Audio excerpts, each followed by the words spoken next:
just finishing some last-minute setup here, and then we'll get going.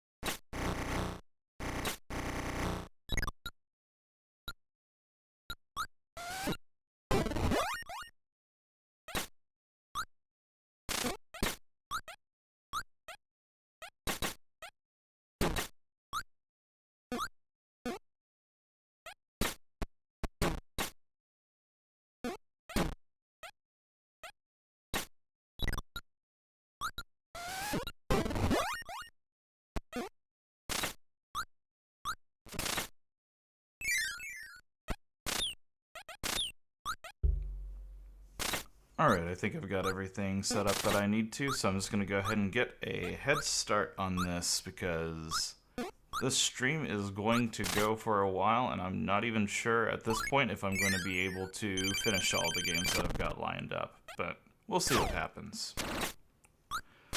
I guess just before I start actually pressing buttons and, just to give a little bit more time to let people stream in, so my plan for today is to play just a bunch of Kirby games that I haven't played before.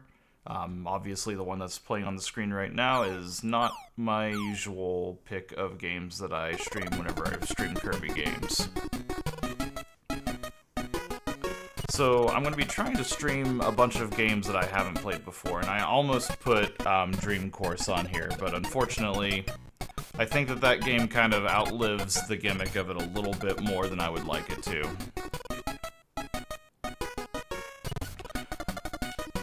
So with that being said, we're not going to be going for 100% on these because, especially as you get later on in the Kirby series, it gets a lot harder to 100% the games in a timely fashion for a marathon stream. So for pretty much all of these, I'm not going to be shooting for 100% completion.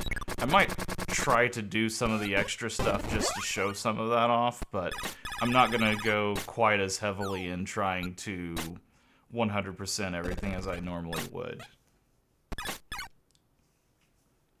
And thank you for the sound check, I appreciate that a lot. I checked it beforehand, but it's always good to have the reassurance there. Alright, I'm going to go ahead and get started on this game because, again, I'm a little bit behind where I wanted to start, and I don't even know if I'm going to be able to finish some of the later games on here. So obviously I've played this game before. We're not going to be going onto that file. We're going to start a brand new one. And that is a slab of meat.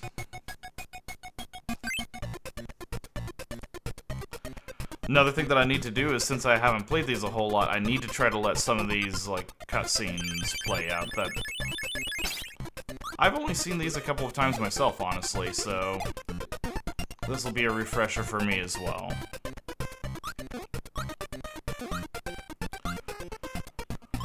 So this game's very, very similar control-wise to Kirby's Dream Land. Still no pressing jump to go into flight mode, you still have to press up to do that, but besides that, you got all of your usual Kirby controls.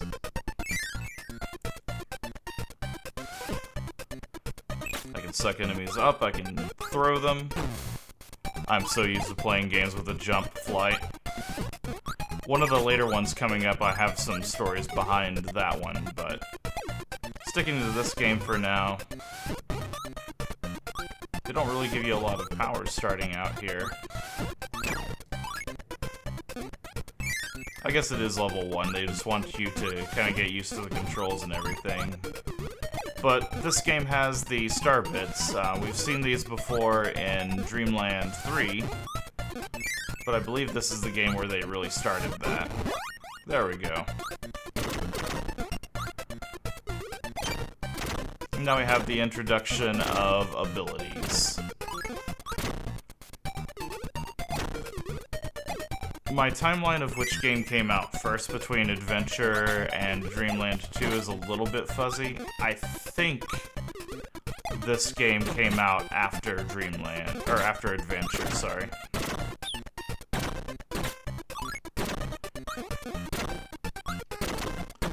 But either way, this is one of the 2 first games where powers were really introduced. Beyond that, I don't really have like a whole lot of trivia on this game in particular. This makes me honestly think this is definitely after Adventure, because that is a very Adventure winning screen.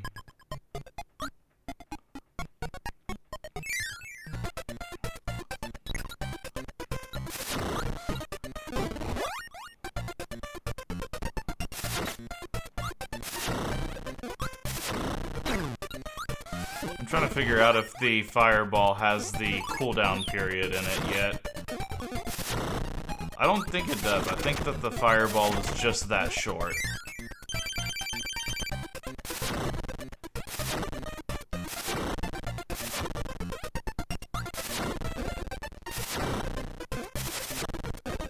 Well, that attack came out instantly.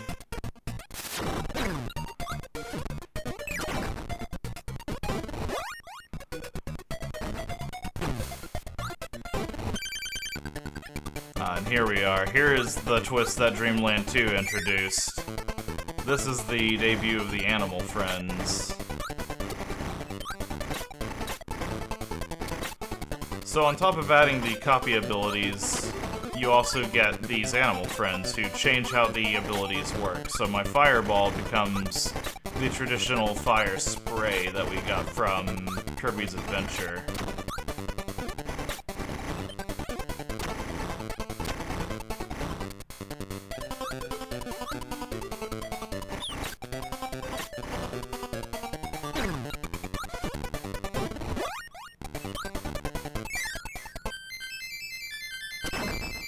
So now, as long as we are in here, as long as we keep him, we're gonna have Rick as our animal friend.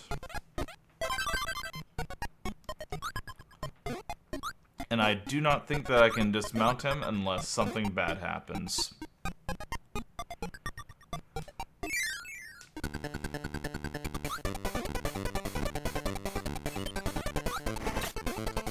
And yeah, the music for this game is honestly...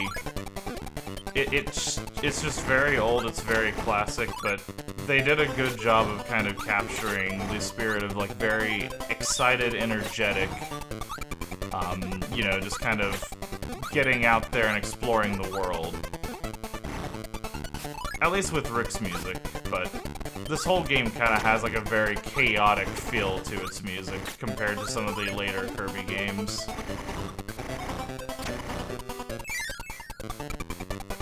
It's kind of like a mix, in my opinion, between Dreamland 1 and Adventure's music, because Adventure's music is also very, very rapid fire with like a bunch of arpeggios and things like that.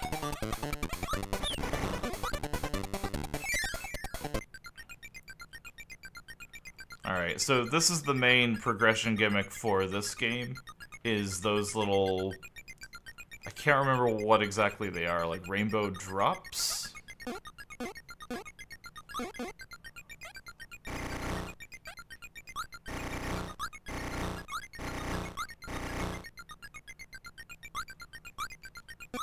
So yeah, the idea whenever we're going into these levels is to find a way to get to those, which this very first one I think I've already screwed myself out of. Because I do not have an umbrella, I assume. I might go back and grab that one just for the sake of... I mean, if they're gonna give me an umbrella and let me go back, then I'm going to, absolutely. There we go. Easy peasy.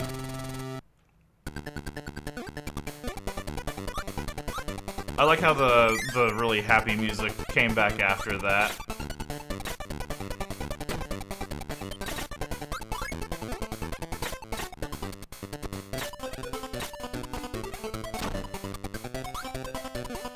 So as I'm playing through this, I am going to try to use different powers as I'm going through, just to kind of keep up with all the different animal friends and how they use the different powers in this game. If I recall, this does kind of a Kirby 64 setup with its abilities, where there aren't a whole lot of base abilities that you get, but the variety comes from the animal companions and how they change them.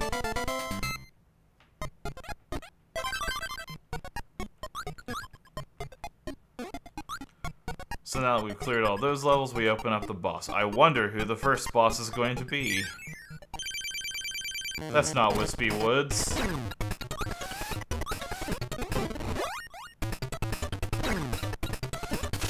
Oh yeah, he's got some new abilities this time around.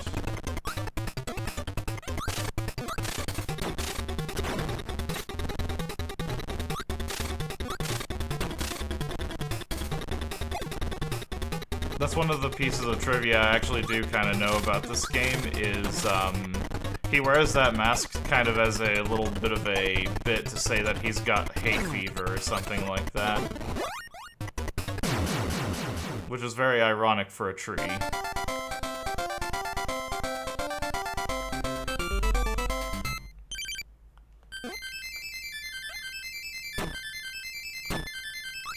It'd be funny if it let me use the parasol to grab the star wick like that. Alright, so we go from the slab of steak to the meatballs.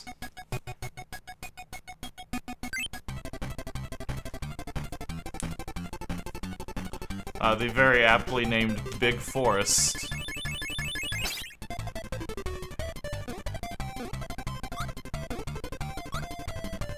I think the later levels will start to have more stages to them, but these early ones just start out with 3 and a boss.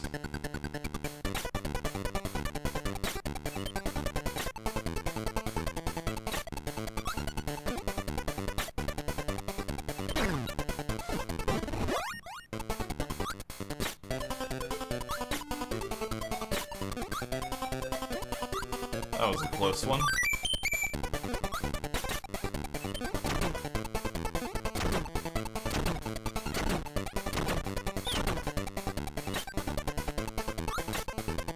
Oh no, I should have picked up fire there, I think. I'm going to play it safe and I'm going to grab this fireball because I feel like they've used the umbrella as a secret grabber, so I feel like this has got to be the next logical step. Also, now we get Koo.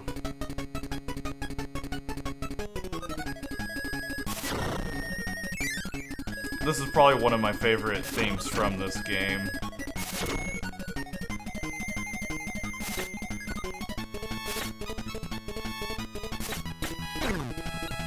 As always, the fireball going down messes me up. That happened even in Dreamland 3 a lot. I think the one in Dreamland 3 you can actually cancel out of, though.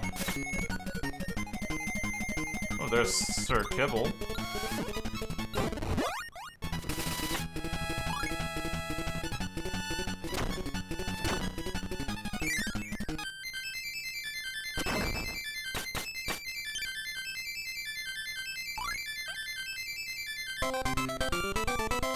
I don't know if there is a 1-up on the bonus sections for that, but I need to try to get better at timing it, for sure.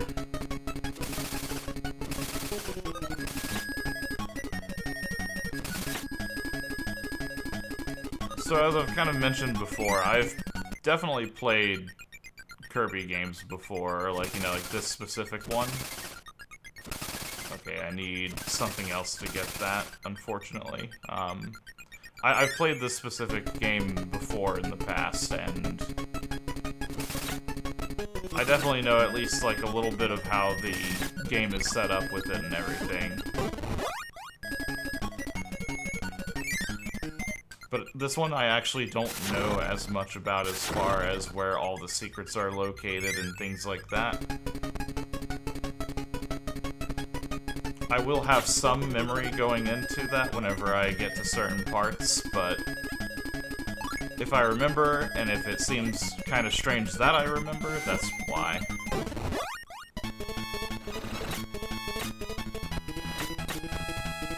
I'm just gonna go and try all of these abilities. I think I need Needle for that one, honestly. Like, if I'm remembering correctly, I think that is the needle symbol.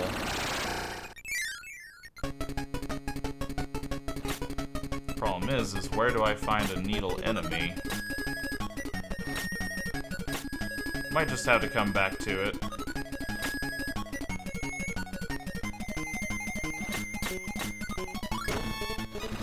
But yeah, one of the big selling points of Ku as an animal companion in this game is the same thing as Dreamland 3, where if you can very rapidly mash your way through, you can essentially like zoom through every level that you go through, which I will not be doing that since I'm making an effort to try to show off the stages and everything, but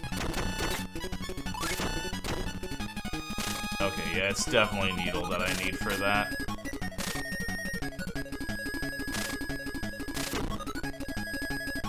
Let Gordo out of the way. Oh yeah, there is like one extra stage up above this one. We'll have to try to shoot for that. Just because we know where it's at and it's close to the beginning of the stage, let's go get this drop. I might be able to 100% this game.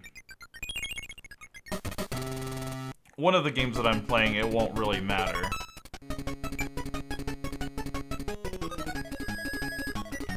I actually forgot about the start screen on this one.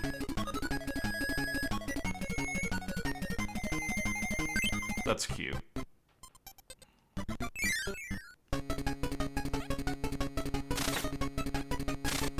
The big thing is each stage has one, or like each level, the entire thing will only have one rainbow drop in it, so if I figure out where it is and what I need, I can kind of plan and come back for it.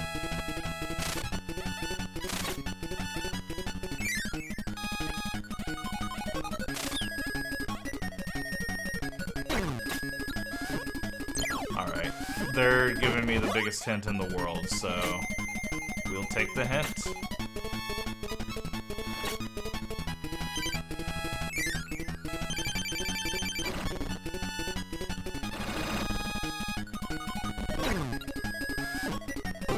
I think I accidentally pressed the button a bit too many extra times.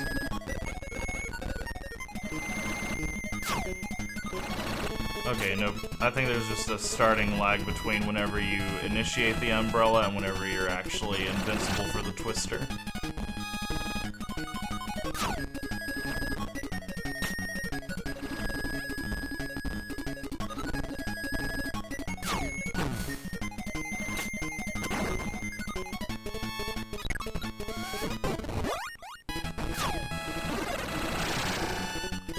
And there's Gooey for the first time ever.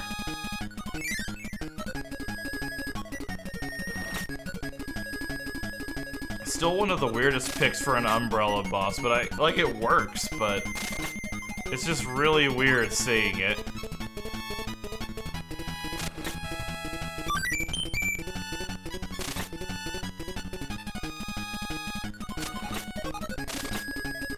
Also, in regards to the rainbow drops, I'm just gonna keep calling them that until somebody very angrily corrects me, but as far as those go as a secret collection item, I actually kind of like the fact that there's only one in each level, because it lets me focus on just playing the game and just going through things normally once I know where it's at, rather than having to go through every single stage wondering, did I, like, you know, did I get the right thing?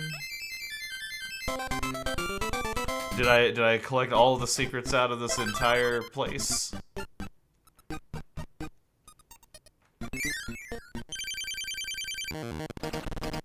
I think this is the introduction of... I don't think that this is Pawn and Con, but this is definitely the beginning of that as a concept, because this is the same style.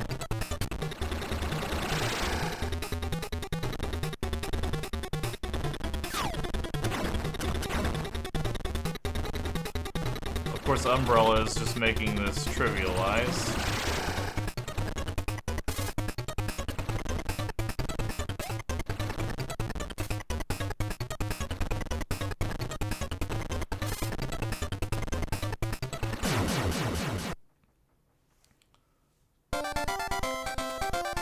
I actually don't know what that boss's name is. That wasn't Pon and Con, though, that's for sure.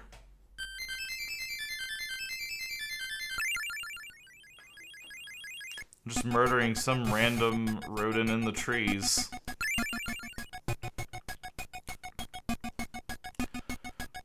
Okay, this looks like a, the bottom left is like a regular good egg, and then the thing above it is very much a ruined egg, like a burnt one. Ripplefilled, there is a familiar name.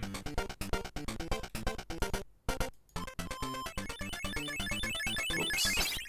Hopefully that didn't minimize on the screen, but we'll see.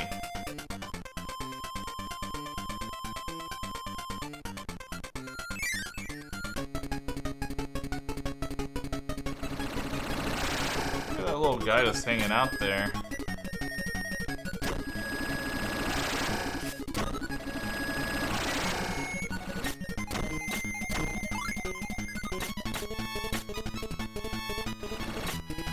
So at least in the first few levels, they're mostly introducing the animal friends and not so much letting you mix it up. In the later levels, it becomes a lot more of a choice that you get.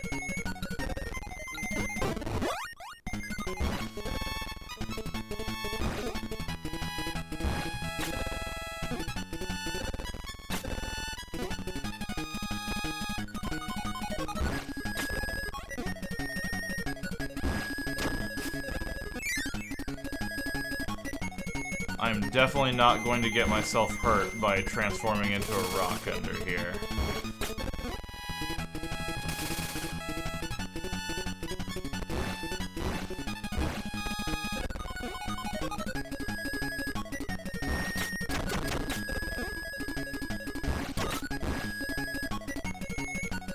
I will say that Ku controls underwater very poorly.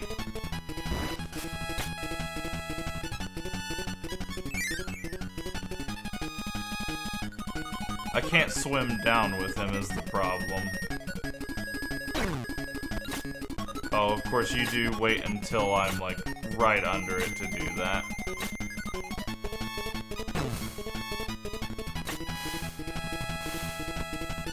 That is, like, the shortest, underwater breath ever, I think. Like, that barely reaches past the hitbox.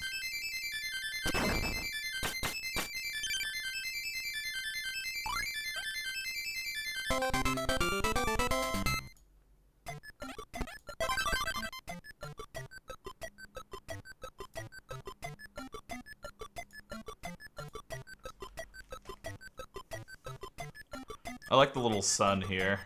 Just a little swirly with some things on it.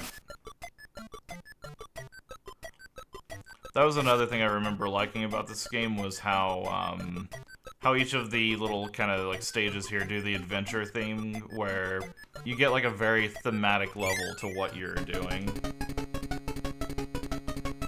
Let's see what these guys look like. Yep, that's what I figured. Using the old Dreamland 1 look for them. I think Adventure used something similar.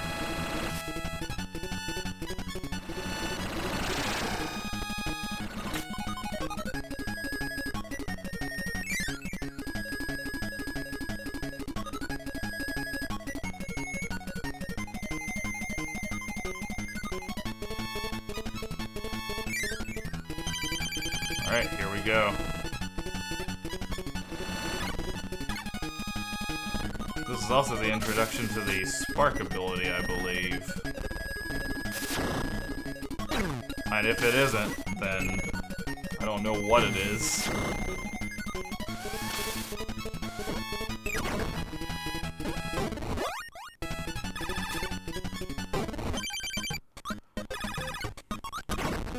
So this is actually a classic attack from Dreamland 3, the light bulb launch.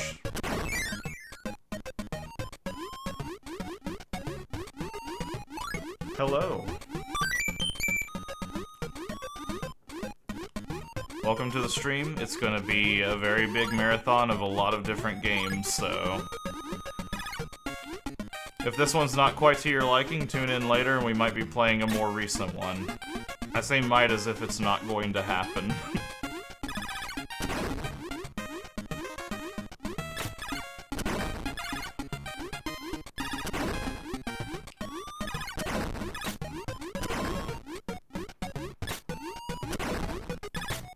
So obviously in the water-centric stage, they introduce to you the person whose whole entire gimmick is that he's very good at underwater stuff. Who would have thought?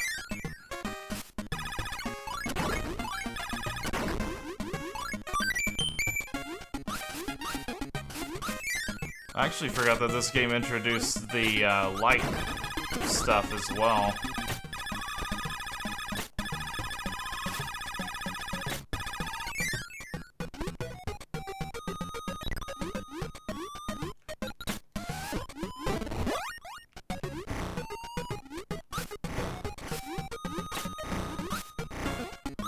Just a fireball breathing fish, nothing to see here.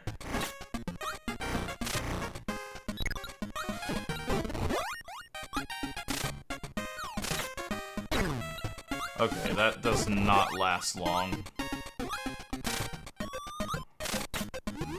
Honestly, in my opinion, I feel like the thing that always brings Needle down as a viable weapon in this game is the fact that it just goes away so quickly. If you could hold down the button and keep yourself in it, I feel like that would make it a lot more valuable.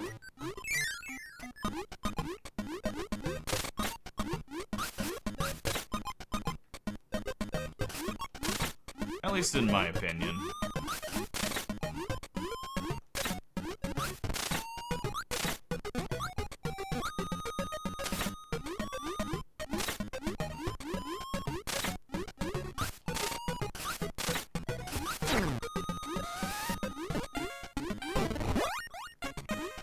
Because in every Kirby game where there has been a needle ability, that's always been my issue with it, is I want to use it before an enemy runs into me, or I want to have it kind of prepared for the enemy, and then it'll just go away, which is always annoying.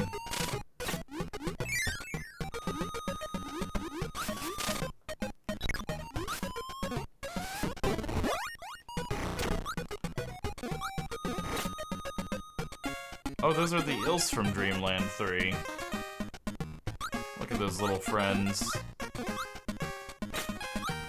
I didn't realize how many Dreamland 3 references kind of came from this game.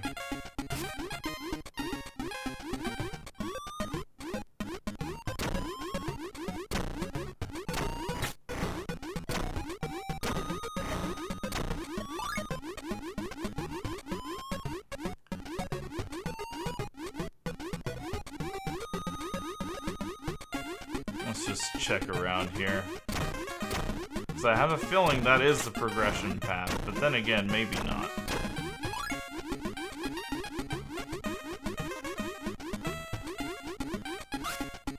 Also, before that, let me just finish checking this way.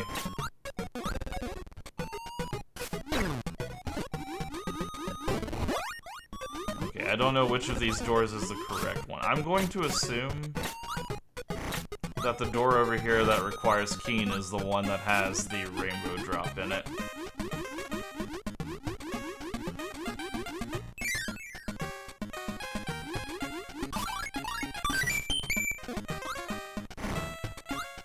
I need the light bulb, I think. Nope. I'll just hold up until I find it.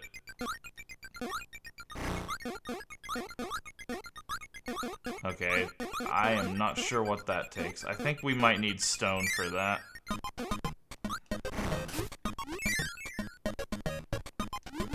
Let's see if we can find a rock really quickly.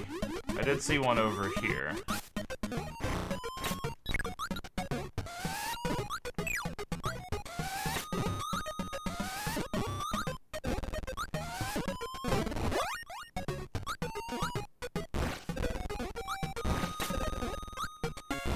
Oh, Keen looks in so much pain whenever you use the rock ability. That's sad.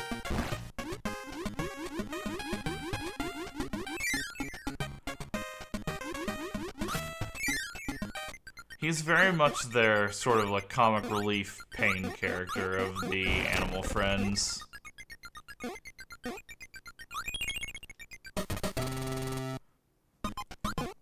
Because like all the other animal companions are just, you know, hey, you get to breathe fire, you get to breathe ice.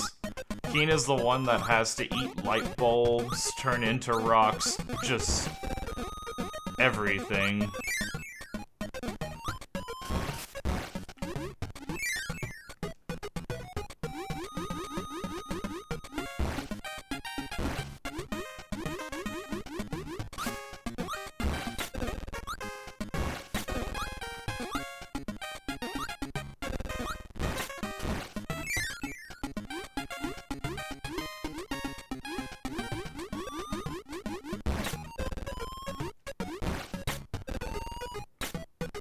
Man, those currents are strong. I'm in rock mode right now. This does give me a chance to see if my tea's ready to drink. The answer is yes.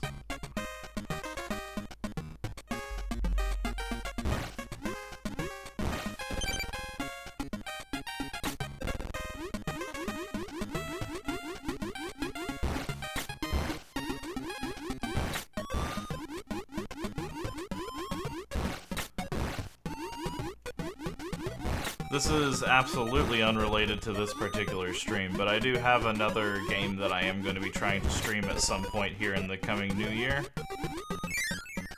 It's one that I've had on my radar for a while. I just finally was able to acquire it. This one's just a double chai. Like a double spice chai, I think is what it's called, which is one of those very silly names because I believe chai is also the word for tea. So I'm drinking tea.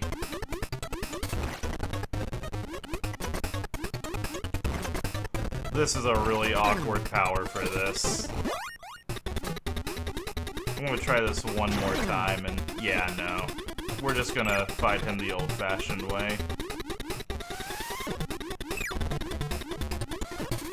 I'm doing like a lot more damage to him this way.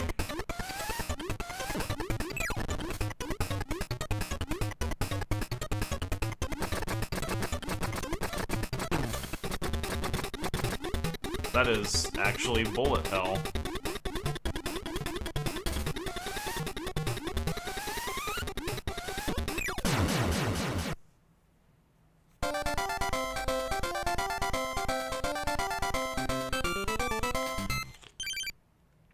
I can't remember if this one is warming chai spice or just double chai, which, you know, again, the irony of that.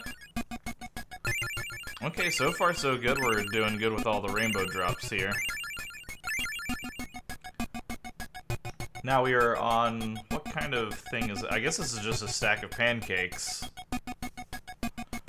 Which is sacrilege, but we'll let it pass.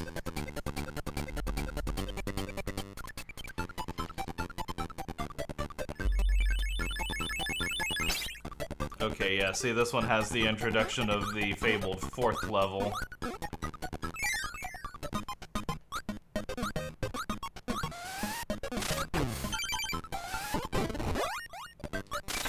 The thing murdered my animal friend.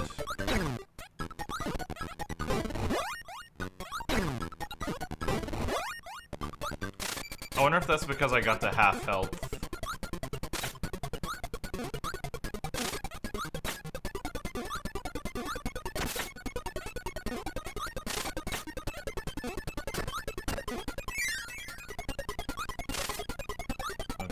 Fireball to get in there.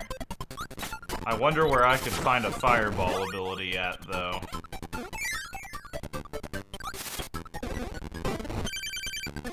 Welcome back, Rick.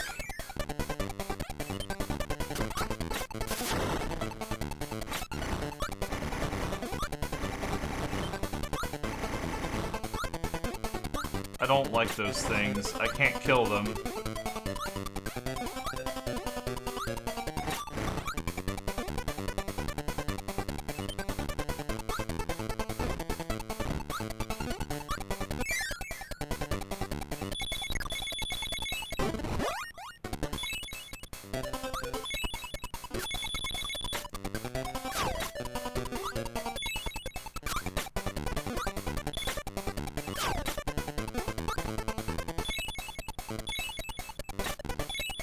Those penguins kind of make me think of King DDD's, like, adventure from the story appearance.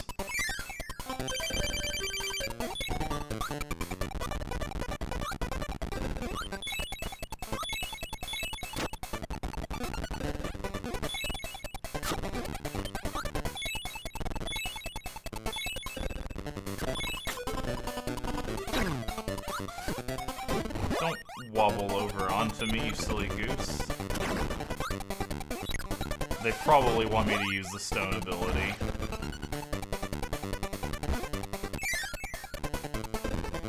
Uh-oh.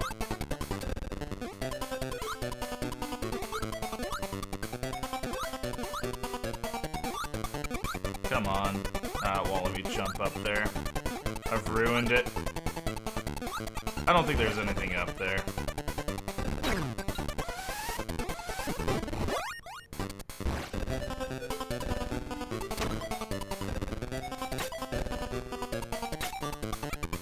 This is all gonna be fun and games until I end up bowling over and dying because of this.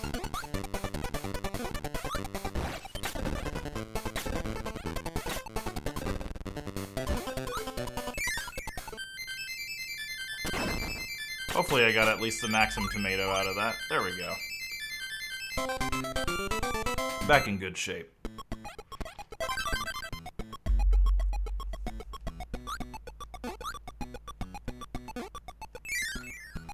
I'm not sure if those walls just didn't have the ability to be used by Rick or what.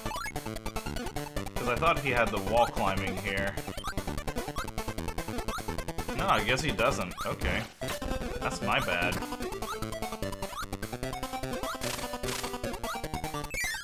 Whew, that was a close one.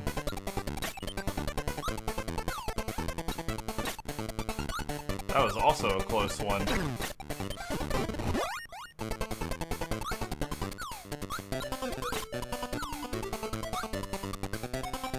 Oh, this isn't fair. Okay, that's fine.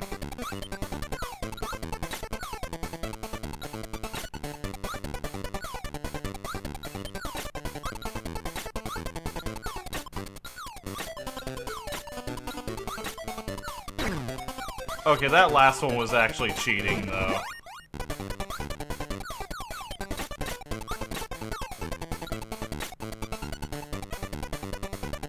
Okay, I can pass back through those, so no reason not to grab these.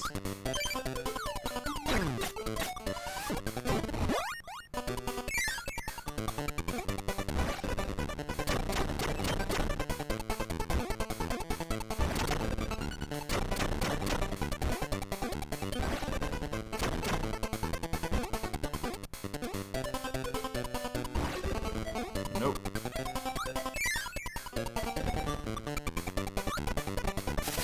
Alright, here's our full selection of abilities.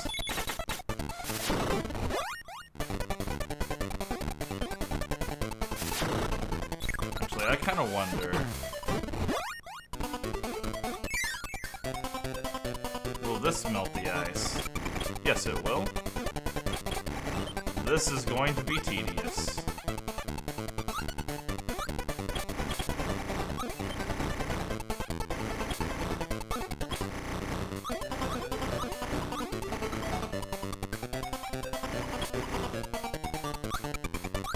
Just had to be a little bit precise on there.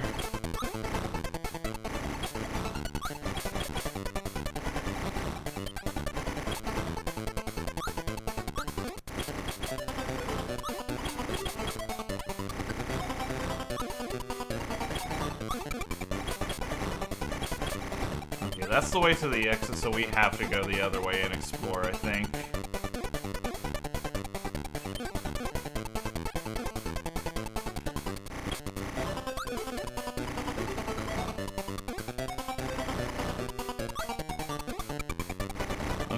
this stinks.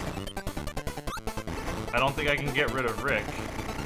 I don't think that I can pixel that out either.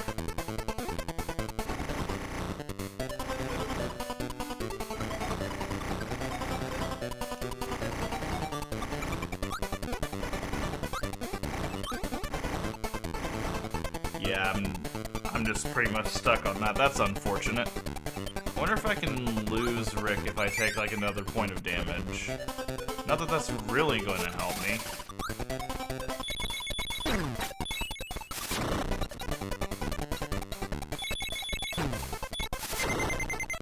Yeah, no, this isn't working.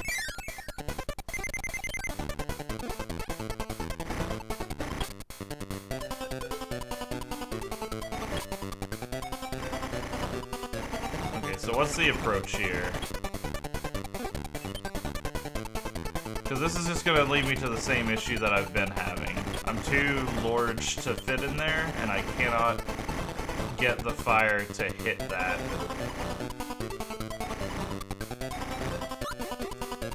Might just have to come back for it whenever I've got a better companion. I know where this level is, so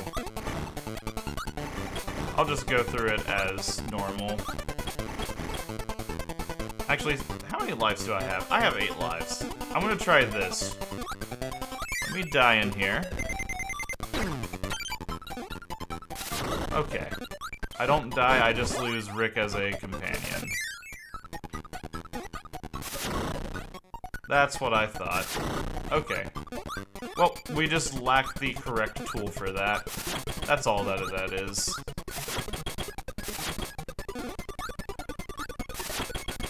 Yeah, we aren't quite in the era of Kirby games where we have down attacks and things like that.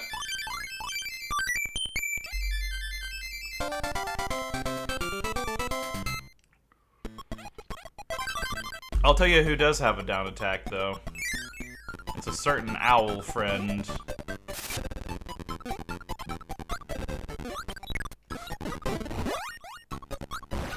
And we don't even have to worry about abilities for that one because there's just already a, like the whole ability thing right at that area, so if I can find Ku, then we're good.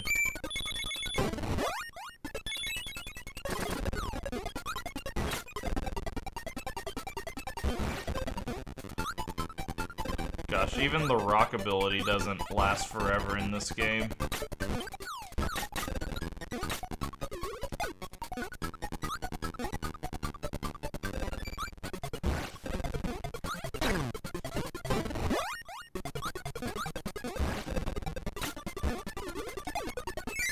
Yeah, stone just couldn't melt the ice is the problem.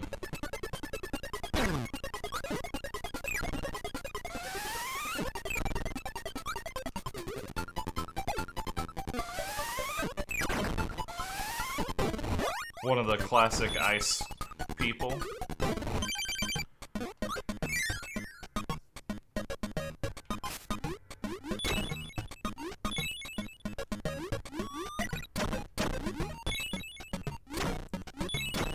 Oh yeah, if you hold his freeze for too long, then you turn into an ice cube.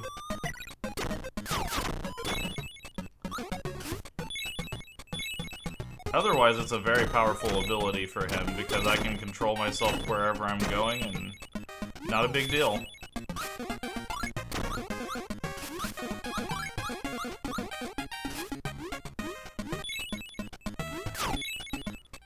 I'm not sure Keen's fire ability is going to be helpful for that stage either, because of the fact that Keen's ability is straightforward.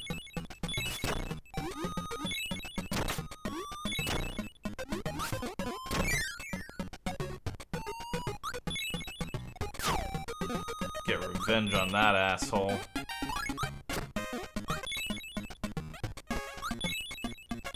Might not be able to kill you with conventional weaponry, but I can sure as heck freeze you.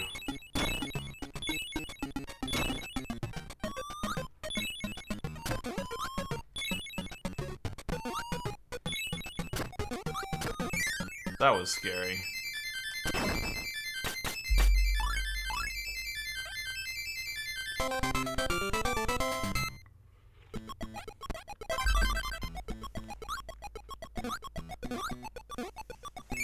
So I'm a little bit stumped on that. Okay, maybe we get it here.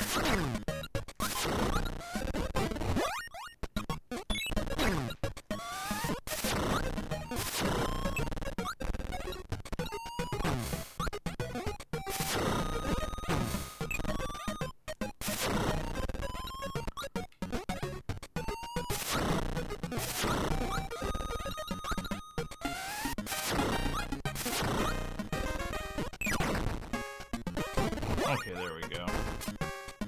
Ah, that's who we needed. Yeah, so this is kind of like the stage where they kind of implement the idea of backtracking, I believe. I don't have to keep fire, but I kind of want to.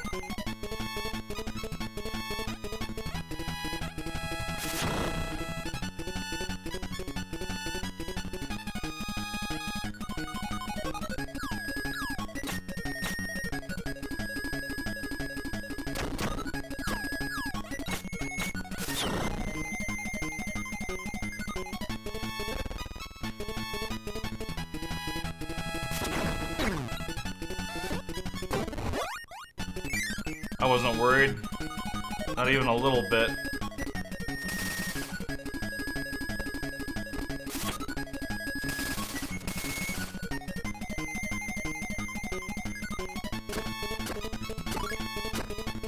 Oh, those are spikes. Whew. Got that at the last second.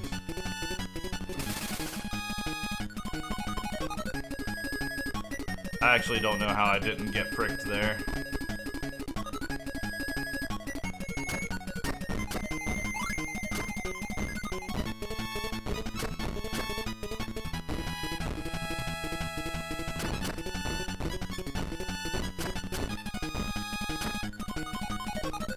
Nothing like dodging some cannon fire. No big deal.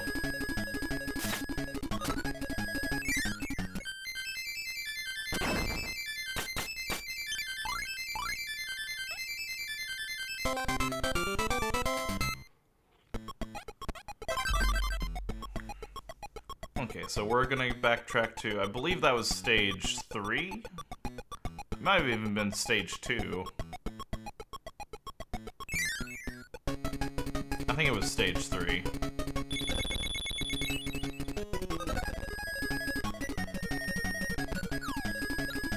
I'm having my doubts.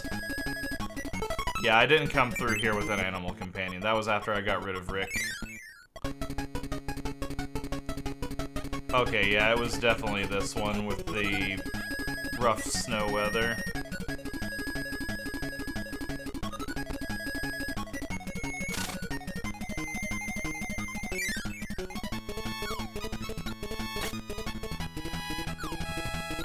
Yeah, because I remember making this whole entire climb with Rick.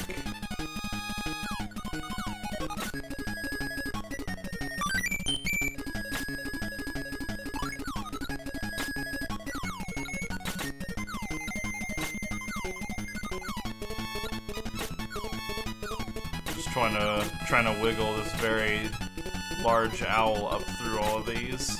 Not a big deal.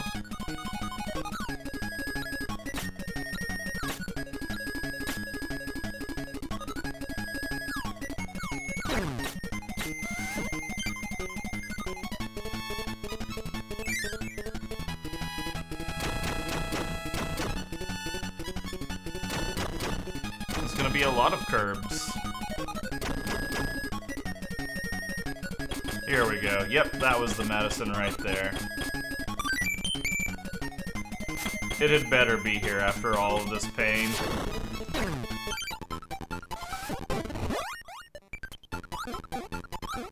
I am a little bit upset. That is not fair.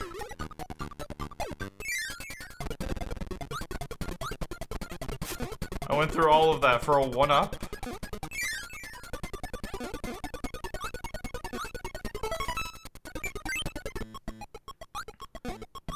Where's the rainbow drop in this level, then? I didn't get it already, did I? I don't think I did.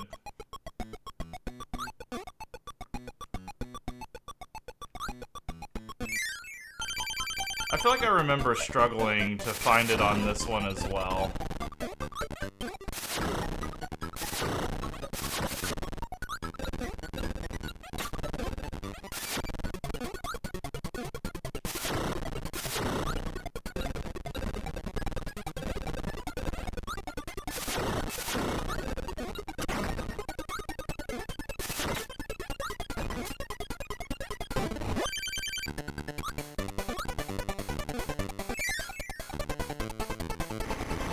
I'm just not sure anymore.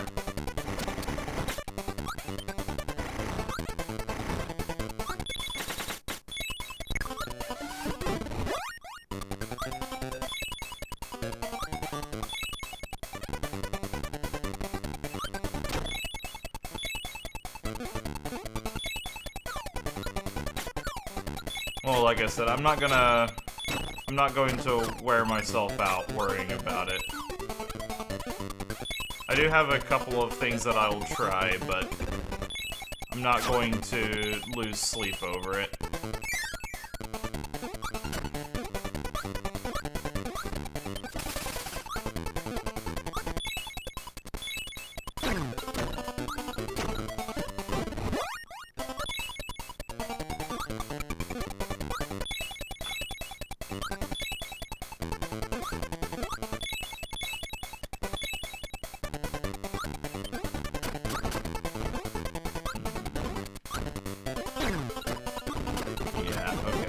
Glad I didn't go down that way. Just straight into a spike pit. I do see some stuff over there, though, so it kind of makes me wonder what I missed throughout here.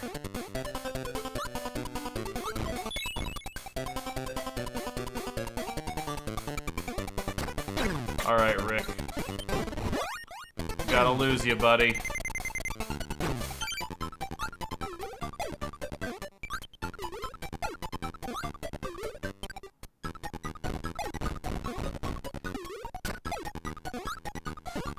Oh, I see what I did wrong here.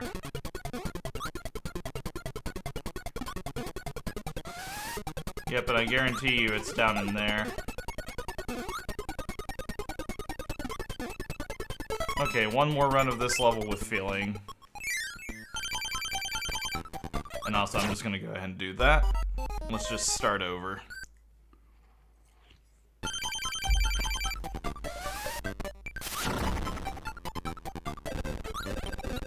You get a lot of lives in Kirby games, so I'm not too worried about it. I would appreciate it if this guy would quit faking me out, though.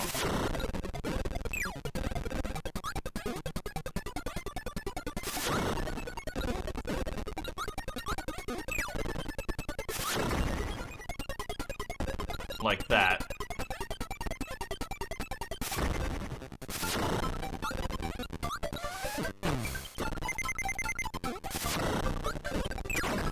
Whew, thought he was gonna kill me.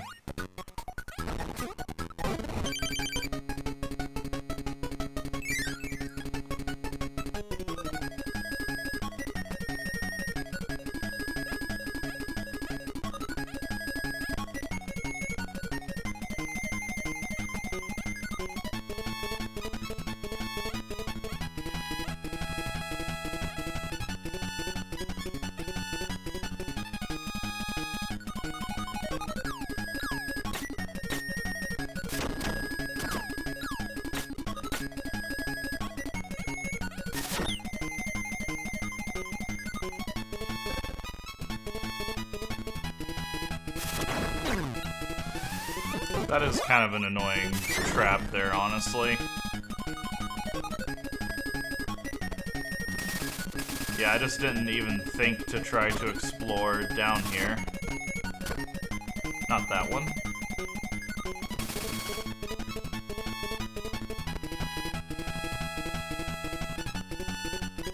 This one.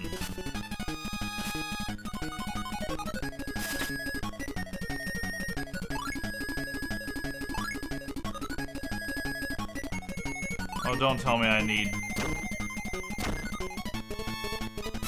No, come on.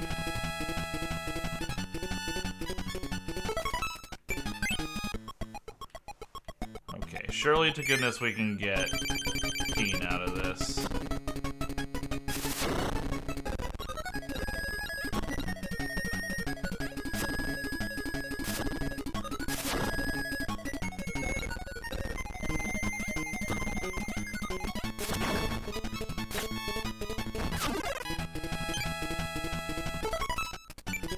Alright, I've gotta find Keen.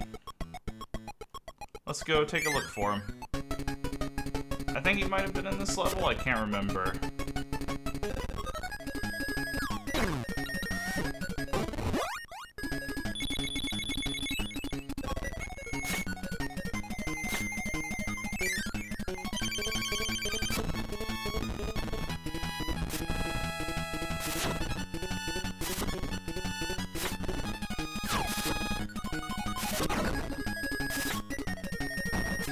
There he is.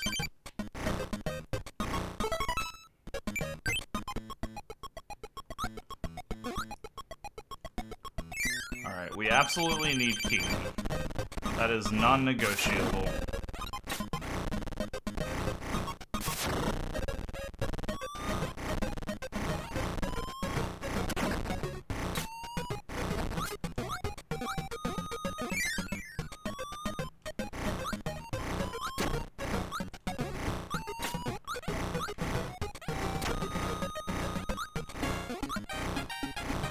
Of course, to get the secret, we have to use the character who has, like, the worst platforming ability.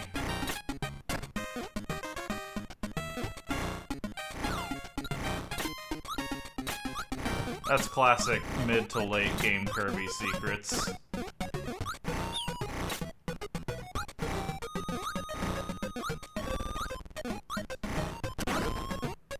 At least we can do that with them. I guess in hindsight, it does kind of make sense for some of these, I don't want to call them puzzles, but like, just kind of some of these level setups here.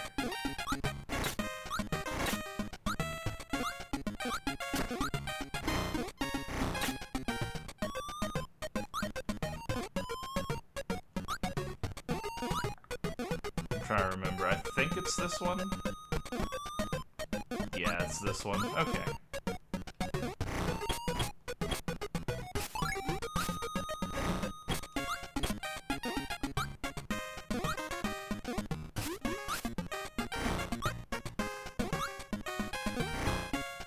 Okay, game. Now you're just pulling on my whole entire face. What am I supposed to do here?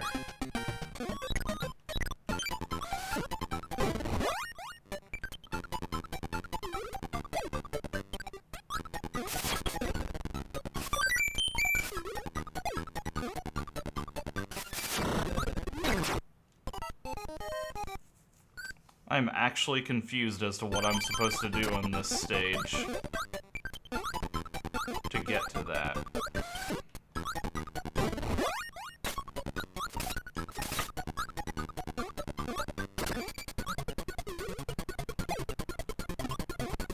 Okay, so I do have to use Fireball, like over here, to break those open.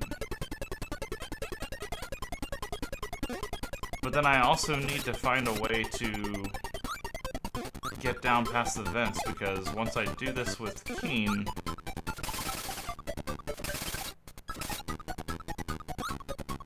if I come down here and hit the fire, or hit these with that, then... Oh, I see what I'm supposed to do. Okay, I'm a fool. I see what I did wrong. I wasn't supposed to destroy both ice blocks.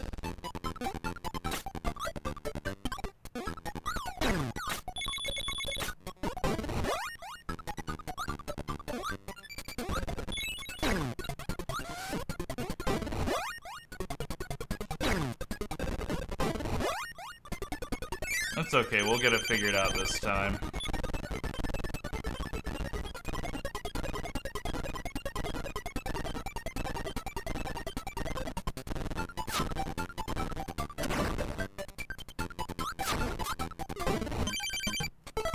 Alright, we've got it this time.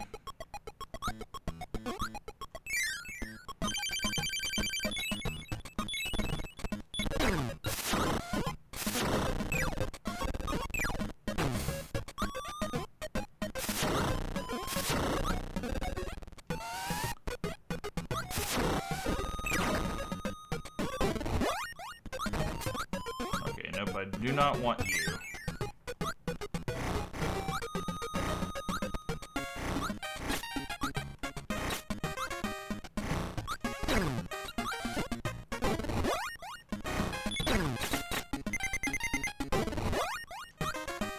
I don't like this one bit.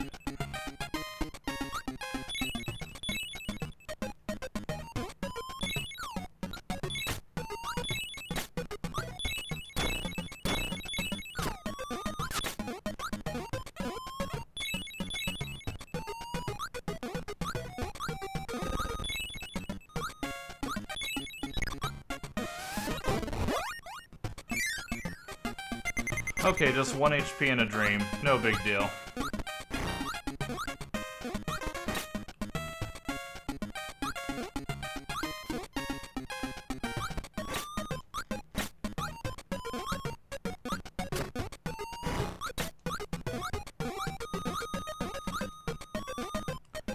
Just play it slow and safe.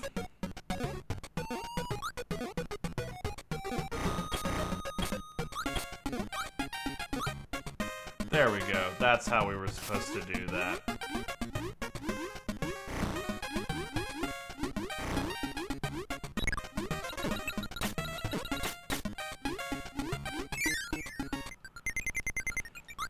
Whew. Not out of the woods yet. There's a Gordo right there. You're kidding me. You're actually kidding me. I hate that.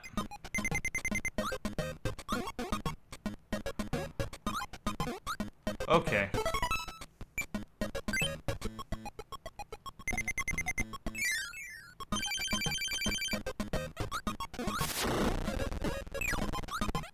This is hell. I love how the secrets before this were things just like, oh yeah, here you go.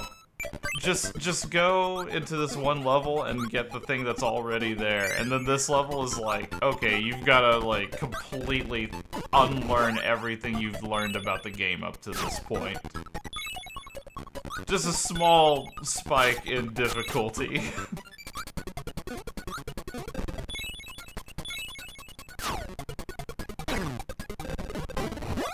Just a teeny tiny little spike of difficulty.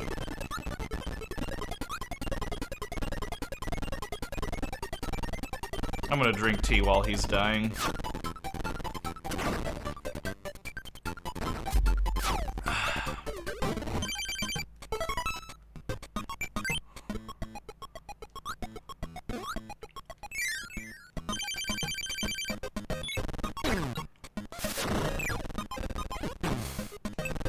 I'm just trying to kill this guy as quickly as possible because... There we go.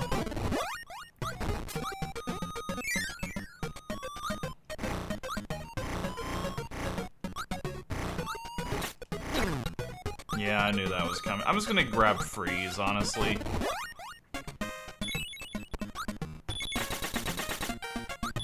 Freeze activates instantly, I can pop it and just immediately incapacitate anything in front of me. I'm gonna need it for the Scarfy up ahead anyways.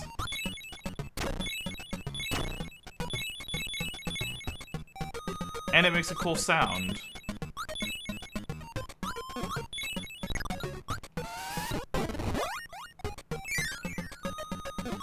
Okay.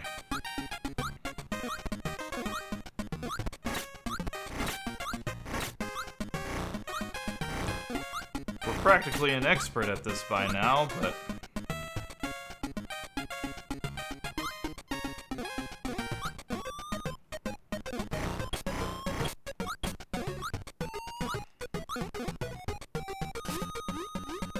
I'm just gonna do this.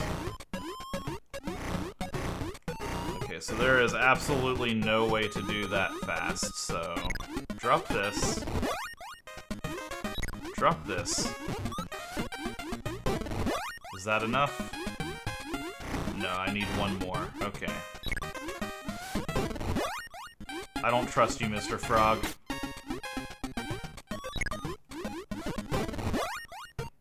Drop you here. God, the range on you is impeccable.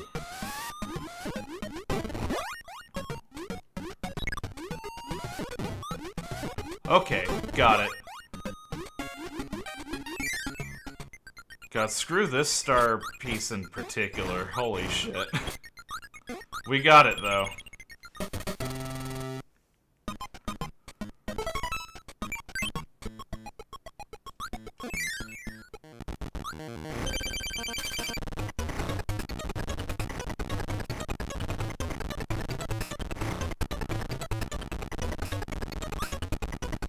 God, the sprites are really messing up on this one. Like, I'm shooting fireballs and it just looks like they're not even showing up there at all. Oh, that boss is dead already.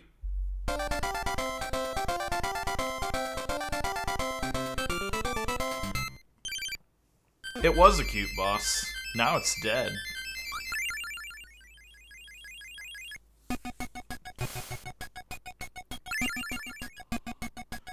Alright. Literally just a giant rock. I don't have like a food thing for that one.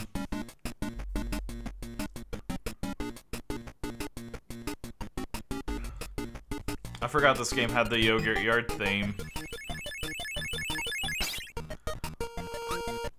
This is one of my favorite from Kirby's Adventure.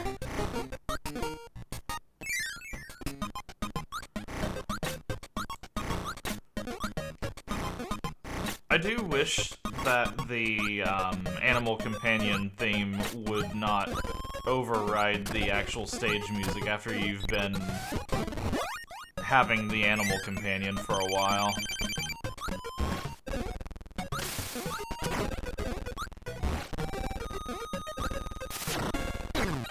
Yeah, it's just gonna be safer if I do that.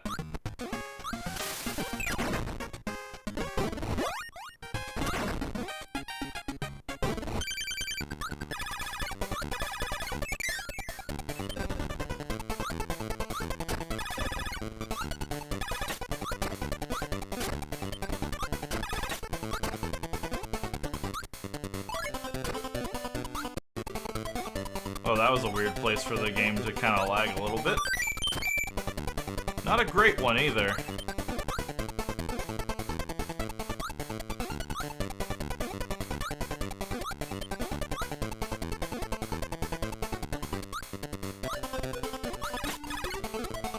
Uh-oh.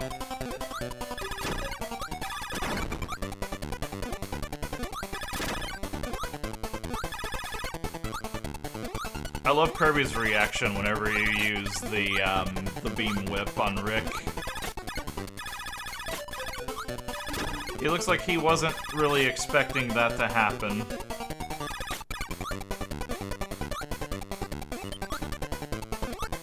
There's something up there.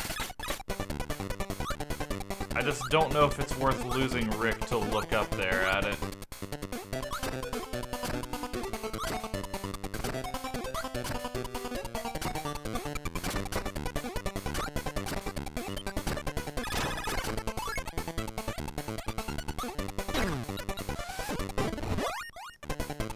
Nope. Game lagged at a bad spot. There we go. That one was just on me. We got it, though.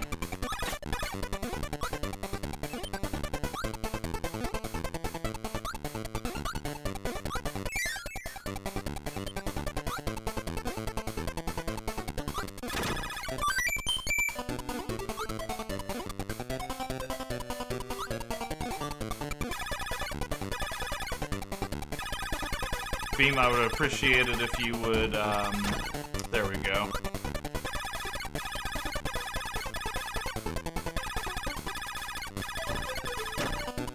I don't know why it takes so long for the beam to actually work there. Kind of annoying.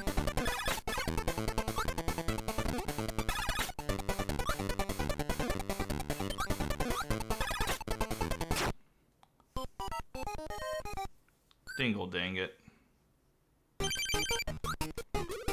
That's fine. We'll go without Animal Companion for a bit.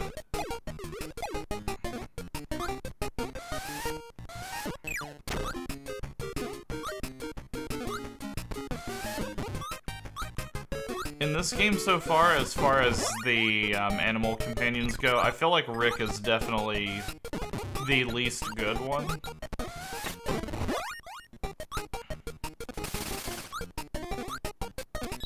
He's not, like, irredeemable or anything, but... Koo can fly through really rough weather, and then Keen has the... I'm trying to eat him. Like, Koo and Keen kind of help you deal with just inclement weather and things like that. Oh, okay, he's just unstoppable. Whatever.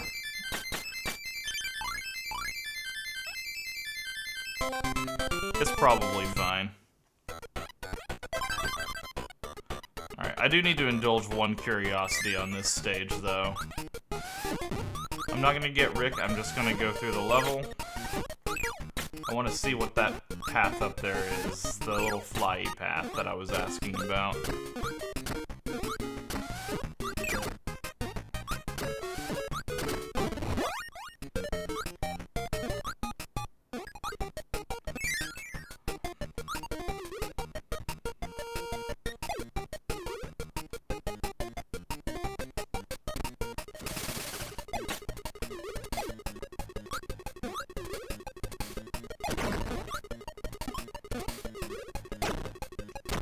So my, like, you know, just to kind of get an idea of what today is going to look like is definitely going to clear this game, and then I think I'm going to do Nightmare and Dreamland after that. That's kind of like the next thing that's on this emulator and everything. Well, there is something up there, but that wasn't quite where I expected to find it at.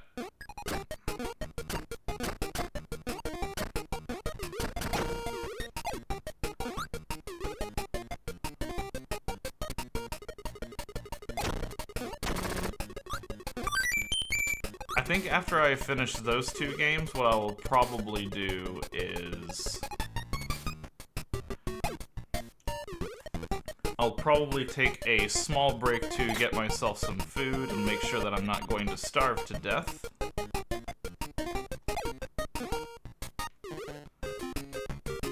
And then I will continue on to the second half of the evening, because those are going to be kind of the longer games. Okay, curiosity indulged.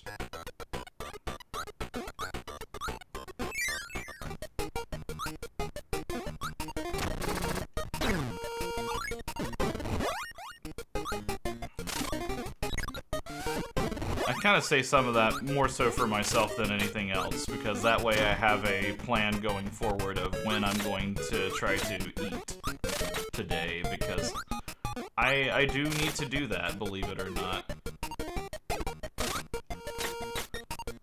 If I let myself get into the middle of a game, I'm going to be much less inclined to want to just stop it in the middle of play and do that.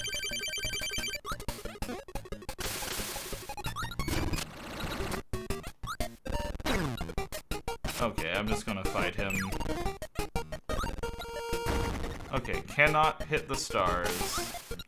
I bet it's the, yeah, it's the ninja stars that I have to grab from him. And not those.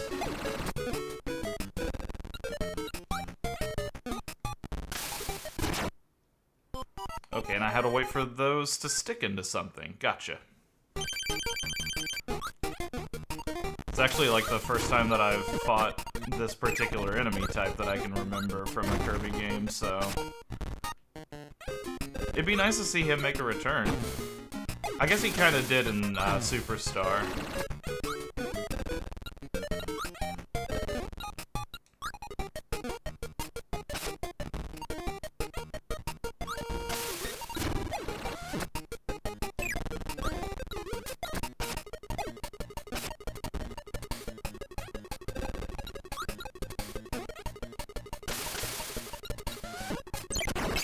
There we go.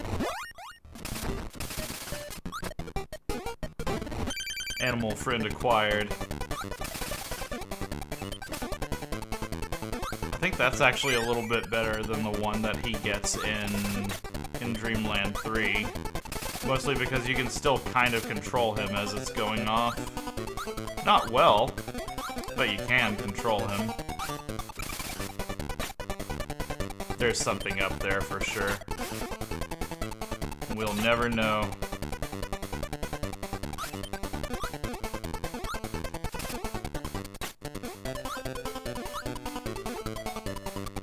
We'll take the high road.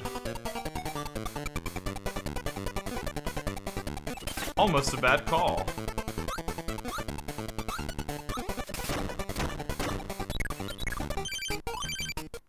If I didn't do that, I was going to die. That's a mean auto-scroller, holy shit.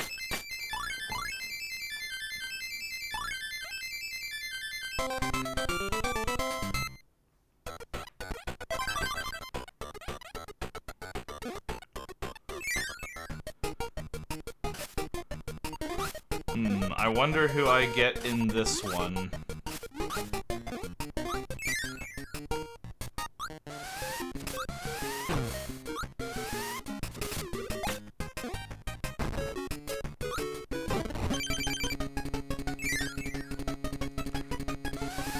And I actually just realized,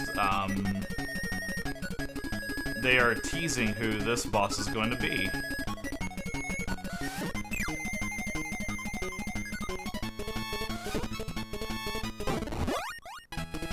Because in the previous level there was the sword guy that was blocking the exit, and then that was the axe-tossing guy. We're gonna be fighting Meta Knight in this level.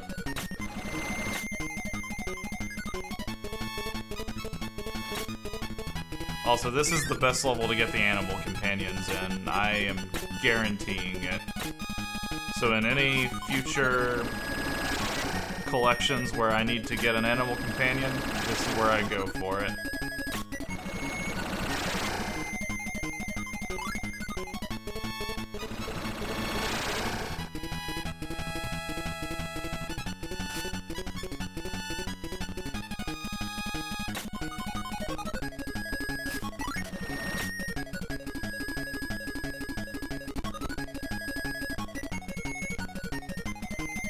I think we might be stuck here, actually.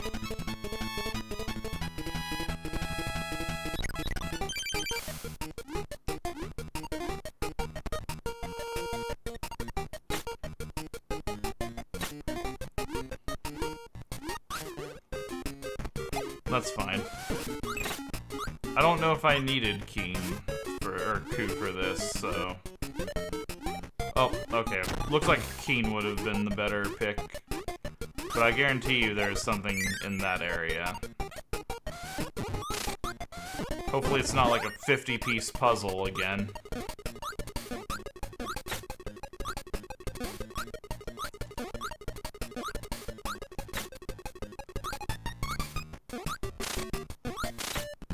Look at those little teardrop guys. Just happily existing now that I don't have an animal companion.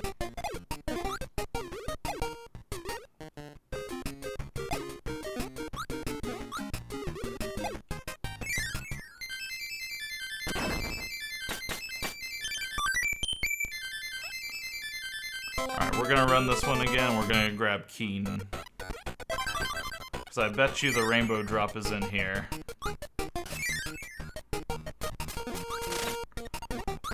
Yep, and there was Mace Ball guy.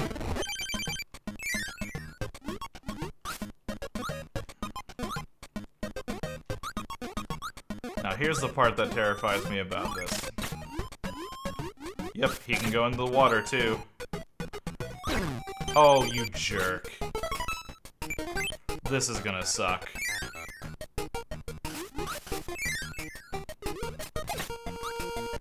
This is going to suck very badly.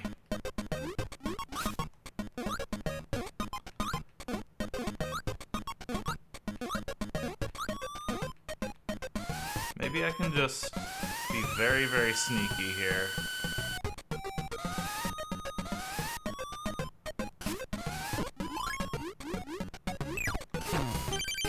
I hate you.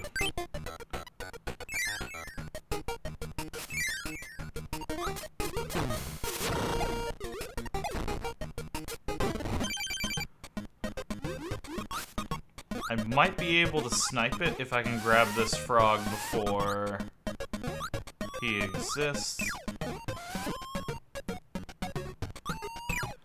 Nope, that just woke him up. Okay, let's just dodge him then. Get him off screen. I think we're safe now.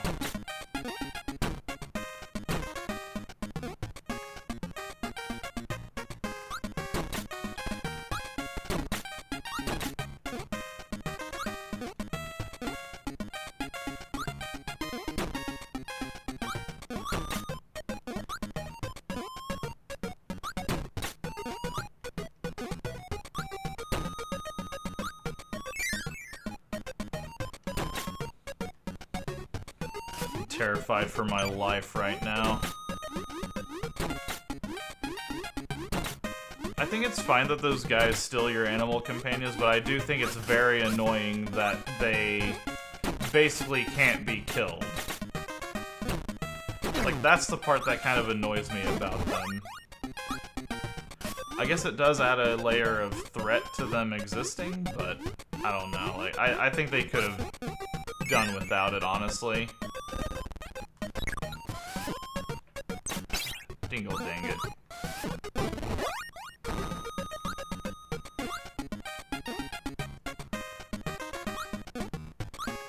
I'm gonna have to do this level again, aren't I? Okay, that's honestly fine.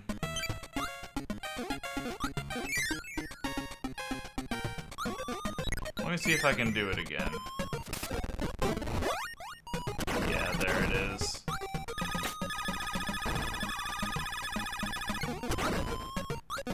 I should have tried that one anyways, honestly.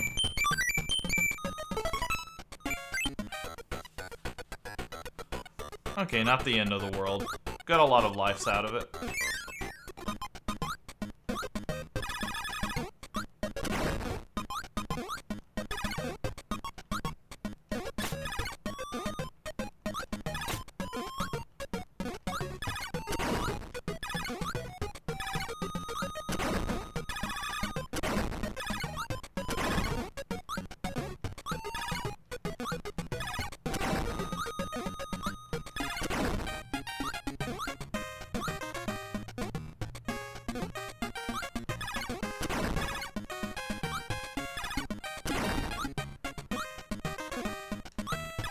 I'm a little bummed at the amount of effort that I spent to do that, but at the same time, it's like, if the only secrets are the rainbow drops, then what's the point?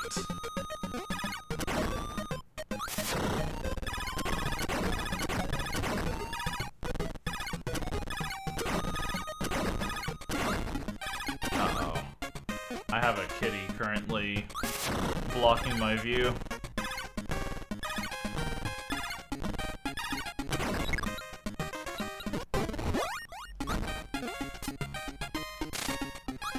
Alright, Rick, this is your redemption arc.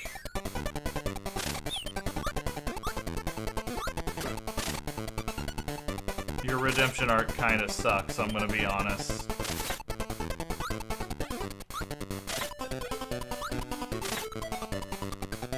This is actually not a bad level to have your back needles for.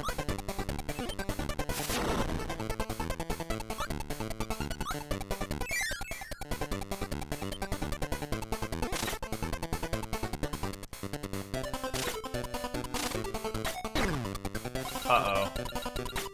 And we lost them. Hopefully that's not gonna mess us up later.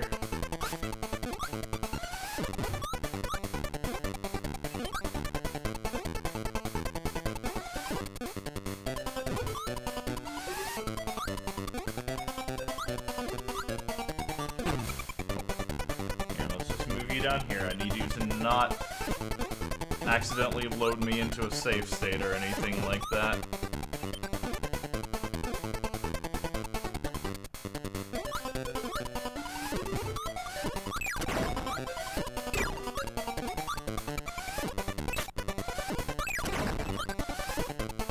something that's always kind of baffled me about Kirby, like, you know, whenever he sucks up enemies and things like that, it's always weirded me out, like, what the priority is on, like, some of the games.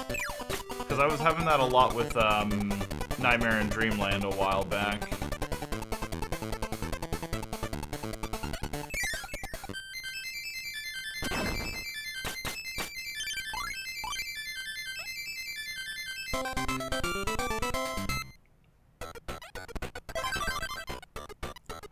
Choo-Choo's the one that actually, rides on top of your head. As far as being the least useful one, I think Rick takes the cake for it. A lot of his abilities are very, like, gimmick-based. And it's like, some of them, like this one, are fine. Like, you know, the Beam Whip. That's a fine ability, it's just...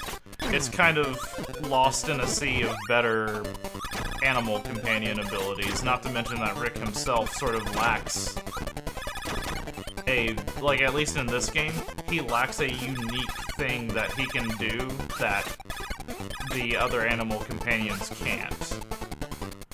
He doesn't have his wall climbing ability in this game, and that really kind of messes up, like, what little value he could have had. No, I need you to not be up here, okay? I love you.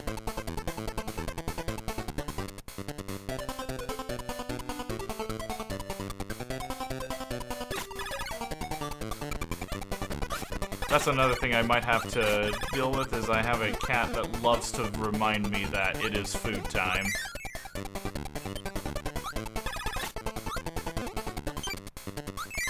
Aha, I found it.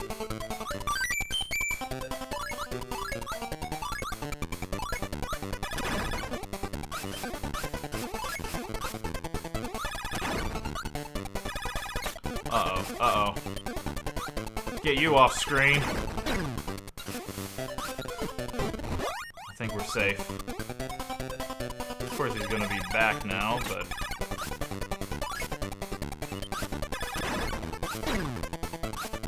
No! Leave Rick alone. He's not yours to take.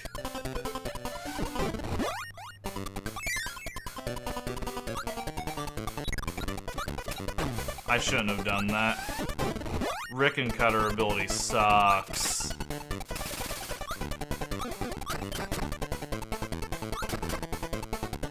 It's okay, no panicking. We make do.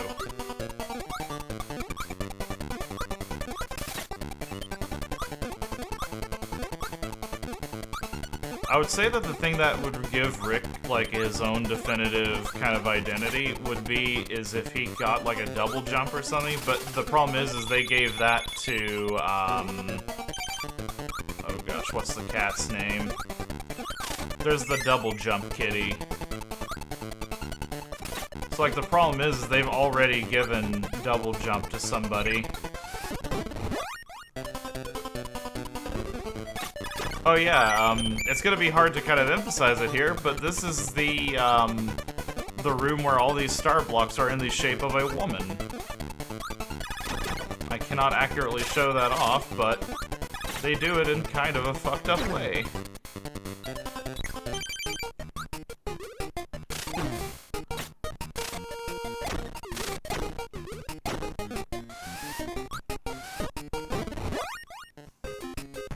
Nago, that's what it was. Yeah, thank you.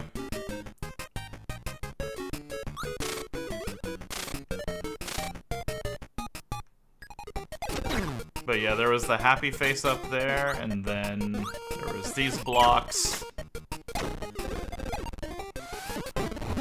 My rampant desire to check for secrets overrode common sense for a moment. I think if I would have went further up in that room beforehand, I think I would have found where the rainbow drop is, so...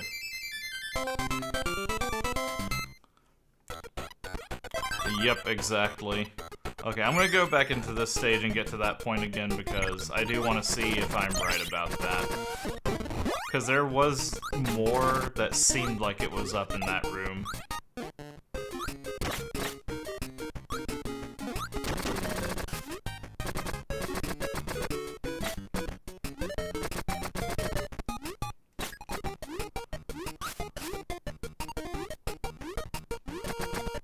Kirby dropping in the water is really fast in this game.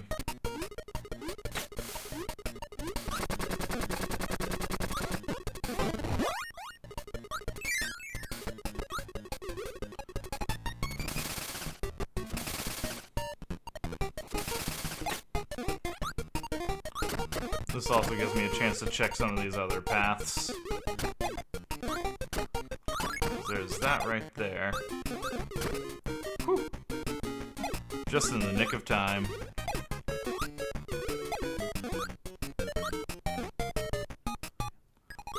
It's further up in the auto-scroller. That's what I was thinking, yeah. Because I kind of bailed out pretty early on in the auto-scroller.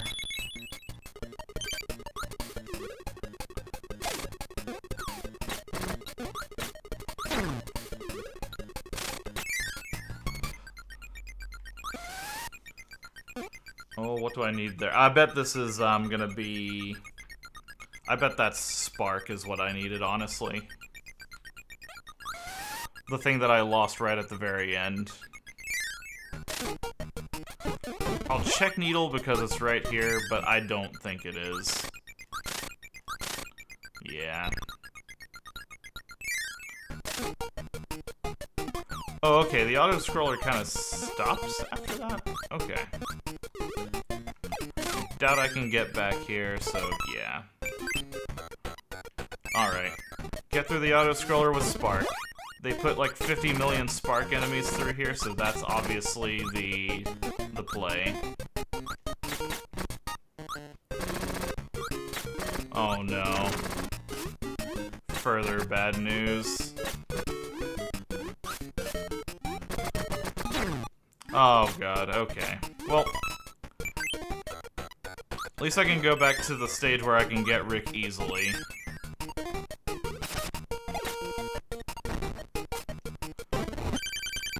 Okay, Rick acquired.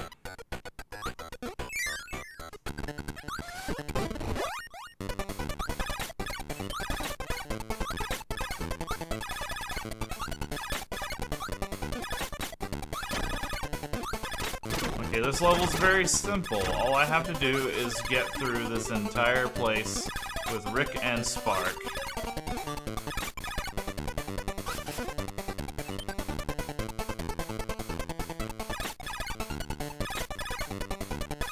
Without losing the Spark ability, without losing Rick, in an auto-scroller level that is not designed well for him.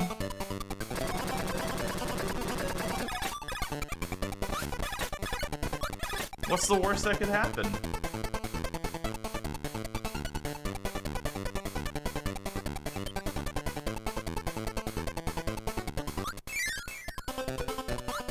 Honestly, my bigger concern here is keeping Spark. I know for a fact I can make it through the auto-scroller, and I know I can even do it with Rick, of all people.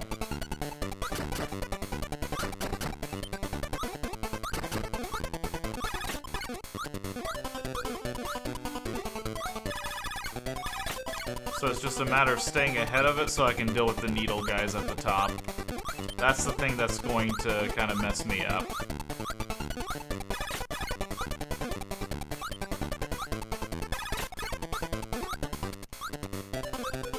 Just stay ahead of it. Okay, I got both of them. Nice. Fuck, there's a third one. Okay, we got him. Easy peasy. We got it. I wasn't scared a bit.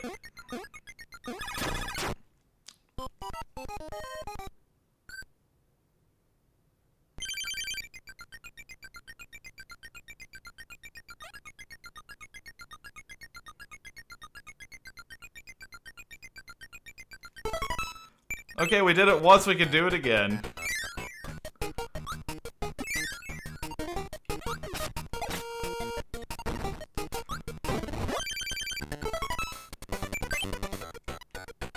Just casually fumble the bag at the last possible moment.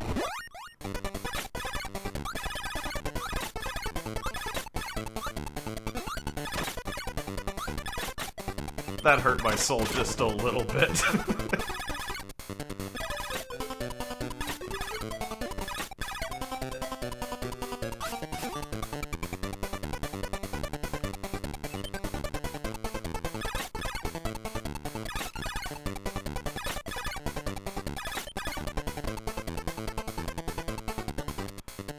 It's okay, and now we know, and knowing is half the battle. The other half is not messing up at the very last possible moment.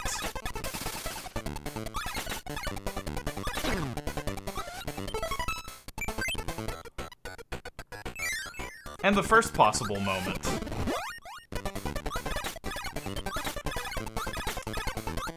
Those broom hatters are placed in the most tactically evil spot possible.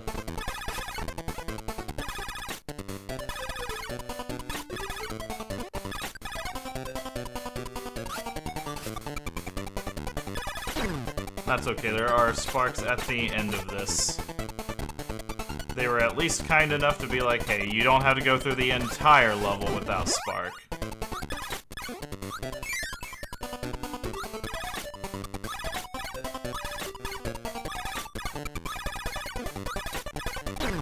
Okay, that's fine, I can lose it right there, and then pick it right back up.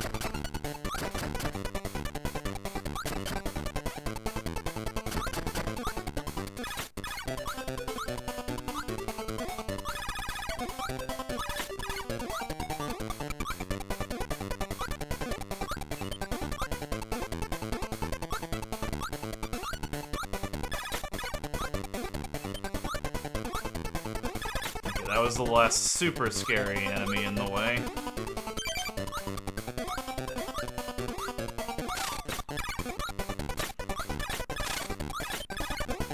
Whew.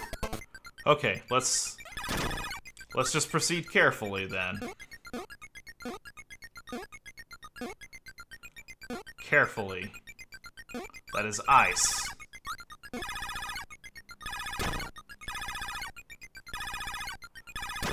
And here's honestly what I'm gonna do.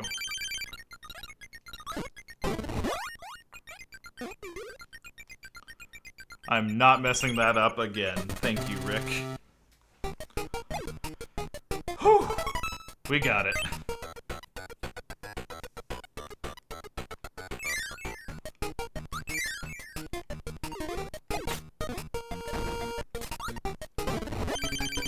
Crisis averted.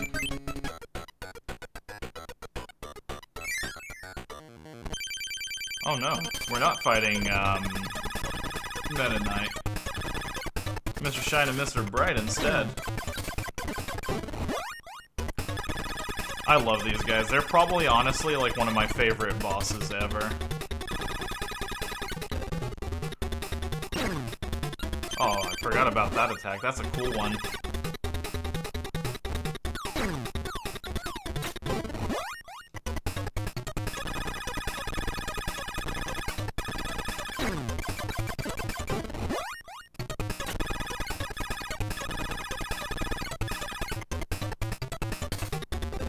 Uh-oh. Whew. Nailed it.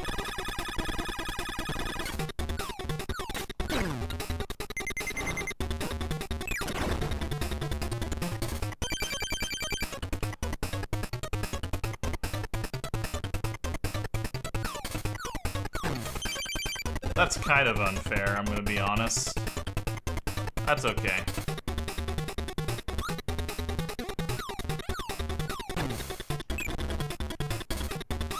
Probably should have killed Mr. Bright first, honestly, since he has the less, predictable stars and things.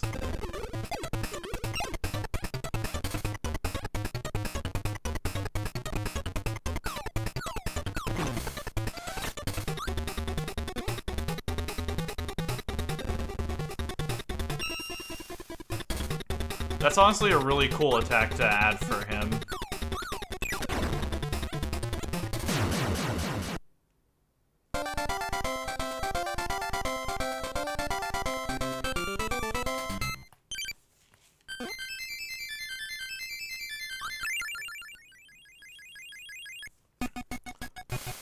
I guess to be fair about the Dreamland series, at this point they've already got like a pretty hefty handful of people as the antagonists for it, so maybe they just didn't at this time feel like he would be a good fit for, you know, another villain and stuff, so maybe that's the problem.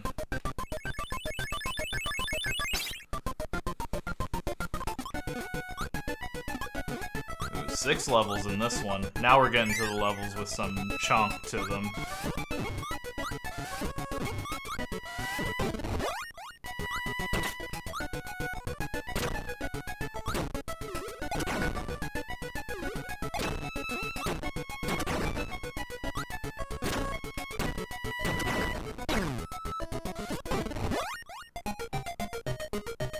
I still hate you.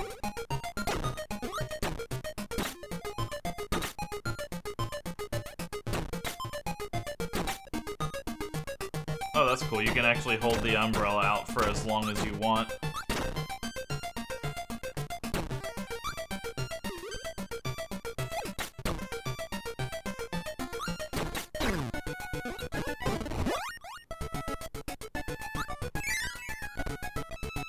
This is some absolutely classic Kirby music, too.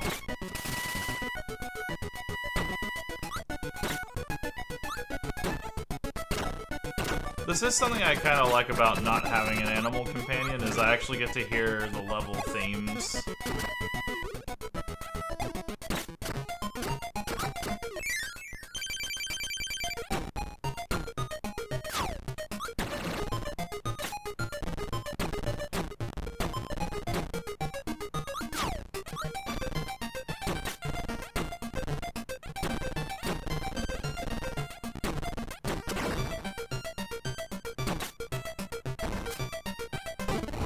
Hi, Rick.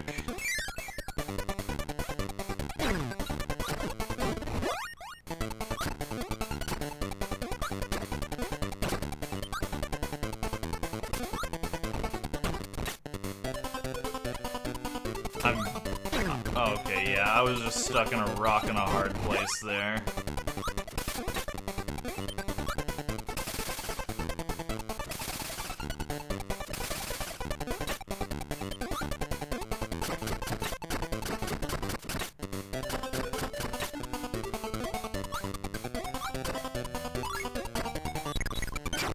I couldn't fly up in time. Dang it. Alright, well, let me go get Rick again. I have a feeling I'm gonna need him for something.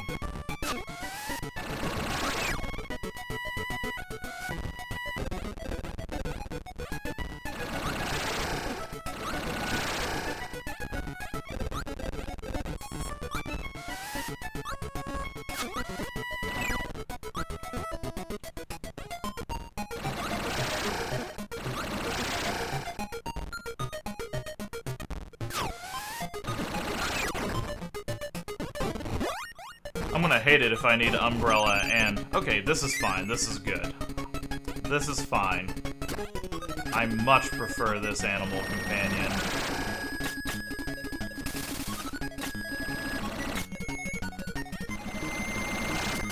Because now I can indulge my curiosity about down here.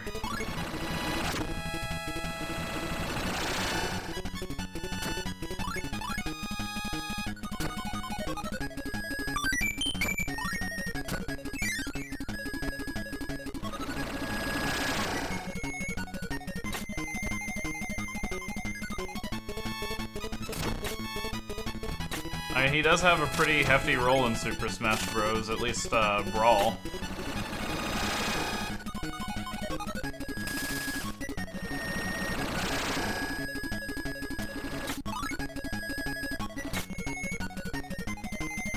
So it's not quite as much of a troll as you think it is.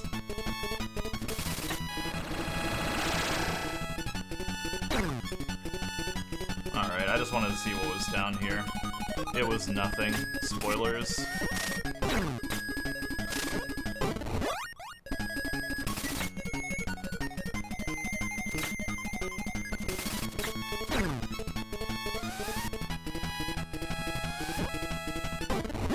There we go.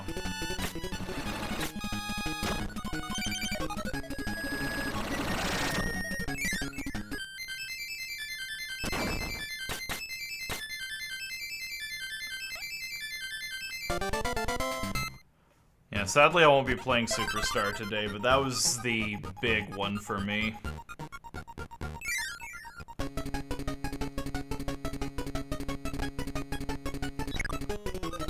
What is Ku and ice power. Oh, I see. That's not super great. It's fine, I suppose.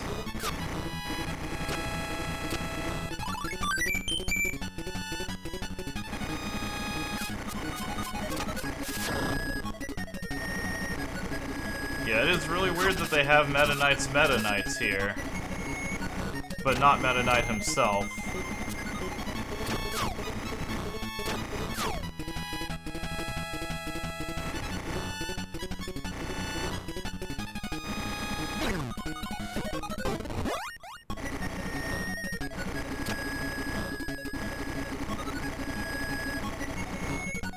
Yeah, this is gonna be problematic, too.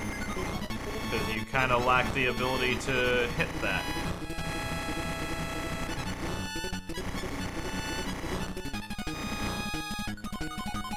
The record shall show that I tried, though.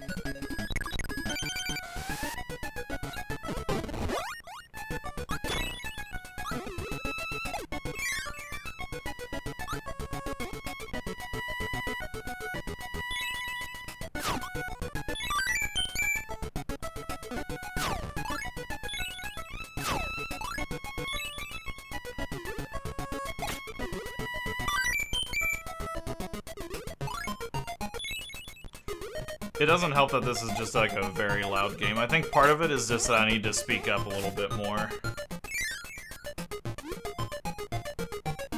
So I will try to do that and see what happens.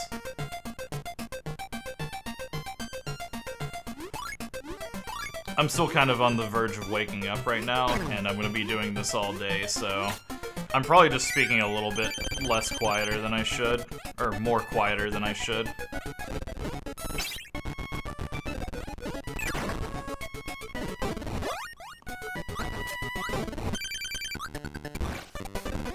We got Rick.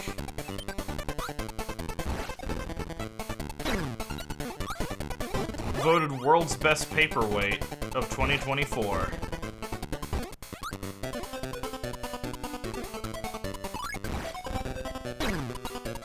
God, I hate Rick.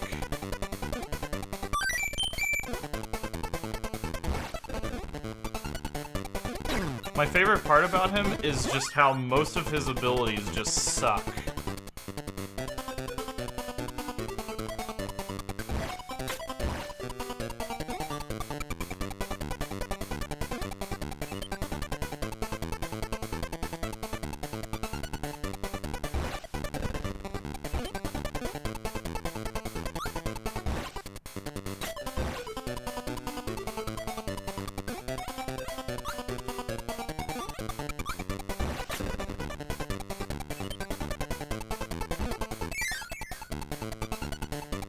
I like the idea behind them. It's just that they executed it poorly. Alright, I would need Spark to deal with those.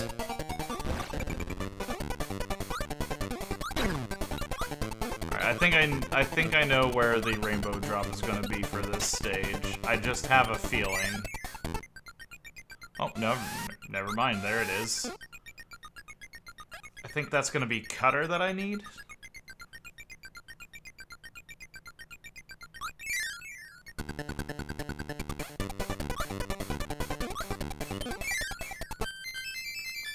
I think I need to go through that stage with Cutter, but we know where the rainbow drop is.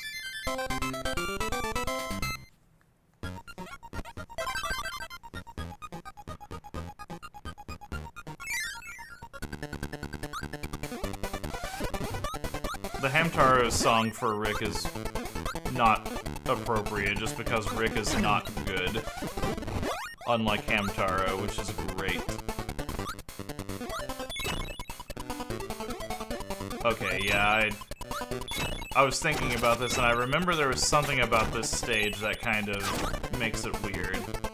And it's because I need to have the ice ability to get through here. So I can't get Cutter until this point. But there's no Cutter enemies here.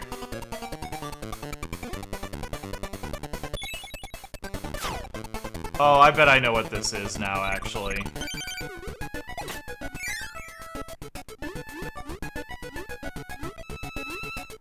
I need to get Ku so that I can go to the left of that gust area.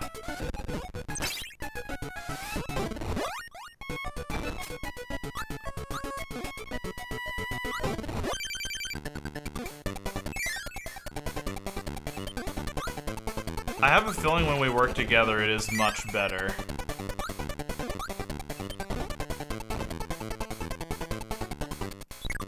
Alright, get the hell out of here. Is there anything up here? Nope. Just getting bullied around. Yeah, I'm 99% sure that's Spark that I need. Okay, so here's what we can do. We can actually circumvent some of this. Which Kirby game was it?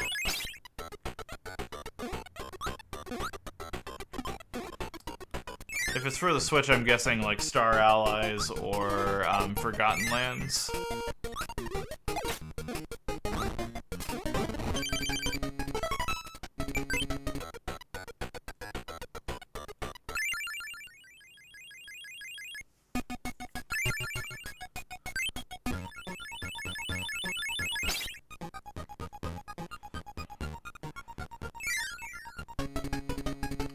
Yeah, Forgotten Land is the okayest game.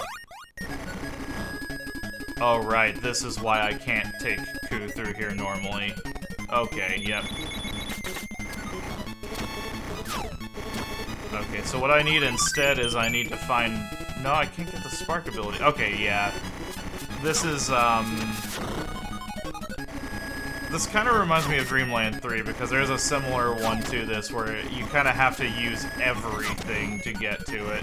I forgot about the ice block part here. So this is what keeps you from using Ku through here, is because I have to get rid of Ku to get through here.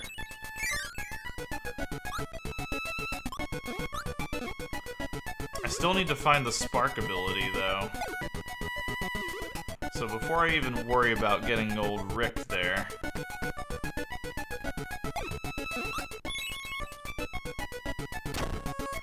Yeah, I kind of assumed as much. I need to find the Spark ability in order to do that, and I have to do it from here. Well, well, well. Would you look at that?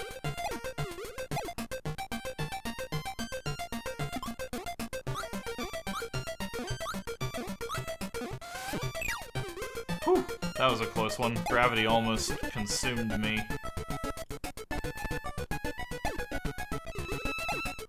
Okay, so I have Rick there. What about if I go all the way up here? Still no.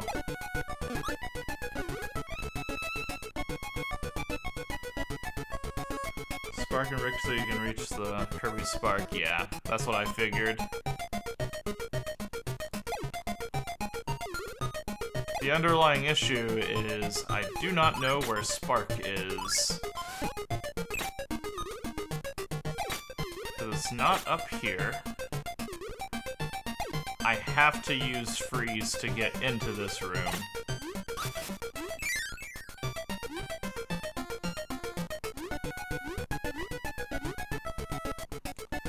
Do I need Keen to get back there to get Spark?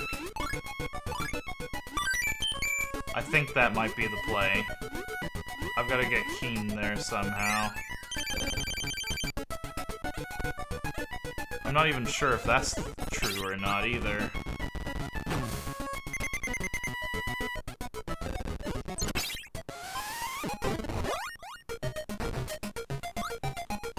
Alright, yeah, so what I can do is go back, get Keen. Keen will be able to get through the freeze blocks.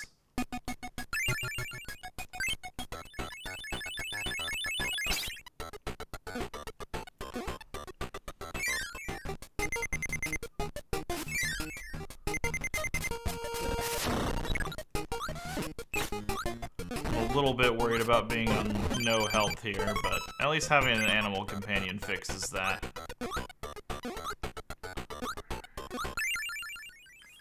Okay, let's see how this game can fuck me out of getting this with Keen now. Because I'm sure it has a way.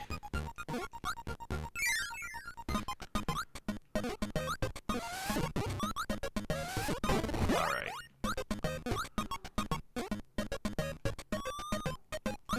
Oh, that is cheating.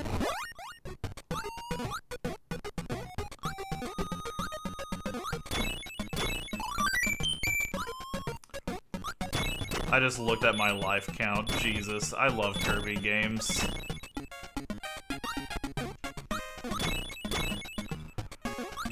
Okay, puzzle 1 solved. Keen is here. Puzzle 2 involves my cat not being in front of the screen. So my guess is that I need to go all the way through these.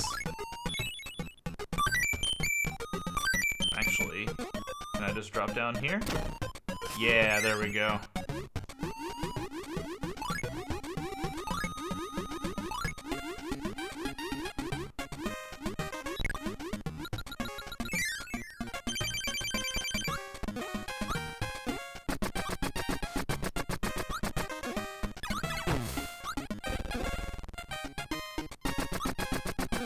Okay, I need you to give me a star.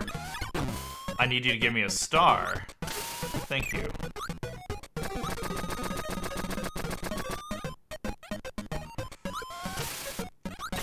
Here's a pro tip to anybody learning how to play a Kirby game. Don't have a cat in front of your screen.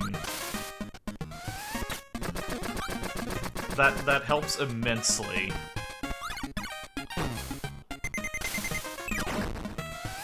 Okay, there's the spark ability.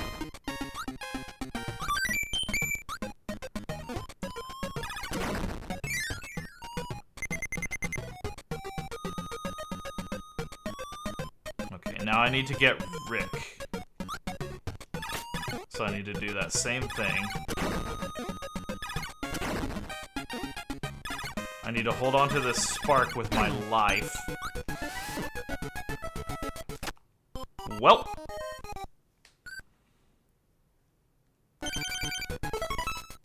I did not indeed hold on to that spark with my life.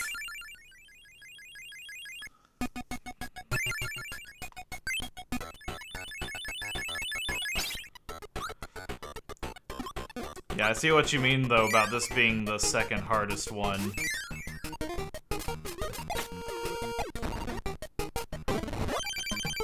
They really make you work for this. Okay, step 1, get spark.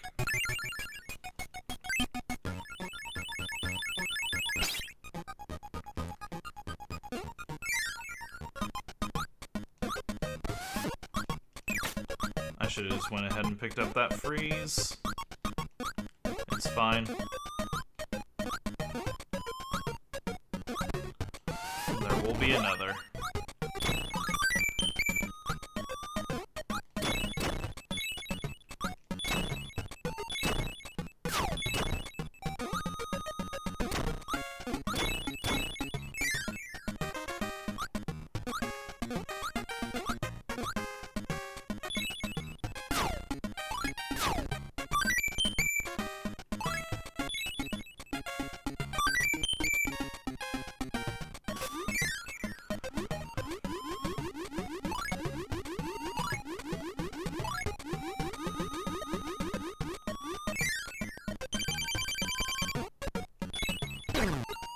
That's fine. Just give me an extra projectile to use on you, buddy.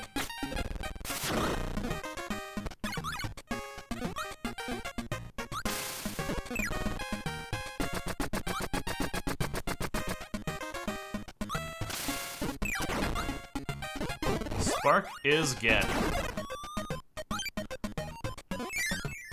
Also, I think earlier, I got the, like one of the super rare, getting the female, I think that was Choo Choo, actually. Maybe? I need that.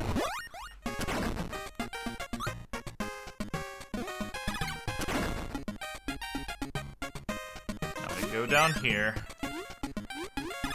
Don't die with Spark down here. It's not the end of the world. It's just not great if I do.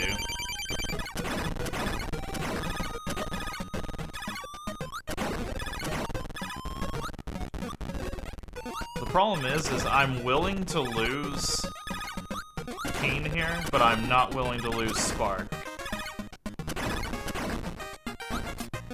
Okay, there's Rick. Got him.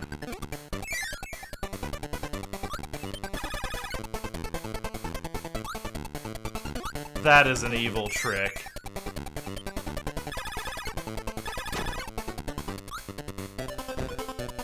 Okay, I need you to finish moving. Thank you. You are just gonna make life troublesome, aren't you?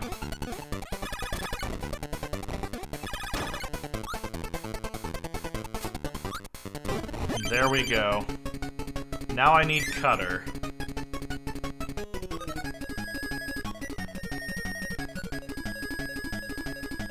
I'm going to get from here.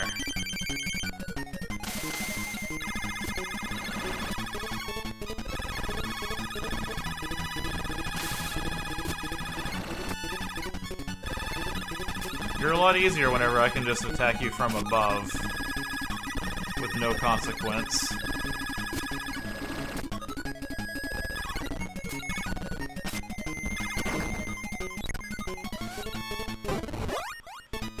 Cutter is get, so now I need to protect it with my life. Not like that.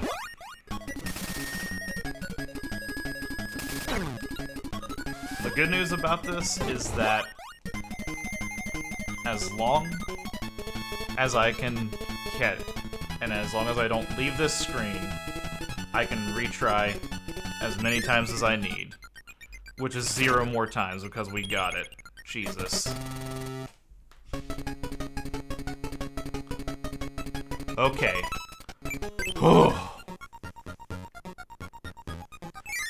I can just play the rest of this level now. That's the great part.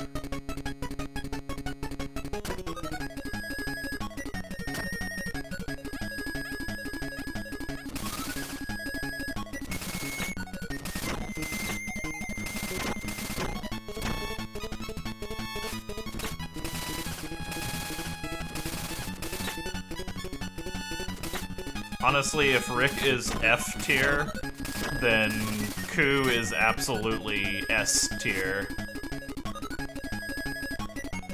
I don't know. Actually, kind of thinking back on it, I kind of feel like Ku is a little bit closer to just A tier. The movement's great, a lot of the abilities are good, but honestly, I do feel like the hit lag and the hit box kind of make it harder to push for him more.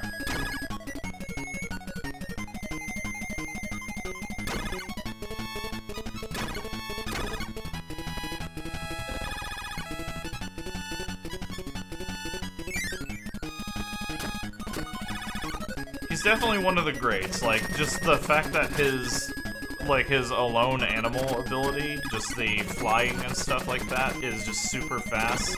I feel like that puts him really, really high up in terms of, like, some of the other companions, but I do feel like his move pool is a mixed bag. The Cutter is definitely top of the top. But, like, this Spark ability is kind of annoying, all things considered. This one's fun, but, like, in later games, it gets a lot more not great.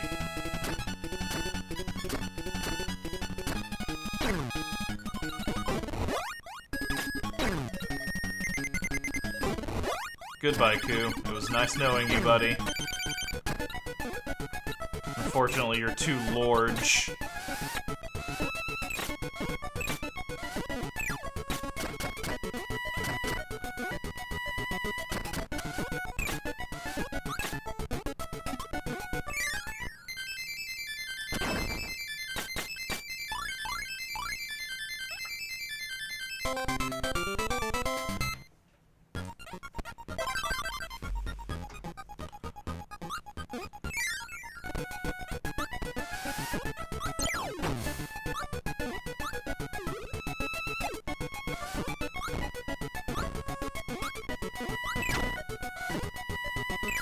So any secrets we find from this point forward are just gonna be little presents for us. I'm trying to remember if those mummy eye things show up in Dreamland 3. I think they do. Look at that little asshole down there.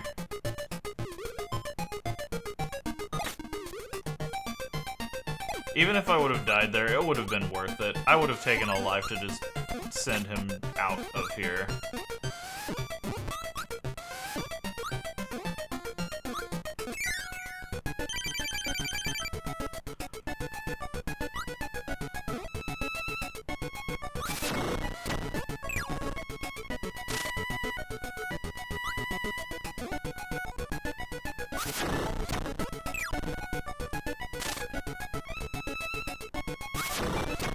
He gave me a really nice pattern. Usually he's a lot more mean about that.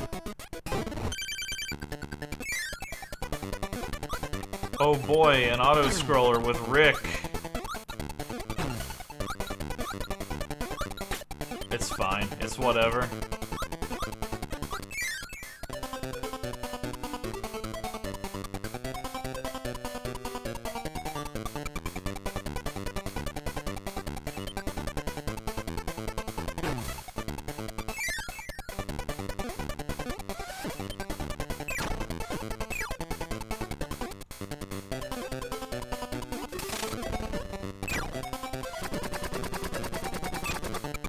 That's rich.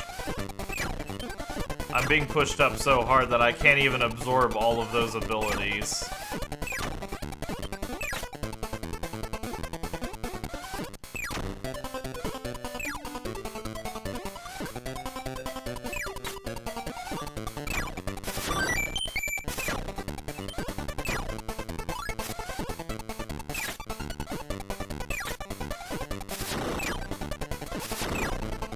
That's not the block I would have dropped there, but okay.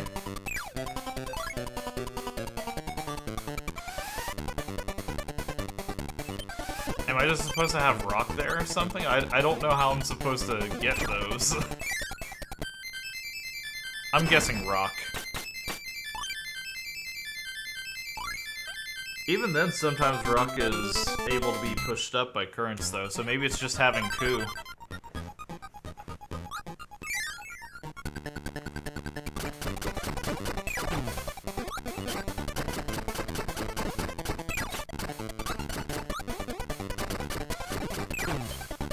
I'm glad I already have the rainbow drop because this level would horrify me about the idea of maybe having to get the drop here.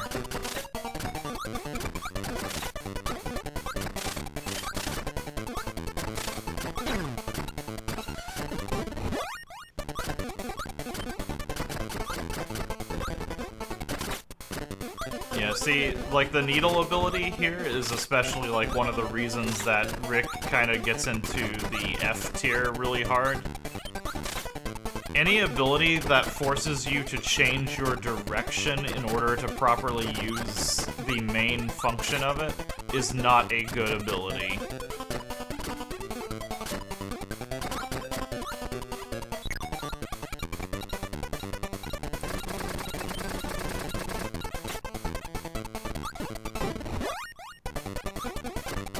See, like, beam fires off straight ahead. But the needle one, I have to manually turn around in order to get that one to fire in the correct direction, and that is just make it to where he automatically turns around and puts the needles in front without, like, changing trajectory of the character, without changing anything like that. And then the ability is fine.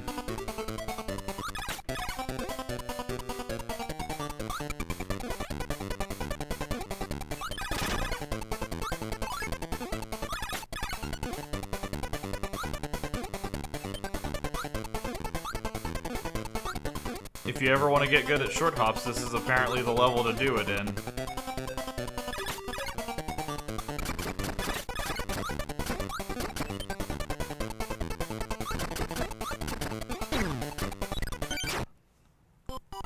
I hate that there's not like a dedicated just get out of animal companion button, because that's what ruined me there. That's fine.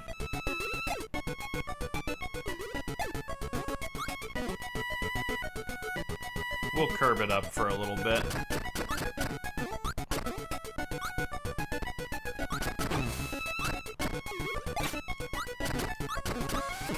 I feel like that's another thing that really, like, puts him so far down on my, like, personal tier list of the companions is there's so many other companions who can either deal with that or don't actively detriment to it.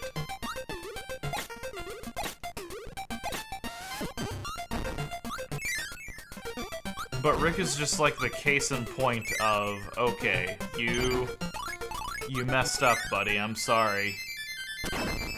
You chose me on a platforming stage. And Keen sucks at platforming too, but at least you get like the underwater currents and stuff like that, and they add plenty of those to make him worth the, you know, the investment.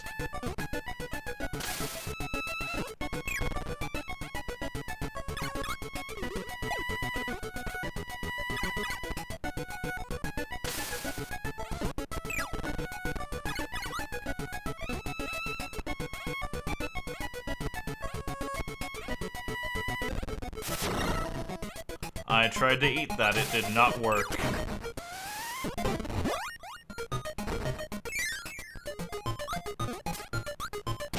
Oh, look who it is!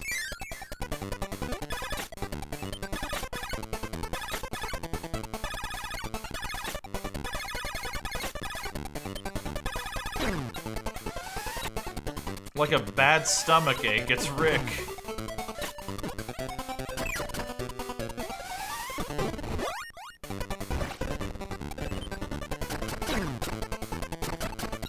God, I hate him so much.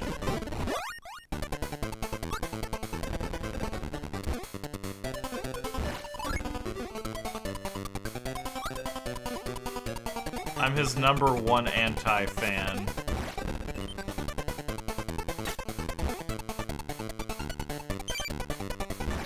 I genuinely had a moment there where I was wondering if I was even going to connect with that.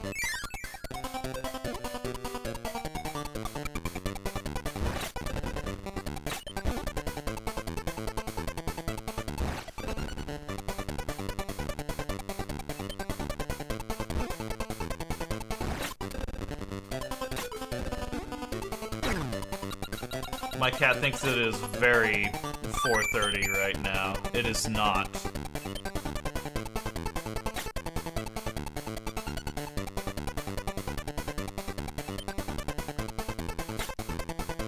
But maybe if she behaves, maybe we'll see about getting her some extra food.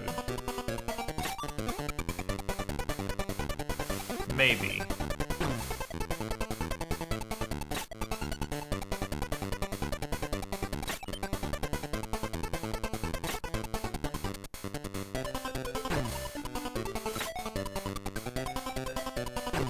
This level is amazing.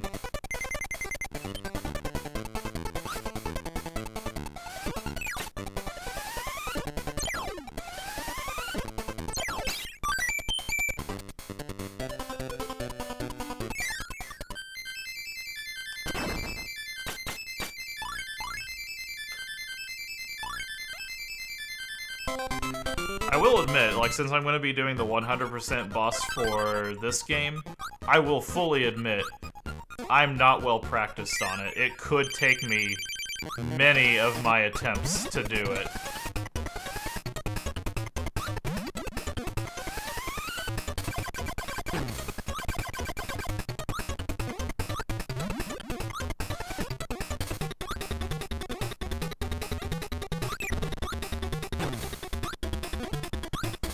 Look, Kraka, I don't care if you fucking kill Rick. He deserves it, honestly.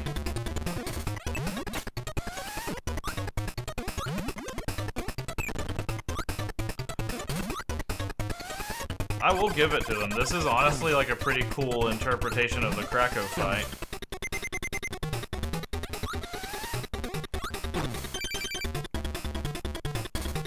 now we can actually start fighting.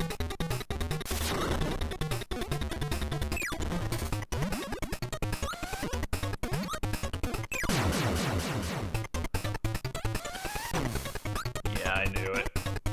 That part felt too easy. Now the real fight begins.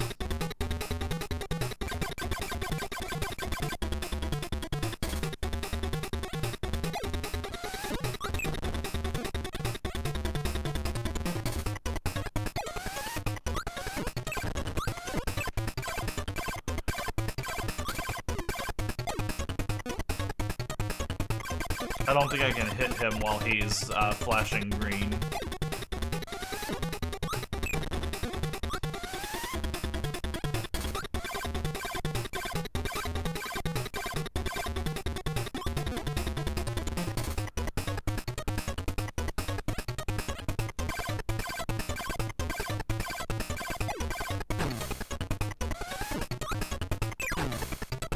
Well, that was my fault. Brain got caught up in trying to dodge and trying to hit him. Hey, Cracker, you think you could toss one of those, like, just at me? Thank you. I'm probably gonna lose this Kracko fight.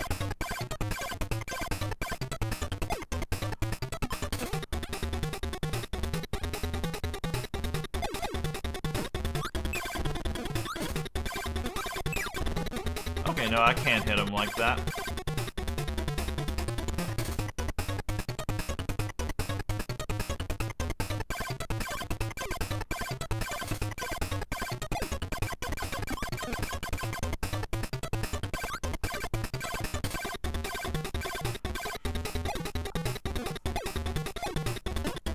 This could be it.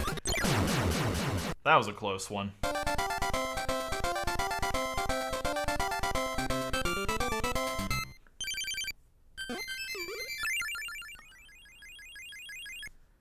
It wouldn't be one of my streams if I didn't get a 1 HP and a dream victory over a boss.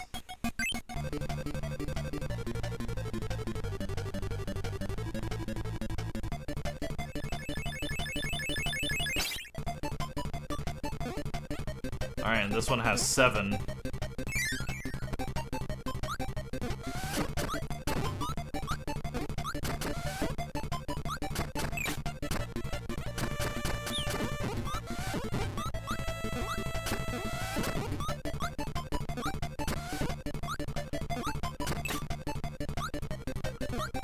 It'd be nice to have an ability.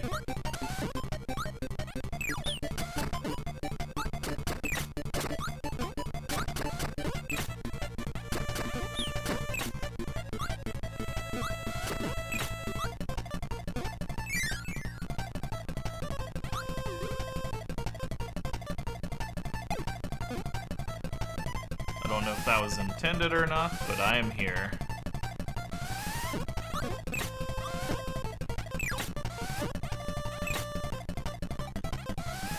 I think this was intended.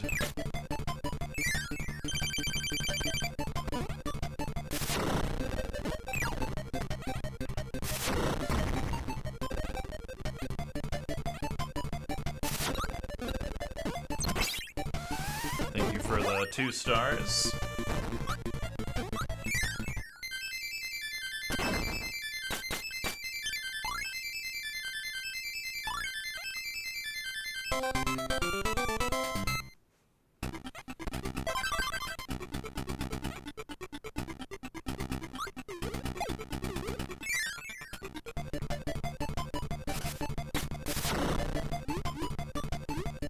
I hate that the fireball ability works underwater. I'd really just rather it didn't. It's fine.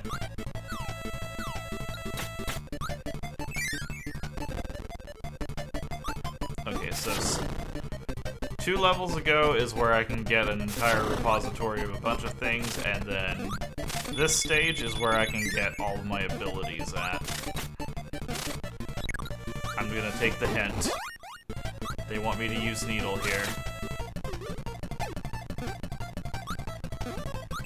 do the 50-50.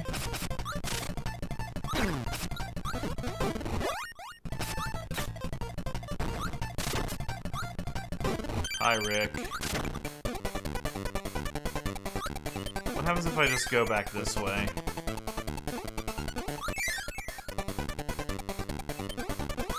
Nothing. Okay.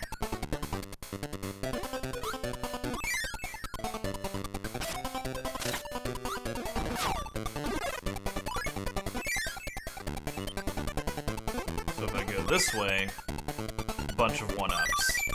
There we go.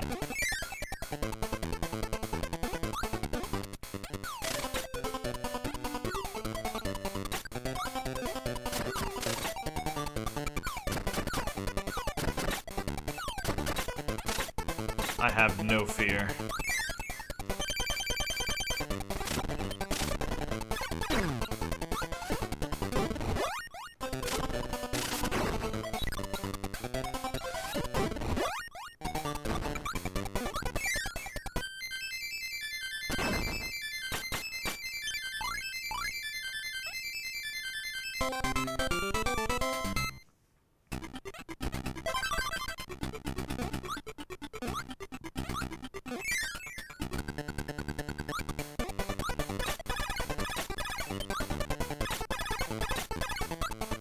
And if you guys are gonna keep showing up, I'm gonna keep beaming you.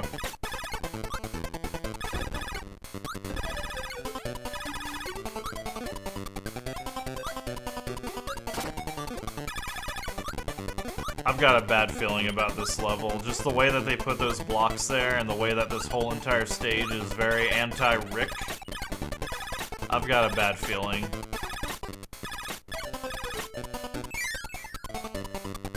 I hope I'm just wrong.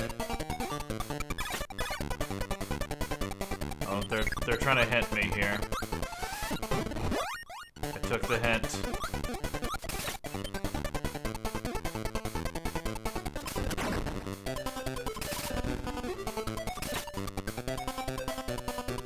Leave me alone. Okay.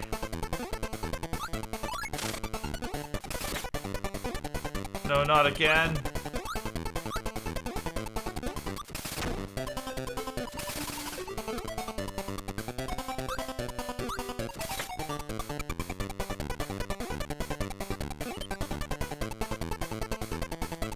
Okay.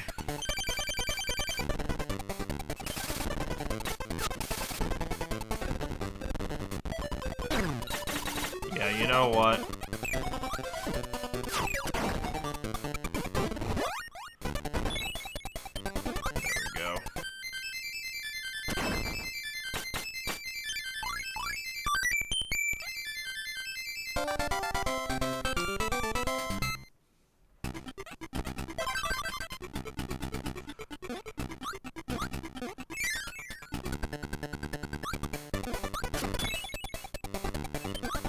Okay, stage 2 is still technically my weapons cache.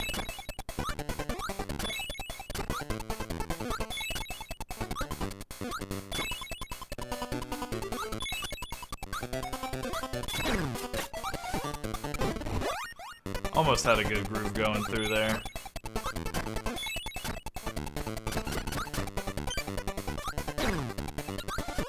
I'm glad I got that Maxim tomato just to immediately lose the entire reason of getting it.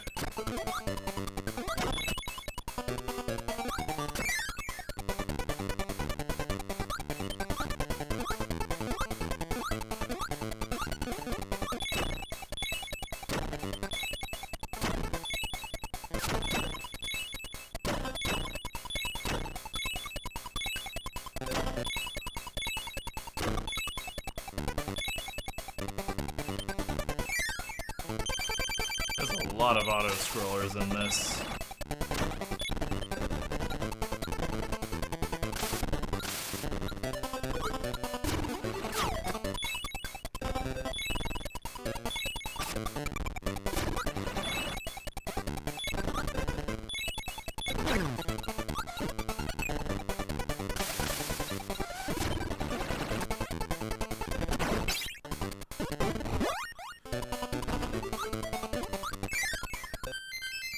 Dreamland 3 kind of did something very similar to this one, where just basically like, whenever you reach this kind of point in the game, it kind of turns into a big collective boss rush kind of thing. So it kind of makes sense that it's happening here as well. I just hope that the rainbow drop is at least somewhat easy to figure out where it's at. I'd really appreciate, after the whole animal companion hullabaloo, I'd really appreciate it if this one was just an easy grab.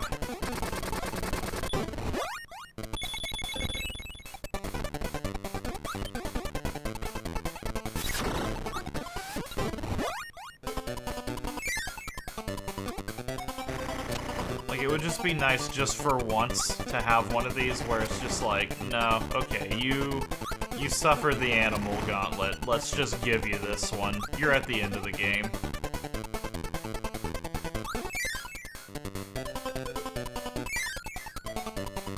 You know what? I didn't check the floor there. Let me just do that because, okay.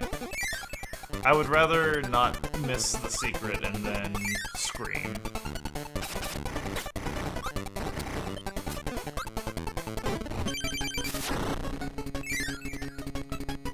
Better animal companion get. Woo. Oh, you're kidding me. They swapped places.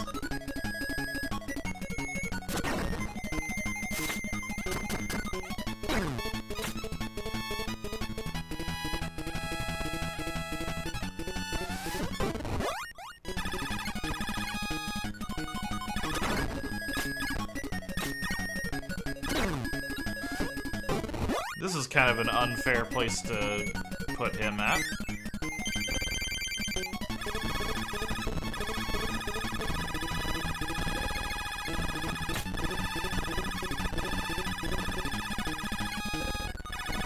Riveting boss fight gameplay.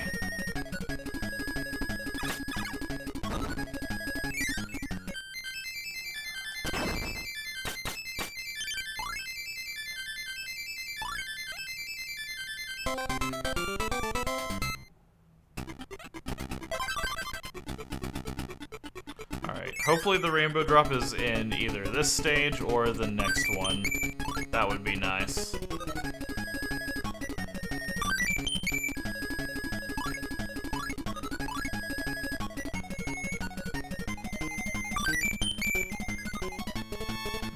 A, no.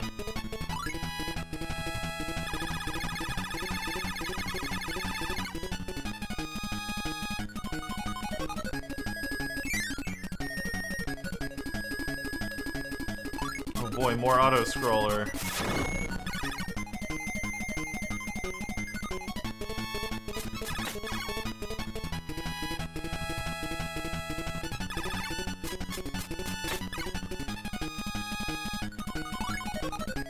I have a bad feeling it's going to be in one of these auto-scrollers, and I'm going to have the chance of missing it because of that.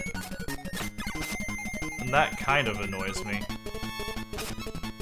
Well,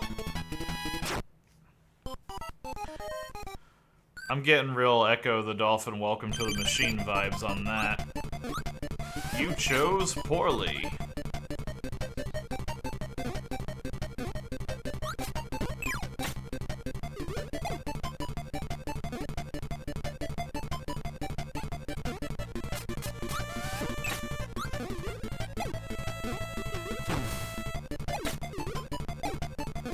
At least we get to hear the cool music in this one.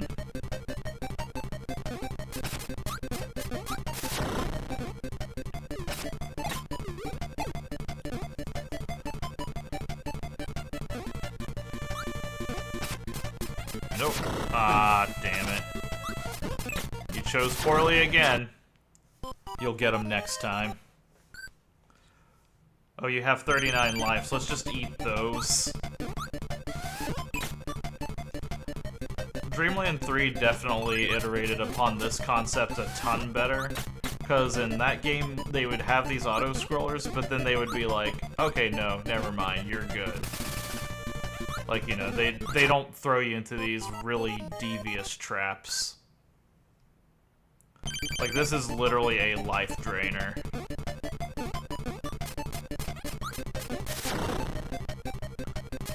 You'd think I would start paying attention to these. I'm gonna try to start remembering the correct paths now, because I do not want to lose all 30 of my lives on this. So, up.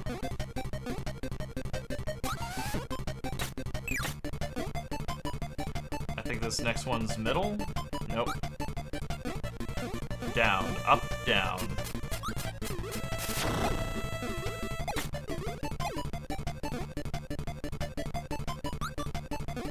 If I remember this one right, then it's up. Up, down, up. There are multiple paths, but I feel like the definitive directions kind of help me more. Okay, up, down, up, down. Oh, that was easy. A lot easier than I was making it out to be, that's for sure.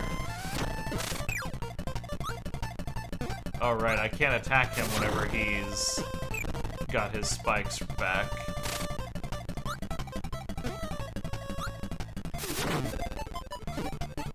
For the love of all that is holy, please tell me that the rainbow drop isn't in this level.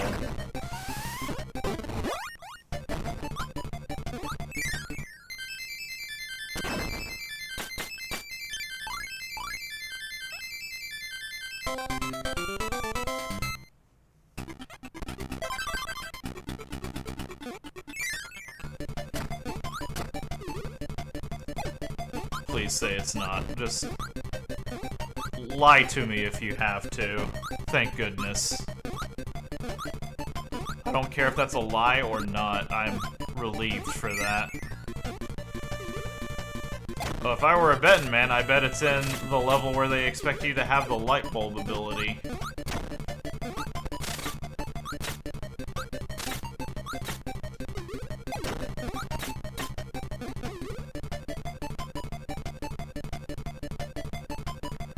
Okay, that's fine. I can work with this.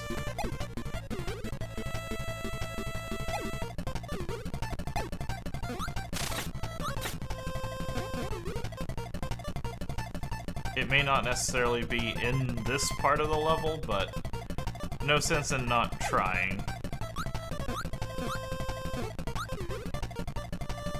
Okay.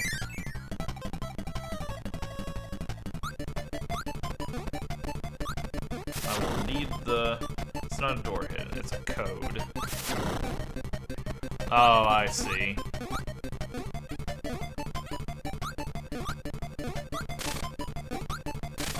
Oh yeah, and I just screwed myself out of both of those, huh?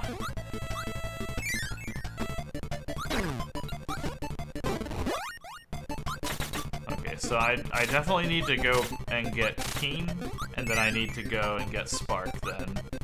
That much is guaranteed.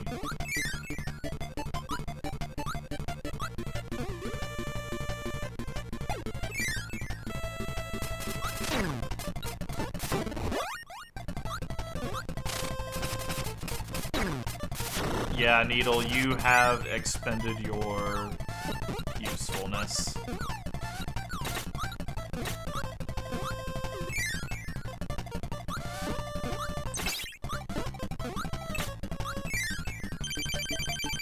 Okay, that was just cruel.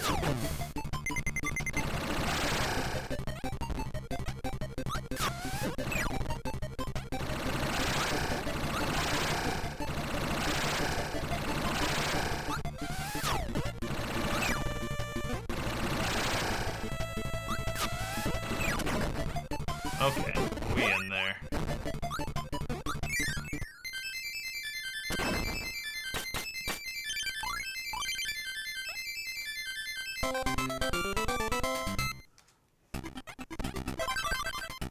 Okay, first things first, I'm gonna go and get Keen.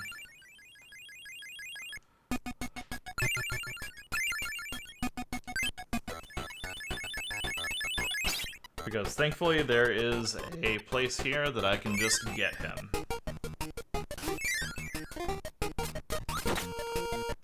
Now it would be nice if I could find Spark somewhere, which I think in level 2 of the place that I was just at, I think I have a weapons cache there of Spark that I can get.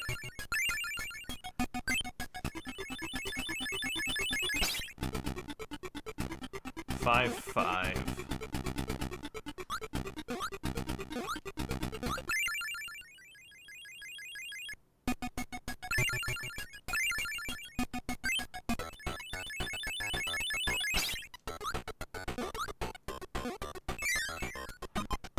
Yep, there we go. Okay. Easy peasy. Just saves me a little bit of waffling around time, just trying to find that.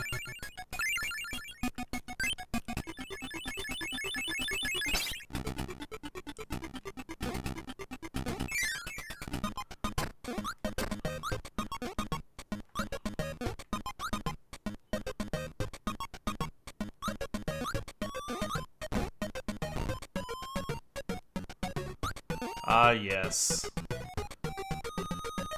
The fish that can only move in hops, having to do a pixel-perfect jump to not jump into spikes while trying to preserve a spark ability.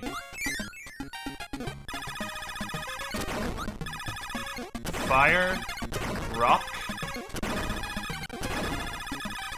needle,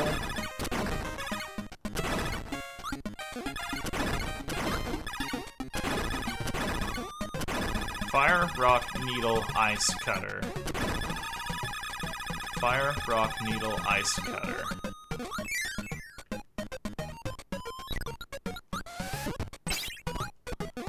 Fire.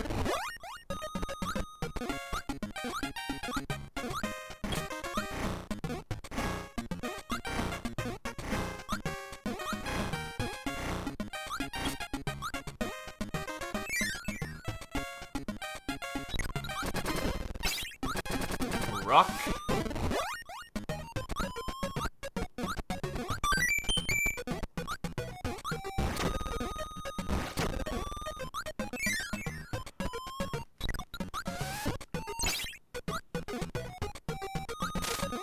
Needle. That was horrifying.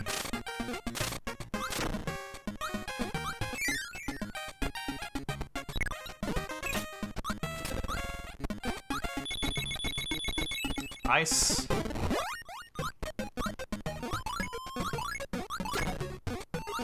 And cutter.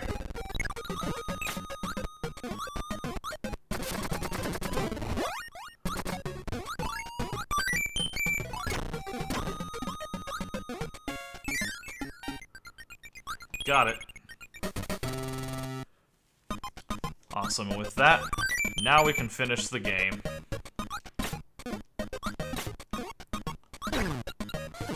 I'm actually gonna try to keep Cutter through this because... Oh, you mean...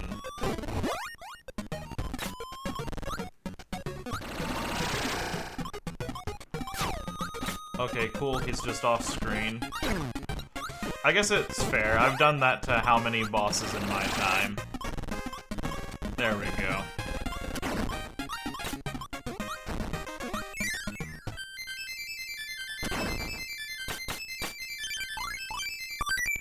Perfect, and we got ourselves to full life.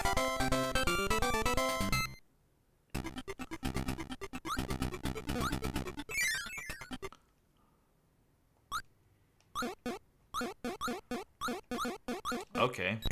No animal companion.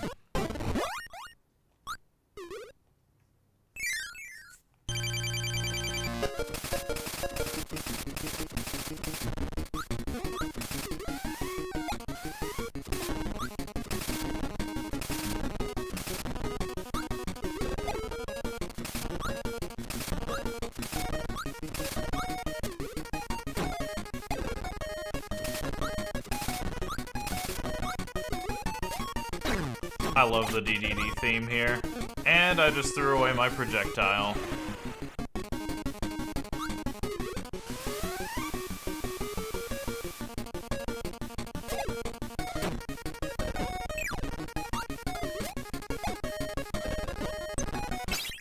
That's a good one right there.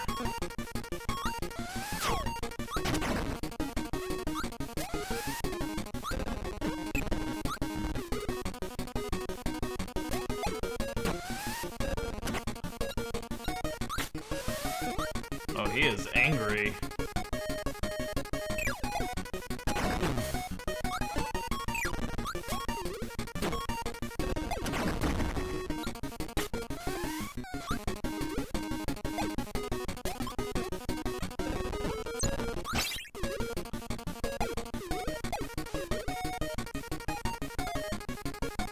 I actually don't remember his moveset here, honestly.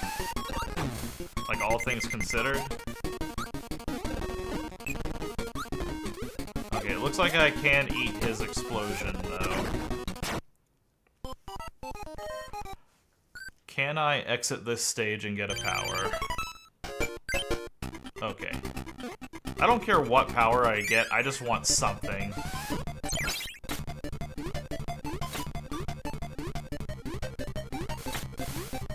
I was gonna say an animal companion would be nice as well, but I realized that you kind of have to get rid of those. Alright. Fireball might be good here, honestly. Yeah, out of all of these, Fireball is the way to go.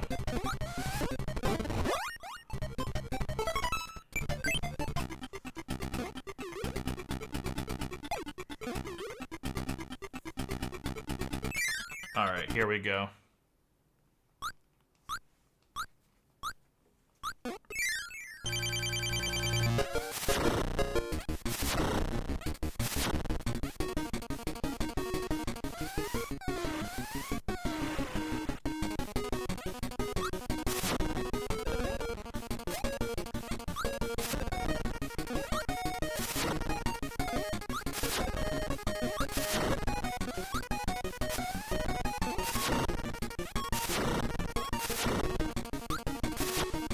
Yep, that's what I was worried about.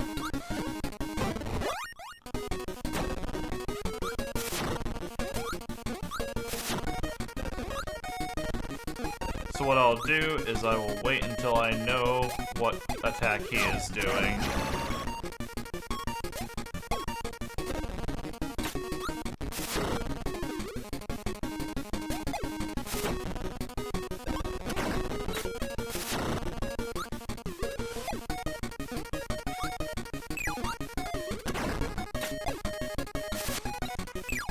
Can't do that 2 times in a row. That's not fair.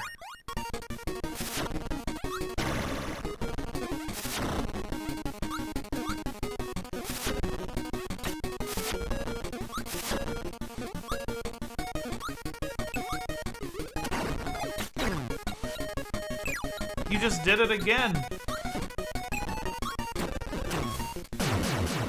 It's okay, we got him. Now, hopefully, I don't need to do this all on 1 life, or at least that it'll let me die and do this next part afterwards. Guess we'll find out.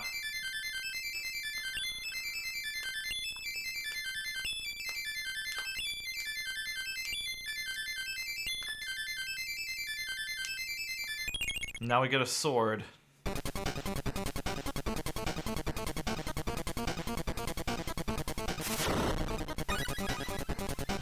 This is why out of all of these games I wanted to at least do this one, this way, because,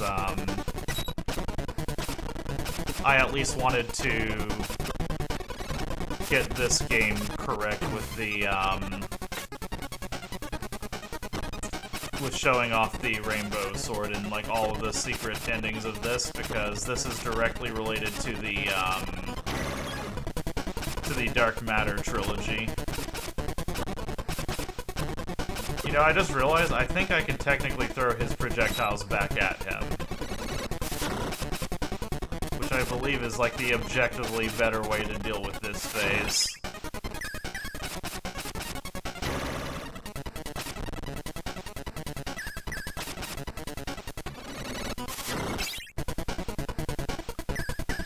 I think that's true, yeah.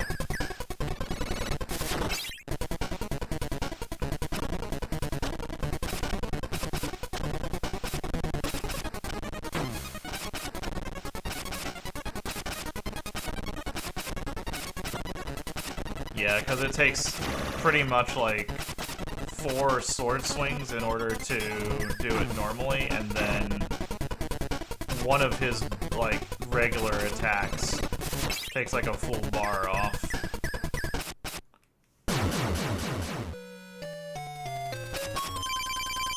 Now here's the scary one.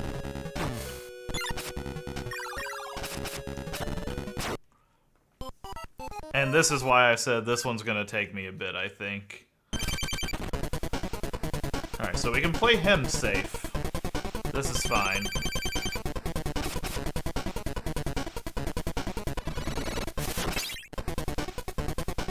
I wonder if it hurts him more if I can hit him with multiple of them, too.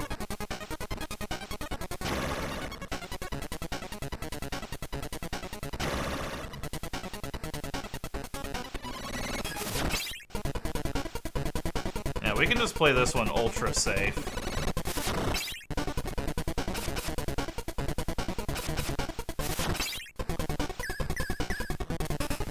He can do his laser shooties, he can do this.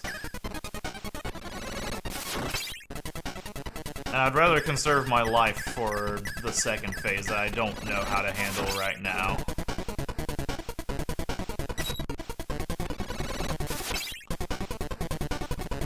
I can't tell if it's doing more damage or not, sadly, but it's fine. It doesn't matter if it does or not. Ow. Jerk.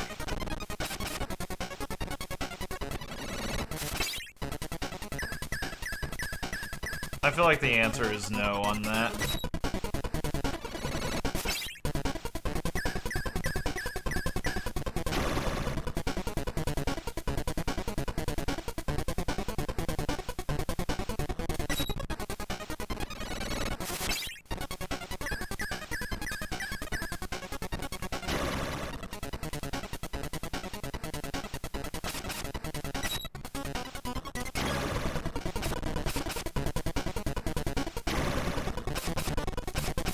Appreciate it if you would give me a projectile. Not that one.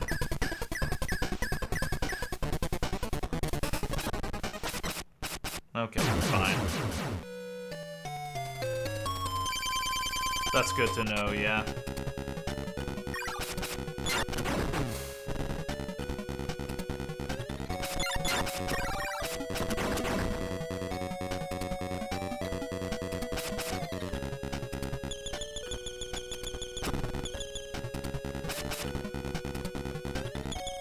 He has one attack in particular that I'm worried about.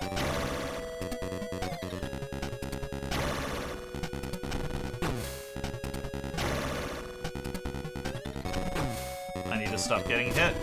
That's it.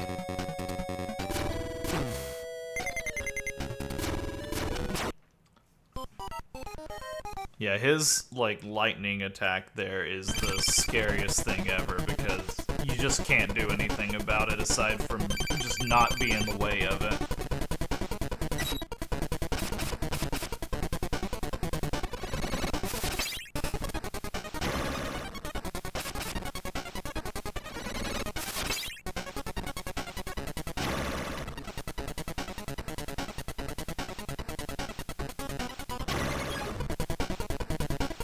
Yeah, like, they get better about it in later iterations of that battle, but this very first one, it's just like, you get no indication for it. Dodge it or, you know, have fun.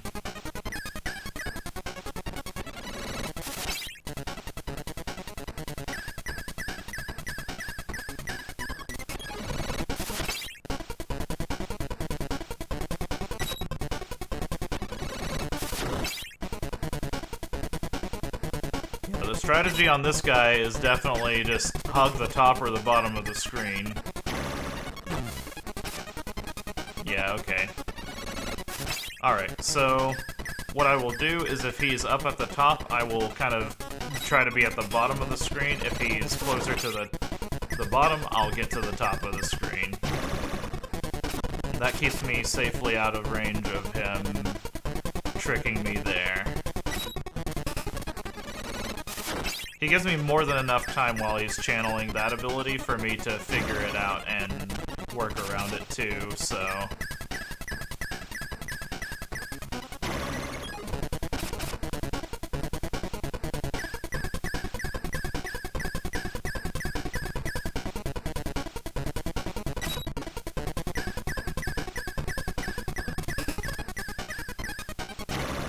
That was mean. This is gonna be a bad attempt. Alright, we're just gonna try to play range on him this time.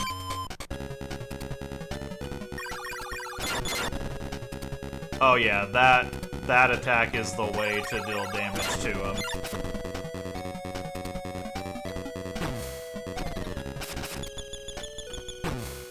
That was mean.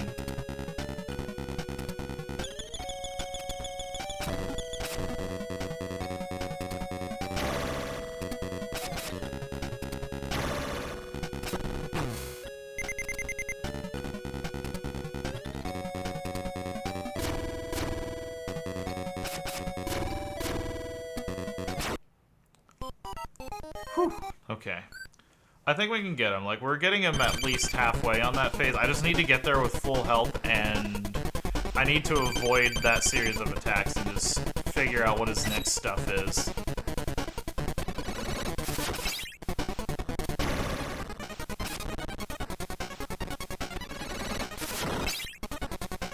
What's annoying about this phase is, like, it's not too bad getting him to do his letting me actually deal damage to him attack out at the beginning, because he doesn't have his laser sword yet.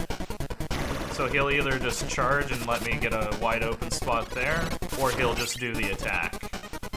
Once he starts firing lasers, though, that's whenever he really stops trying to do it as much.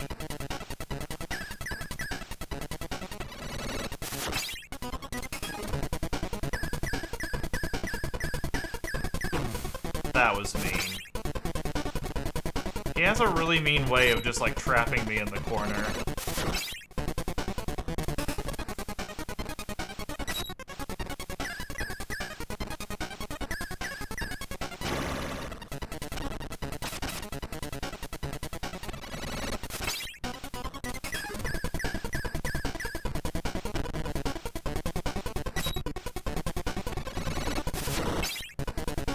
One more hit. Don't be a jerk.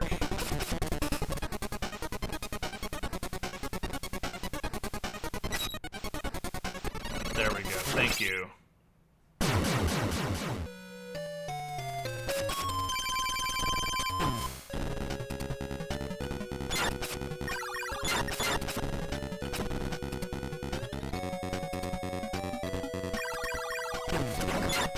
I tried.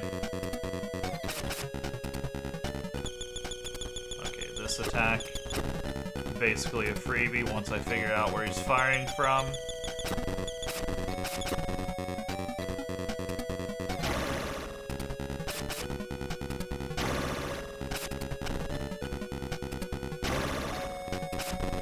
I can get some free attacks in there.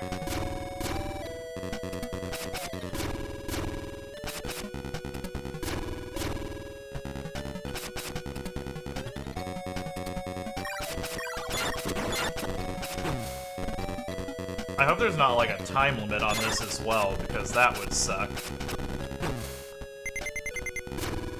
Oh, not this attack. I think there might actually be a time limit on that phase, too.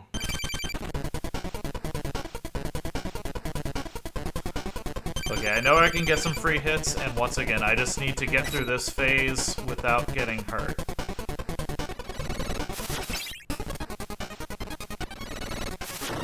I get all the time in the world on this phase.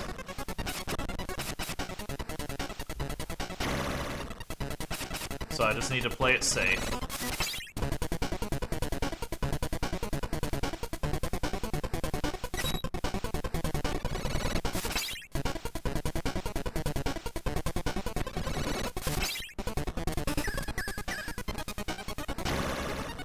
I knew it. I fucking knew it.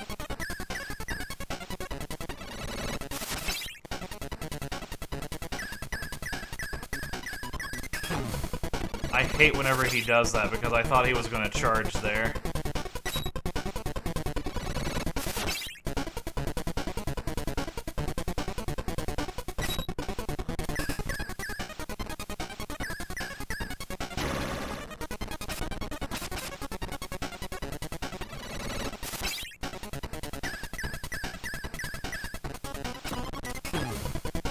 This is gonna be a bad attempt.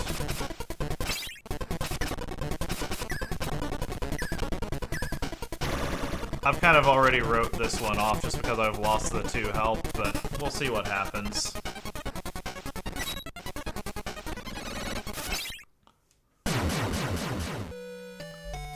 It's gonna be especially difficult to do if there is a cat in front of the screen.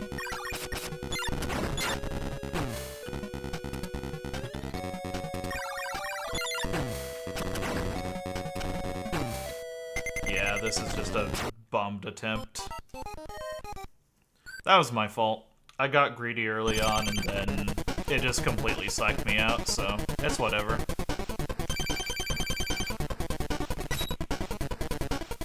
I also really badly whiffed on hitting him with his own projectiles a whole lot. That annoyed me too.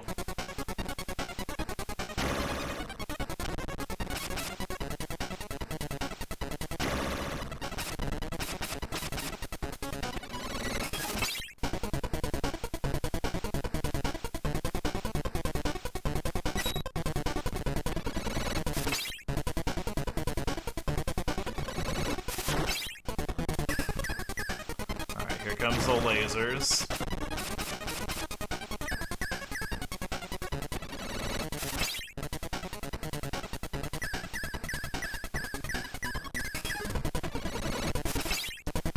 I didn't freak out that time. I feel like he's pretty generous about either spamming the lasers or doing the charge, so I just need to be paying more attention whenever he does that to figure out which it is.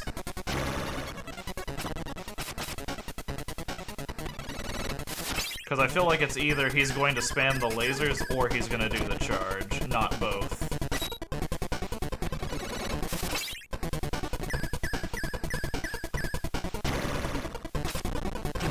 Ah, damn it.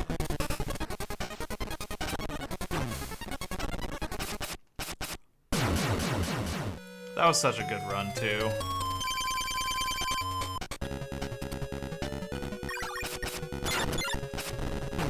Okay, I need to just swing once and then get out of dodge. I need to not be, like, directly in his eyes area there, honestly.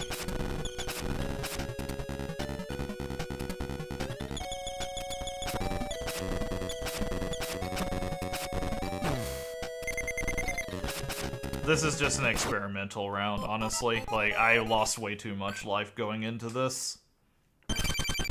Lessons learned. We've got 33 lives left. They gave me all of them for a reason.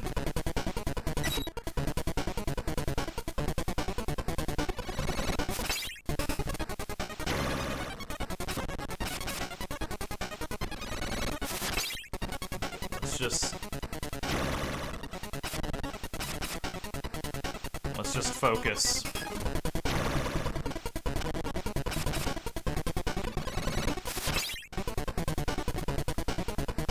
Yeah, that's what I'm noticing. Like, he's doing the exact same things every time. But, like, the only thing that changes is, like, his position changes a little bit. You cheater.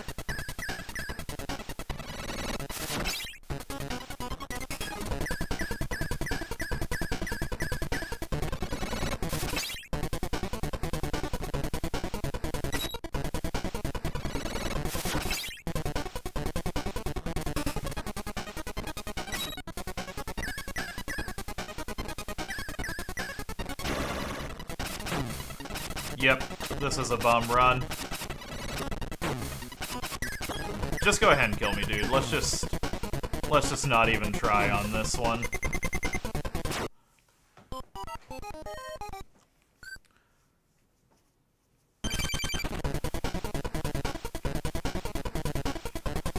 Yeah, like I saw him do the cycle one time early on, so I definitely know for a fact he's going to go back to doing that at some point.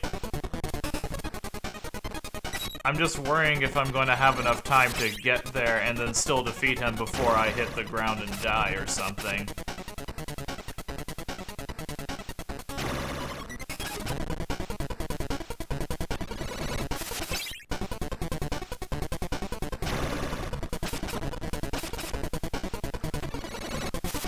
Honestly, I would unironically say that this is probably one of the harder Kirby bosses, just because of, like, the fact that you have to do it all in one go, and it's just a lot of stuff to have to deal with.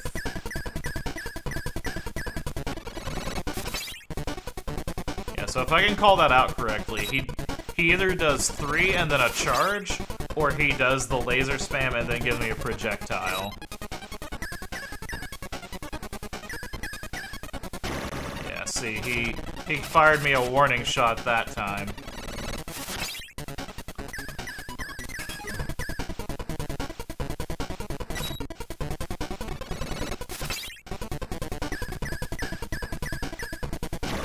Oh, nope. It is not always guaranteed to be 3.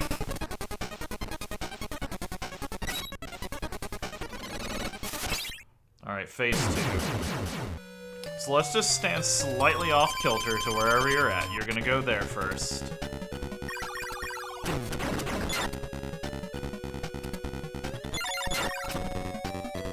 Now let's just get out of the way here. Let you do your thing. That's annoying.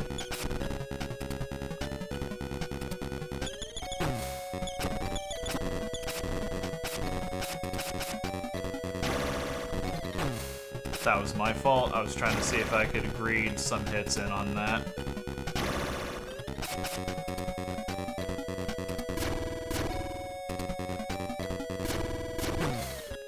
If he fires one in one direction, like from the lower or the top first, I can guarantee he's going to do the other one differently. Damn it. Okay, so...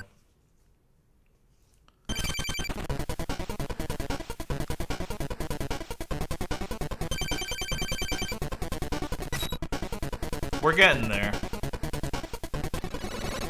We're learning the pattern a little bit more. I just have to deal with bullshit lightning that I can't really account for.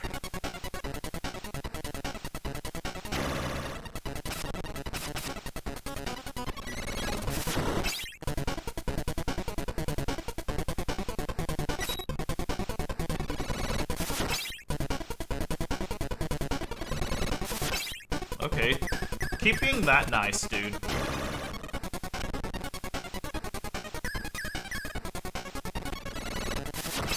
Just make this phase just perfect, and then that will be wonderful.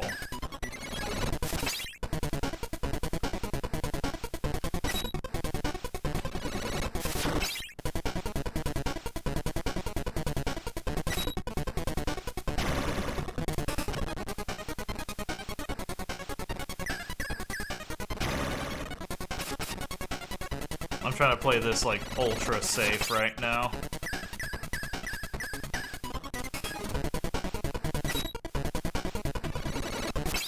Usually right after he does a, like the little sword swoops, I've noticed that's whenever he'll do a creating a projectile as well. So that's like a nice telegraph for that.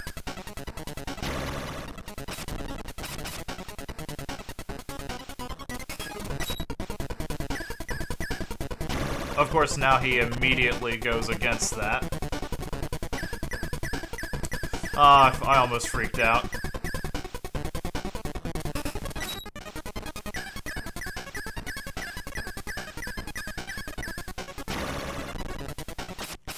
Okay, whatever, we got him there. That's the important part. Now, I wonder if I can...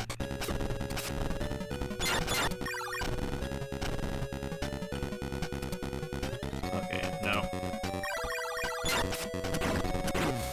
Yeah, that stinks.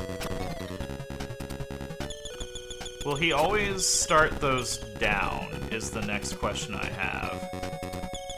Yes, okay. That's another important question answered.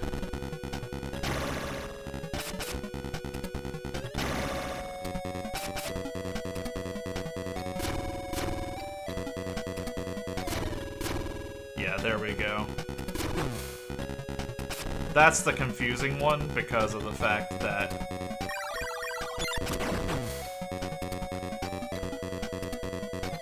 it's kind of hard to tell which direction he's going in for that.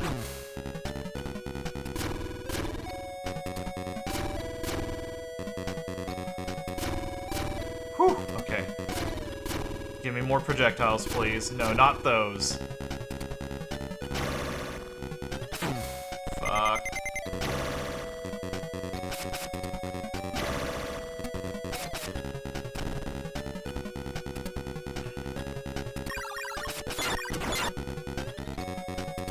Oh, okay, there is no time. Oh, yep, there is a time limit here. We hit the ground and we die. Okay. That stinks. Oh, God.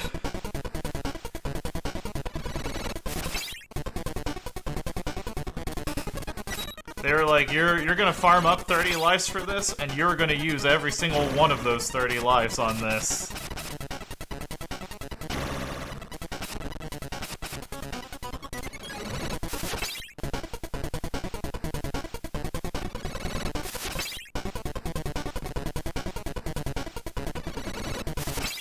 Keeping nice.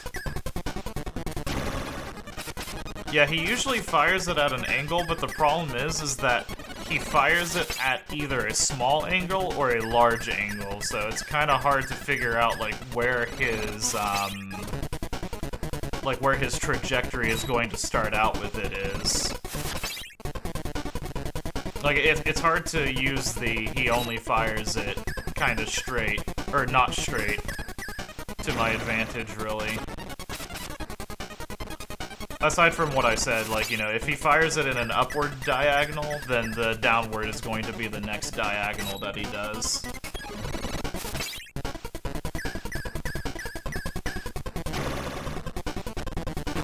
Damn it.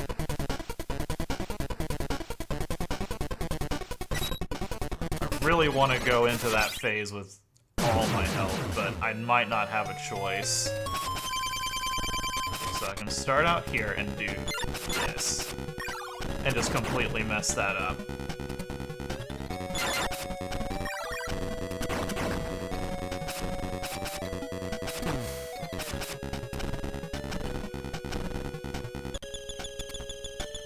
Yeah, I messed that part up. Start out up here.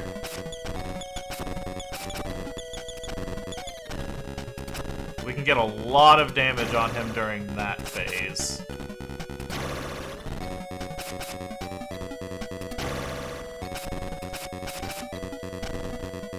Dodge the lightning.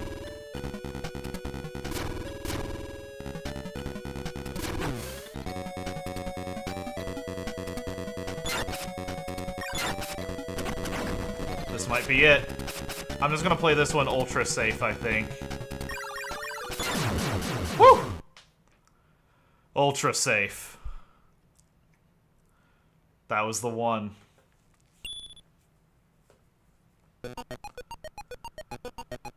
Whew.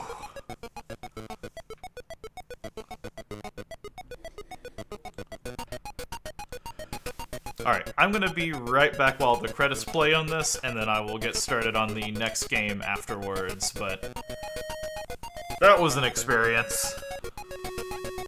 This is why I'm not gonna be 100%ing the rest of these. Alright, I'll be right back.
Alright, I'm back.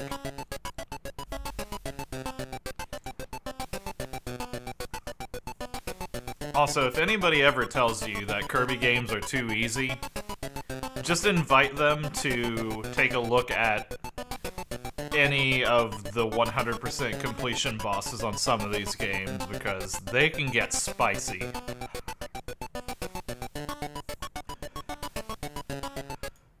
Alright. Now it's time for game number 2.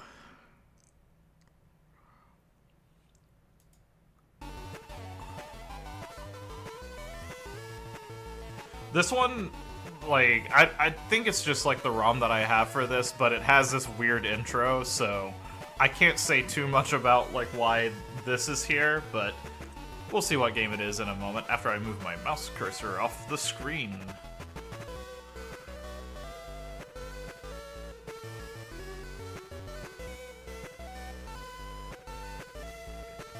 I swear this is a Kirby game.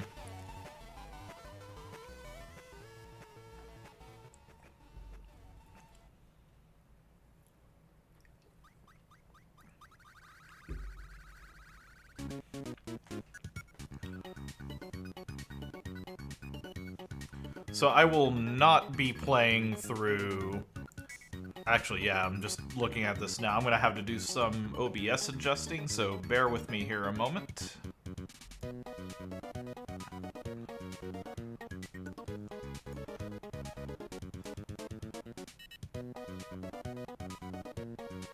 I think that is cropped correctly again. How are we on the top and the bottom? Looks like we are good. Need to trim that back just a smidge. There we go. So I'm not going to be playing through Kirby's Adventure just with better graphics.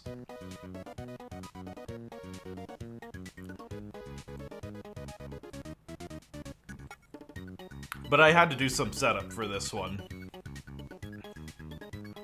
Okay, yeah, we are definitely synced up now, so that's good.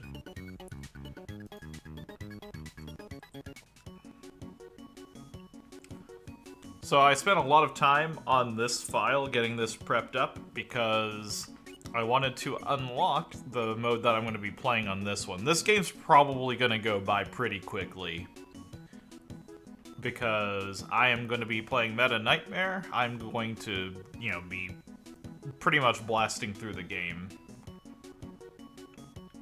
I don't know if there's even a reason to do 100% on this or not, so I'm just going to play through the game, honestly. Like, you can look back on my, like, backlog of games and see Kirby's Adventure 100%ed, so this is specifically for the Meta Nightmare mode.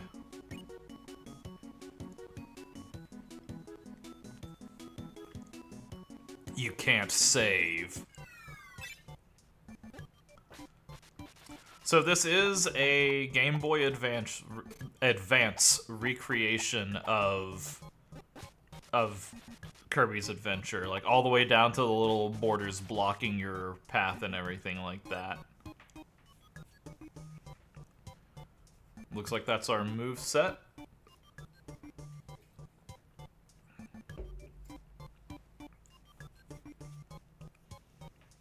Okay, so that's pretty cool. Alright. Oh, he has a faster run speed than Kirby, too. That's cool.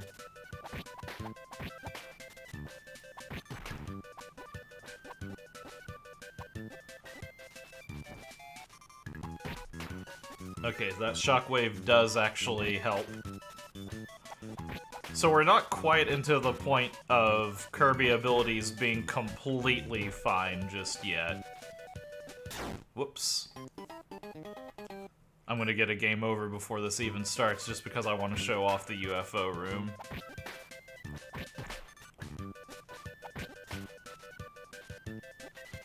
There we go. Completely pointless for Meta Knight because he can't do anything with it, but worth showing off nonetheless. I'm also noticing that I only have 3 pips of health, so that's going to be something I need to keep in mind.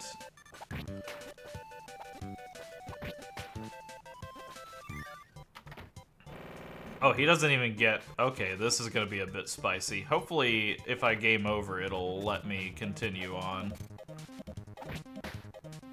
Did that block shake whenever I landed on it? No, that must have been my imagination. One thing that this remake does is it removed the howl room from that screen. Which is honestly, like... It should just be illegal, honestly. It's not fair that they did it.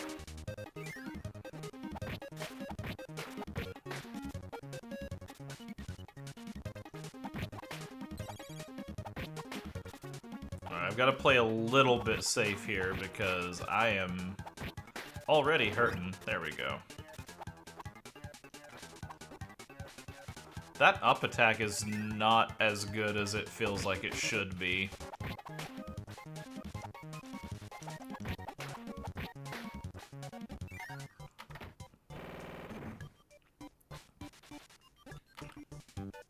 I wonder if there is a good reason or not to do 100% completion with Meta Knight.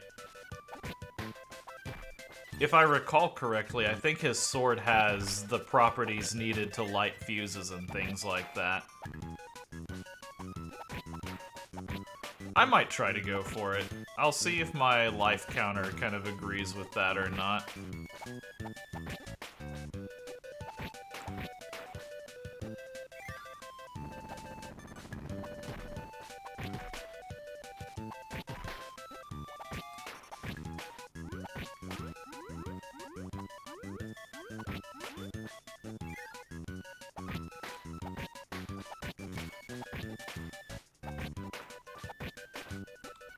And the good news about Kirby's Adventure is that this game is short enough to where even if I do decide to, it's not a big deal. That's cute. It lets me use the museum, but the only thing I can get is the sword. Wonder if I can cheese this. Oh yeah, I can.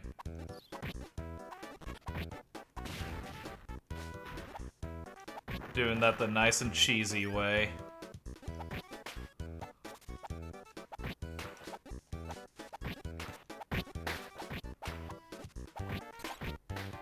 I think the thing that annoys me about this is, like, his sword swing is actually really good. Like, compared to Kirby's sword swing, it is really good. It does make me wish they would have just implemented that in the base version of this game, because a lot of the abilities in this kind of suffer from some of the issues that that plagued them in the first game. Okay, I feel a little bit better about losing that life now. Hardest boss in the world incoming.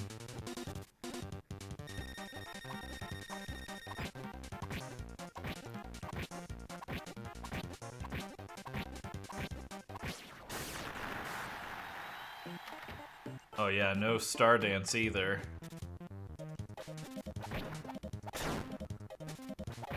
Not a good start.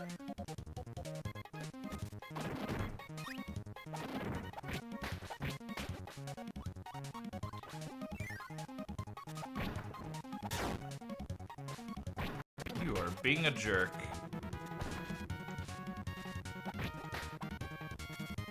Yeah, that up/slash attack takes a long time to come out, and then even whenever it's coming out, like, it doesn't have as much range as you want it to.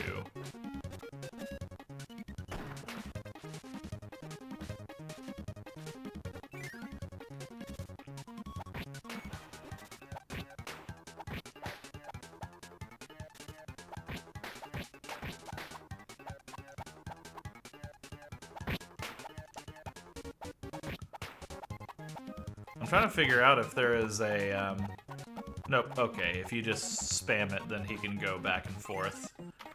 I was trying to figure out if there was like a combo or something like that if you timed your hits right.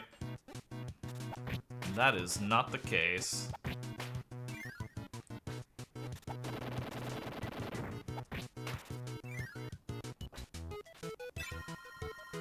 Oh, he doesn't even use the star. That's great. This is actually my first time ever playing Meta Nightmare mode on this game. I've only played Nightmare in Dreamland once before. Like, once before this.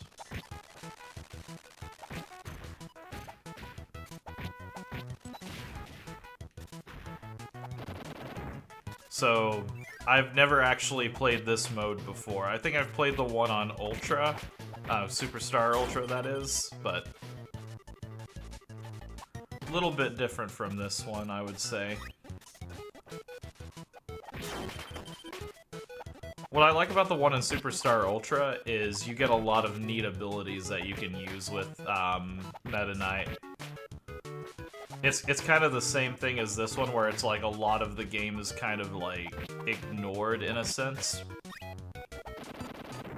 But then they let you do a bunch of cool abilities with Meta Knight as he's going through.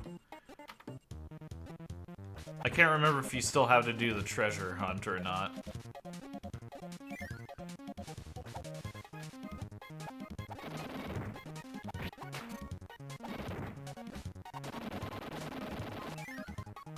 Okay, good. This is another UFO room, but I mainly wanted the Maxim Tomato this time.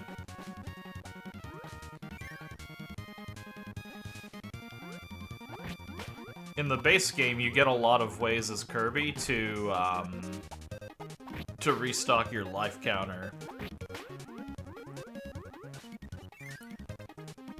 Well, I don't think I'll need a whole lot. I do know that I'm not going to be completely invincible through here, so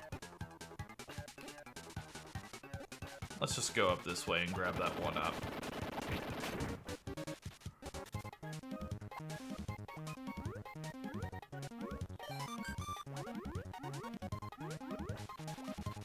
I love how the Bronto Berts in this game are like almost carbon copied from Superstar.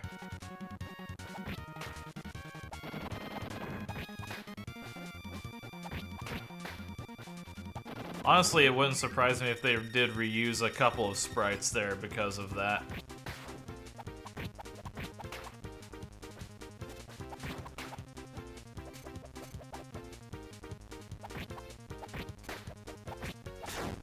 Okay, that was cheating.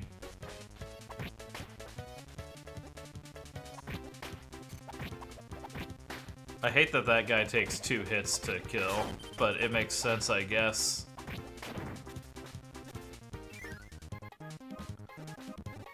Okay, no panic. I just had to kill 2 fish to get to life. There we go. Keep ourselves sustained on hopes and dreams.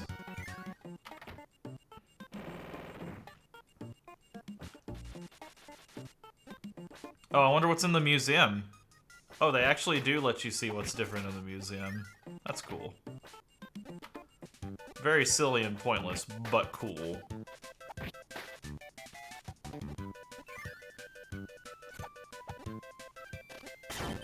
Okay, that was not what I wanted to do, game.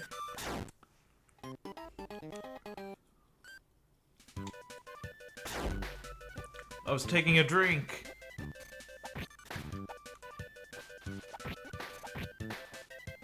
Also, I don't know why they changed, like, the original enemies to those pigs.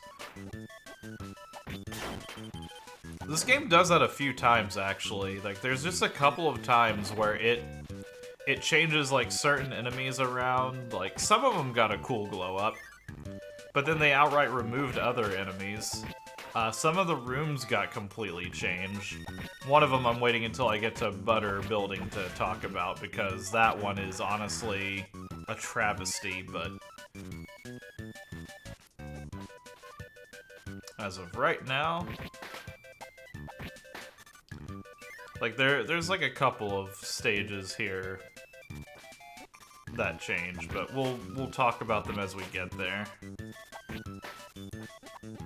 I need that. Thank you. I would have 5, but the game was mean to me. Don't need to be here. I love that little room, though. It's kind of like a tutorial for the laser and how it reflects things.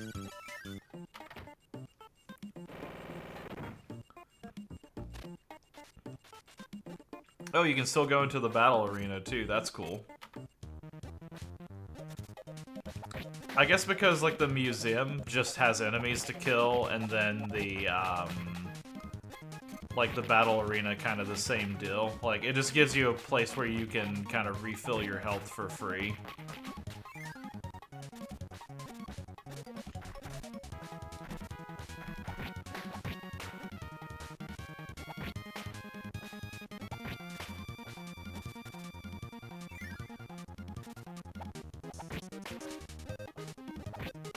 So, like, right here is one of the rooms that changed. Because this room in the original game, I do not believe existed in this form. And, like, the problem is now I don't remember what used to be here. But they changed that room for some reason. And, like, they left this room the same, so... You know, again, like, it's just one of those cases of why.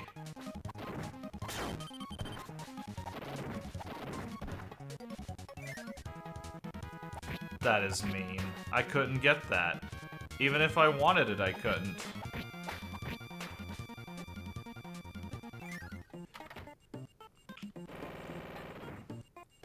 Okay, yeah. We've got to try our luck here.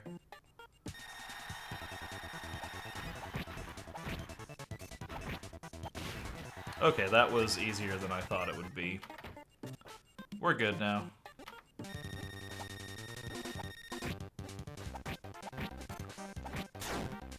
That wasn't cool.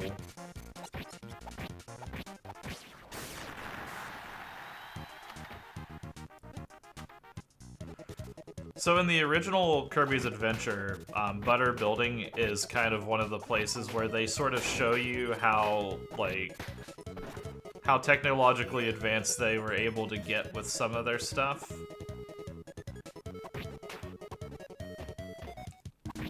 Because they used a lot of the NES's parallax scrolling, which allowed them to make the building rotate in certain rooms, which is a really cool thing.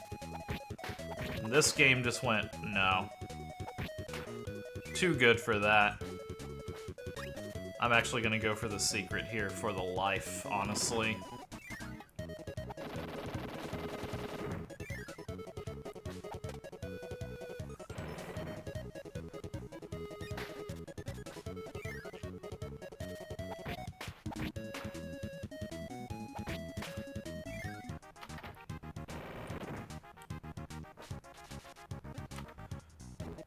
But yeah, as expected, this game is already going a mile faster than Dreamland 2.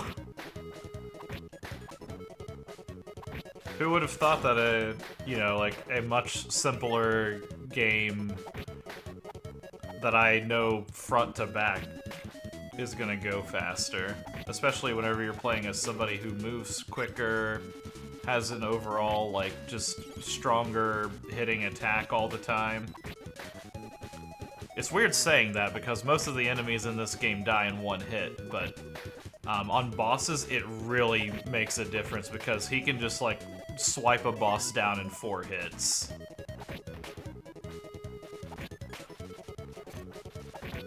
And the fact that his sword comes out so quickly helps a lot too. Oh yeah, that is straight up the Blade Knight from Superstar that I just killed there.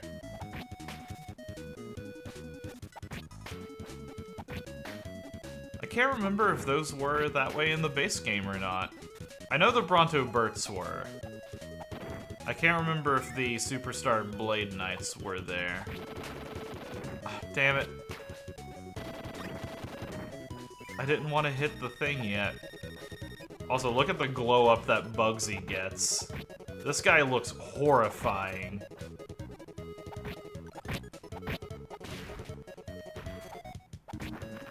I would not want to fight that bug.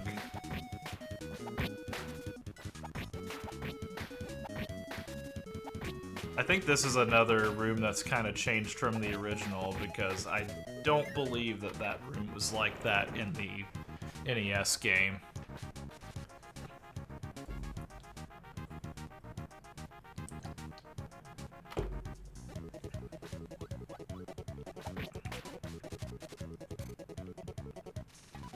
And again, like, I get that sometimes they're gonna have to make some little changes and stuff like that. I just kind of question why things like that were changed. Like, here's one of the places you were supposed to, like, run around the building, and they just go, nah, you don't have to worry about that, just here you go.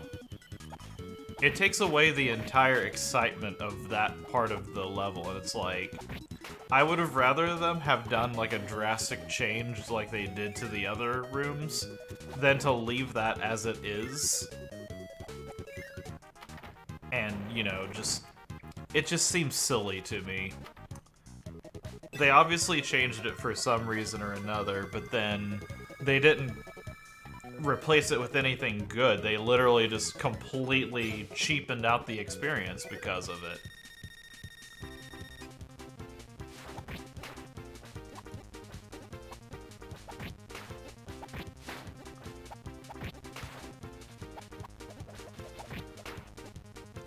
Playing these a little bit careful because I don't like that those guys can just spawn.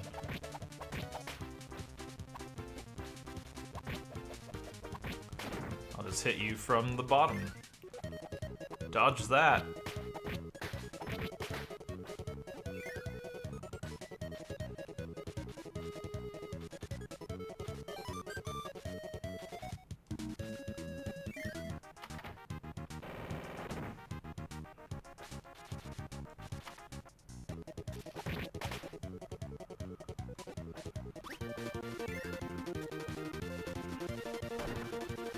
I think this room is different as well, because I think that was supposed to lead into a room where you meet Bonkers for the first time.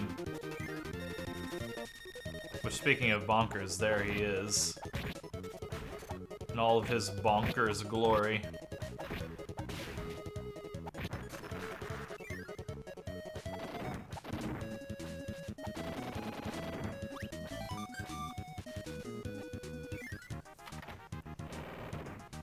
So yeah, Meta Knight's sword acts as a hammer, and as a fuse.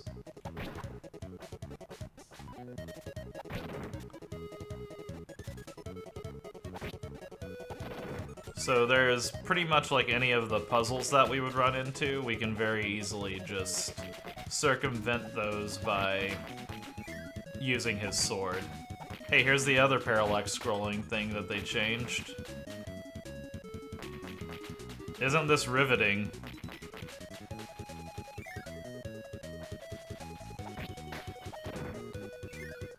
I'll never get over them changing that. Like, it actually bothers me.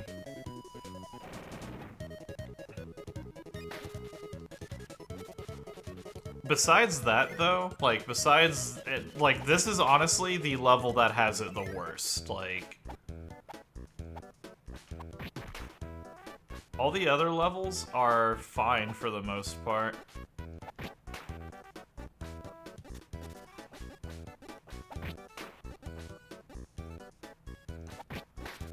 I love the sunglasses ghost. I wish that the light ability would come back in some really cool, like, silly way. I can't remember if there is a hidden door somewhere here. I think it's not this one, but like a later one where that happens.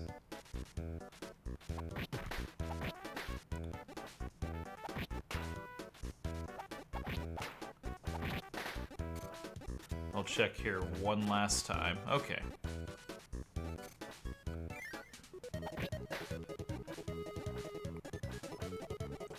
Because even as far as having, like, the weird, like, up-down platforms for no reason, like, these things are perfectly preserved from, like, the base game.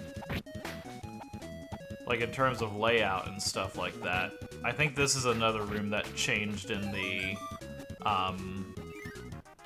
you know, kind of changed as we were going along with it, but...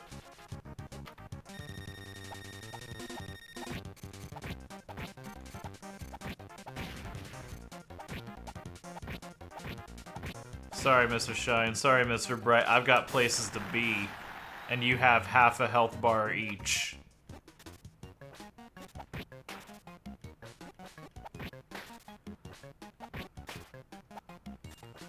I know the intention of today isn't exactly supposed to be like speed or anything like that, but it feels so good to already be this late into the game. Like,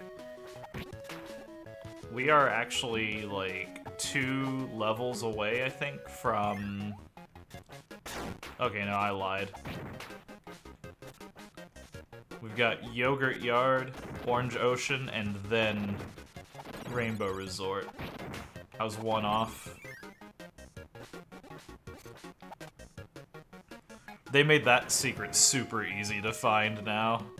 They put like a red dot where the door was supposed to be.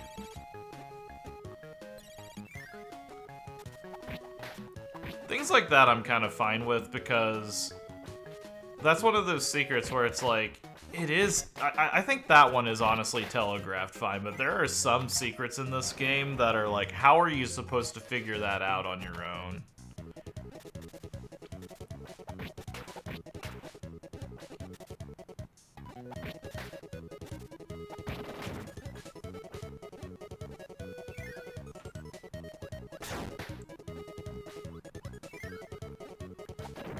The ladder fucked me there.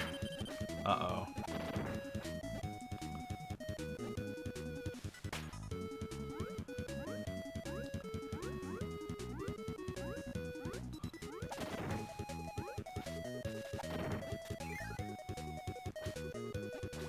Whew. Thankfully, my knowledge of Kirby rooms has not betrayed me.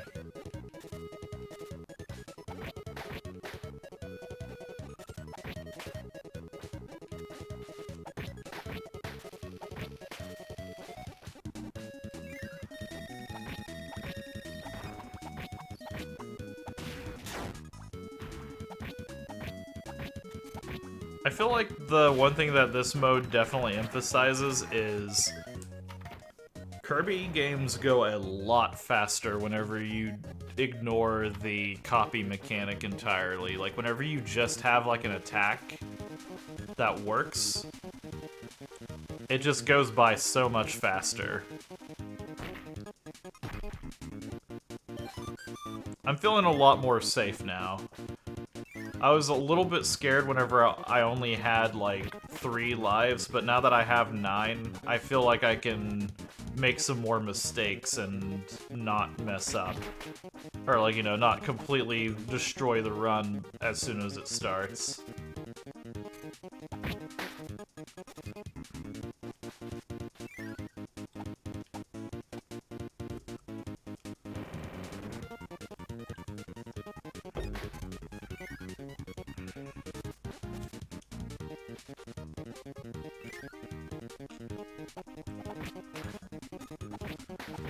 Now, there is one thing I'm going to do in this area that I'm curious about, because... Okay.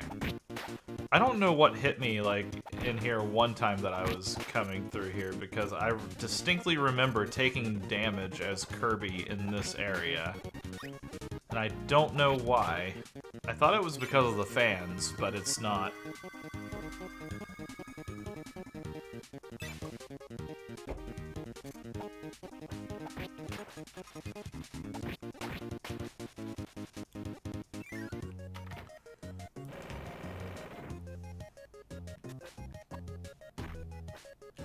I wonder if the sword stab is like a super powerful boss killing weapon or not.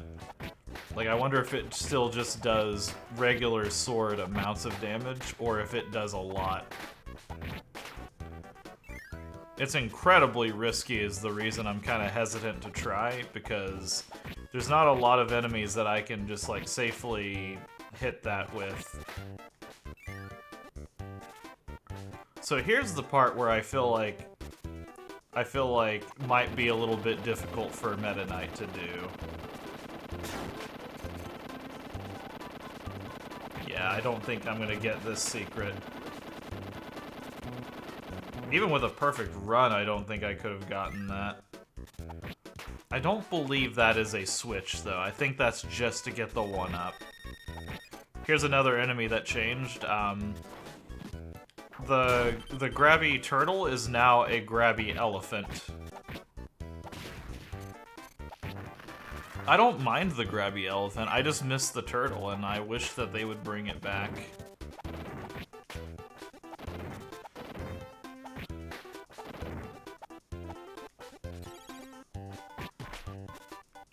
Like, I don't know, like, why they had to do it, but it would be nice to know, like, what's going on. Oh, I'm dead. Okay, well, Arena gave me what I wanted, which was a life refill, so that works.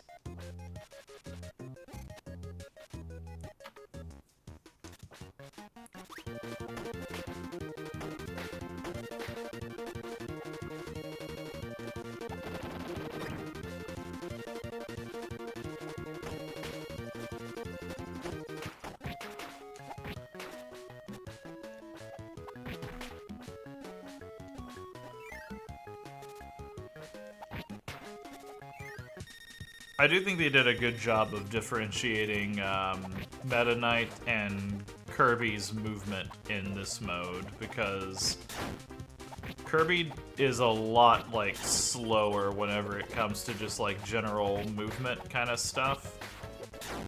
Oh, that was cheap. That was absolutely cheap, and you know it, game. Alright, we'll be patient.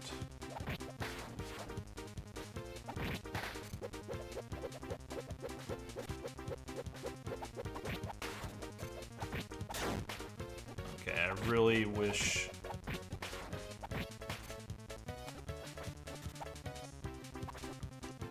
There we go. Hey, you cheater. Be on the screen, please. Thank you.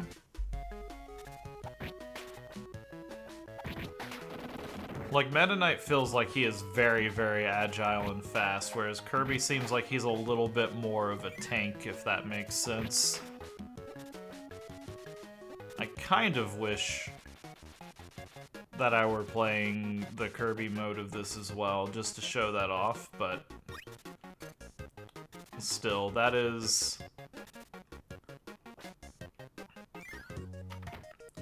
I've played as Kirby enough on this game, is what I'll say there. Like, I had to play the main game and then the extra game afterwards, just to unlock this mode.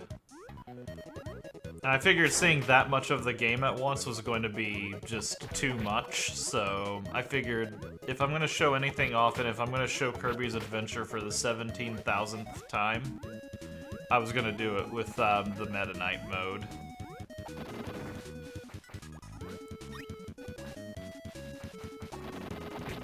Yeah, like, again, like, they did a good job capturing the stages almost one-to-one, and even adding in, like, cool backgrounds for them and stuff like that, so... They did a good job of recreating the game. I think it's like, yeah, here it is.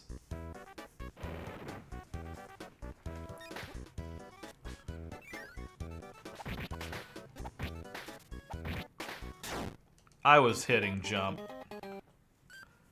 Oh, I love how his mask does that. Okay, I'm getting a little bit too reckless now. Let's maybe cut back on the allowing myself to make some mistakes.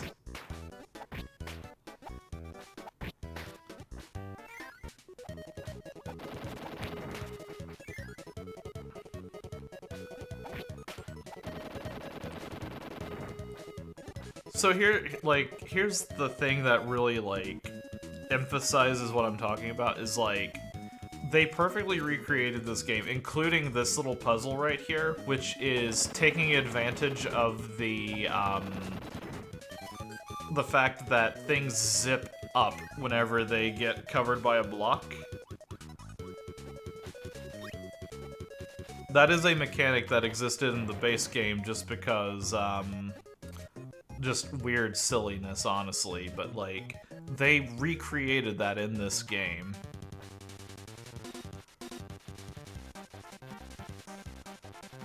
Like they recreated that, but they couldn't recreate the parallax scrolling for butter building. Which honestly kind of just ruins butter building, if we're being honest. Are you bigger? I've got a cat in front of me. Oh my goodness. She killed me. She decided I wasn't good enough for this boss fight.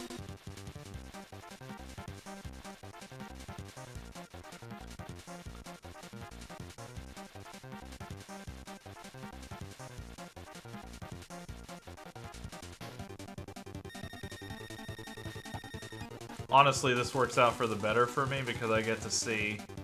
No, I must have not been all the way over at the edge of the screen for that because... that was just confusing for me. His sword swing does carry a little bit, so if I'm trying to get greedy with that, that's gonna happen, I think. Okay, that was cheap. That was incredibly cheap.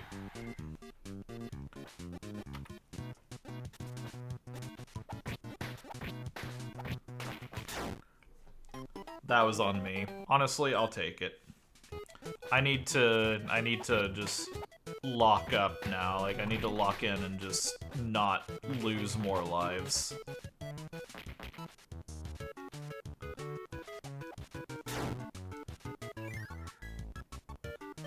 There we go.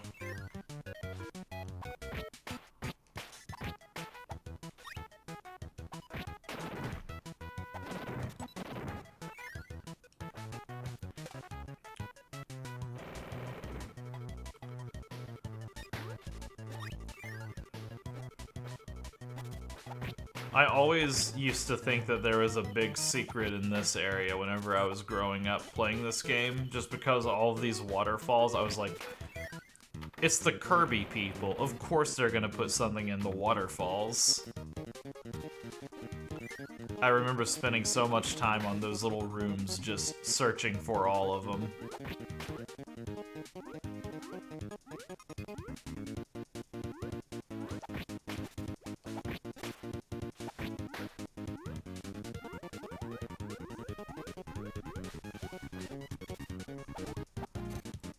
I can't see. I'm failing the pro tip that I mentioned earlier of not having a cat in front of the screen.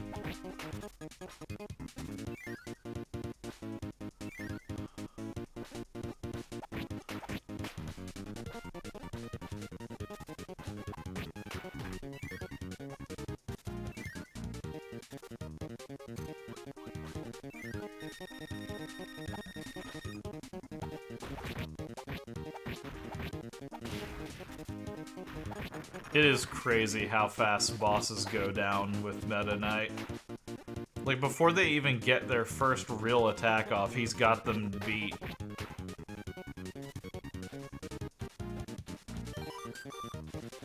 Okay, I'm feeling a little bit more comfortable again. Oh, hey, a museum. Nice.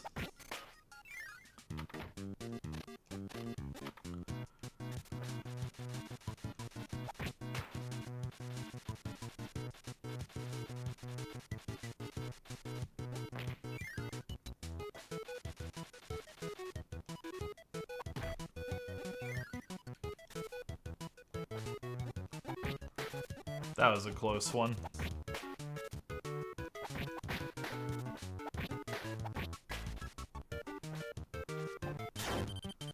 That wasn't fair.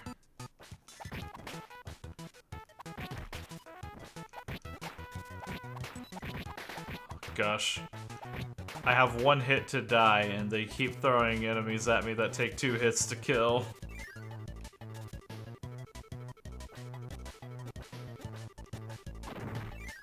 Whew. Okay. And I can do 2 things here. There we go. We're safe again. We're actually more than safe. this part is gonna suck with Meta Knight. Yeah, I knew it. Yep, just use the iframes.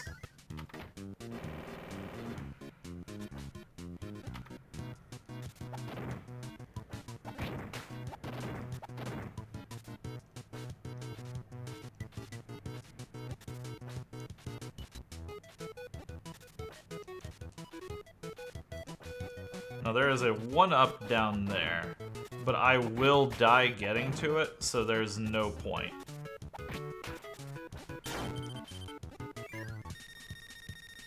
Hell, I almost died just getting here.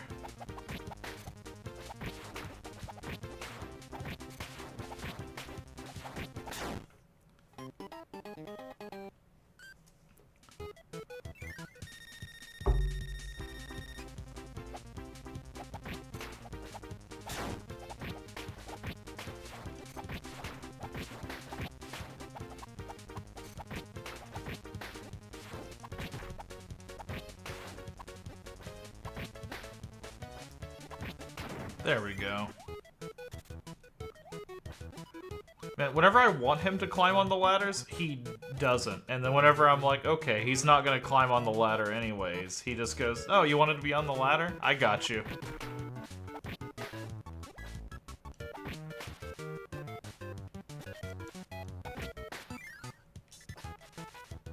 This right here is probably, honestly, one of my favorite secrets, just because it's very blatantly a door, like, in the waterfall, but it's kind of also like, well, I mean, it kind of makes sense that there's just like a little spillway there, you know?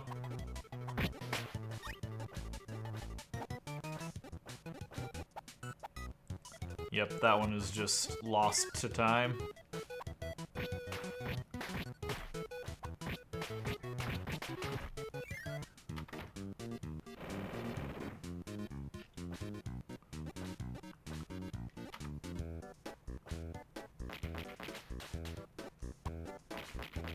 Man, that up attack is just so pointless.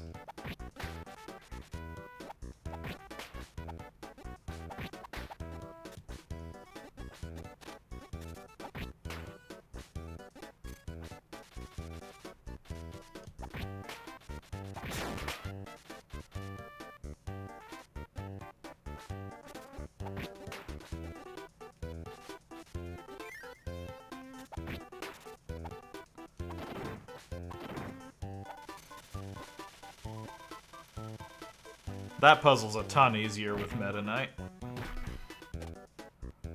God, even whenever he's like getting launched out of cannons, he's just like in his cloak. They gave him so much style and pizzazz here. I love it.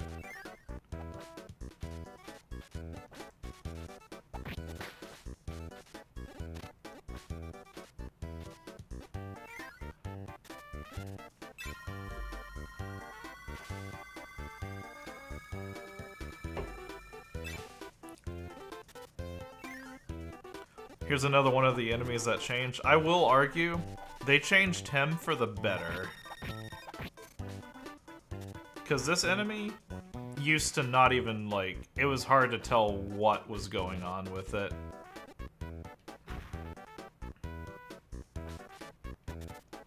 I will say, I don't think that he has ever once done his, like, actual fireball move. You know, the thing that he's iconically supposed to be doing. I actually paused there and tried to let him do it just for the sake of seeing it, but nope. That's supposed to be the fireball enemy. So you would think that they would make it to where you could see him do the fireball, but nope.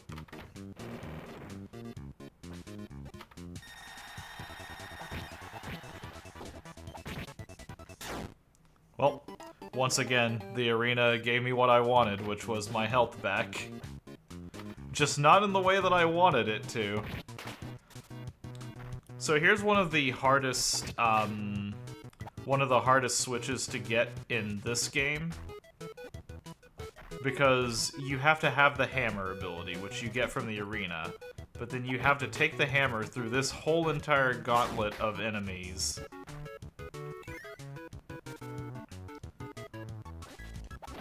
And then after that, you have to run through this part's easy. This is nothing. Like, that's just like a nothing screen. And then here they literally drop Waddle Dees onto you. Also, you can come in here and break these blocks.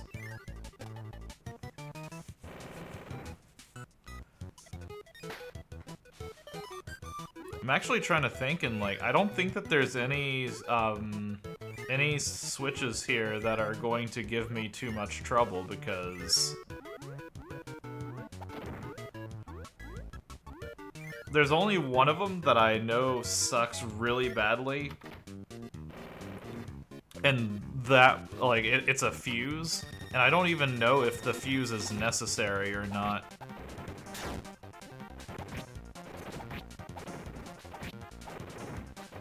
I kind of want this boss to return.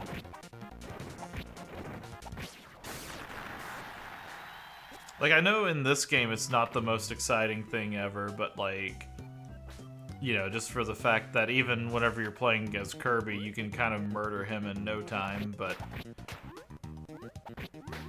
I just think it would be cool to see him come back.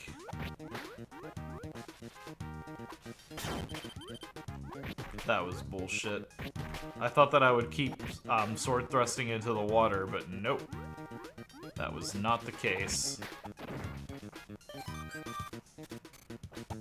There's my life insurance. And that's why that was a good thing.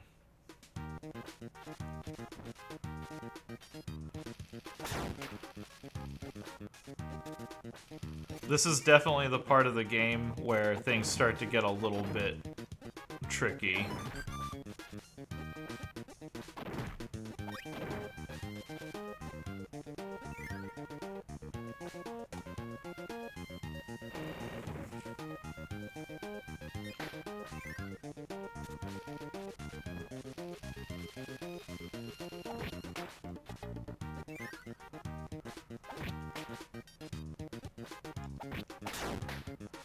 Stupid fish. No, I'm gonna get killed by wildlife.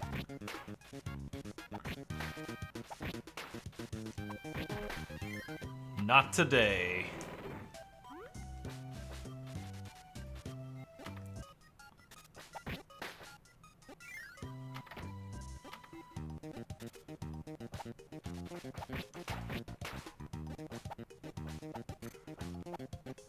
You.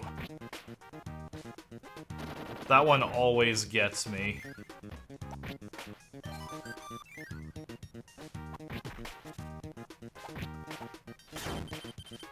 I hate them.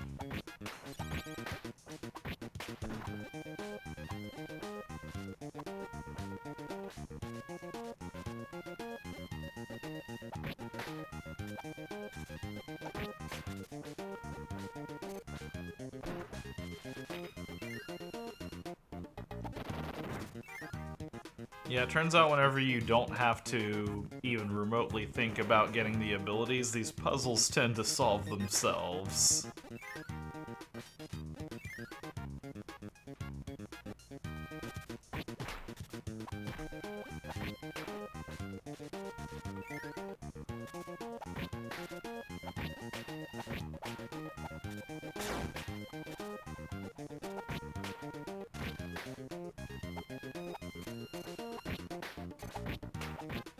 I was hoping that I could just hit the guy, but no.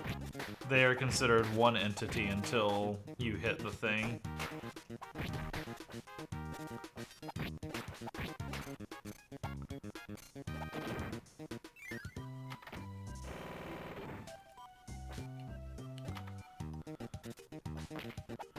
Once again, here's another one of the secrets where... This one's actually not bad because they give you everything you need to complete it and give you plenty of time to screw up if you do.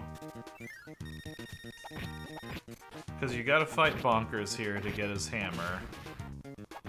And you literally just need that for this block. And if you mess that up, it's like right at the beginning of the level, so... It's just not a problem.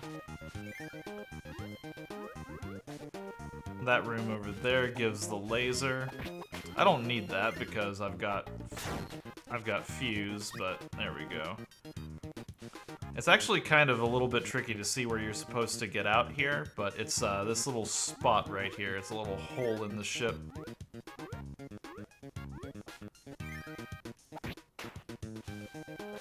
This one might actually be a smidge tricky. Nope, never mind. We got it. First try. Just because of the distance you have to go.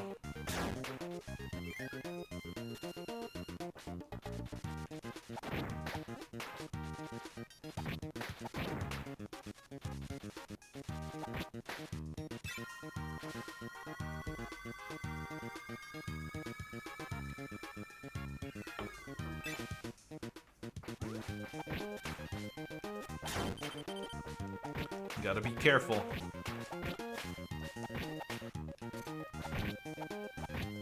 Okay, there we go. We made it.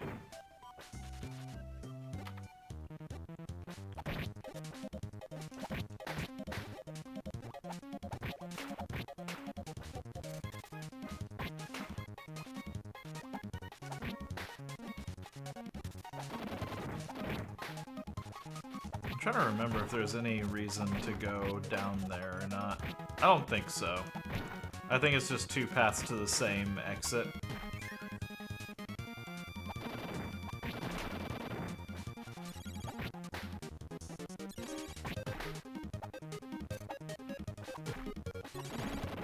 Haha, there we go.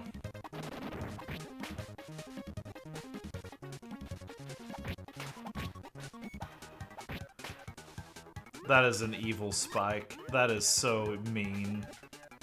I don't know if that was in the base game or not. We can come up here and collect our life that we knocked down. So coming up here is one of the secrets that I was talking about earlier, where it's like, I don't know how they expect you to find this without, you know, without just knowing, because in the original game, like, the only thing that indicates that anything is here is like a little, like, just tile that looks like the rest of the ship and stuff like that. You have no indication that there's a path to go through in there.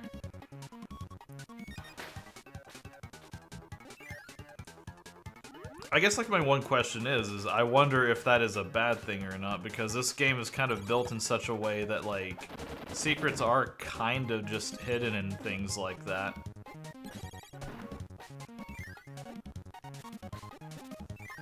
This part's gonna suck.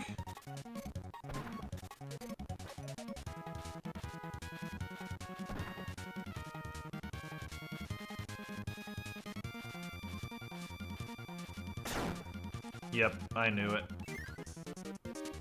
I tried to avoid it as much as I could, but I failed.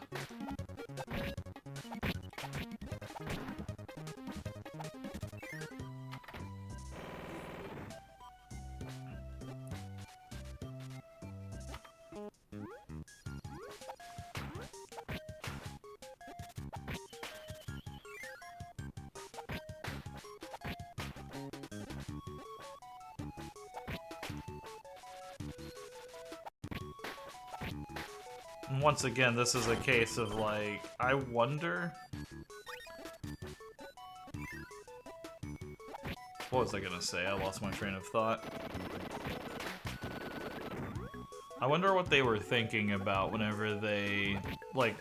I guess this is the kind of stuff they had to think about while they were making this mode, is... You know, you're not gonna have the ability to light things on fire, but you might still want to 100% this game. So I guess that's the reason that they let you do all of this.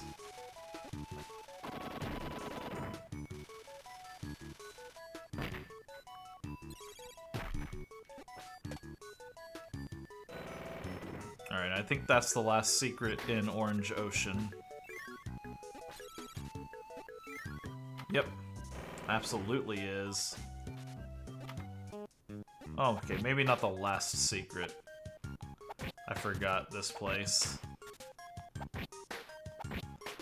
This one right here kind of sucks to get to because they sort of expect you to have Fireball, but there isn't like a super reliable way to get it within the level. Usually whenever I'm running the game, I'll just mix on those two Sparkies up there until I get it.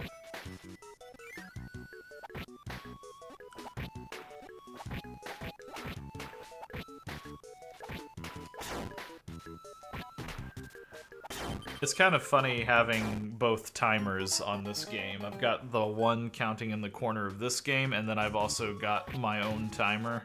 How did I fall through that crack?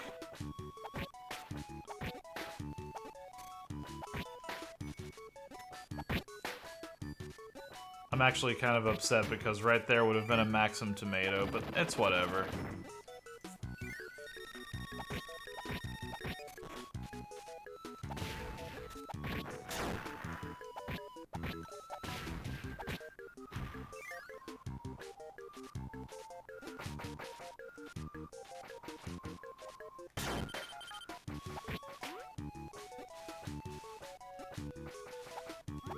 Well, that was horrifying.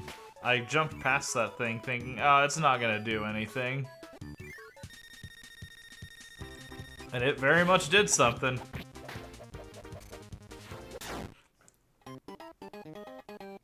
This game's spawns are the nicest.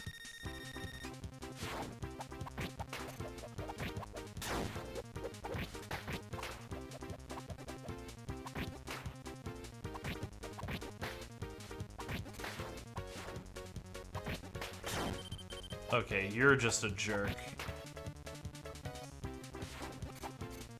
I hate the timing on those spawns, too.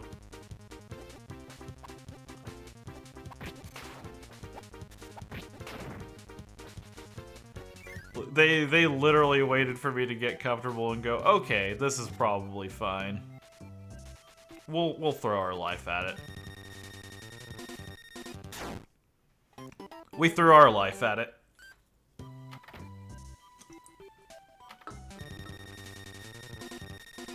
That's the first time I've seen him actually do something like that.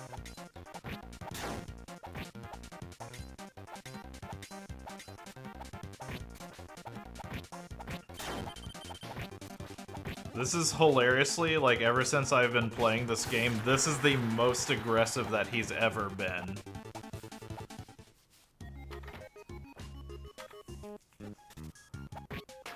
Every other time that I fought him, it was literally just him blocking until I just killed him to death.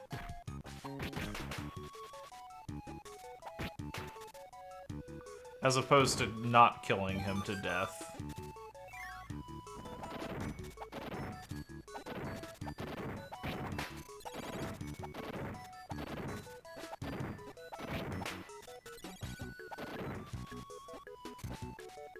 I need that, please and thank you.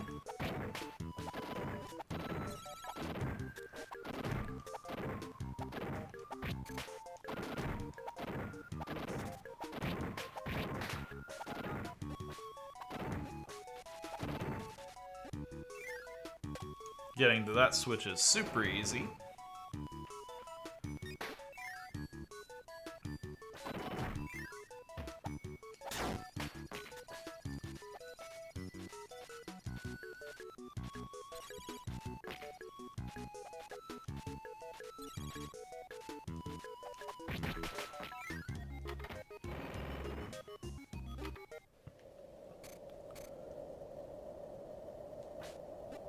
They also telegraphed this one a little bit better, which I actually do agree with this one. In the base game, it was basically impossible to tell that there was a secret up here. And then with this one, it's like, it's subtle, but it's at least enough to where you can go, okay, there's gotta be something there. I'm just gonna play this ultra safe.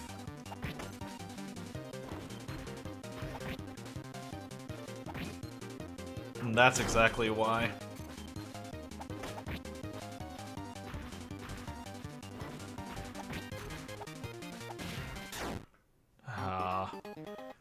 My momentum carried me into him.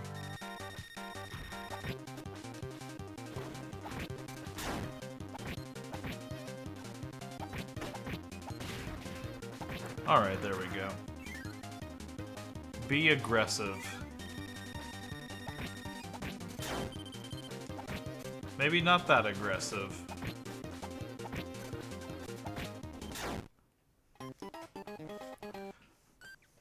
I just need to not die like 7 times in a row. If I can do that, then it'll all be worth it.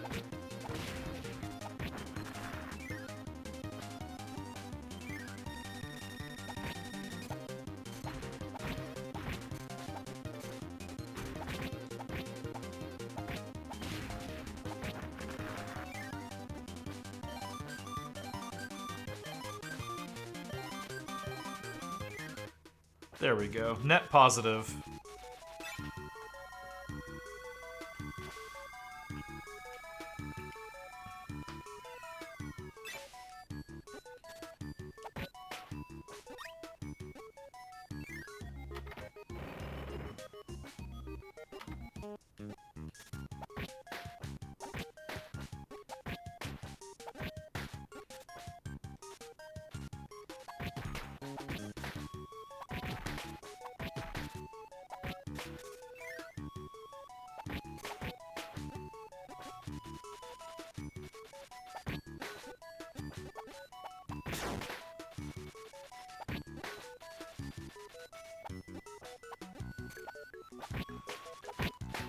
God, Bronto Burt, will you please just fuck entirely off?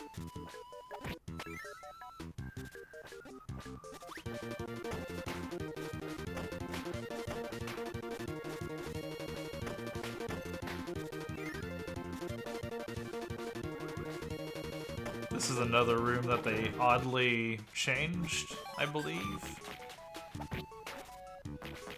And once again, I can't remember what this room used to be.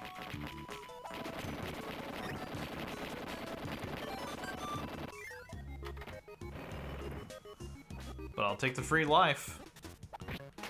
If they're gonna change the worlds around just on a whim like that, I'll at least reap the benefits from it. I feel like this room lost some of its charm because this was like one of the rooms in the original game where like all of the colors were really like wild and crazy. And it really had like a sort of dream-like feeling to it. And I feel like they sort of took that out with their recreation of it. That's one of the very few rooms that I feel that way about, though. And they still captured, like, you know, the essence of it completely. Yeah, that was a lost cause. I had too much going on and I got hasty. That one was just me being stupid. Okay, let's not bleed all of my lives out.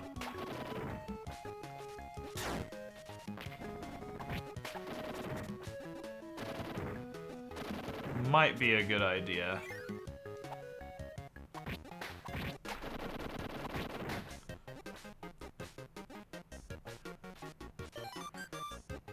No, don't hit those buttons. I know you really, really wanna, but let's not.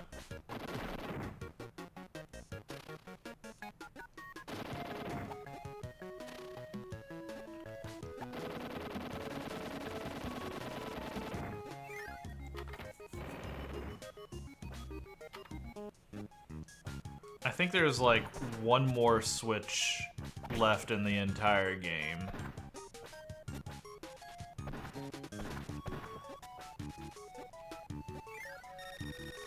We are coming up on like that one puzzle that I mentioned was like the hardest one, so we'll see.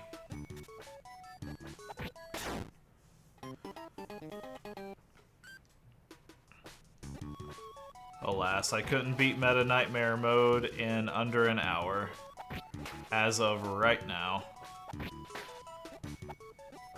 I didn't know if it was going to be quick or not, and obviously I haven't been taking speedrun paths or anything like that. Mostly because I don't know how to speedrun this game.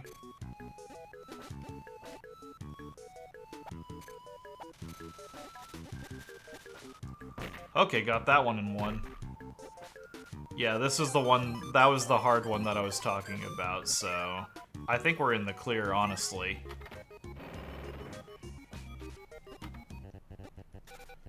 And then we have our old fabled classic here. What I love about this is even though they did like all of the remake kind of assets and everything like that, they still kept Green Greens preserved basically in its entirety of the original stuff here. I am a little bit sad that they didn't keep the original enemies and like their black and white forms and everything, but that's fine. It's still always just a joy to see this level.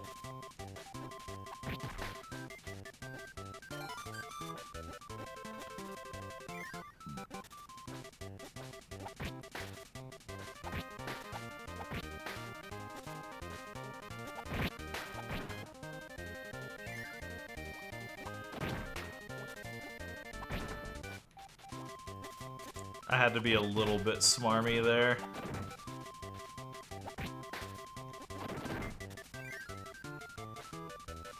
Sadly, the Superstar area up there doesn't exist yet. Because there was no secret area in that one in the original, up in the top corner.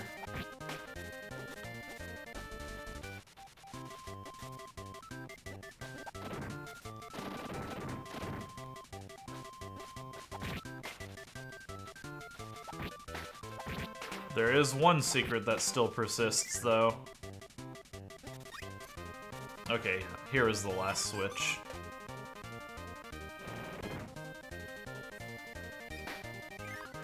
There is almost always a moon secret.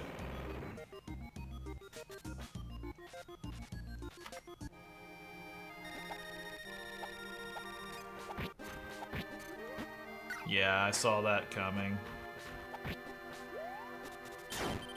I might lose this attempt just because I got a little bit greedy.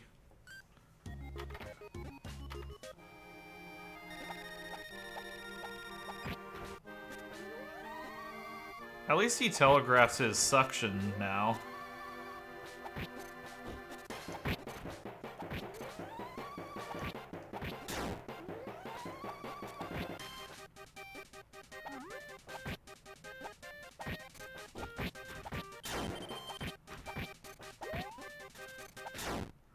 What? Oh, his star hit me. We've got 20 lives to beat DDD. No, that does just sword damage.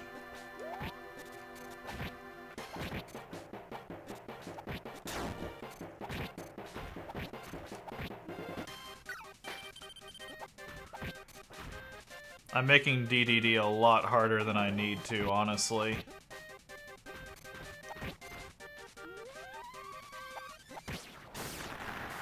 Not anymore, though.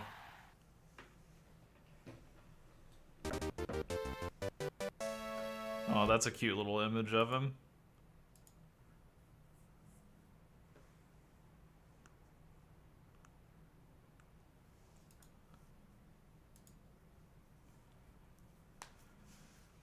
Alright, and that was Meta Nightmare. That game went a lot faster than Dreamland 2 did. Unfortunately, that's going to be where all of the quick games end today. Squeak Squad might go by pretty quickly. But I don't know, like, that's still a pretty lengthy game. I am going to step away for a few moments here, just to kind of warm up a really quick bite to eat. So I'm just gonna leave you here with the wonderful Kirby's Adventure tones while I take a very quick be right back.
Alright, I am technically back from preparing food. I am going to take a few moments to swap out like what I'm playing and stuff like that, so I will be muted on the mic while I am eating food, which I'm sure everyone wants to hear food-based ASMR, but I'm going to keep my microphone muted, and I'm gonna just try to get everything cropped out and everything like that, because this next game is going to be probably tough to see, and I need to figure that out, so let me just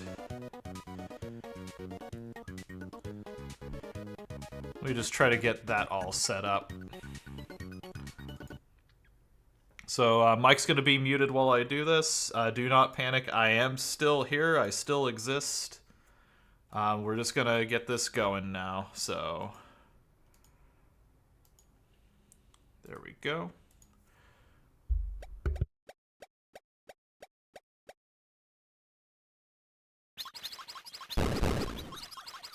This also just gives me an opportunity to eat.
I am still here, I'm just trying to mess with this. This isn't showing up quite as I was hoping it would, so just bear with me as I'm trying to get through this.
Alright, I am completely back now. Sorry about the delay there. I had to sort out a couple of things, such as just getting all of this in general to work correctly, so that proved to be a little bit of a tricky truffle.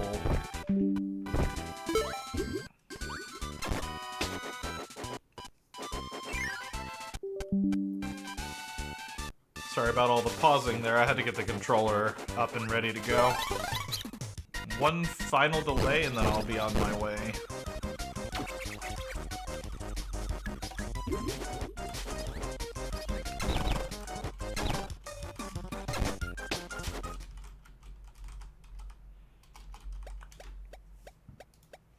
Alrighty.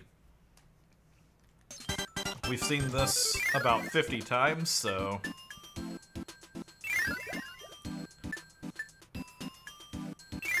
we'll go ahead and just get right into this. I might have to tweak this around a little bit because I don't know if my controls are set up correctly.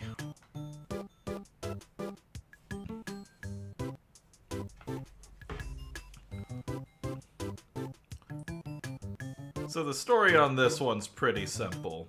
We're about to eat some nice cake until someone steals it.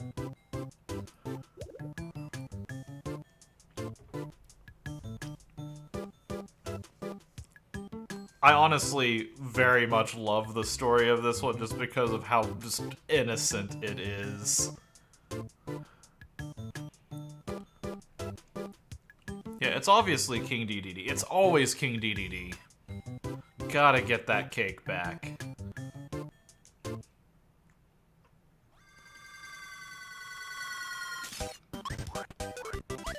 Okay, and this is exactly what I was thinking, so I'm gonna be pausing for just a moment while I do input settings.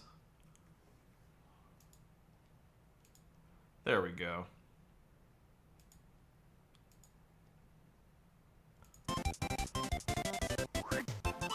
Nope, that did not help.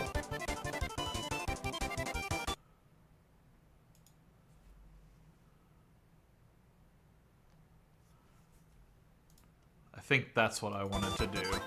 Okay, there we go.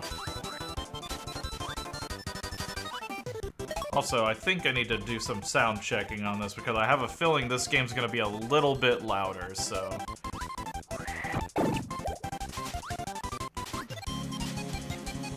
if it's louder than my usual games, then I apologize. There's not much I can do about it yet.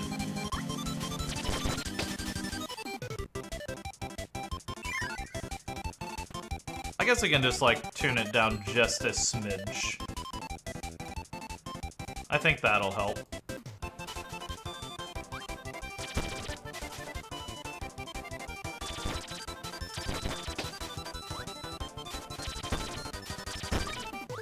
So yeah, Squeak Squad starts out as a very simple premise. There is a cake that was stolen from Kirby. He thinks DDD got up to it, so he is going to go and give him what for.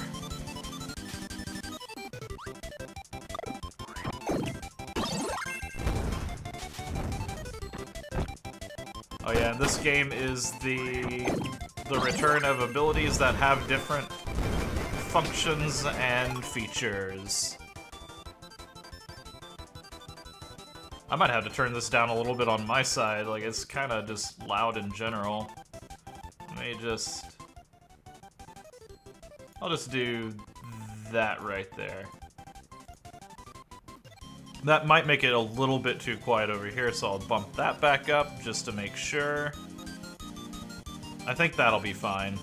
That should have me over the game, but not, like, overwhelming.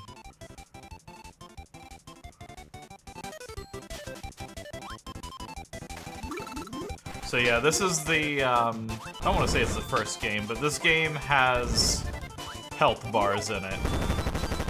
And the health bars actually matter because some enemies actually do have a higher health pool than others do.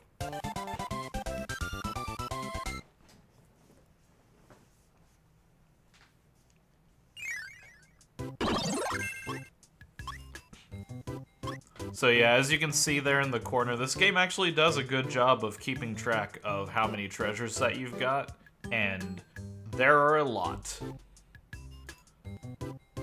I am tuning the audio settings just a little bit more. I think that'll be fine. There we go.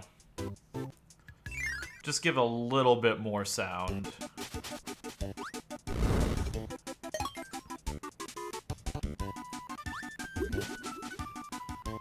So yeah, the main gimmick of this game, being a DS game, is we have all these abilities down there at the bottom. And you can basically store, like, items and abilities down there.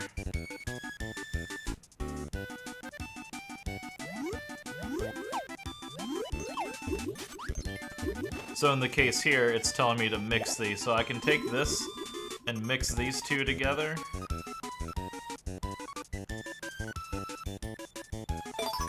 And they become a Maxim tomato.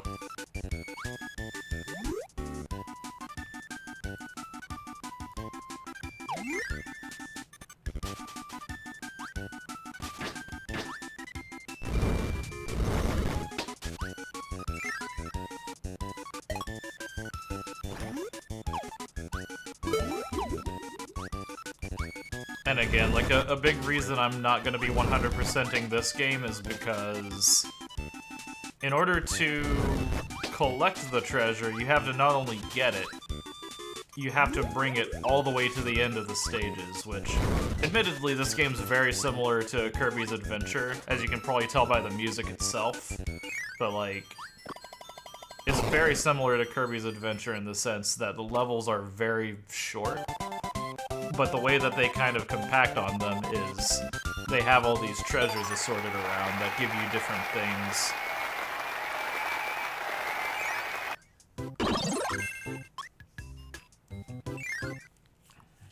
And what's interesting about that is some of these abilities even have upgrades available to them. Like whenever I was in the pause menu here, you can see that there is a question mark down there. That's because in some of those treasure chests, there's actually scrolls that unlock different abilities for the abilities.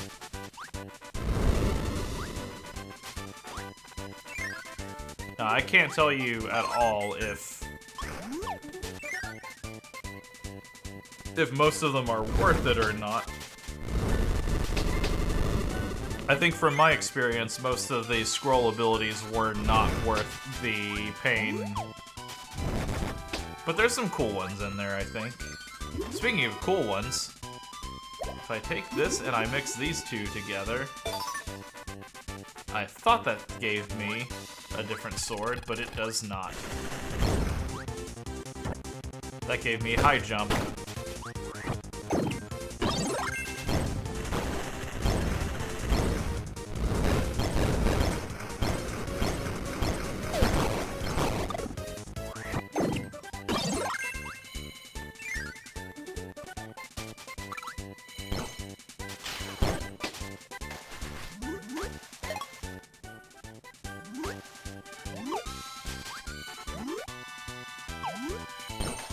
I'm so used to secrets being in just random holes in these games that I could have sworn that that tree hole right there was a secret area.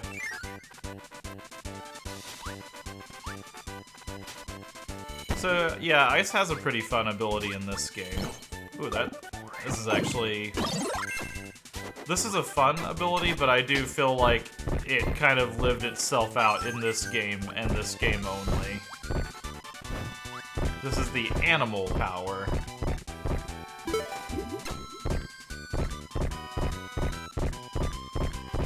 You can live out your Pokemon fantasies and use Dig. And it's only moderately effective.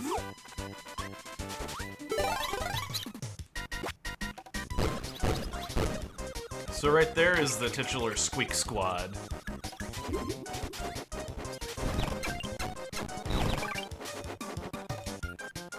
So if you ever lose your treasure, they will take it back to that little cave right there. But ultimately, your goal whenever you see the big chests is to get away from them and get the treasure. If they hit you, you'll drop the treasure. And then if they have it, you can hit them and make them drop the treasure.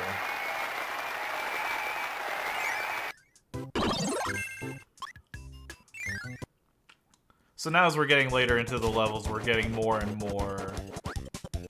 We're getting more and more treasures for each level. I think 3 is the maximum. But I could be wrong on that. It has been a while since I've played this game. And what makes this particularly annoying, and the reason that I am definitely opting not to do this full time, is because of the fact that, very annoyingly, the treasure chests take up a slot in your inventory. Meaning the entire gimmick of this game, you know, being centered around the use of your stomach. I guess to be fair, it is being used. It's just... It's being used in a kind of annoying way, in my opinion.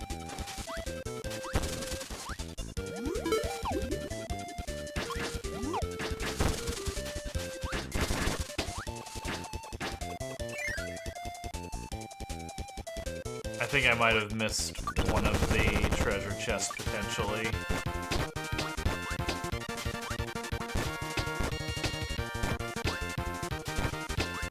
Nope, there it is. But in order to pick it up, I have to eat a cherry so that I can actually have it.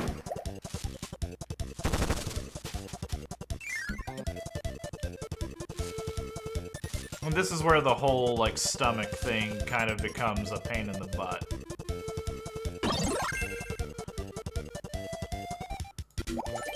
Because I want this. I want it.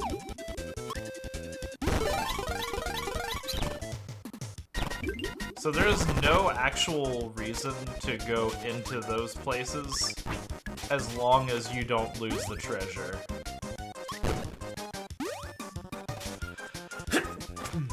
Excuse me.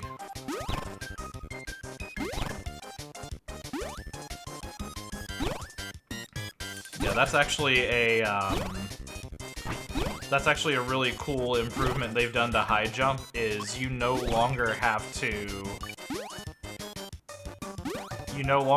completely land in order to use it again.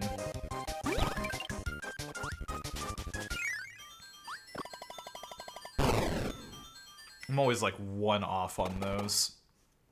I just realized I had the mouse cursor hanging out there. It's gonna be a lot more prevalent in this game for me to do that because of the fact that I've got so much going on here. So I'll play, like, the secret levels that I get and stuff like that, but yeah, I'm not gonna go completely haywire on this.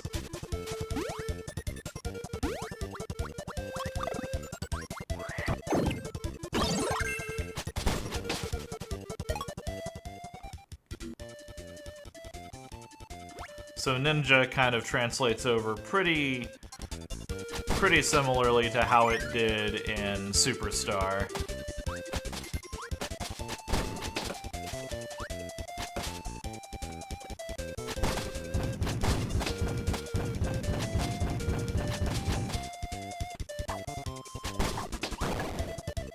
Okay, nope. I thought that those library, like, bookshelves would potentially open up, but I was wrong.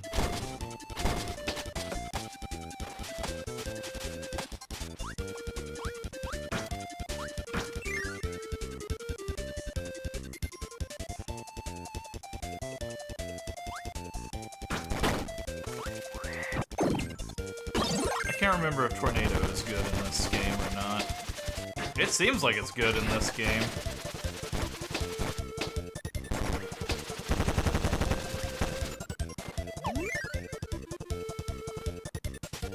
Tornado is one of those abilities that is either really, really good or really, really bad. And one of the things that usually equates to that is because of the fact that you end up either having an ability where it takes too long to start up,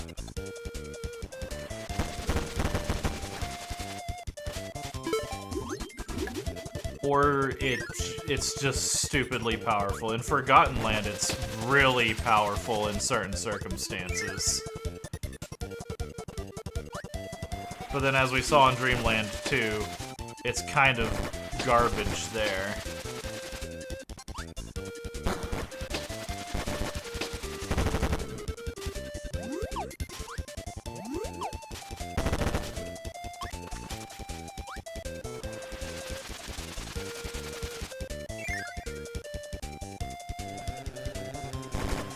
Oh, that was the fighting ability.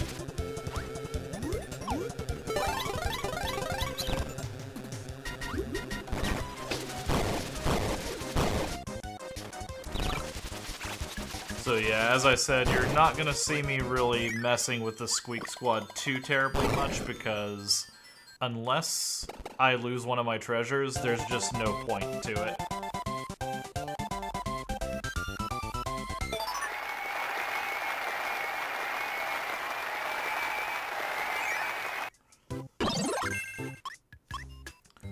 But yeah, like, as far as 100% completion stuff goes, this game is pretty fun for it, because one of the really cool things is just that, as you saw, like, you get life upgrades, you get upgrades to your abilities and stuff like that, so the game does really, really good in that sense.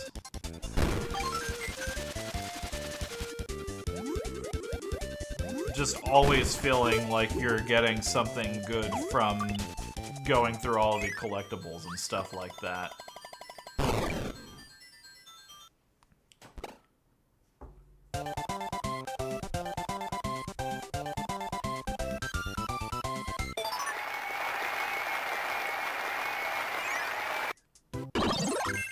Oh yeah, that's another cool thing that you can do, is... So my stomach currently looks like that, but I can change that as I get different things for it, so... I think... Yeah, there we go. I can change Kirby's color as well. So this game has a lot of fun things going for it, and I like that about it.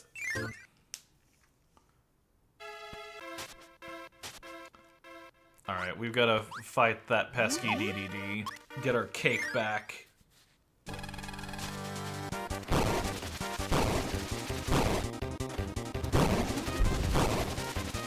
Unlike the previous games, he is much less of a threat this time around.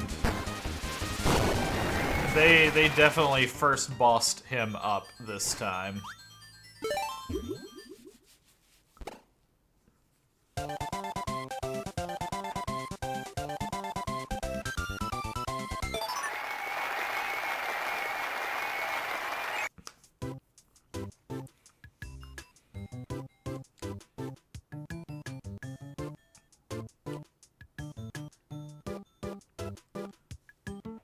The plot thickens.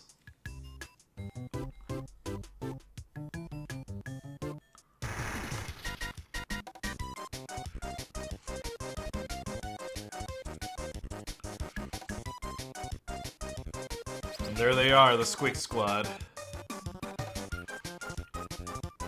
Marching jauntily away.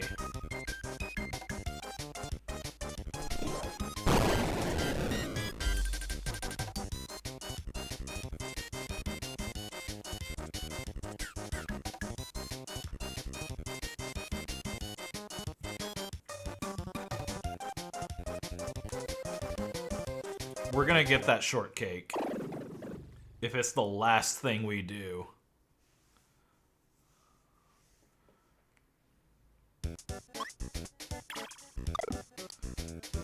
This ability kind of sucks.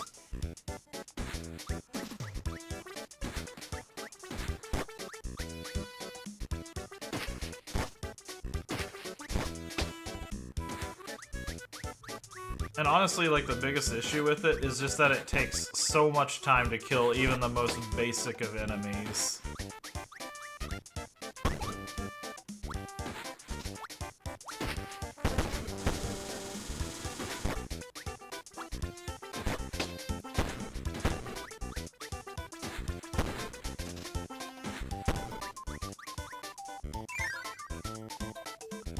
And I believe that's the only two abilities it has right now, besides aiming.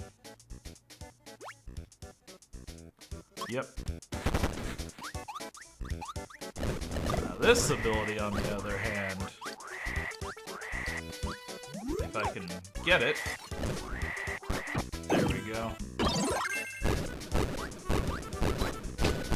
It's just, I'm invincible.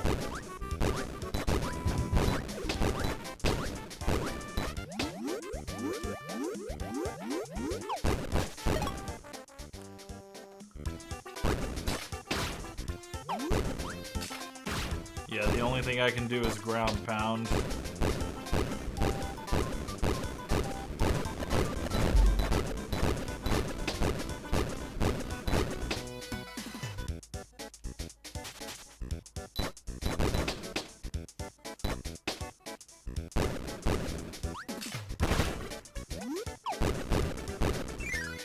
This isn't the most useful ability for sure, but I love it.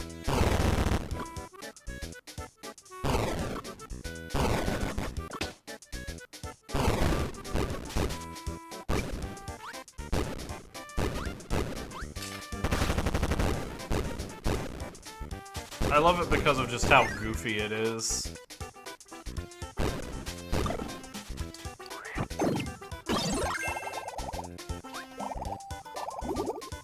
Once again, this power is either very silly or very, very good.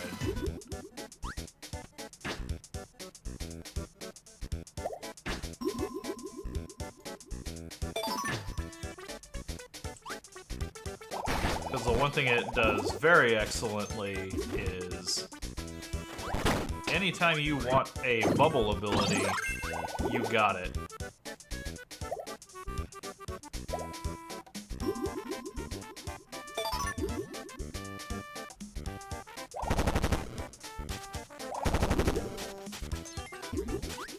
This is where they get you. They want you to hit that third one, but nope.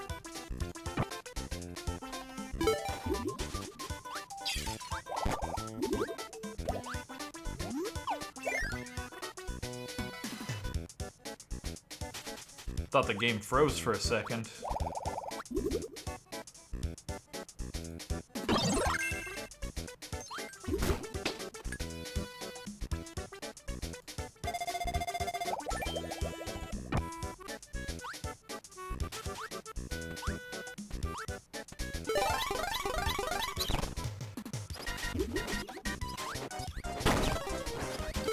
So what'll usually happen here is there's usually gonna be like a few different,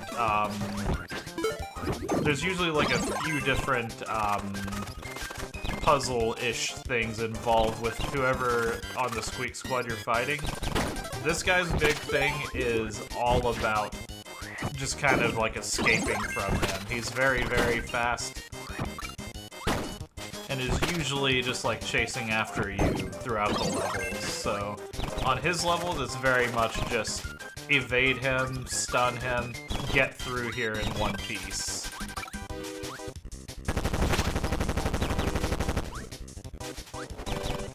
In later levels, you have to chase him down and stuff like that, so it gets a little bit trickier.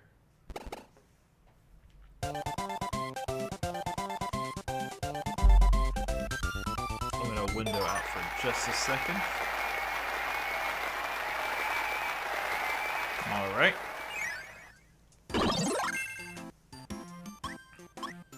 So yeah, like, my mantra for this game is, I am not going to go back for that treasure, because if I do that, I'm gonna have to repeat these levels a few times over, and the next game that I have in the list is probably going to take the rest of the time that I have slotted out.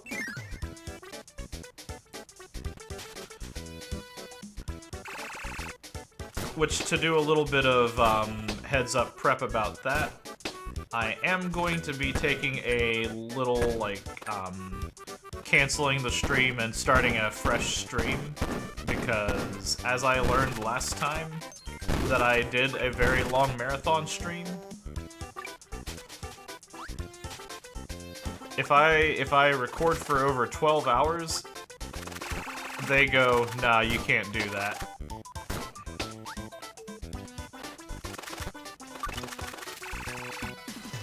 Oh yeah, that was the cool thing about Cutter in this one. Like, you actually get to control it a little bit.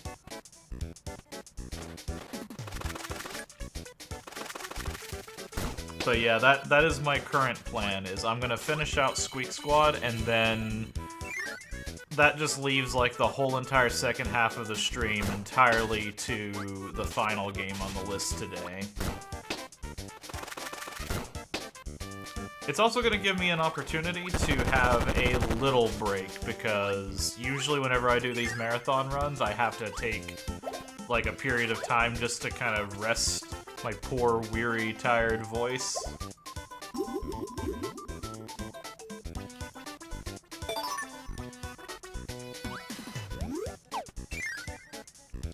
So that's how I'm going to handle this today. And again, that gives me some time just to dedicate to setting up the final stream of the night, like, you know, without having to worry too overly much about, like, getting things set up right. While also just giving me a little bit of room to breathe.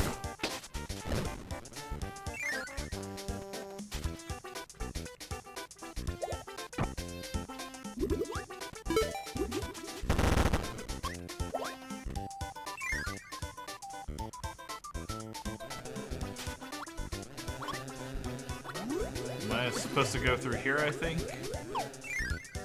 Yeah, nope.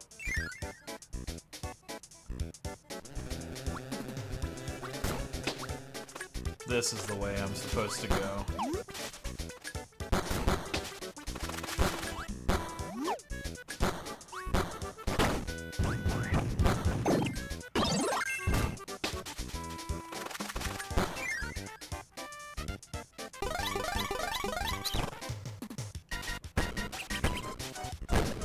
So in this case, this usually is a case of I'm not gonna get here in time for him to just not get inside of here. So if I ever lose a treasure, they will show up down here in this area.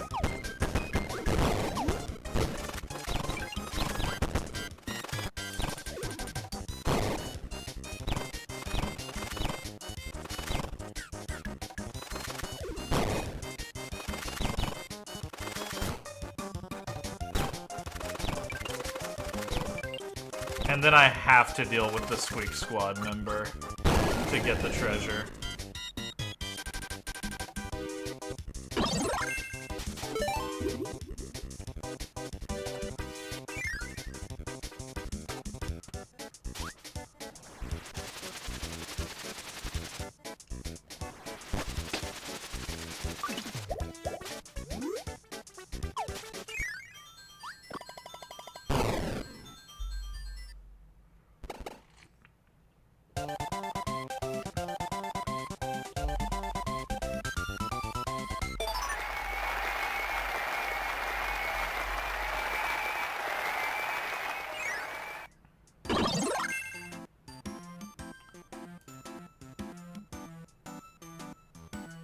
I'm just looking one thing up here really quickly.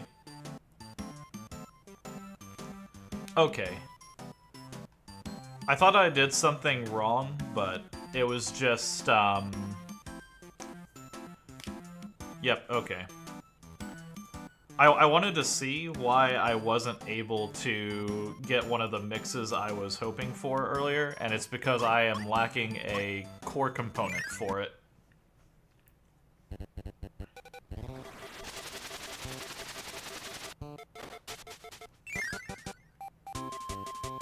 There's the classic green greens.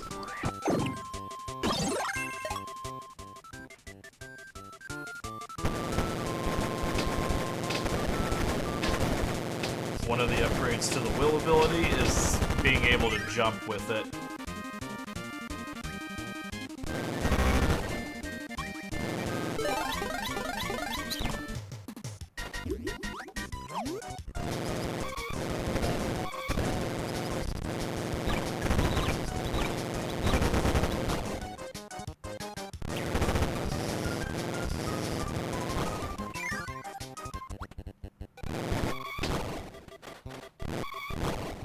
It actually took me a long time to get to this game. Like, I didn't just initially start playing this one, and honestly, like, as far as Kirby games go, this one holds up as, like, a very fun one. So if you've never played this game before, I strongly recommend it.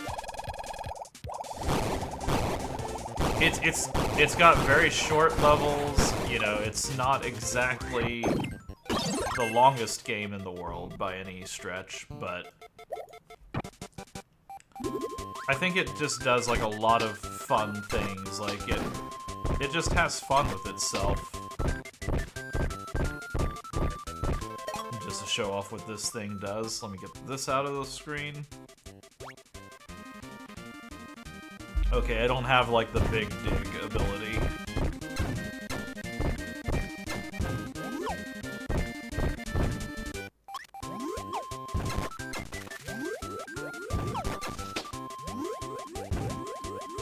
That thing is playing a big game on me.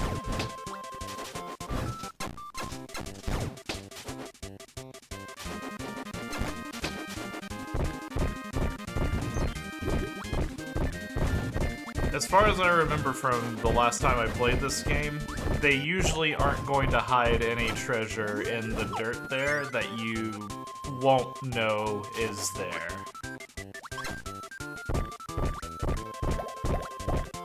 So, like, I don't think I have to dig out all of this to find, you know, the thing that I'm looking for.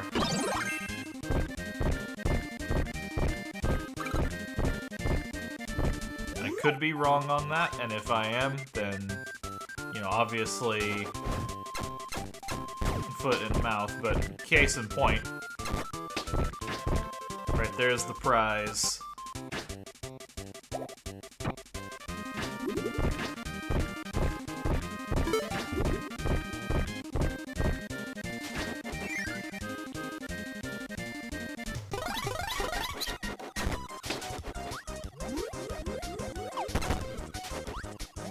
So the UFO, like, that squeak is primarily things like this. Like, you've got the treasure already, but he's gonna try to mess with you and try to steal it back from you. It's kind of like the Ninja Mouse's levels, but the Ninja's more like a skill check, whereas this is more of a navigation check. And those aren't hard set rules either. Like, it's just kind of usually if the UFO squeak is around, you're gonna be going through a level with the treasure already. If the other one is there, the ninja one, then you're gonna have, like, you know, more escape challenge kind of stuff. Let's see what our new...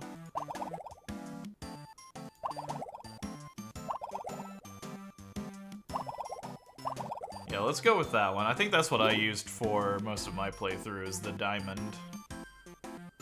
Do I have any new colors? Yep. We're going citrus now.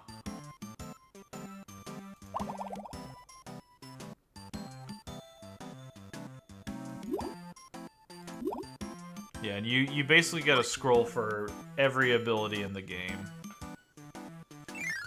Unfortunately, we probably won't see all of those because it requires treasure.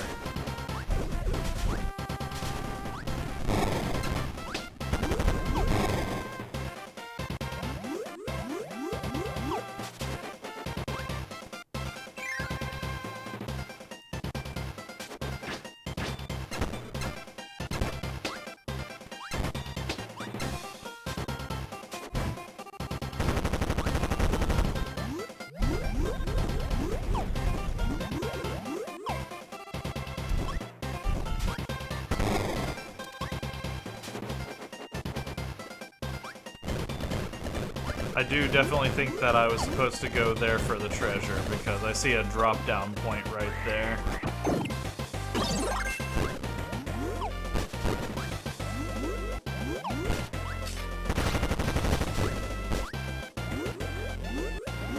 Maybe not. Okay, I think I'm actually fine there.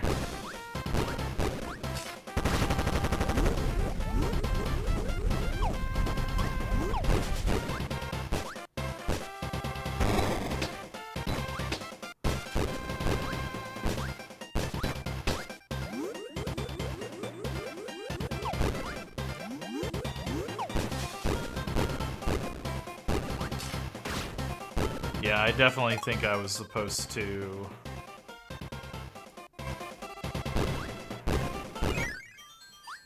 Alright, I'm gonna break my rule one time just because this is a one treasure one.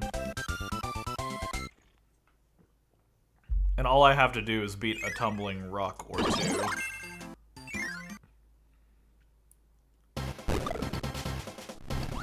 If I had the wheel ability, then this would be very easy.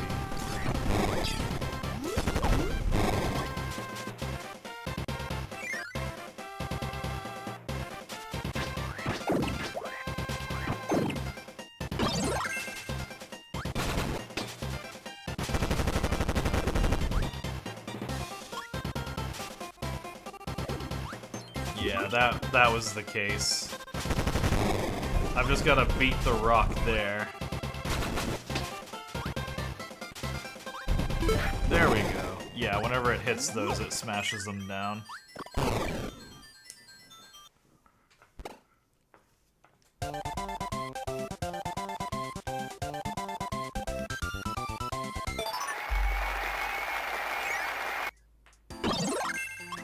I would say that that was worth it. I don't know what the cutter ability is, but worth finding out. Also, I got the fire scroll a while back, so now I can aim the fire.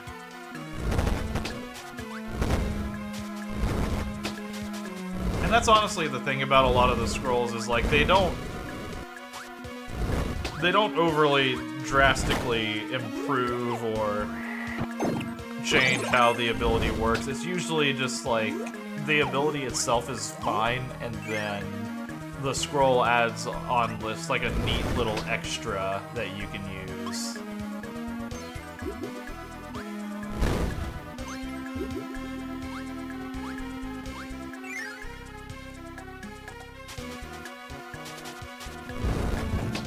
Okay, that wasn't fair at all.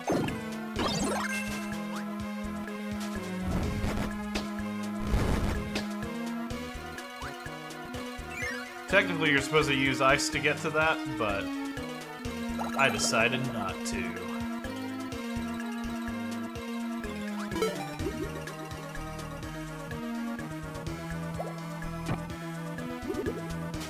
I'll grab Tire for now.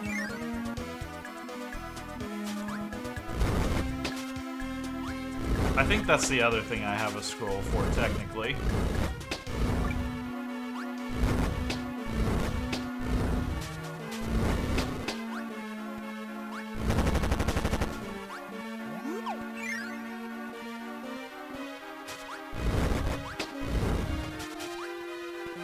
I should have picked up Cutter there, honestly.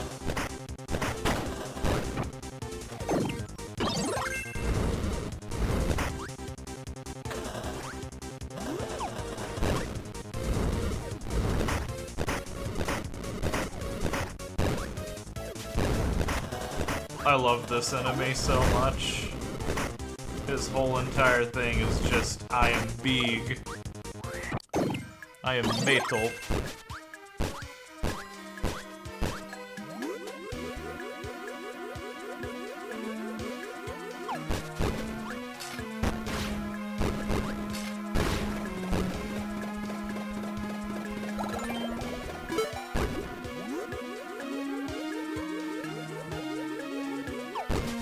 I couldn't imagine doing an entire playthrough with this ability. Like, this seems like this would be pure torment.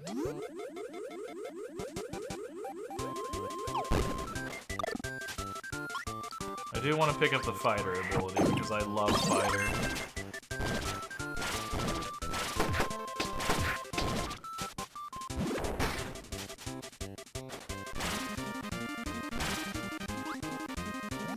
Okay, I thought that might have been a path down, but nope.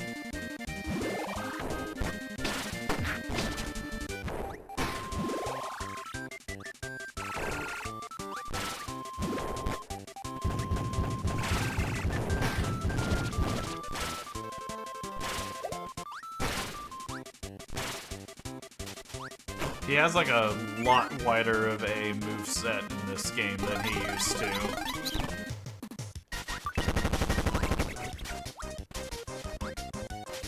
So once again, in the case here, my whole entire thing is...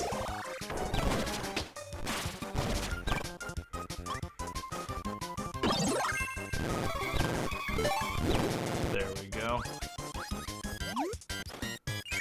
Whew, he almost got me. That would have been awkward.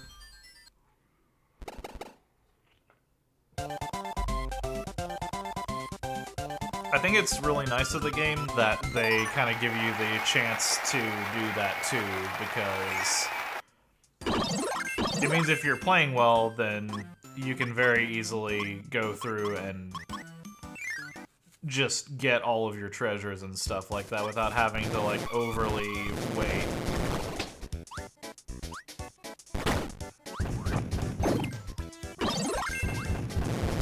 I don't understand where those guys came from, and I don't think I ever will. They use them a ton, though.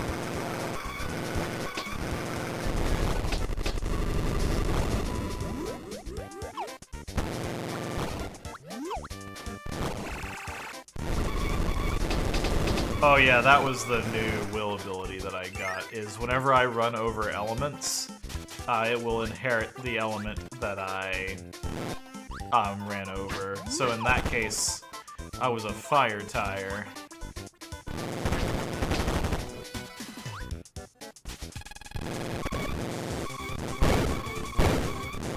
Thank you, I needed you out of that corner.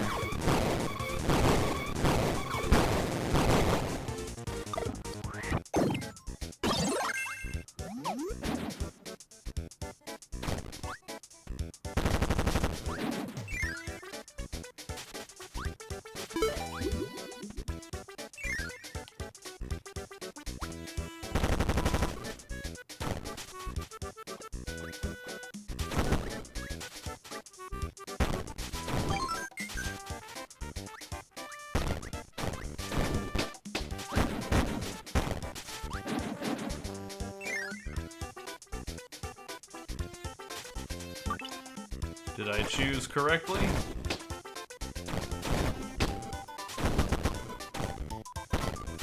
I should have picked that enemy up, honestly, because that enemy gives me throw.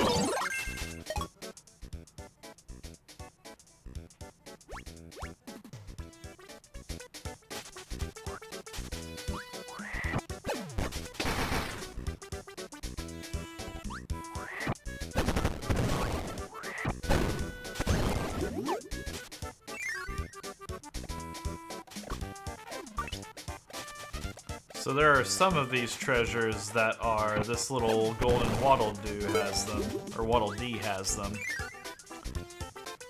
And usually the puzzles with that involve saving him from himself.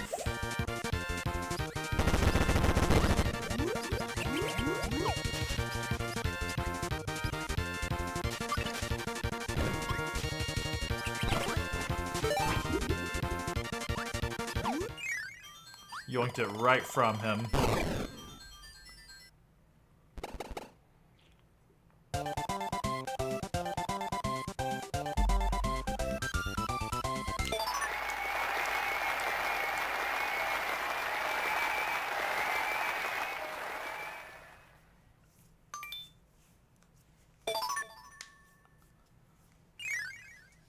So that was something that I always enjoyed about this game, is the fact that you get more health by doing the exploration stuff, because if there is one place that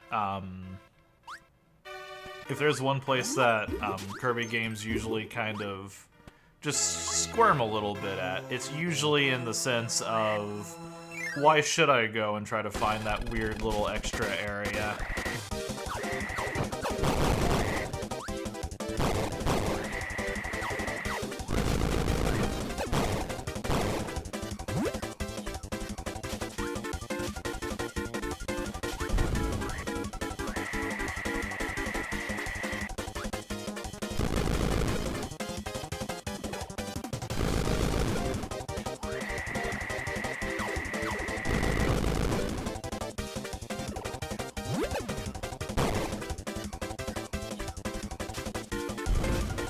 I don't think that the throw ability is the best candidate here, so let's just...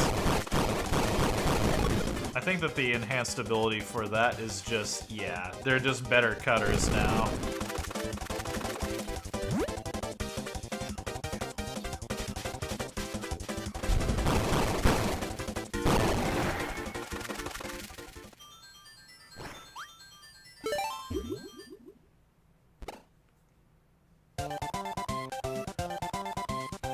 Honestly, if anything, Squeak Squad was probably the precursor to Forgotten Lands with the upgraded abilities from that.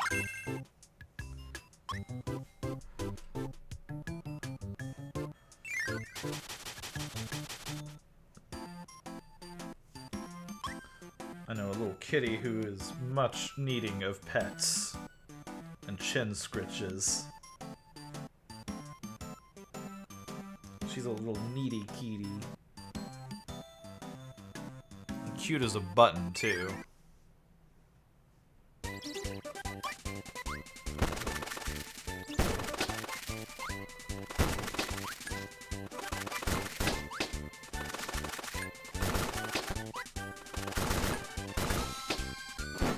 I think Cutter is another one of those abilities that is either really, really hit or ungodly a miss.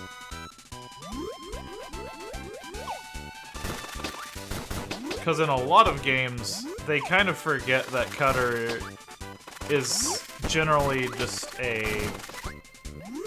Like, they get the range correct on it, because it's a long-range weapon, but it's either... They do it like this game does, where it hits really, really hard.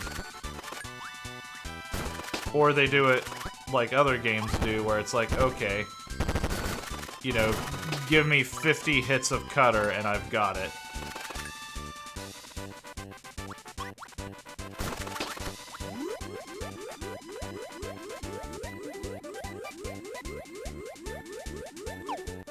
There's something ominous about this section over here. Alright, I tried.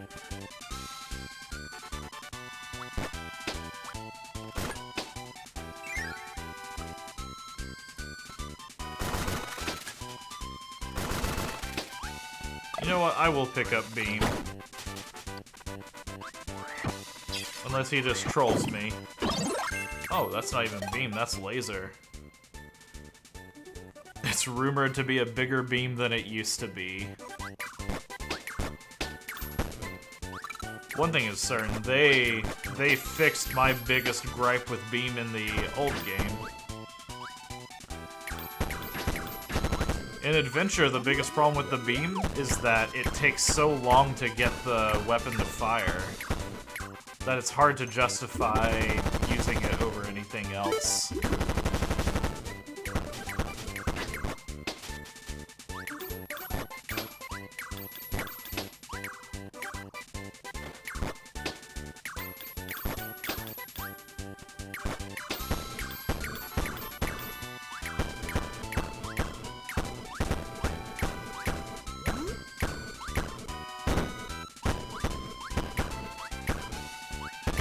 Which one do I go in? I'm gonna guess this one.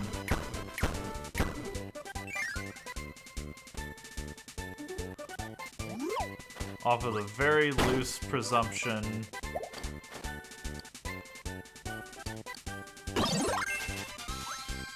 of why else would they put this here? I may have chosen poorly.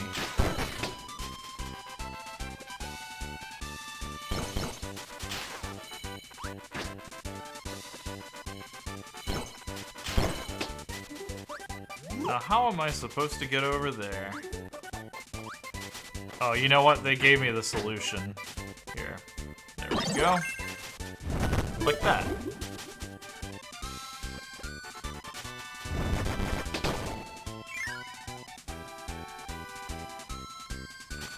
Every once in a while, I have my moments.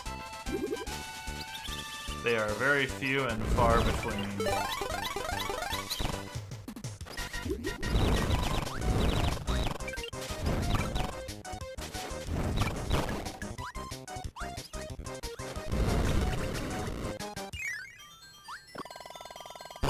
Whenever I first played this, I pretty much fought and defeated every single one of those, and I don't believe it matters at all.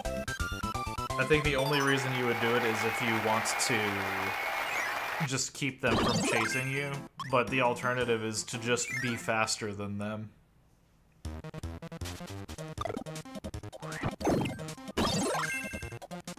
Do I have the ice scroll yet? Nope, I do not.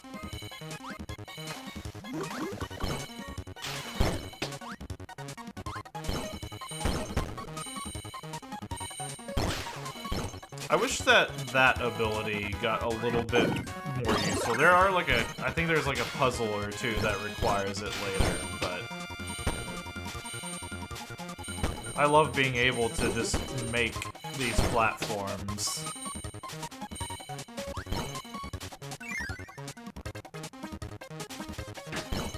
I do feel like the ice ability in this game specifically is kind of lacking.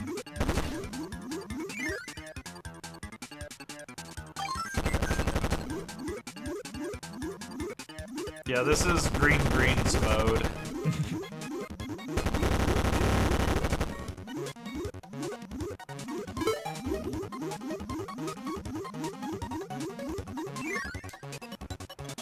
No, it's just one of the cool features of Squeak Squad. Like, as you're collecting little extras and stuff like that, like all these little treasure chests, one of the things that you can get in it is different colors of Kirby, so we're playing as Green Kirby.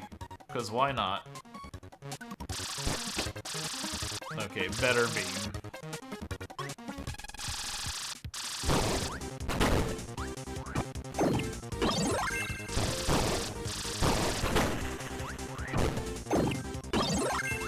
Yeah, there's some abilities that he has that will work underwater, but it's usually like a weapon or something. In Dreamland 2, he was able to use some abilities underwater, and honestly, it was not worth the price of admission.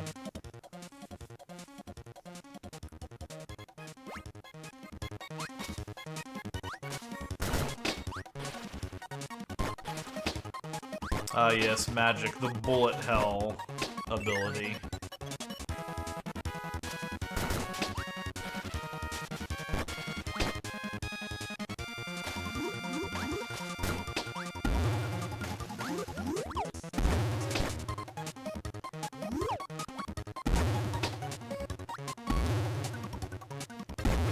That was a close one.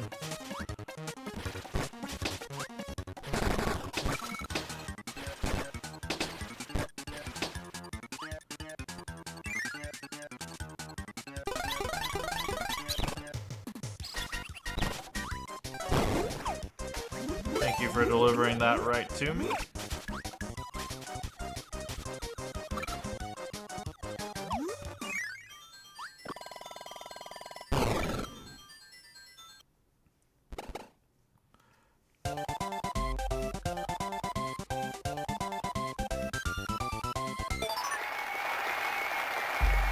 Yeah, I'm trying to remember which game it was where magic showed up and was just basically like a one-off. Was that Amazing Mirror where that happened?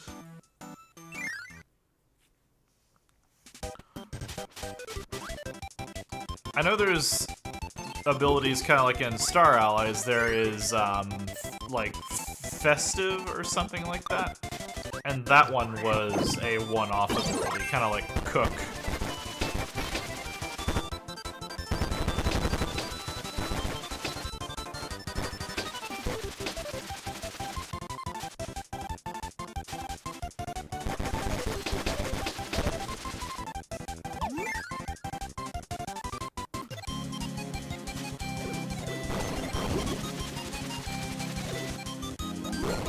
About the closest he gets to that is the throw ability, honestly. Like, I would have to say that's definitely the closest iteration. This was not worth it. This was not worth it one bit.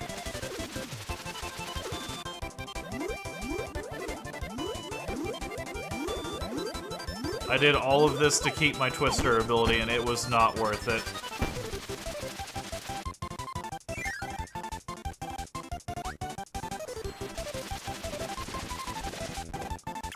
Okay, well, here's what I'm gonna do. Do that, and now I can fit it. Put the cursor out of the way.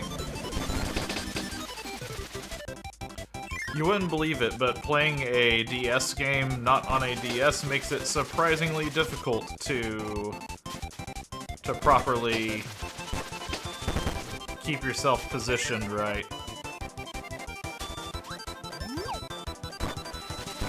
Whew, saved him. Almost didn't save myself, though.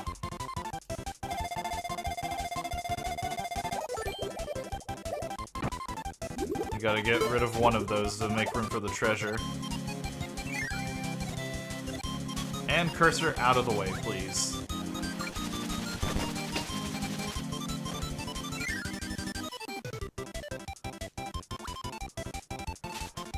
Oh, if you want that Kirby game, that's Kirby 64 and the Crystal Shards.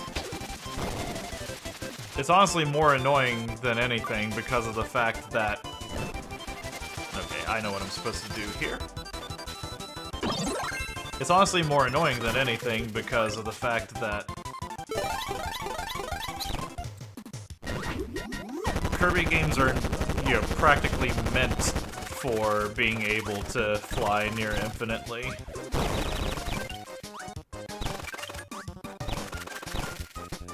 Alright, you're in my way, buddy. I'm sorry.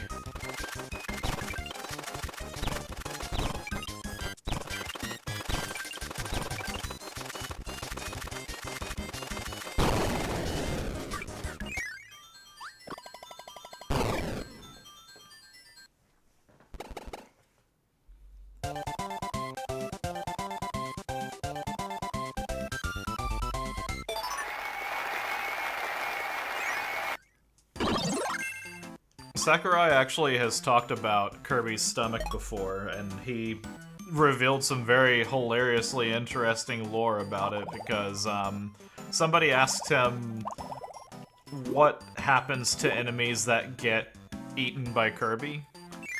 And essentially what happens is they basically just end up somewhere else.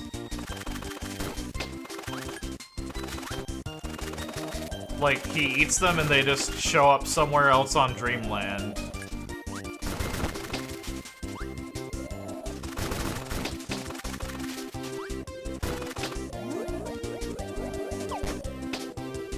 Even further fun fact about that is you would think that because of that, that Kirby never actually hurts anybody that he fights. But the thing is that only applies to his stomach.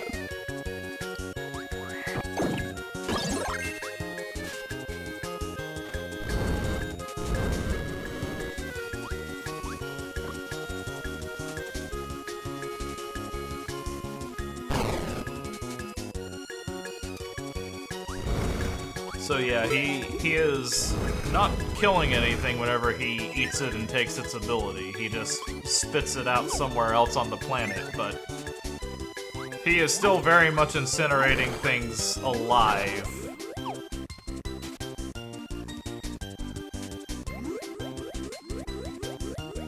Which I just think that makes that factoid even better, because it means... yeah, he is able to not kill them, but he just does it anyways. Okay, you're gonna have to go.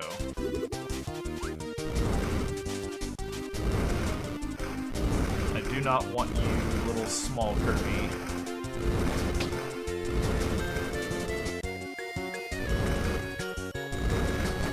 I decided he needed to be great for a little bit.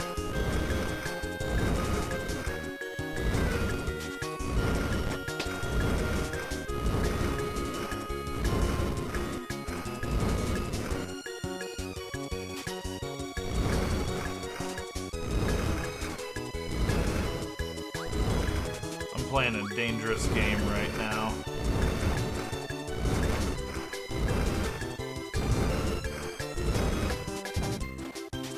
But I actually have to.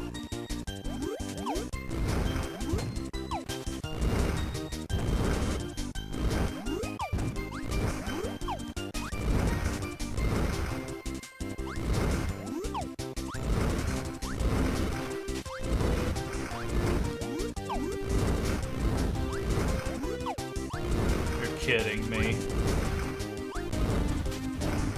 I did all of that for nothing.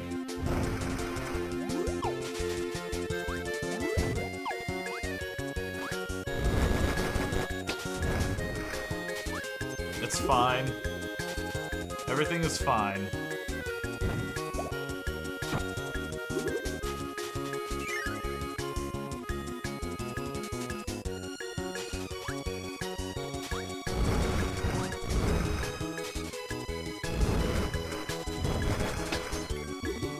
Probably not super healthy for them.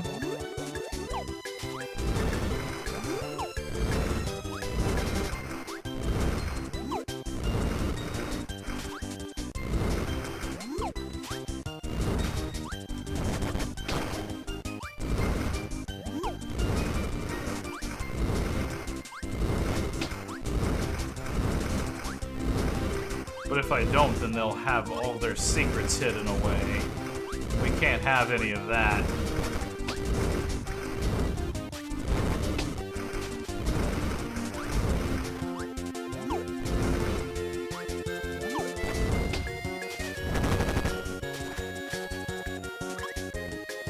Okay, do not hit the bomb block over there.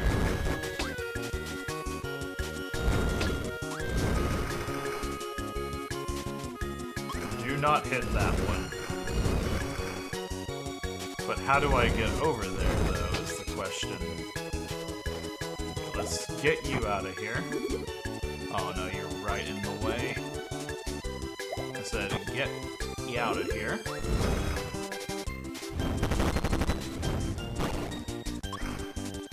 Damn it. Okay. I should have slid, is what I should have done.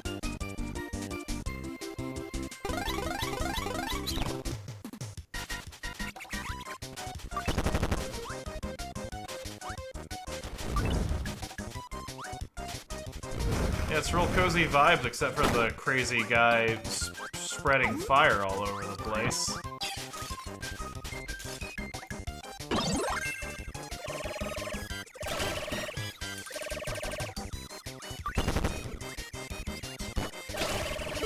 Thank you.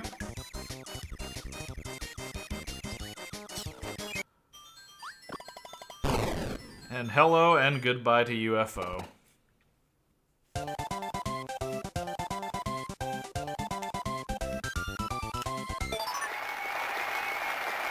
I think I'm gonna play this one more time and get that chest, since I know exactly where that one's at.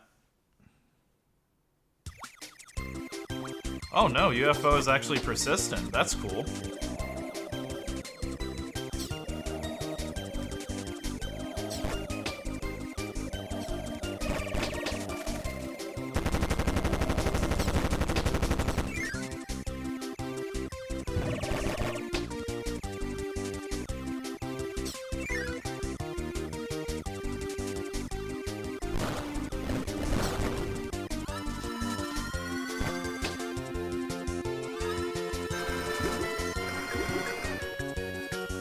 I think that it's done pretty well in this game overall, though. Like, a lot of Kirby games just do the race against the enemy, and it's just like a nothing race. But in this game, it kind of feels like it means something.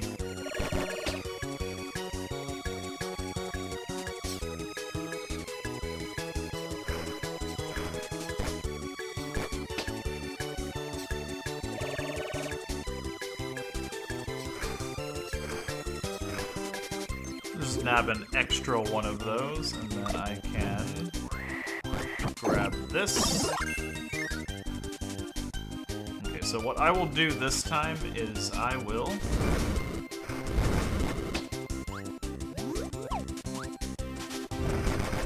proceed as normal through the level. Maybe try not to get hit.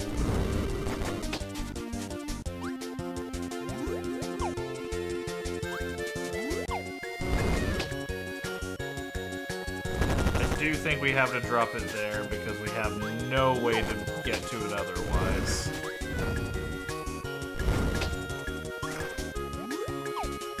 What I'm gonna do this time is just slide. That's how we do it. There we go. Now I still have to make it to the exit, but that's fine.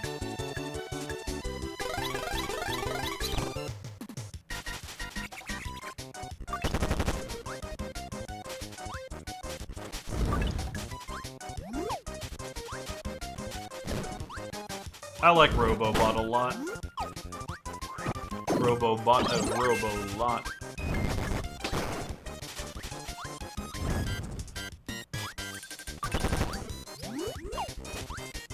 I don't even care. You can have it. I don't want it. I got what I wanted from here.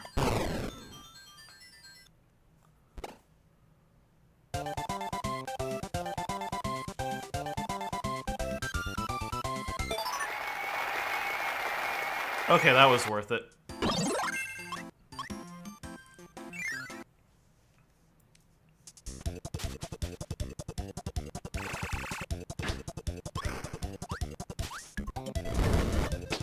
Speaking of burnt my chest,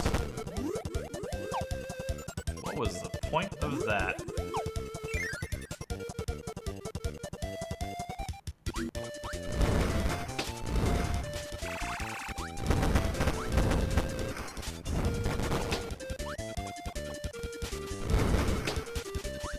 I'd already collected that one, so that's why it was kind of showing up darker like that.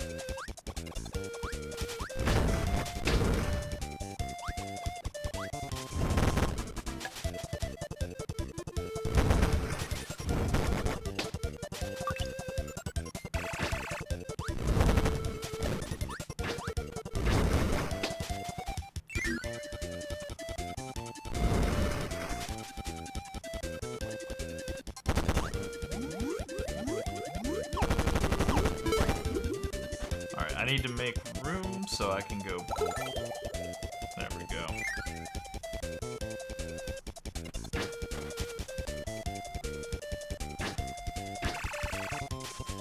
I had to attend to a very adorable cat who is just starving for attention, isn't she?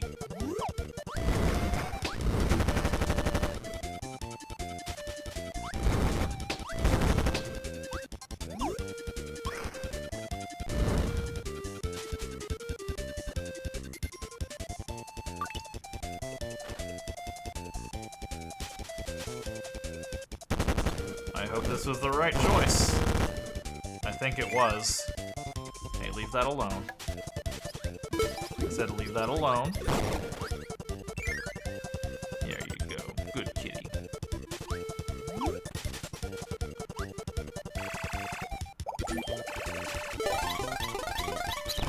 Oh man, how am I ever gonna escape him?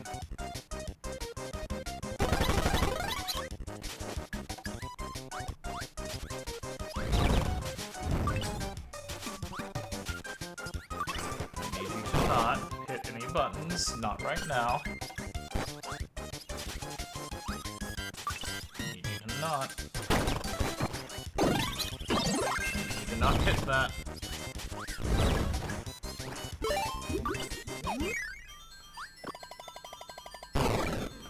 She'll never bother me whenever I'm not doing anything important.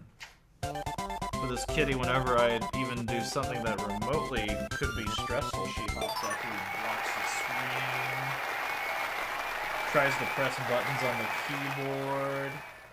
She's just a little goober kitty.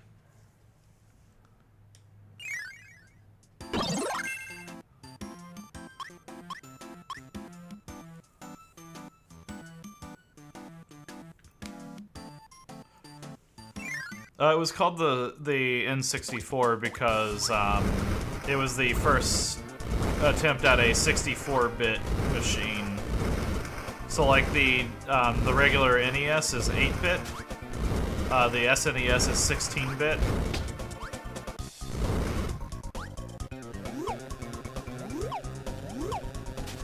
Okay, I can exist on those. Oh yeah, I remember this. This is one of the annoying ones.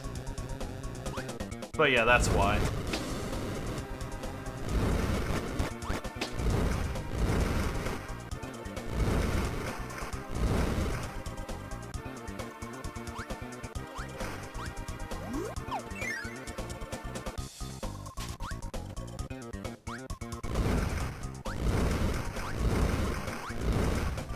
I was kind of hoping I could just, like, skip through portions of the level by doing this, but I think I ended up making this section a lot longer than it needed to be.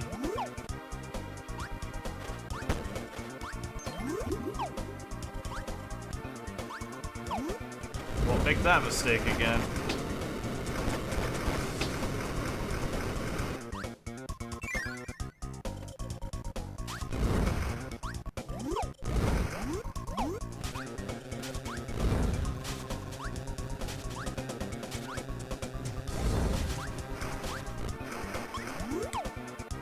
Damn it. I missed it.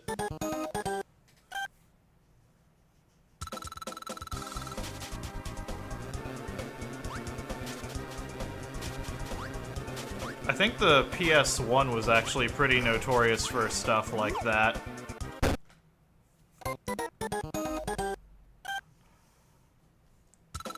And the reason that happened was because it was trying to do a lot of, like, corrections just on the fly.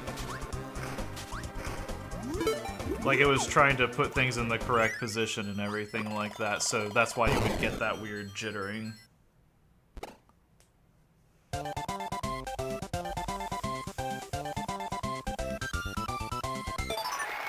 Maybe it was a really fast thundercloud.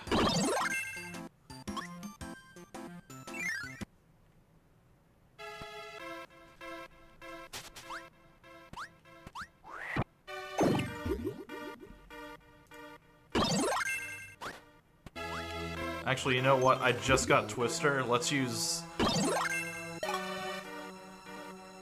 Oh. Some of the abilities are just kind of lame.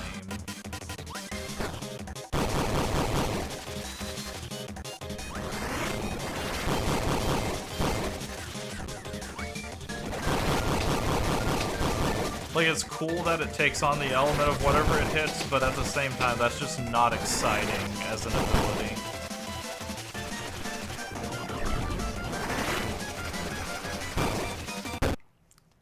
Twister just freaking killed me, I guess.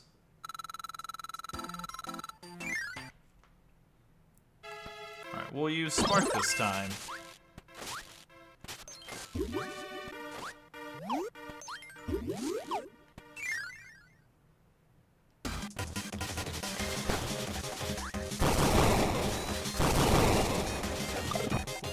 That was not what I wanted to do.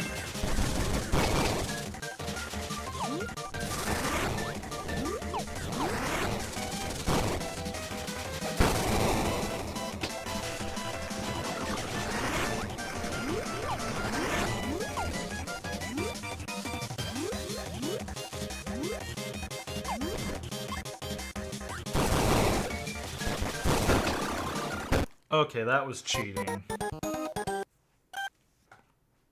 I'm just gonna pop UFO on this one.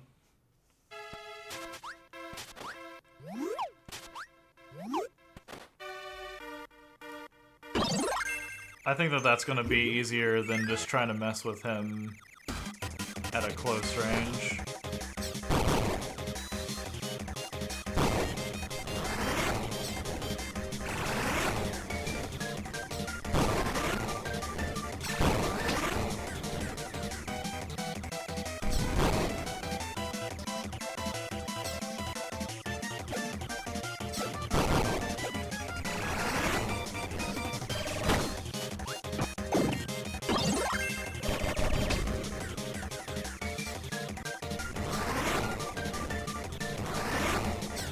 Got him that time.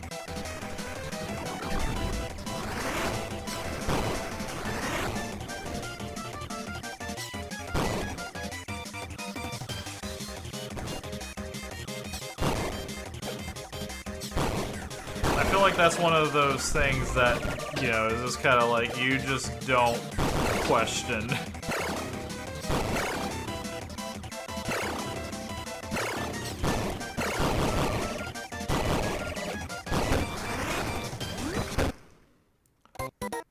Well, shit. Is this gonna be where I game over? Maybe.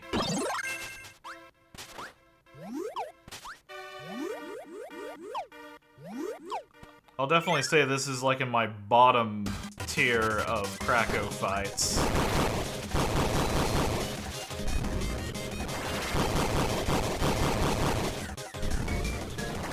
I think it'll be fine this time.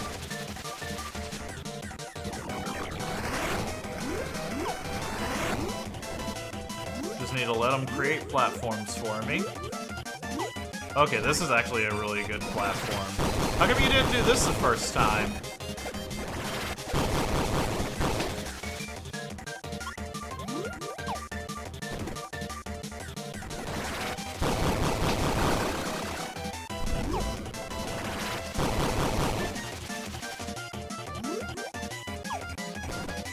Now he's being like super nice about them.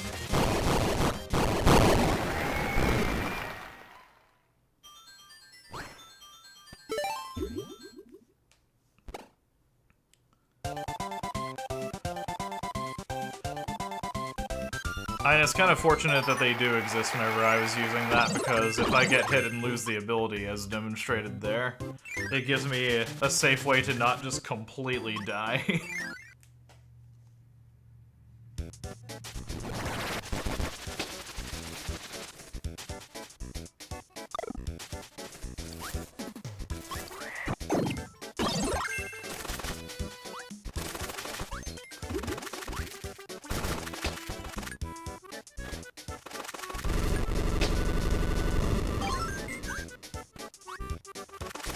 This brings me back to the Mega Man 7, just Proto Man telling you, you just gotta burn down the rainforest, and you'll find a secret.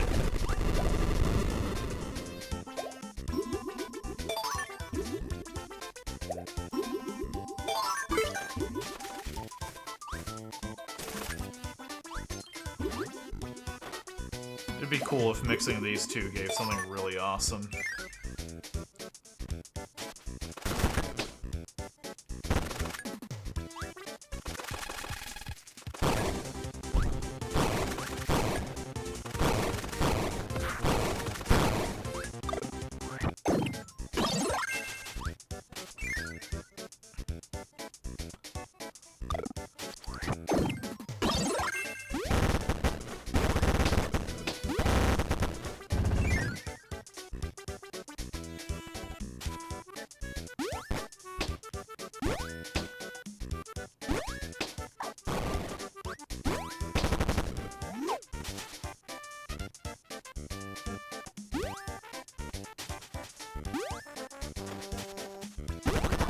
Aha, that's how we do it.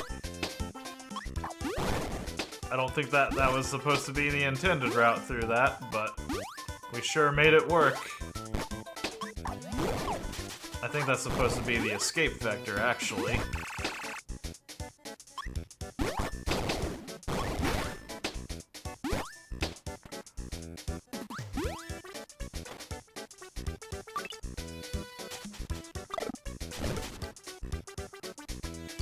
Where is Beam at? I'm pretty sure that is what I need for this.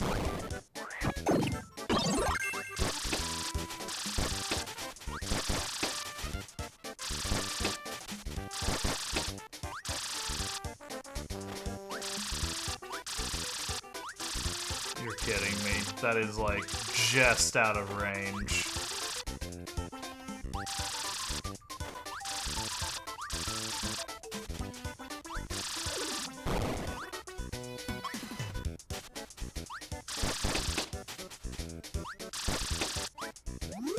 Alright, what's the other options we have?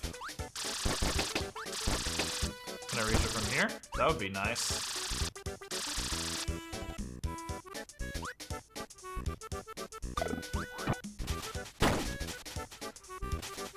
This is what I'll do. Just do it the old cheesy way. I solved the puzzle.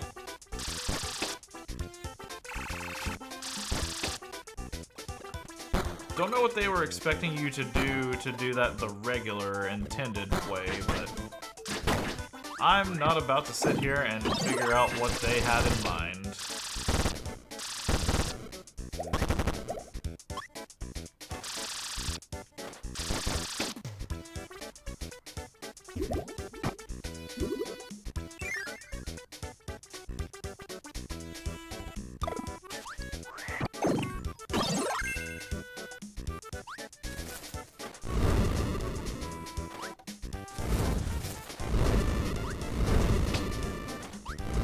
A lot of the enemies that they kind of use here are honestly, like,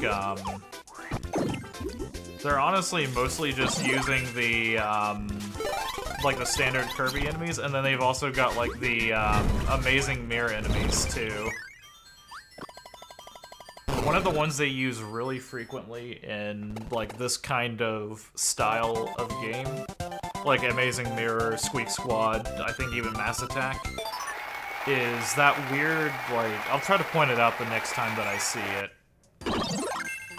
But there's like one specific enemy that they have latched onto for this specific set of things, and I don't know why.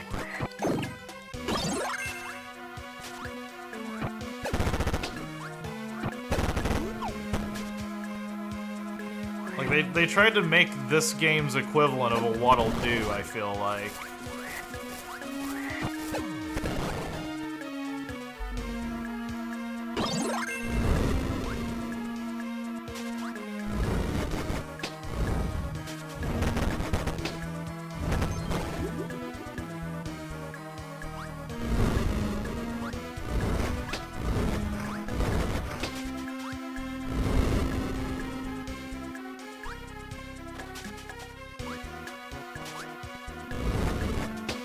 No, it's not the Waddle. Like, those guys make sense. They've been in basically every Kirby game ever. Like, I'm fine with them existing. It's, gosh, I wish I could just find one.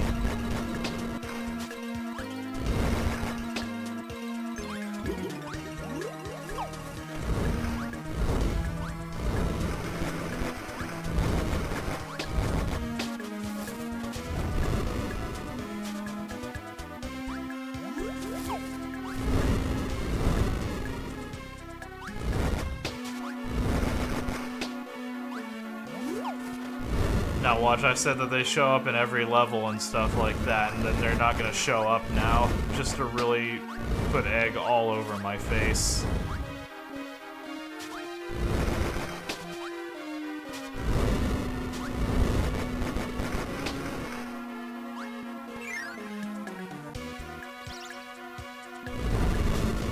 I'm not entirely sure I want to know how they eat.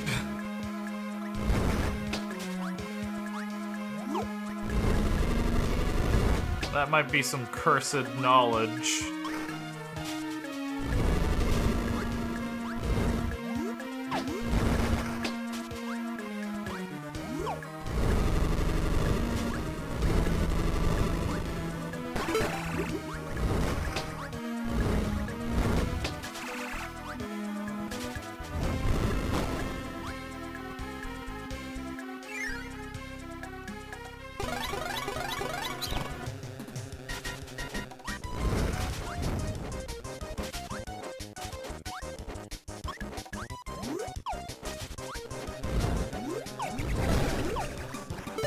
I have to be careful in this level because he can drop it off an edge.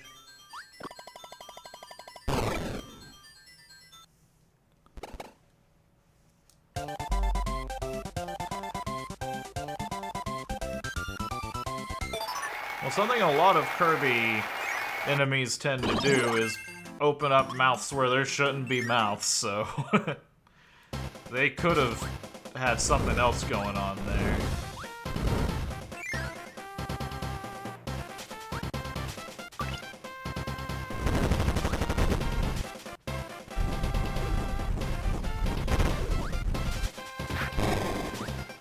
Oh, there's the enemy right there. That's the one that shows up in Amazing Mirror and then a bunch of other places.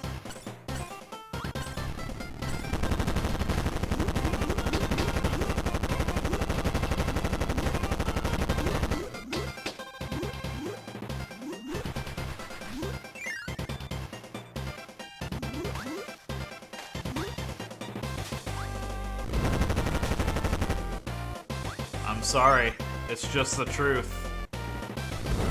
Play Kirby's Dream Land 3 and you'll see exactly what I'm talking about. That game's chock full of just nightmare fuel.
All I can say is don't kill the messenger.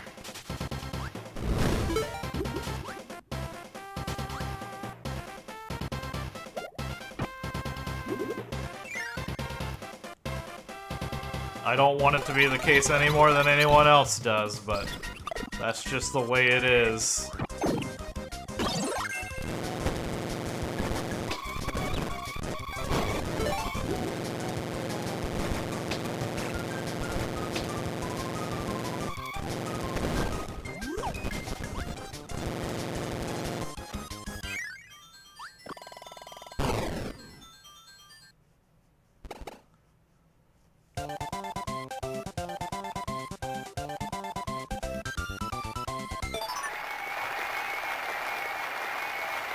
I think I missed something from here, but I'm not sure.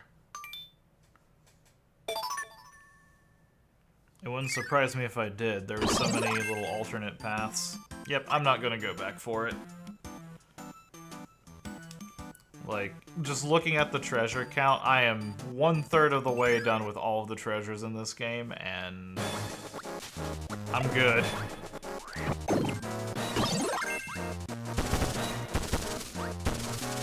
This is just literally Revenge of Meta Knight music.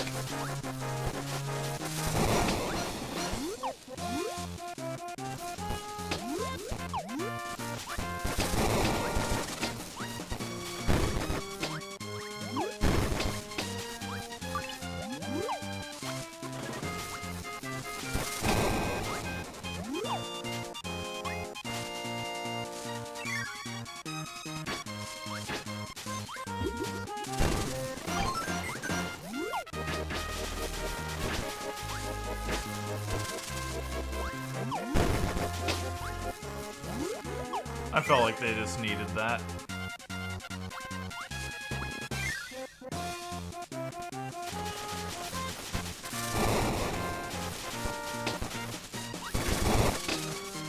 You know, they keep showing me all these sword guys. I'm gonna take the hint. I'm probably gonna need one of these soon.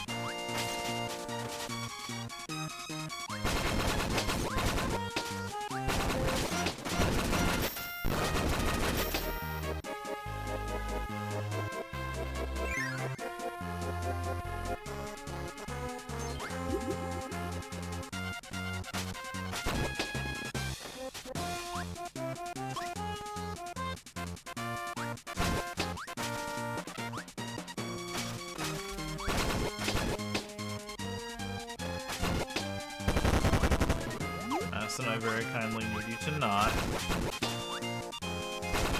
You are an adorable baby cat, though.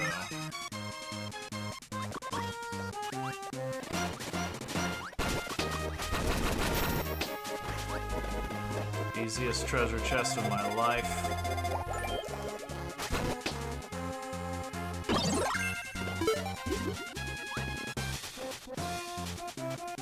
I'm just gonna go ahead and get rid of Twister.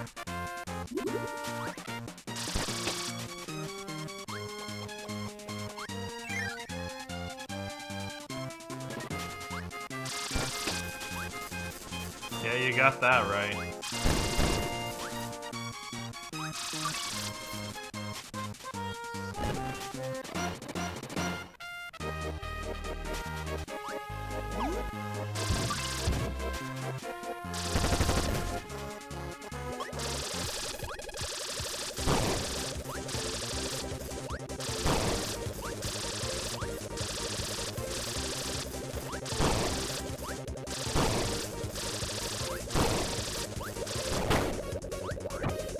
Oh, it's just a cute little, like, is that a crab? That crab's fucking me up. That's for sure. Jesus.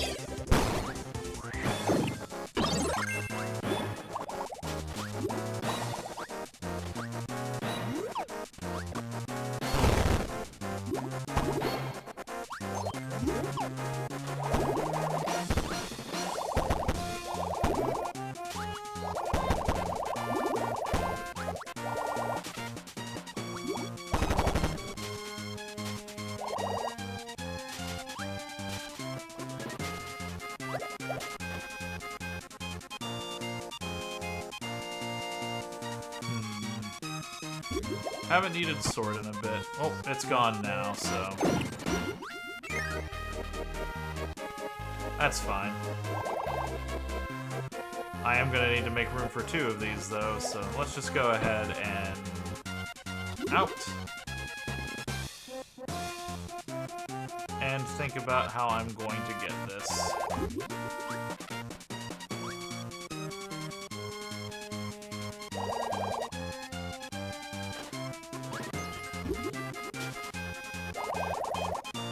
Oh wait, I'm a fool, I think. Nope. Okay. I'm not a fool.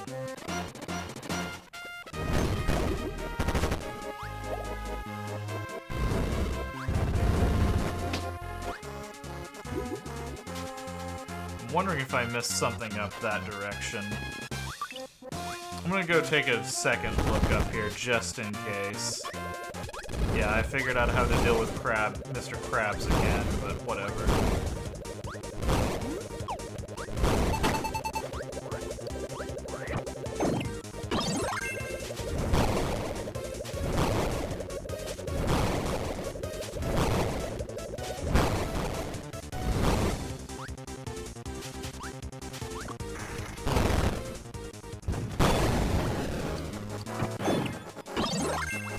Just 1 HP in a dream, no big deal. That's just my 9 to 5.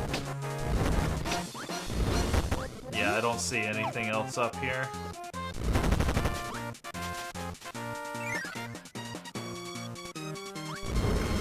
Oh! Well, I guess that solves it. Glad I did come back then. Now, as for you, I think you're still unobtainable.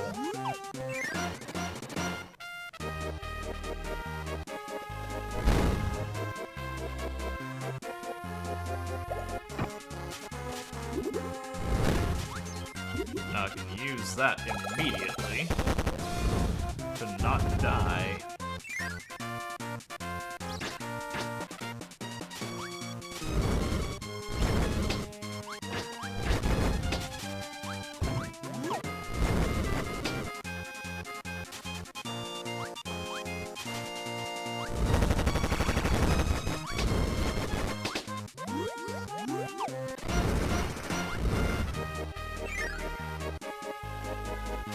Very glad that I kept the fire ability now. Easy win. Less easy win.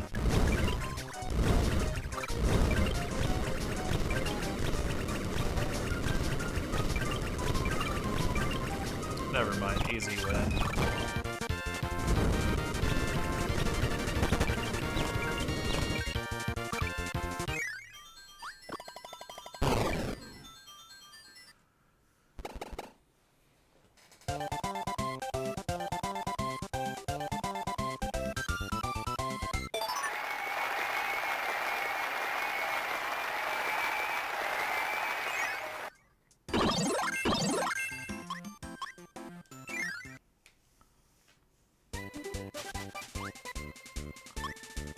I think I remember this secret level.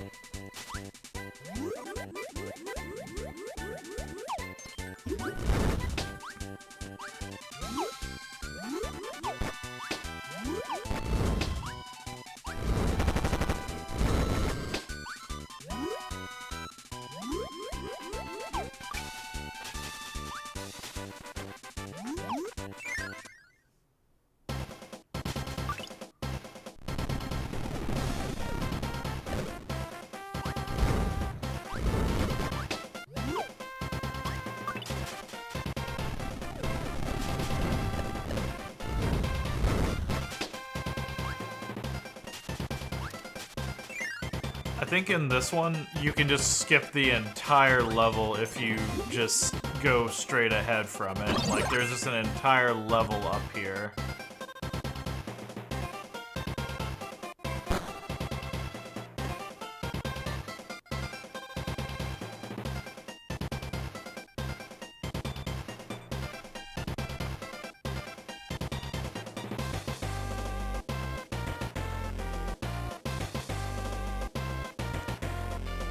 Just lazily floating down through here, not a big deal.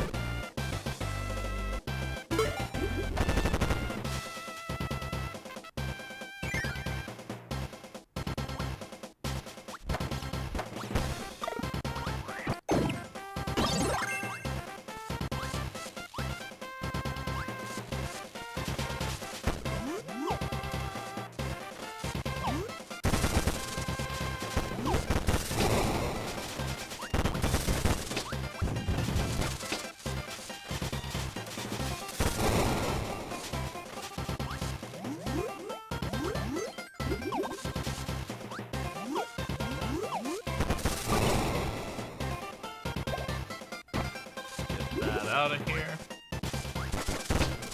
Aha, this was the right way.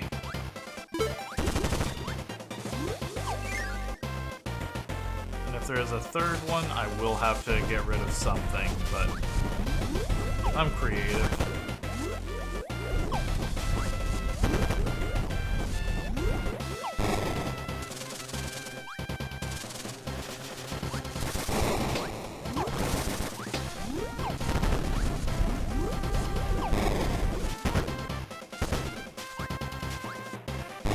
The scroll for Spark was really good because it took the electric shock and added like a ranged attack component to it, which is really nice.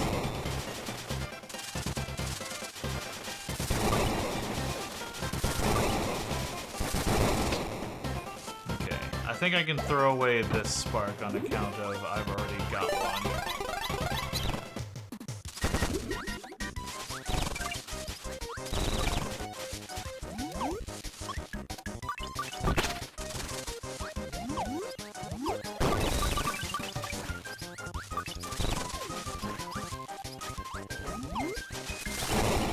Leave me alone.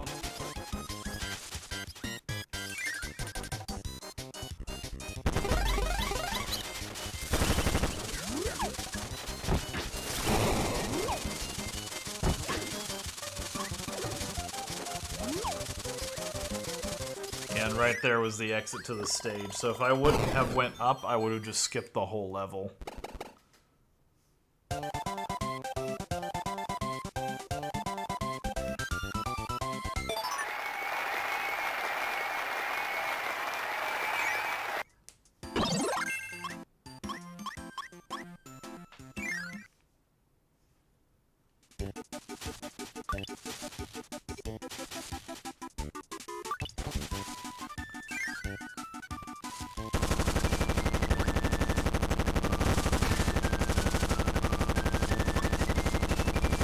Trying to beat the race on this one. Oh, my cat. Got it. Whew. Quick level.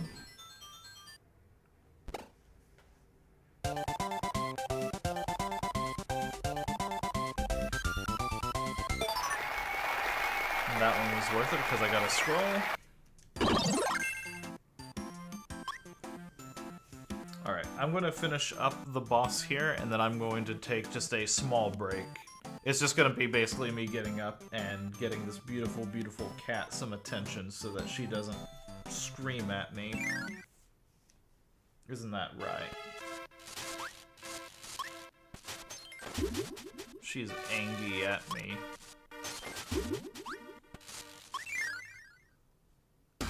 It'll be okay, though.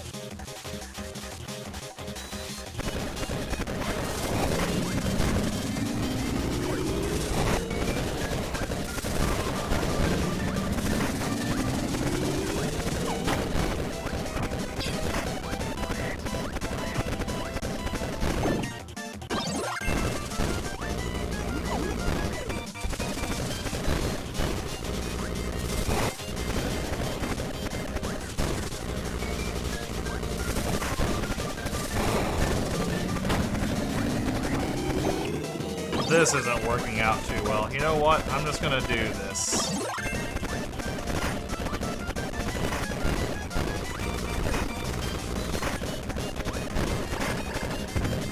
Yeah, this is working a little bit better.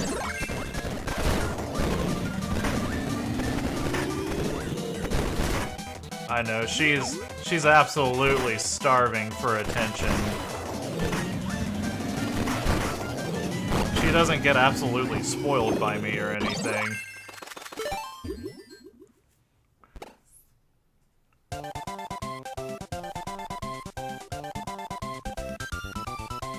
She's spoiled rotten.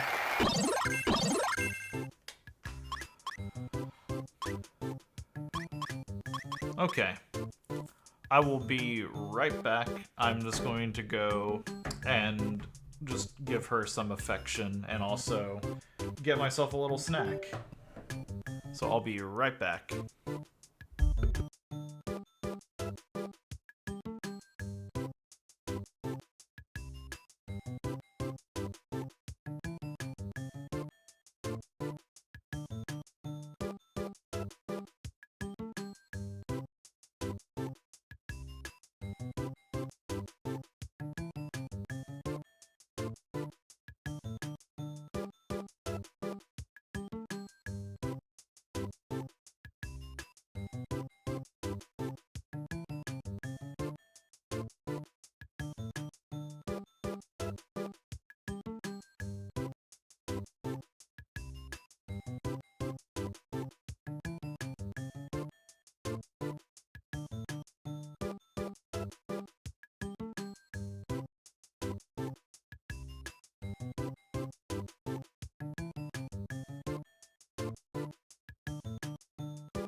Alright, I'm back.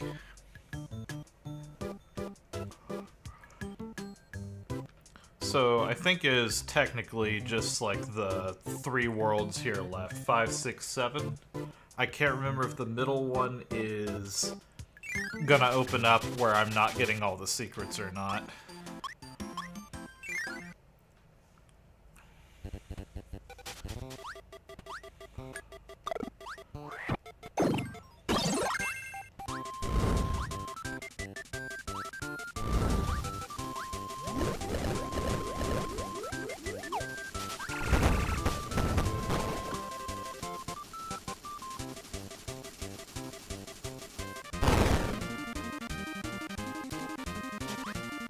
Easy fuse grab.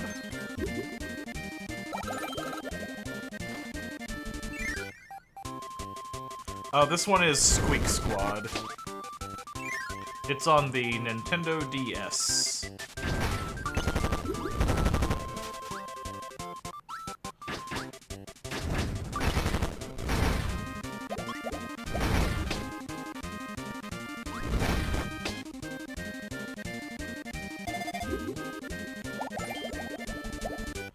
That's a pass.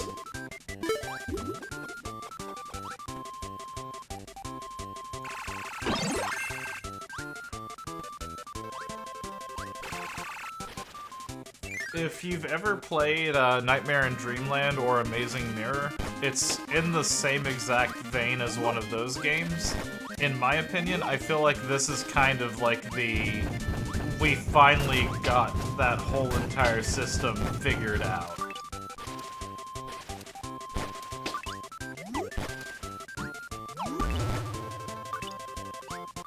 Will you stop respawning, please? Thank you.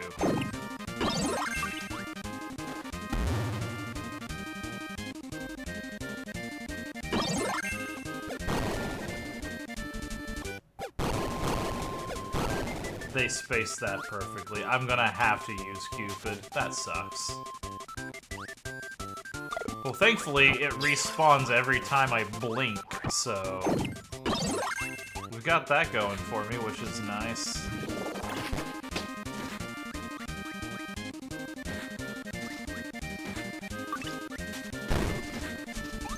Also, I don't exactly have a written tier list of abilities, but Cupid Arrow goes comfortably in the F tier.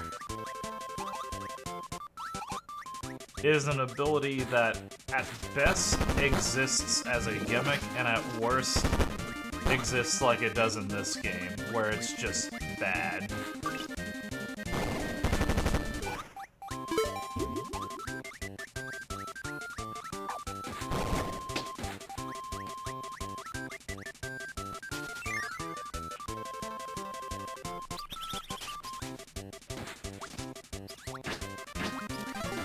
Whew.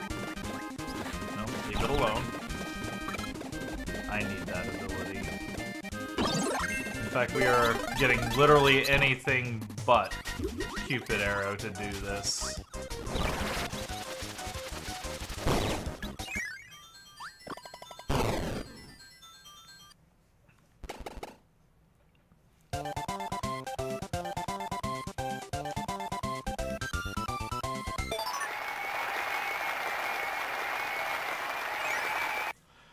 It just does no damage. It's very, very slow whenever it's flying. It's pretty awful. I have not looked at his recent stuff.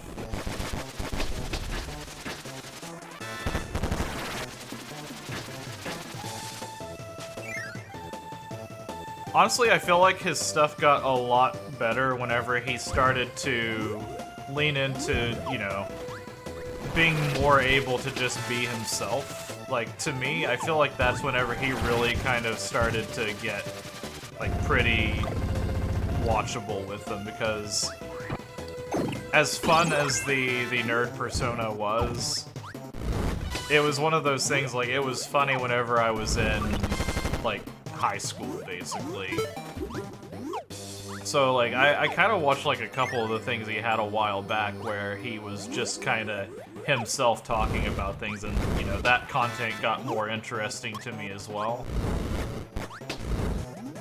I haven't seen, like, any of his new nerd things, though, so... that's still a mystery to me.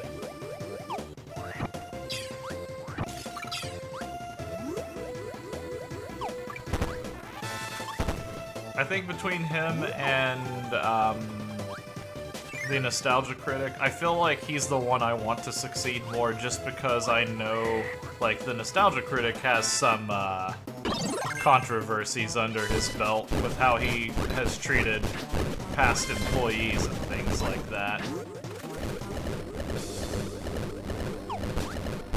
I love the glitch gremlin.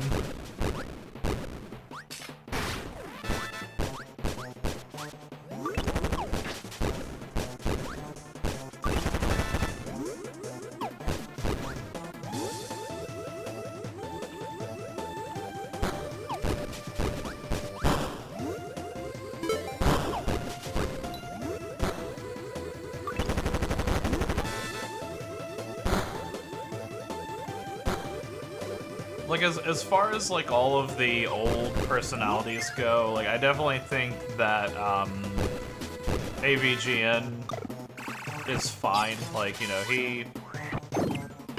he's always been very, like, crystal clear about who he is, what he's about, and everything like that. And also, I just love that his whole entire reason for it started with just a pure passion for making movies and things like that.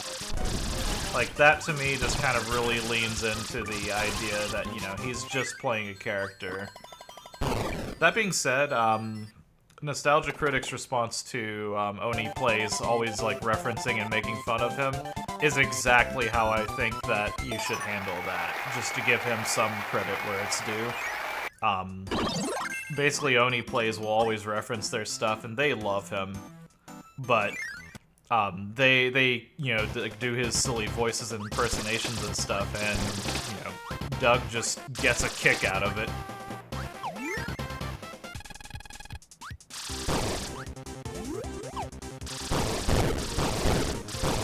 So, like, I will say, like, I don't appreciate and approve what he did whenever he was making his movies and things like that, but... definitely compared to how Linkara handled the same exact person making the same exact kind of jokes about him and stuff like that. Definitely a case of Doug handles it infinitely better. And he just straight up makes the case of, well, if I'm going to be making fun of movies and stuff like that, I have to expect that people are going to do the same thing to me. Oh, come on. The extra hammer attack kind of isn't worth it, because it is more powerful, but it just puts you at more of a risk. Do I have the animal scroll yet? Nope.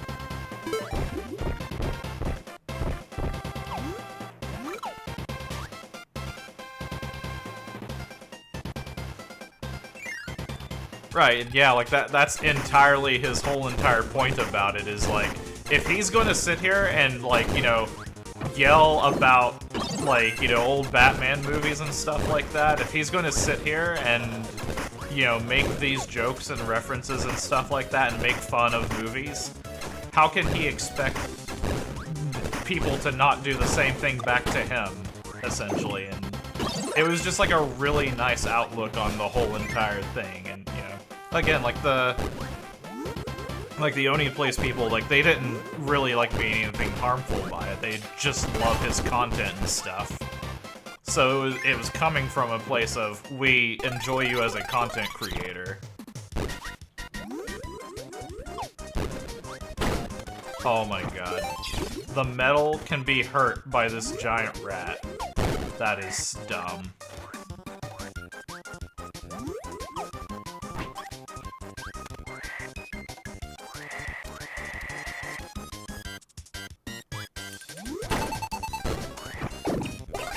No. Damn it. Okay, this sucks. Please tell me you give me the bomb ability. No, why would you?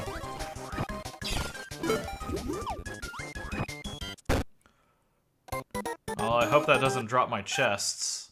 Oh god, I just realized one of those fell out. This is bad. I might redo this level because that was bullshit.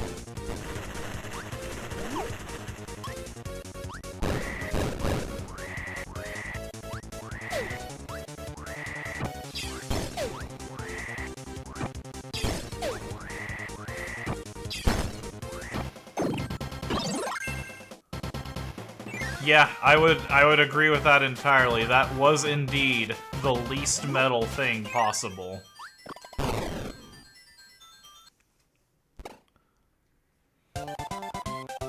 That sucks. I'm gonna have to get one of those chests from the earlier level, and then...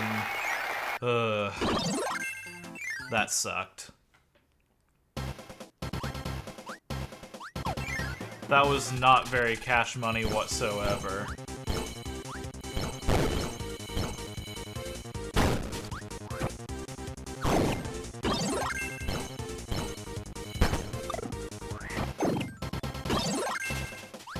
I didn't realize how low my health was until I looked down and just saw that there was nothing left.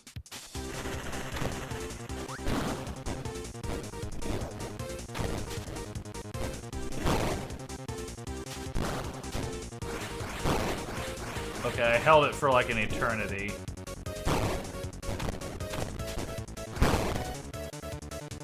I'm just gonna play it safe on this one. I think I do have to get the metal ability still, though. Because I think the third chest is the big one.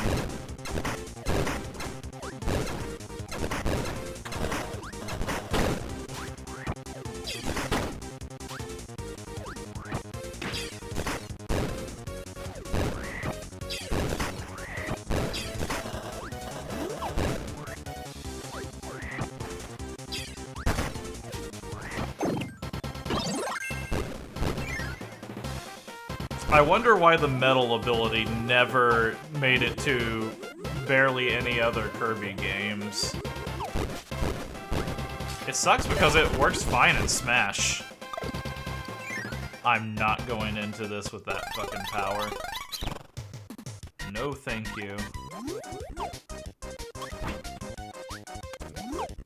It would be nice to have some kind of power, though.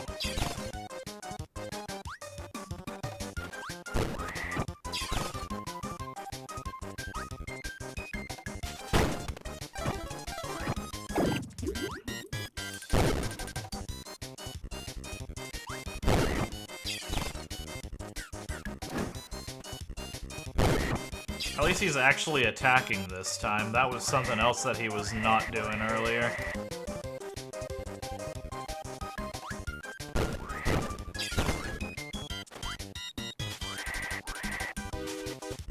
Get out of here.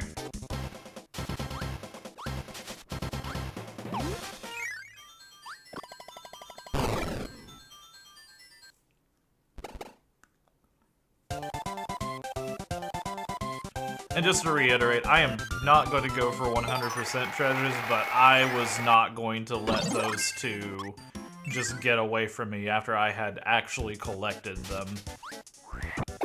I am not about that life.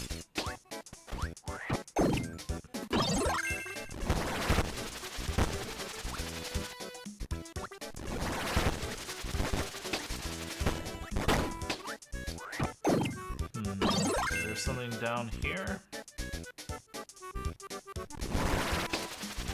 Is that candy? I think I should get the animal ability. I think I should do it just to be safe.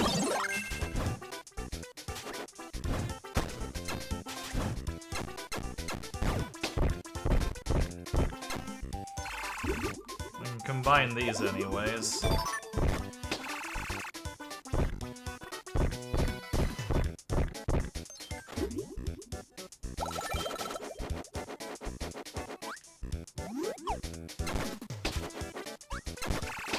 My thinking is if I need to have a hyper candy for something, then at least I'll have it.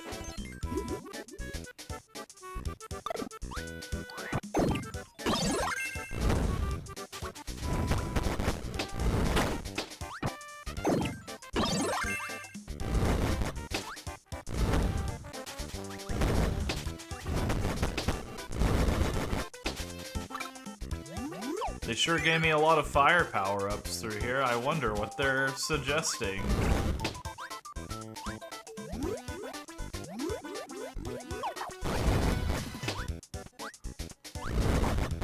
I'm glad that Waddle-Doos exist. They're probably one of my favorite Kirby enemy types.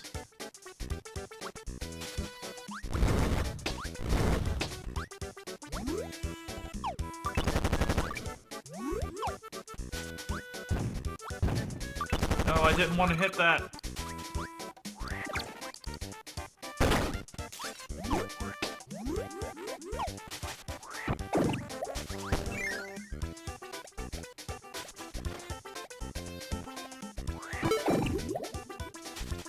They absolutely wanted you to hit that switch in to knock that fire out.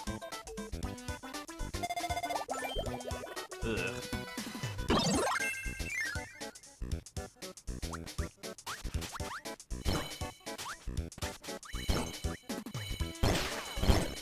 I think I got the ice scroll. Oh yeah, aiming up and down.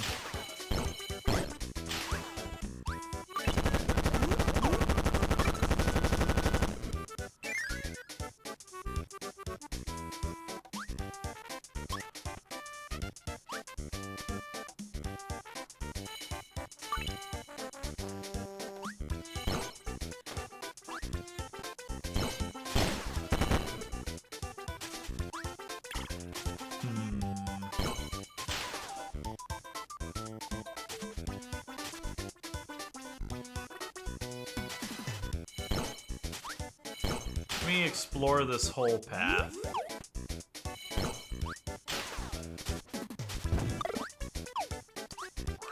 Yeah, I'm definitely supposed to clear this out.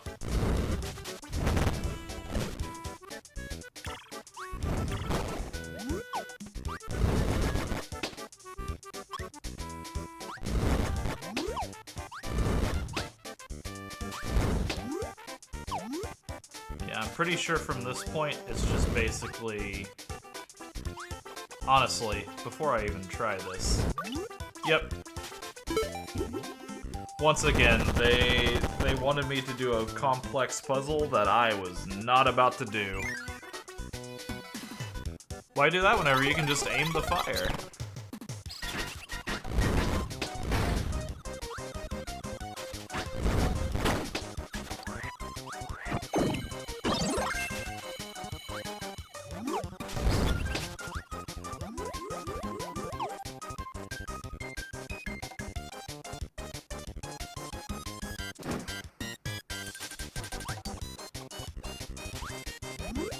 No, unfortunately this one I can't get away with just...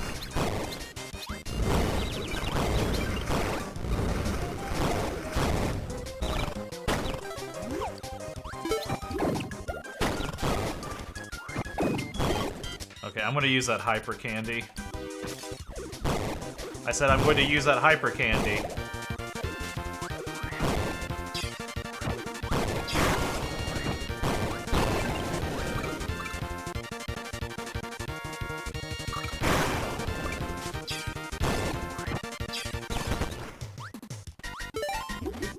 That was annoying.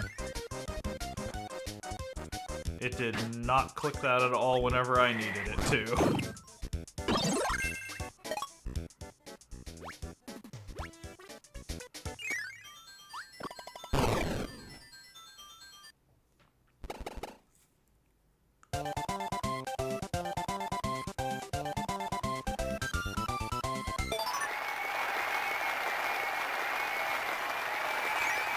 I think it's time to change our color again. And our stomach.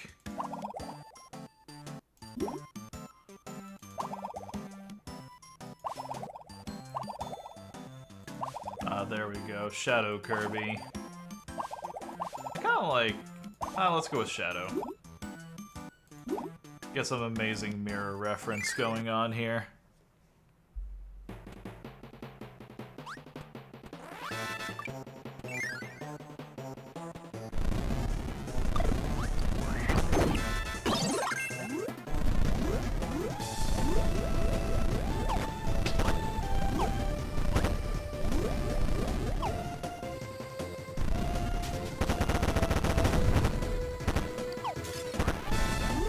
I hope I don't need fire.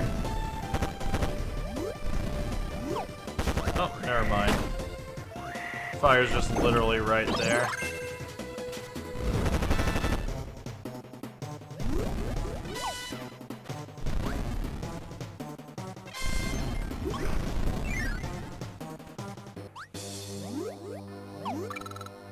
This is like a whole gauntlet to collect a bunch of things, it looks like. Yep.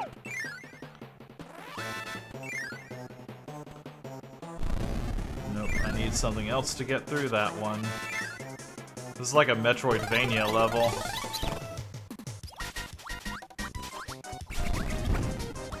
God damn it. I'm gonna have to fight him now.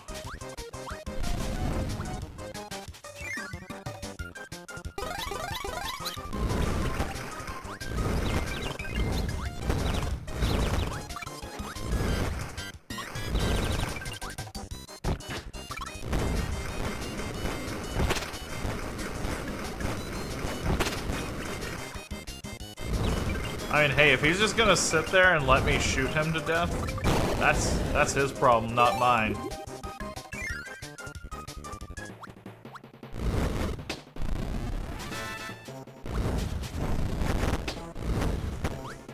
One thing that's annoying control-wise about this game is that,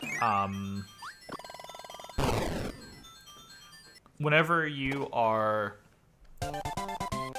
trying to do dash moves, in Superstar, for example, if I get a dash going and then I leap into the air, it very easily lets me continue to like, continue my dash. Whereas in this game, it does not do that.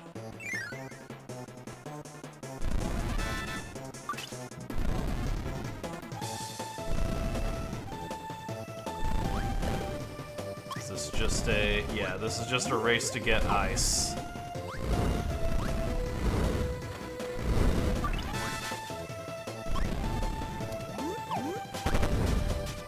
we go. Now I think with ice acquired, I can go up here. Nope. Third room. With ice acquired, I can create safe area.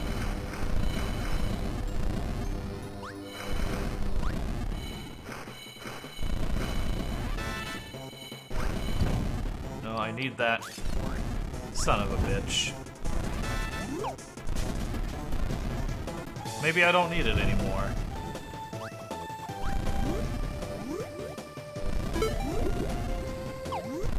Okay, we just needed ice to get to hammer, which we will now need hammer to get safely out of here.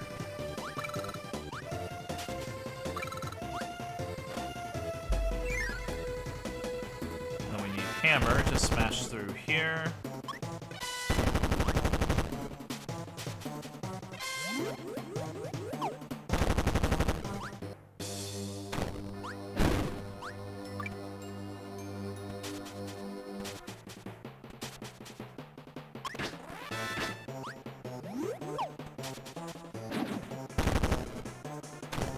This is like just a ton of exploration. Alright, and then we get in here. Get the mystery prize.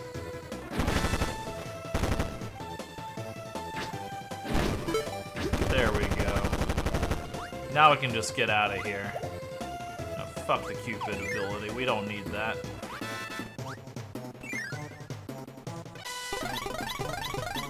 No, you can have it. I don't even care.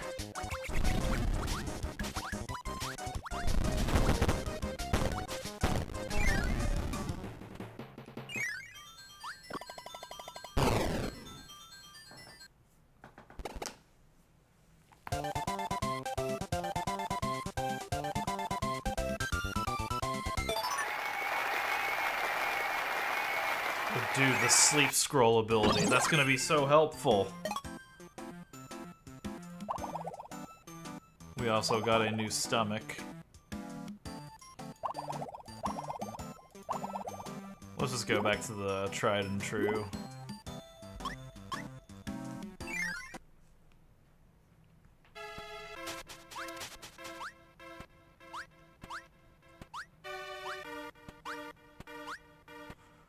I'm gonna grab these two just for kicks and giggles.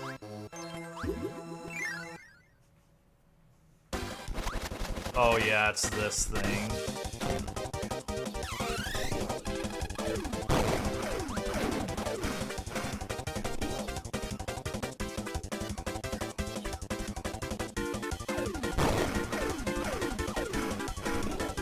This is gonna be a very slow way to kill it.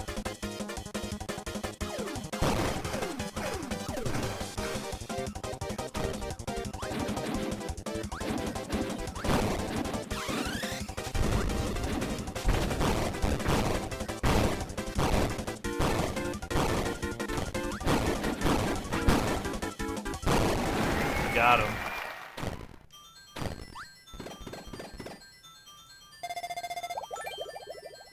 Let's get rid of metal. We don't need that.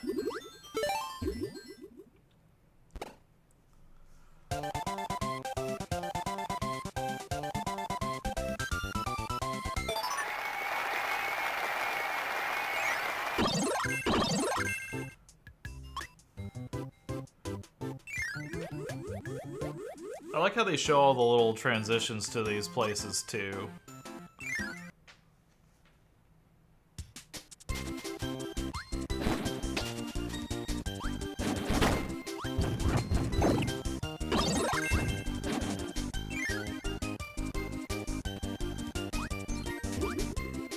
I wonder why ever they could possibly want me to grab a fire ability in an ice zone.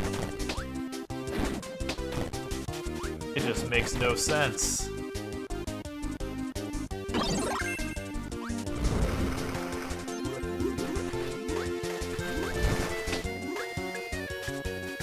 I say, well, it makes perfect sense.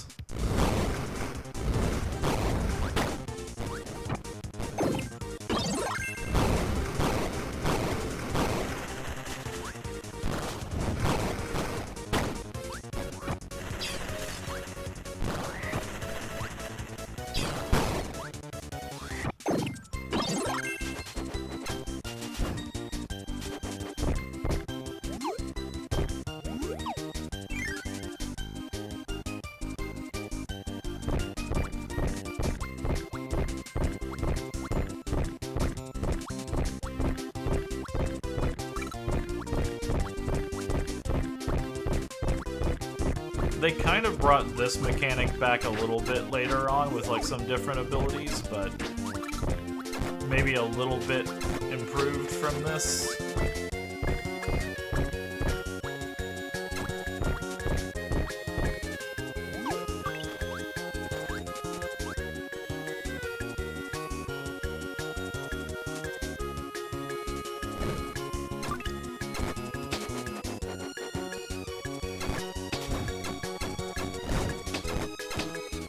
This is only an issue if I couldn't dig.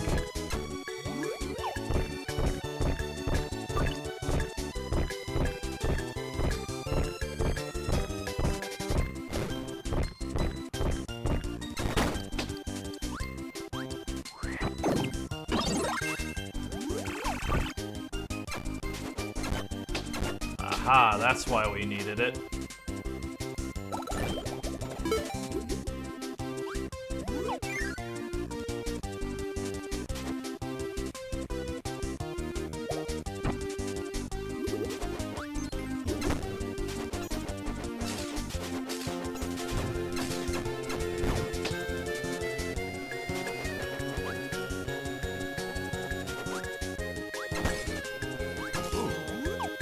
I didn't realize that I could break those.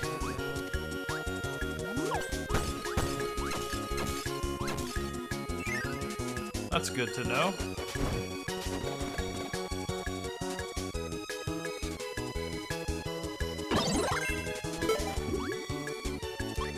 I'm guessing you're supposed to break those with Parasol.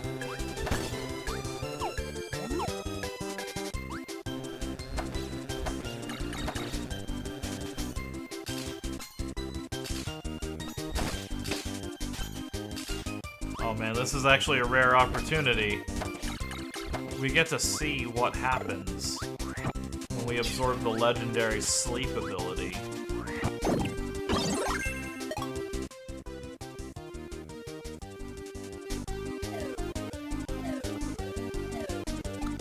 Excellent. That was well worth the upgrade.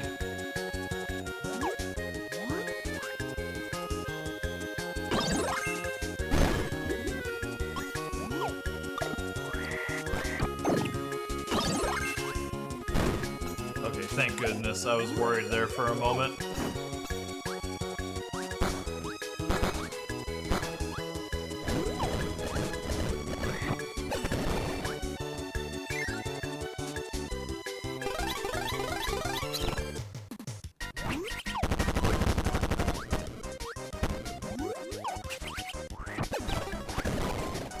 Okay, I'm gonna pop Hyper Candy.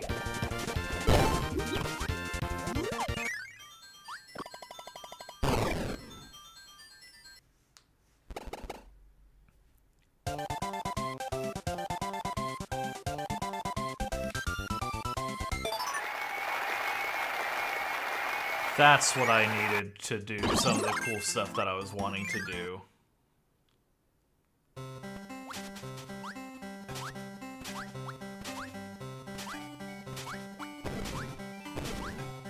This is some interesting music. This almost makes me think of Kirby 64 music.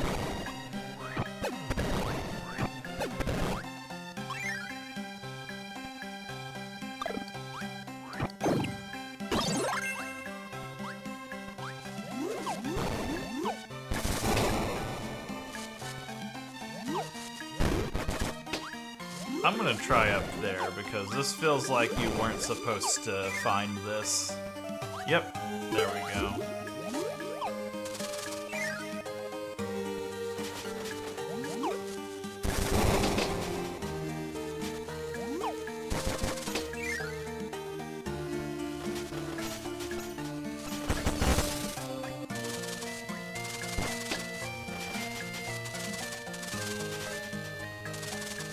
What a surprise, you can't start a fire with Spark. You can start a fire with fire, though.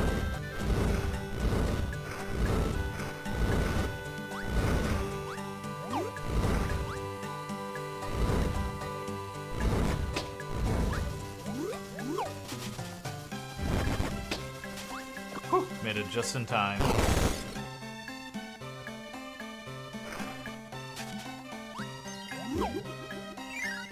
I wonder if you need magic for something later. As always, I'm sure we'll find out.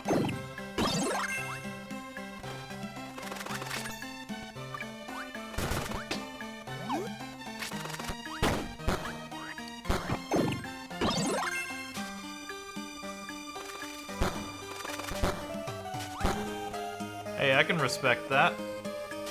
Hope the iPad setup goes well.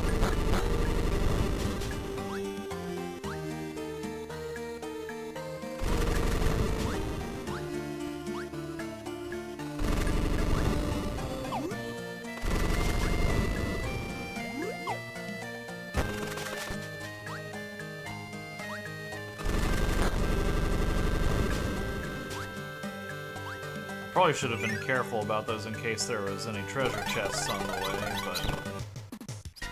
well, I guess it's too late now.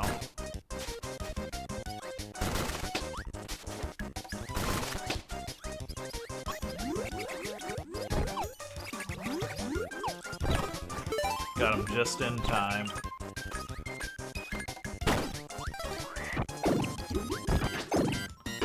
Now, if you'll excuse me, I need to get in here.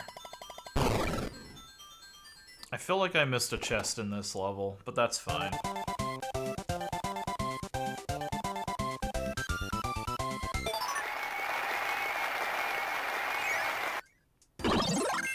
Oh no, those were just the 2 treasures in there. Cool.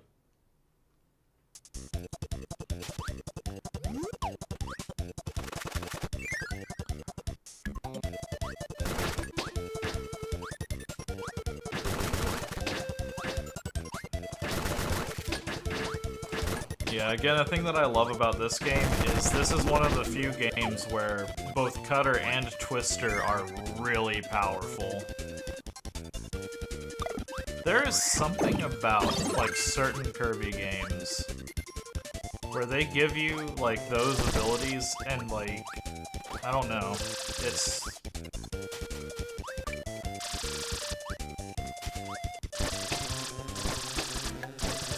You can just, like, learn the whole idea of how, like, one of these games is based off of that alone.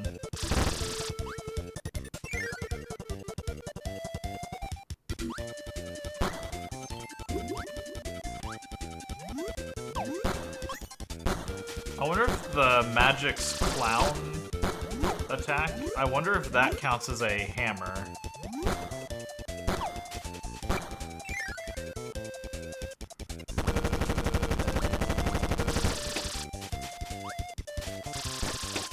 Oops, I think I might want to get that bubble ability. Hopefully that respawns. Well, if not, then I have fumbled it.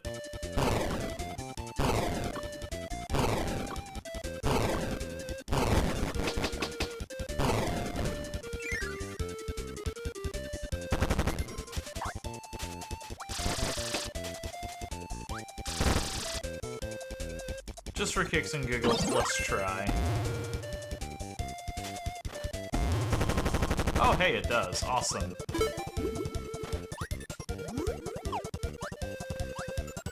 I kind of want to go that way one more time just to check and make sure.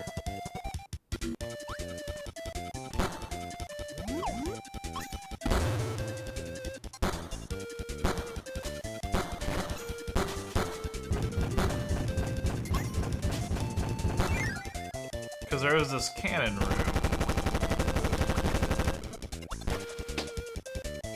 Oh yeah, and there was also the bubble.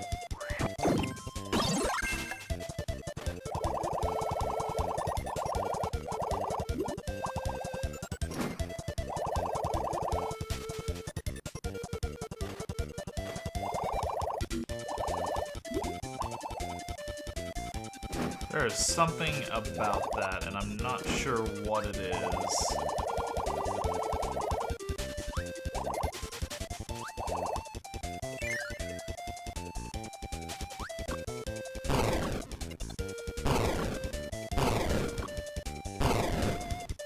Let's see where this takes us. Well, there's the hammer ability.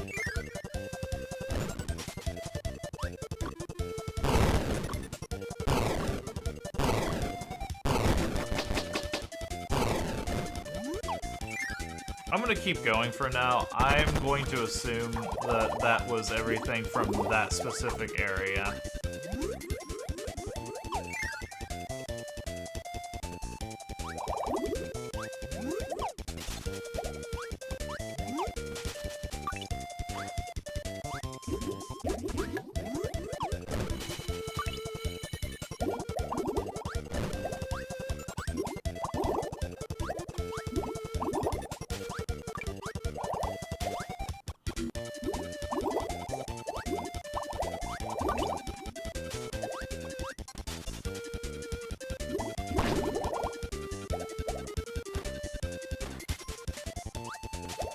Shoot, I was supposed to go the other direction. Might be able to save it, though.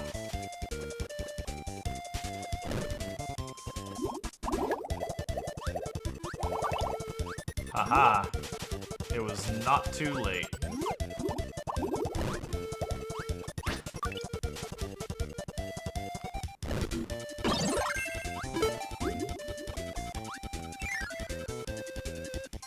I'm just gonna go ahead and just... I am predicting there is going to be a treasure chest somewhere.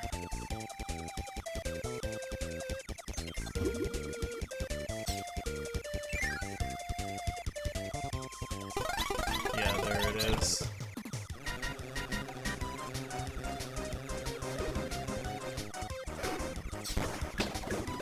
Oh, what? No.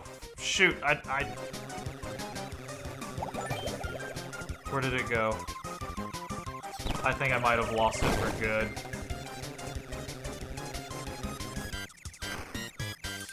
I'll just come back and redo the level. I know where it's at.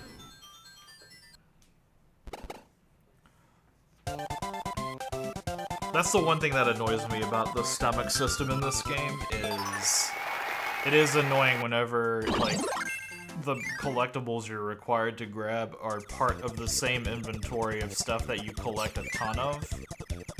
Only in this, like, you know, it's not a problem necessarily, like, mechanically with it, as much as it is just... I wish that it would prioritize putting a chest into your inventory over the 50 million little things that you get. And I wish that there was an easy way to differentiate that so that you can not have that happen, basically.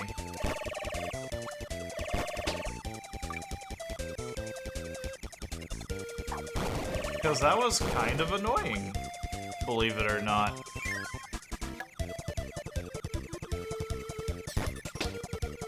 Mostly the fact that I did everything kind of correctly, like perceivably correctly, but just because I picked up one too many little stupid bubble item things.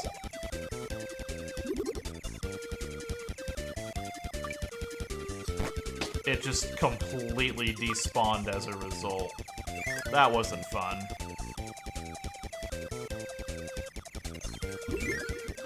I don't mind having the item inventory, I just wish that it wouldn't screw you over like that.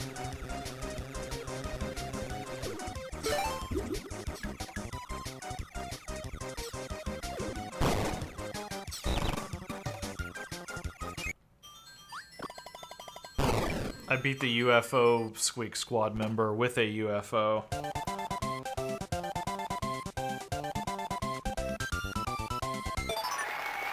That was worth it.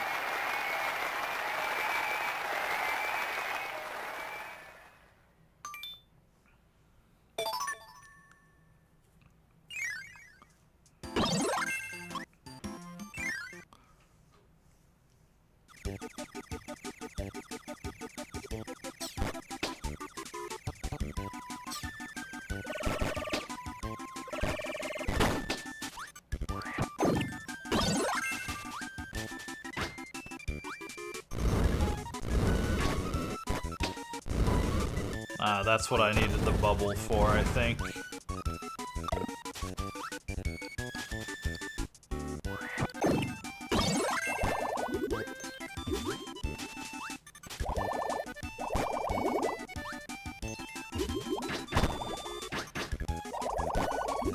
Oh, Madison, please.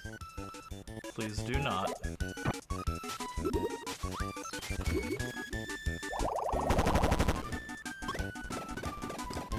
I need you to move. I can't see.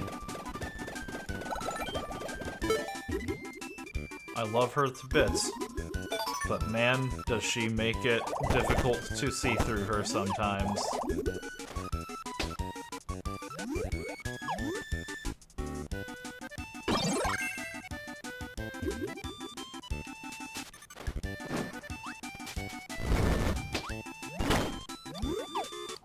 I really love these, like, infinitely spawning enemies.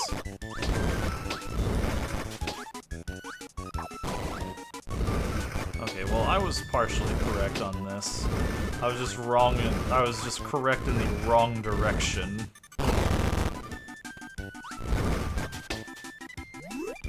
Oh, I think I just did that all entirely backwards is what happened. Whoops.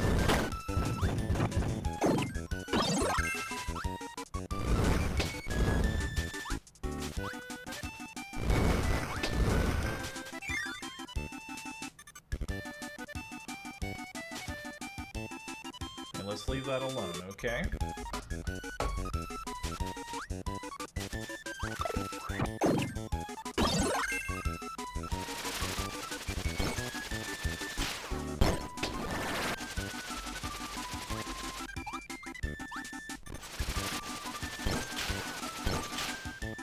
Oh, that's neat. Because I'm on the ice, it turns into an ice NATO. That's cool.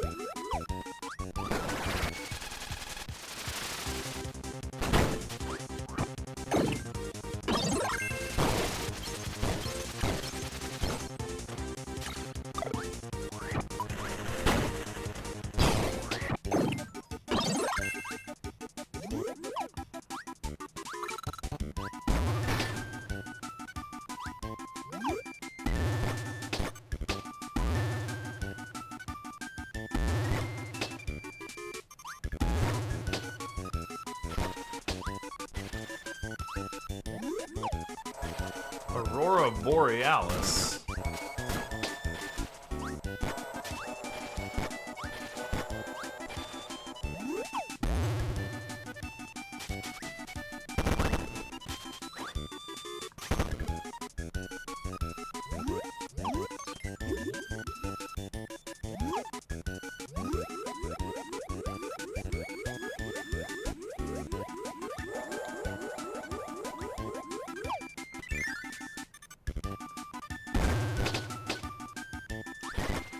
Allow me to show you a magic trick. Okay, I'm gonna have to get rid of one of these, and I'm just gonna get rid of... No, I don't want you guys to mix. Get out of there. No, stop. No, stop.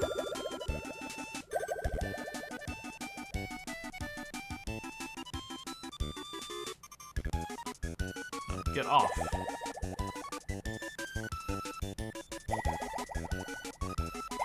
This sucks. I hate you, Hammer. You've ruined my life. You know what? Just for that, get out of here. I don't need you. Okay, let's stop, okay?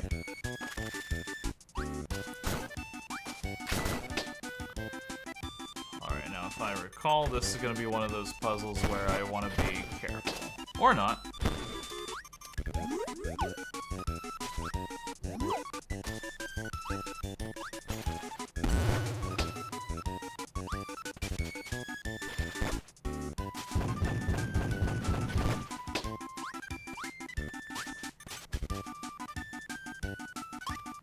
How am I supposed to do this? I think I know how I can do it. Like that.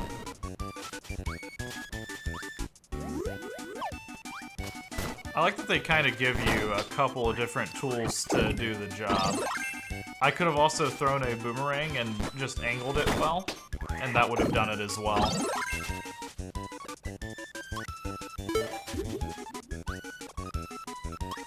Oh, you are just perfectly positioned, huh?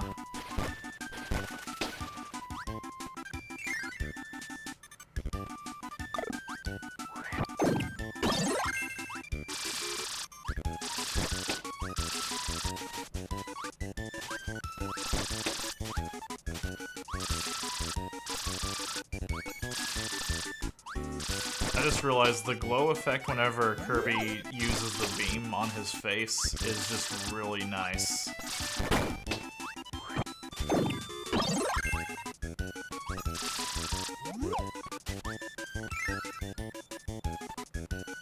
Ugh. Cupid.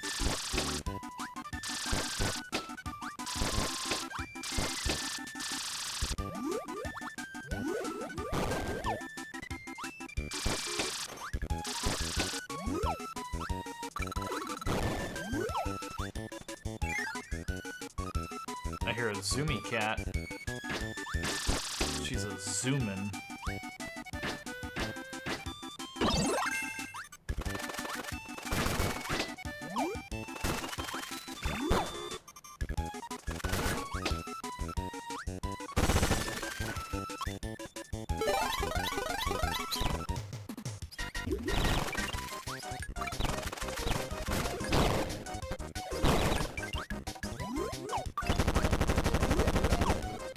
See you later, sucker.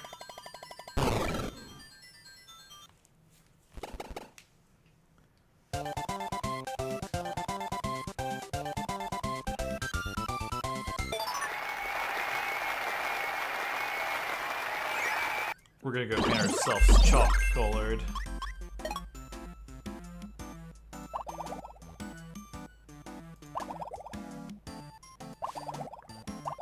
I am curious about. I like that one, the red shoes. We'll go with chalk though. That's almost like the classic black and white. I think that is actually.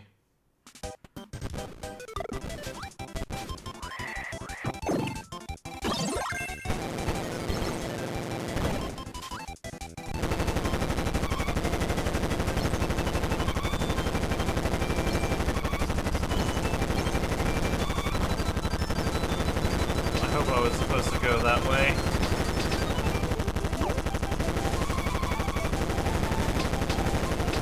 Whew, made it.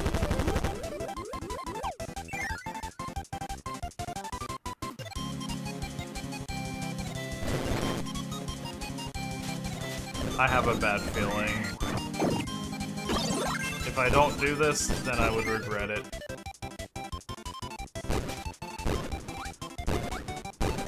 Maybe I won't. After all, why would they give me fire here if they didn't expect me to melt some of this?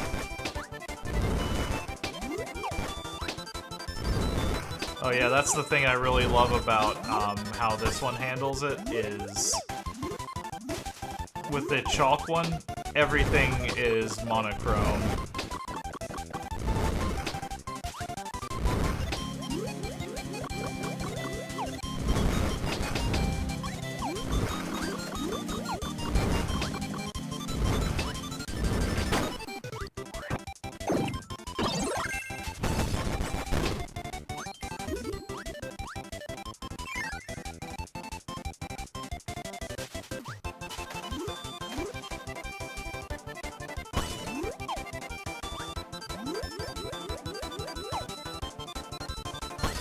They thought I wouldn't notice, but I did. Uh-oh. Whew, okay.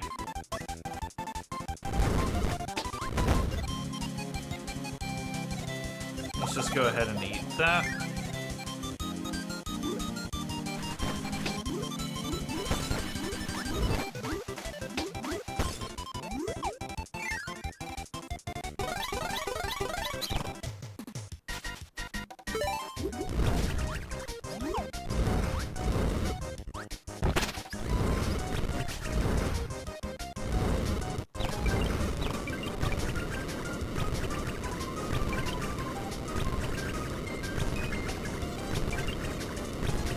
He is incredibly weak to fire. I feel bad for him whenever I get him stun locked like that.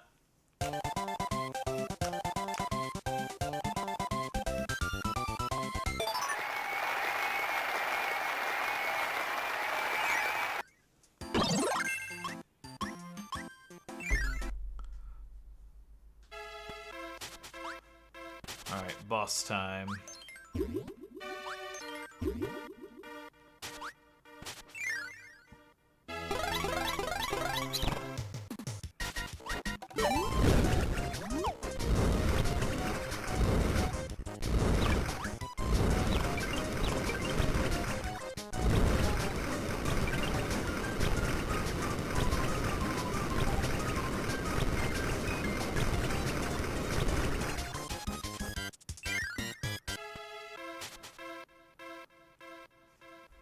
I can mix these foods together. And then there's sword. We'll save that for later.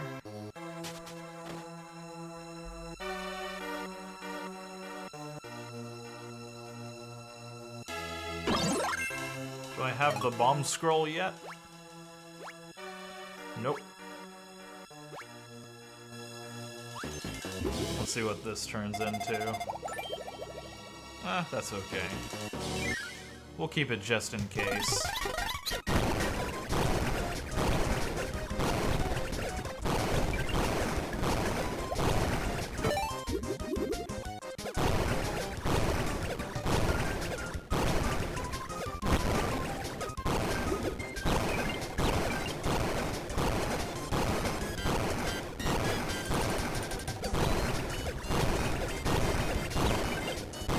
They are all weak to fire.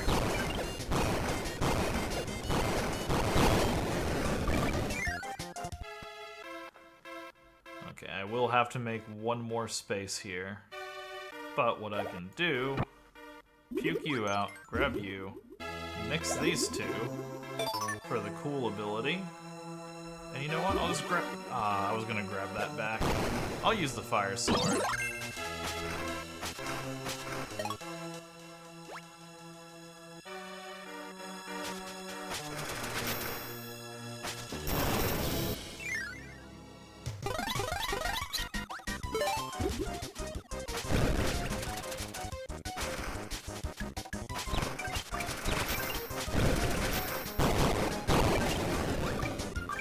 He's like the weakest of them, jeez.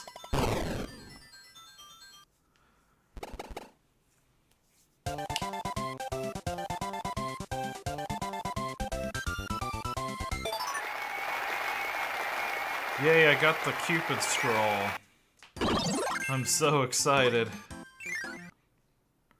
And here's the boss. We're gonna grab Twister because that is just stupidly good.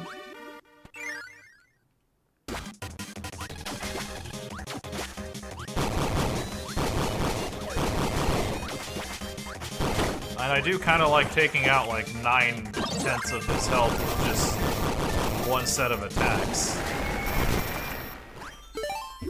Alright, I think we've got some story stuff coming on here. I've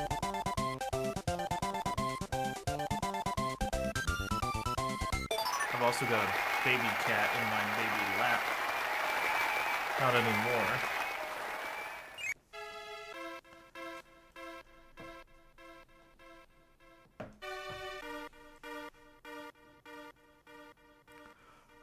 So just because this game loves to remind you, this whole entire thing is still about shortcake.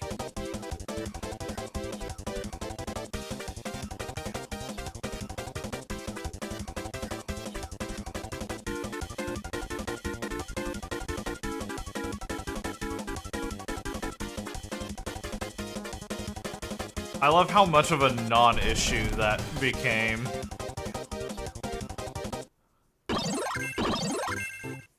He sealed it behind a gate, and then I just immediately put all of the things in for the gate.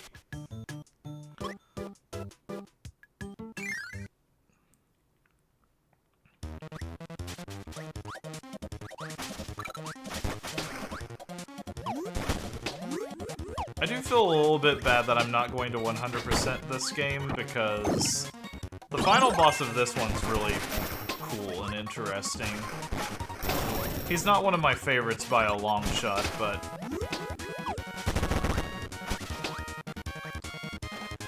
I don't know, like maybe someday I'll stream this game all by itself, and then I'll show that off.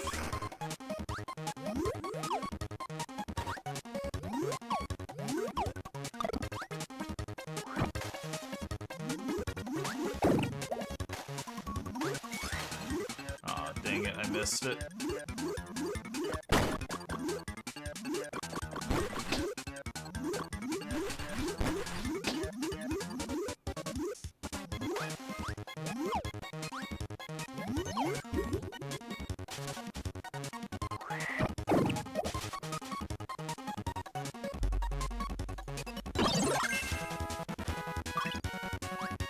Yeah, I'll need to do one more loop around with Cutter.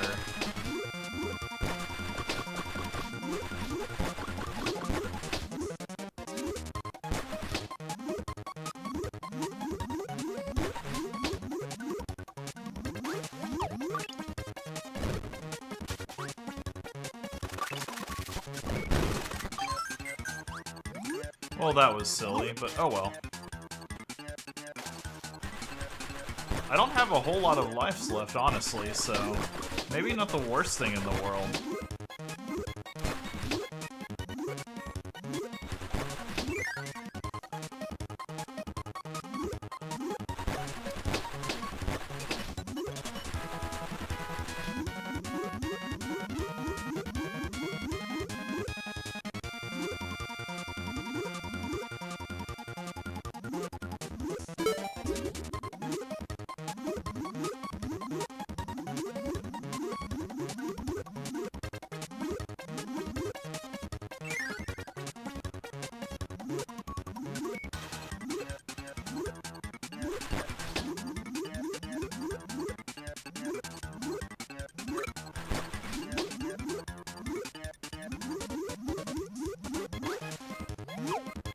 We are squeaking the hell out of the squad.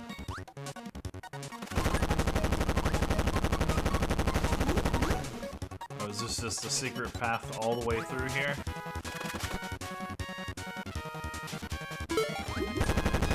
That's a silly secret. Like, it is objectively easier to get through half of this that way.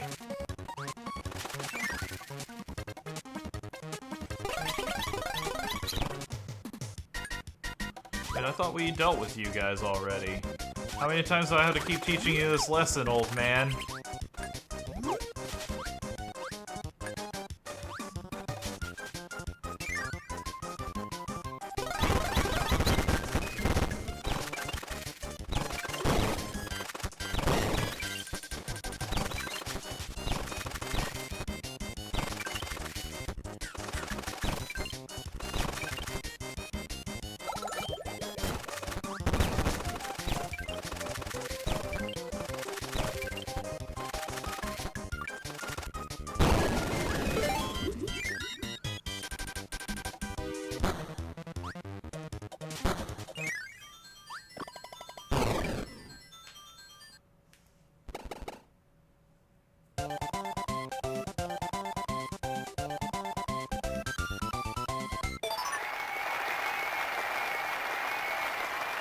Alright, we got a new throw ability. I think we might have most of them.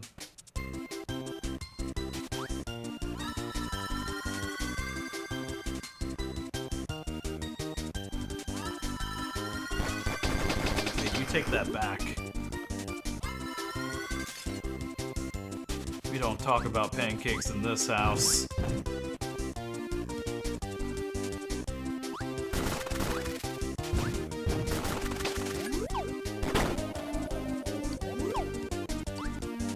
I've got the fire ability here, so gotta figure out what we need the fire for.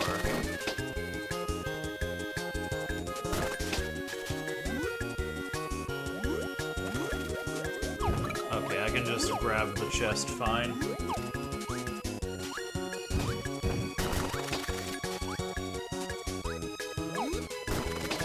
Now, hamburger we can do. Hamburger is not a sworn enemy of waffles. Okay, that's why we need the fire. It is actually lodged in there. So what I will do is this.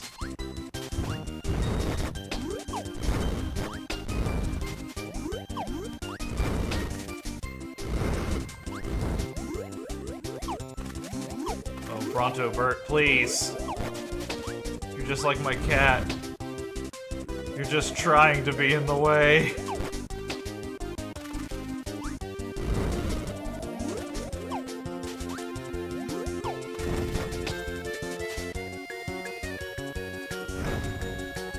Nope, that's not the way.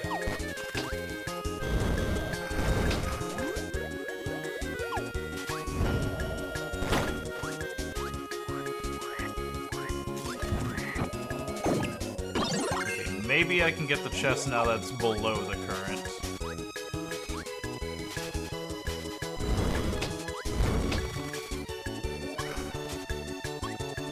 Nope!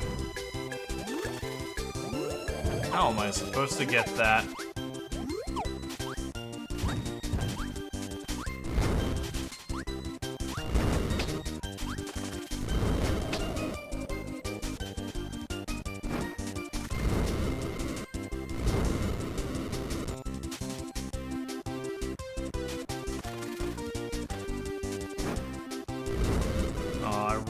That to work.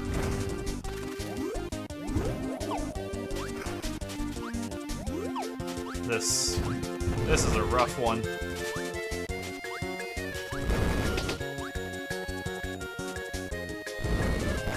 Wait, the metal. Okay, hang on.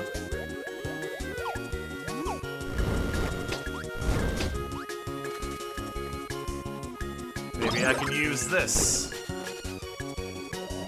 Oh yeah, here we go. This is how you were supposed to do it. I was making that a lot harder than it needed to be.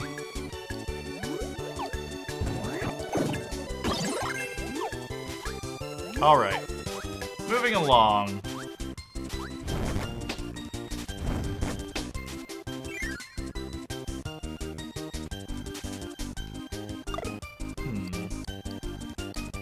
The conspicuous will ability right here.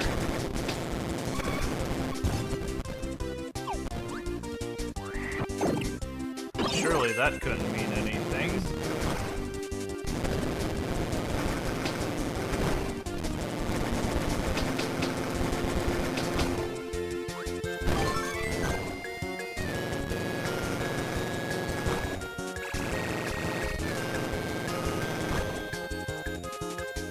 Just to make absolutely sure, let's go this way. Alright, I think that's good.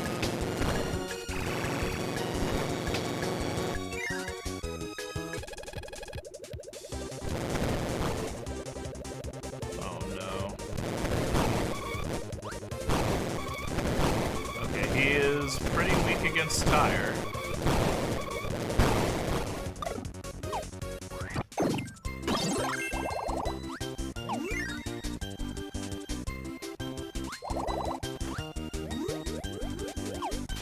Look at that.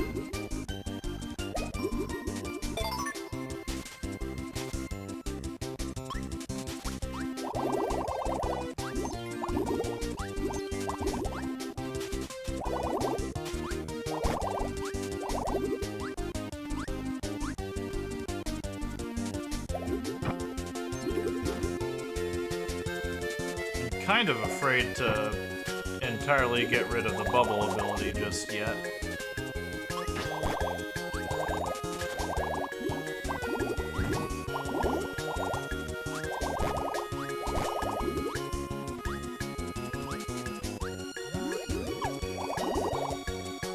Now I feel comfortable getting rid of it. There we go. Nice.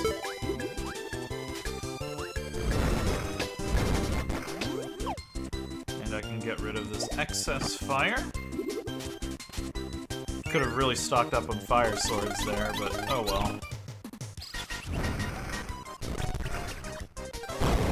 I'll be taking that.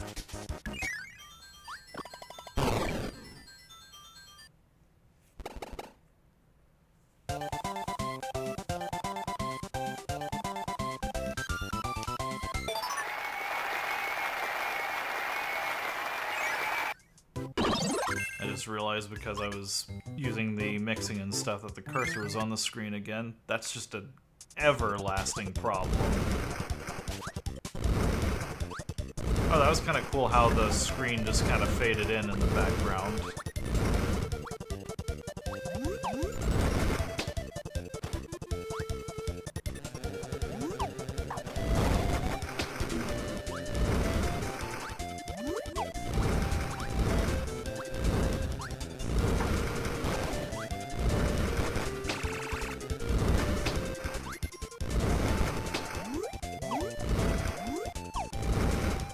Thankfully, they're really not too crazy about putting secrets in really hard to find places. Like, they could be evil with the cloud stuff there.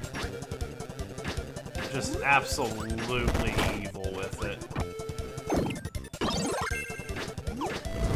But thankfully, they choose to be kind.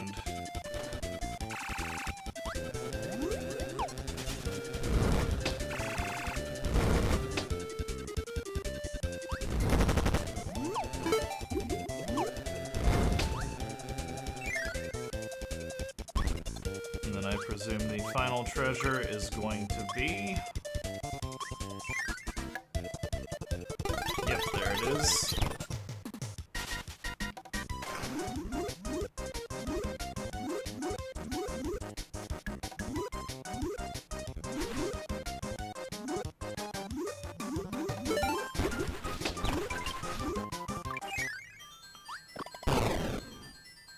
It really does start to feel like bullying that guy whenever I can just beat him there and then I just slam him in the face. Excuse me, I've got a treasure to take back.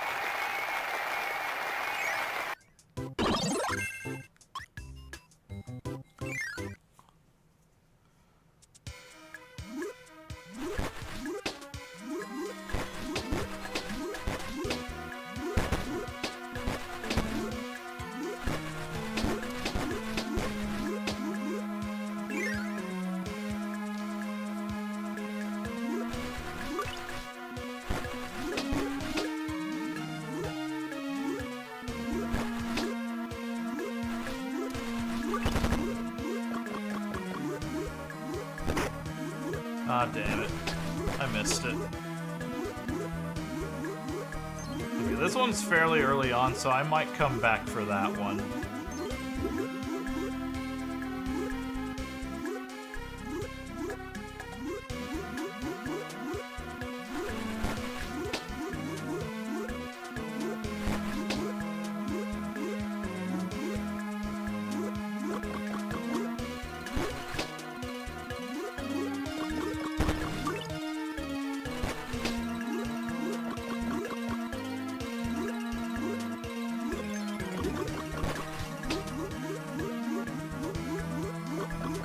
Okay, those were just both the same path.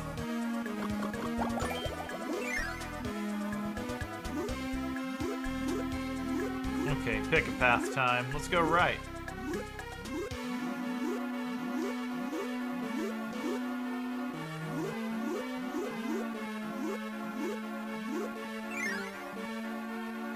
You chose poorly.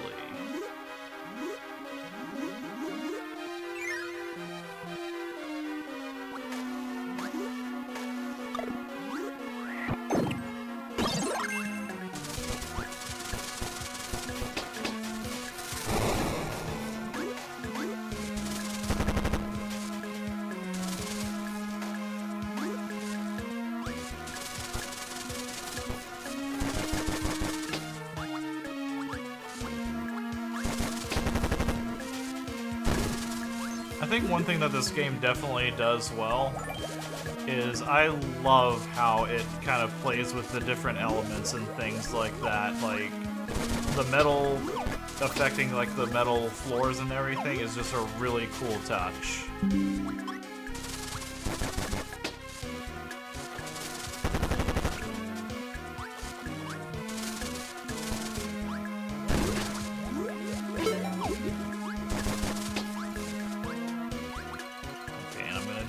For the last one, so what can I get rid of? I'll just get rid of Twister. Love me some Twister, but I just gotta make room.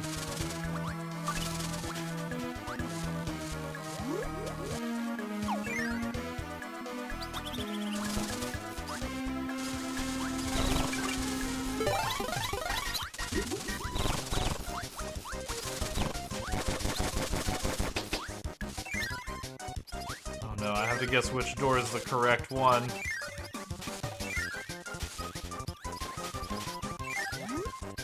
It was that one.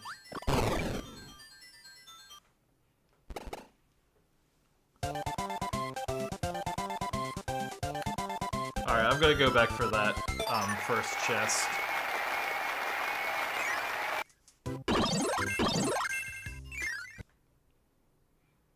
It's just so close to the beginning of the level.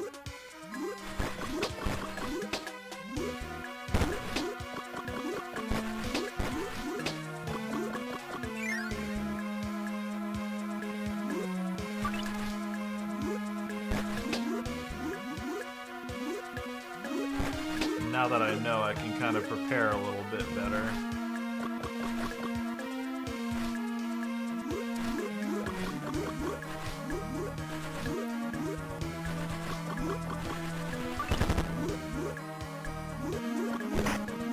No. Okay. Whew, got it. Okay.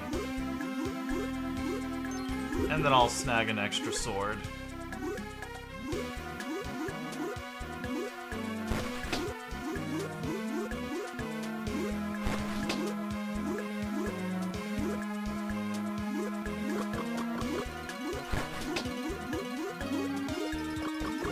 Because I can use those to make fire swords. Now it doesn't really matter at all. Just go straight down the middle.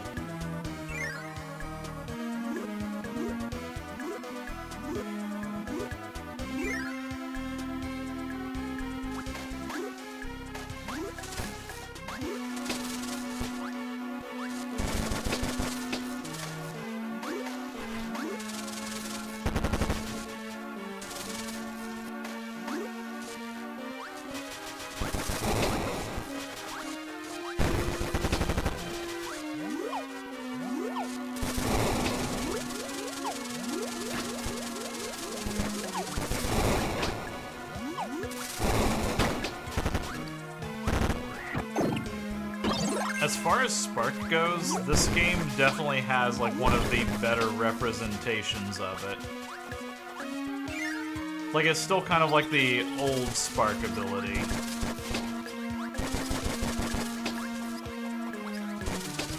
But I just feel like they do a lot better of a job with it. Like, it hits harder, like the fact that you can charge it up to give extra range, and then even giving it the Superstar Plasma shot is really nice.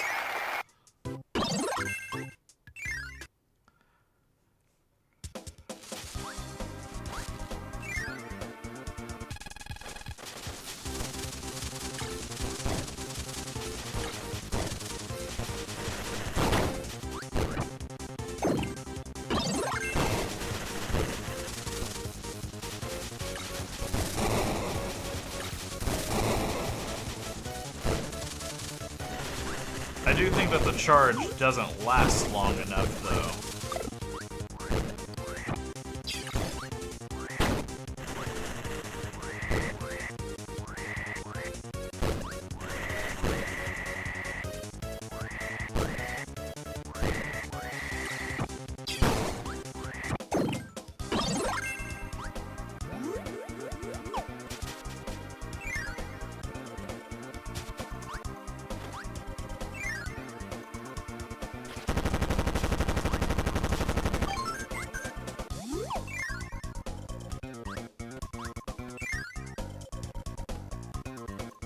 Oh, I hate this.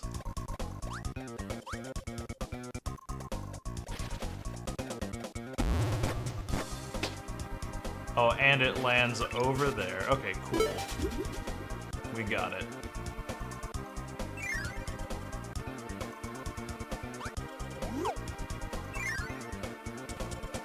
Okay, guess... well...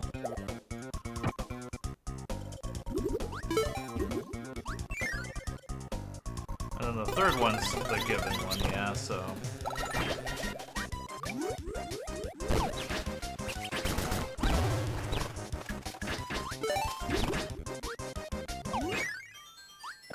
that was a very quick EX level. I think it kind of helps that that was supposed to be like a pick-a-path level, but I got very lucky on my guesses there.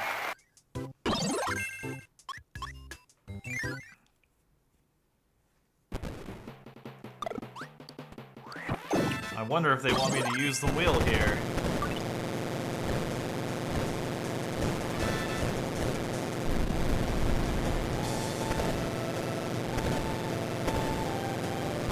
No.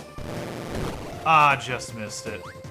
Okay, but that's the entire level, so I'll just do that one again and just not miss the jumps.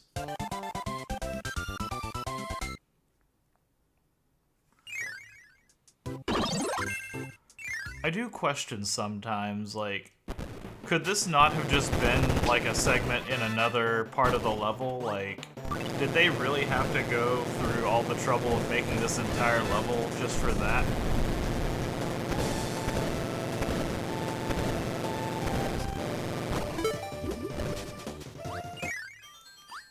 I don't know.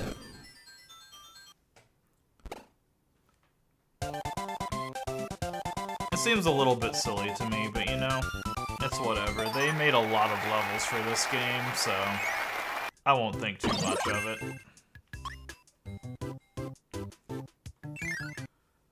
Come on, give me Twister.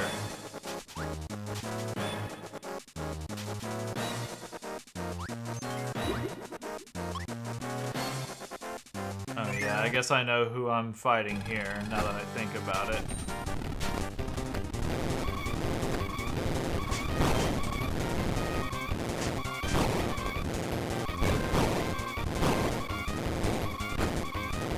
He's not even forcing me to sword fight him this time.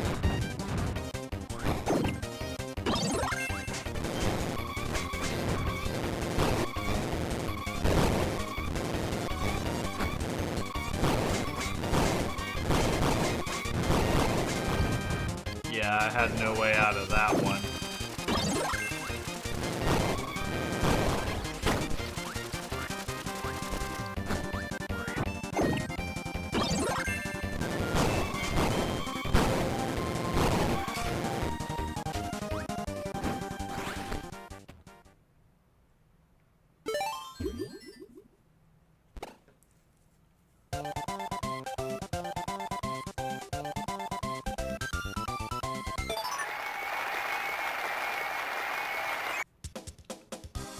We did it.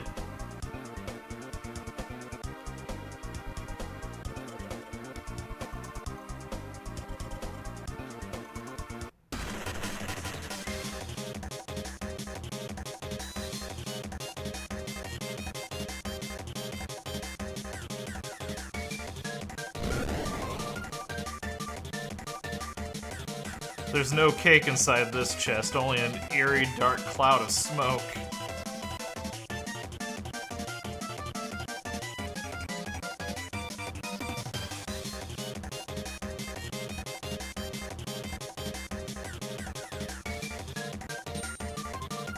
What I really love about the story of this game is they really hammer it home to you that this whole entire thing is just...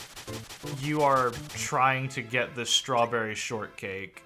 It is not about saving the world or figuring out what is in these treasure chests or anything. You are trying to get your shortcake back. And that's all that matters.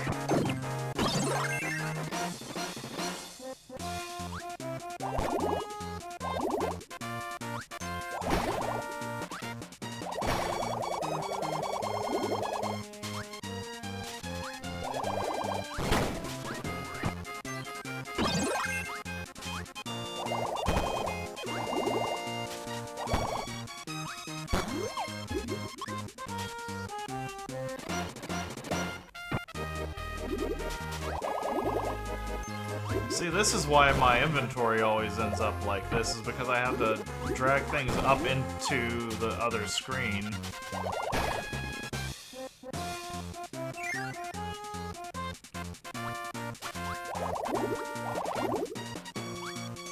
I can, however, make an electric sword.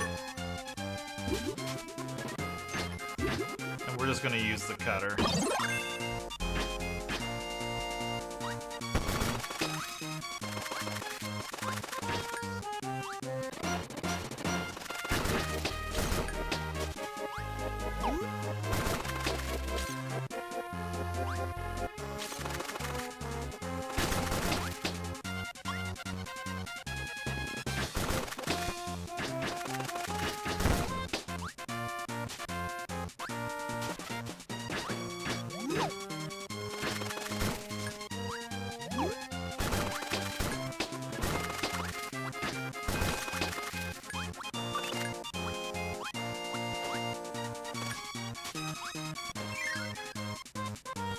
I have a feeling I've missed one of the chests here already.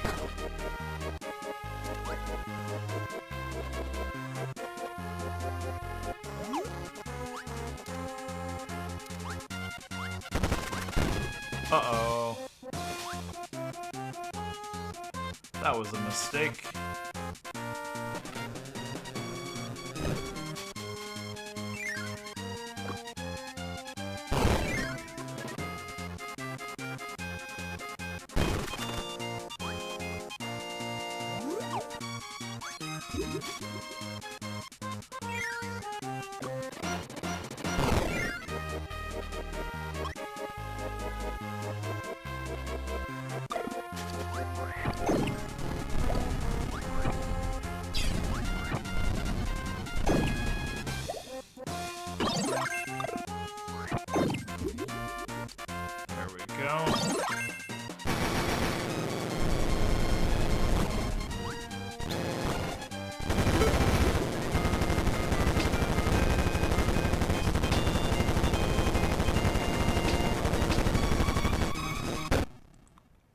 Well, that stinks. Well, at least it still gave me the chest.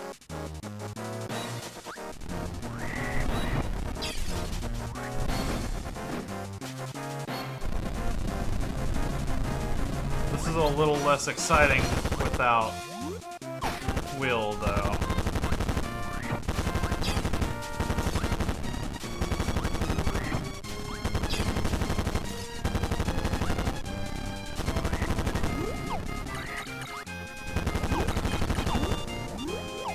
Okay, there we go.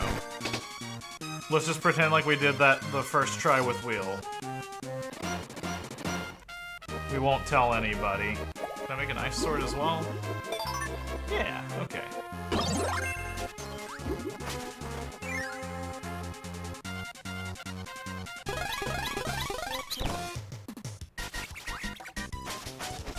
Okay, this is the one I had to be super duper careful on. Because if I drop this, I could very well drop it into the abyss. Crisis averted.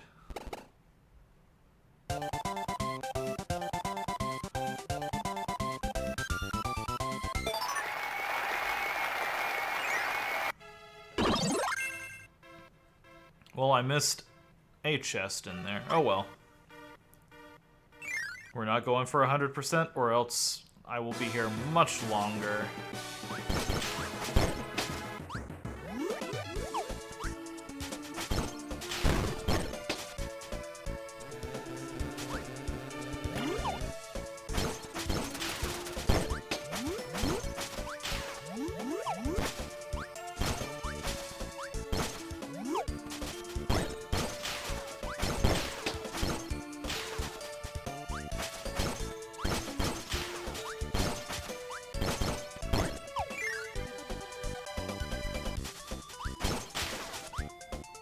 And if nothing else, I have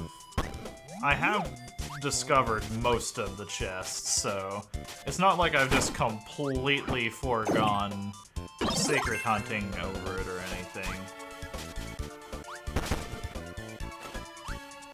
Gosh, I know if I don't go down this way, I will regret it. Yep. That was 100% intended.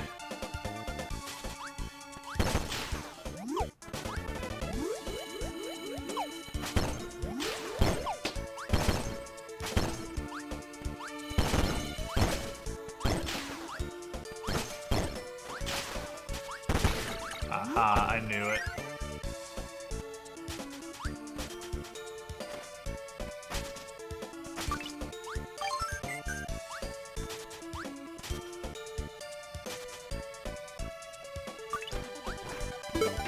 Yep, I'll leave the rest of those.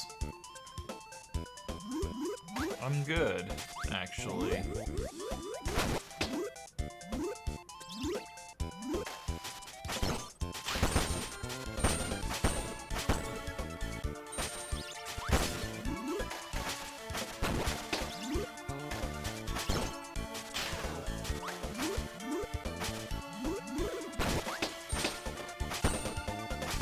That is kind of horrifying, actually. Like, you could technically soft lock-ish yourself. Okay, never mind. No, you can break it.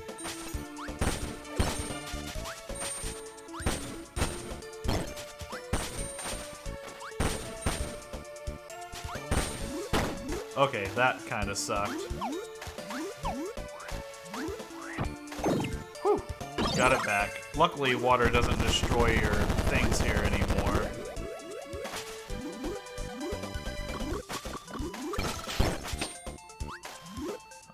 Did it again. I gotta be more careful.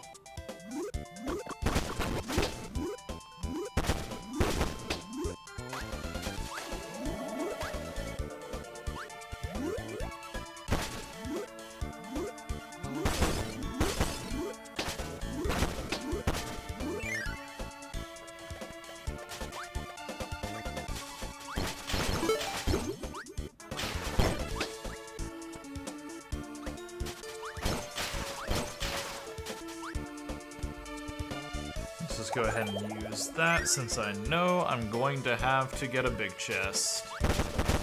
Like that one.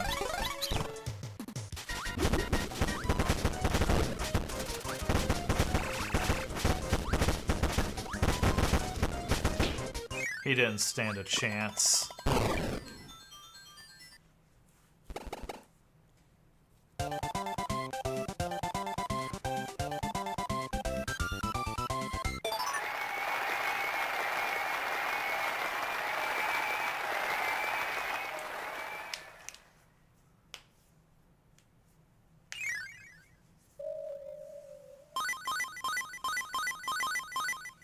That is one of the weirdest abilities in the game, by the way.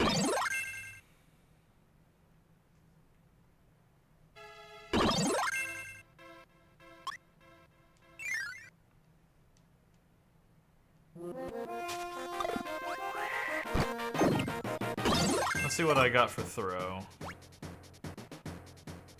I think it's just a better throw. Yeah.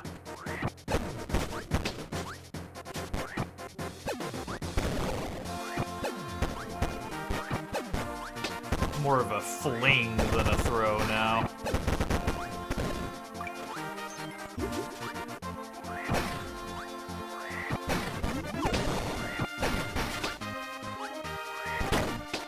No, my throw ability. I think the cool thing that they do here to make throw differentiated from your regular just spitting enemies out is they have the mechanic where it is harder to eat larger enemies, and then there's also the Scarfies who don't let you eat them, and throw lets you grab them. And I think that that's a cool way to differentiate the ability and give it its own identity. I also love how stanced up Kirby gets whenever he is using it. He's just like, you want to fight? That guy wants to fight.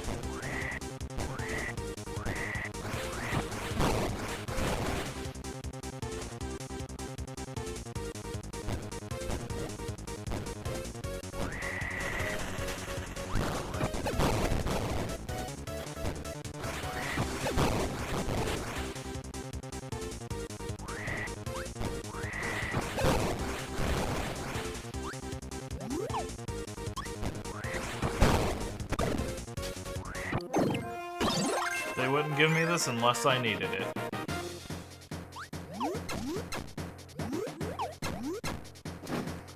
Oh, I see. I'm a fool.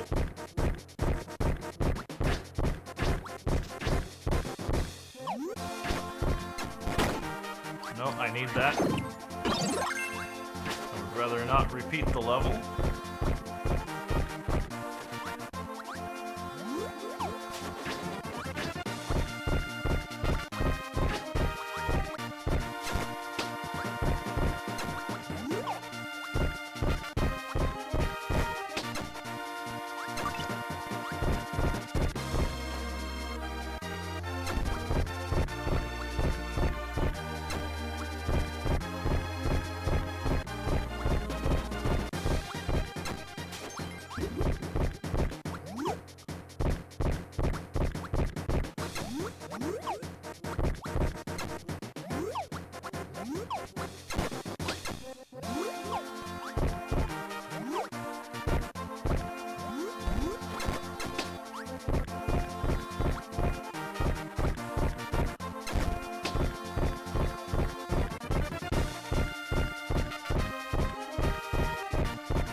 I don't think I have. Nope.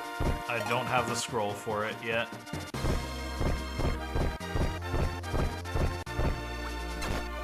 That is okay, though.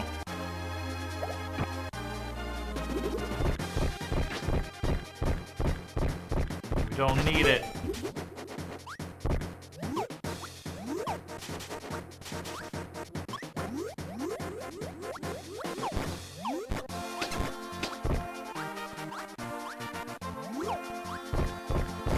Kirby uses Dig. It's super effective.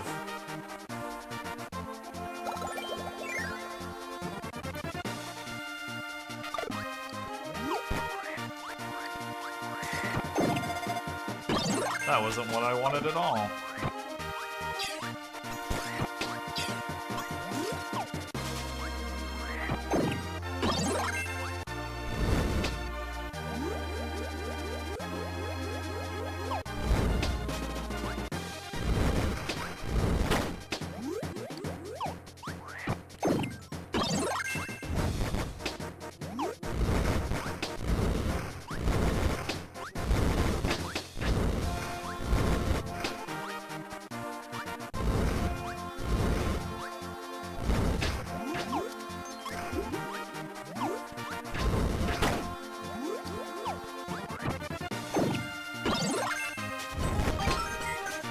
I think that is all that is going to be down here. And you get out of here. I don't need a mystery ability.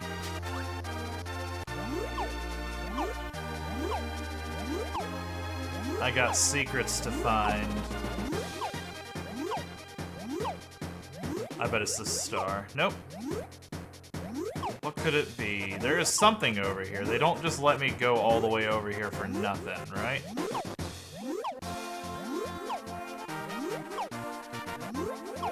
Maybe they do.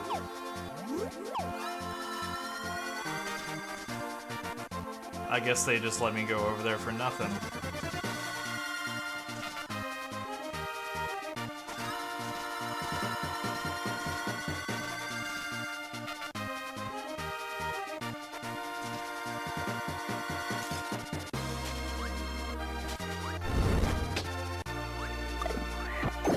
I got a new ability for UFO. Oh, I bet it's the spark.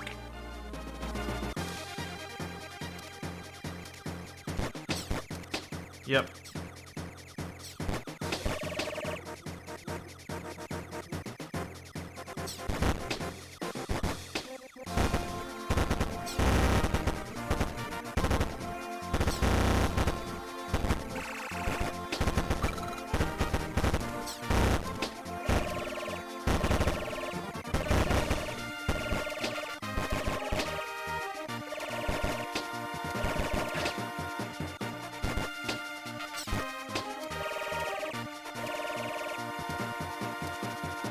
Surely there's nothing inconspicuous in here. Like a treasure chest.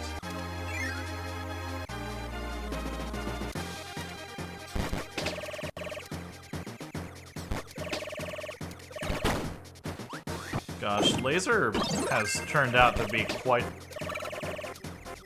the unexciting ability just because of the proxy of all the other cool abilities here. Which is just unfortunate, I would say.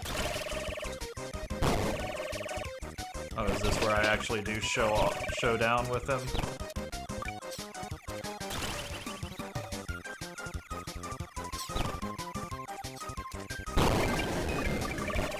Yeah, I think I did have to. Yep.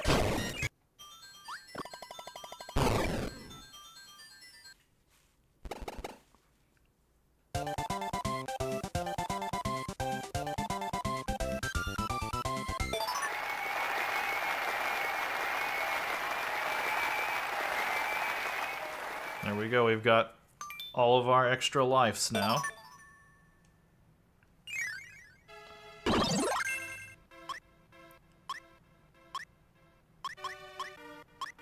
I kinda hate this. I'm so close to having all the treasures.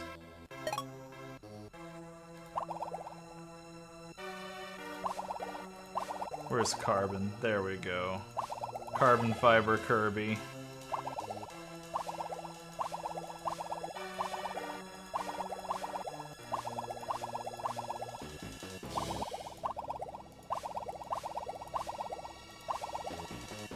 Let's just go with Emerald Kirby. There's 2 chests on this one. Oh yeah, I know why.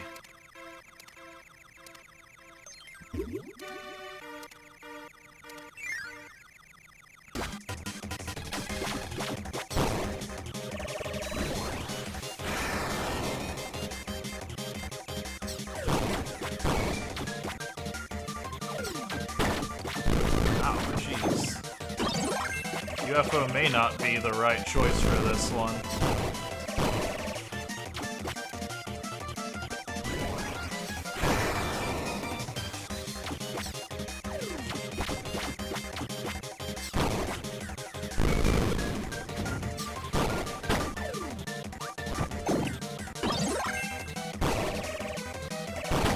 Yeah, I think I'm going to not use UFO on this. Let me pop Cutter instead.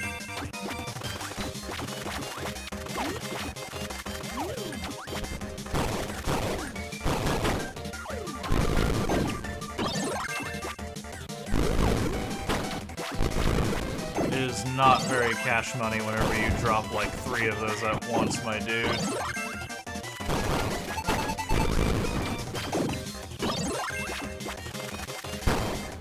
There we get out of here.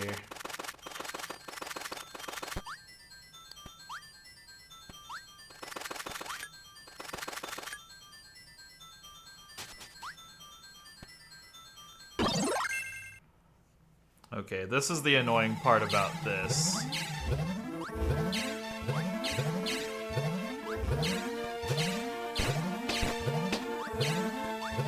It's cool that I get this.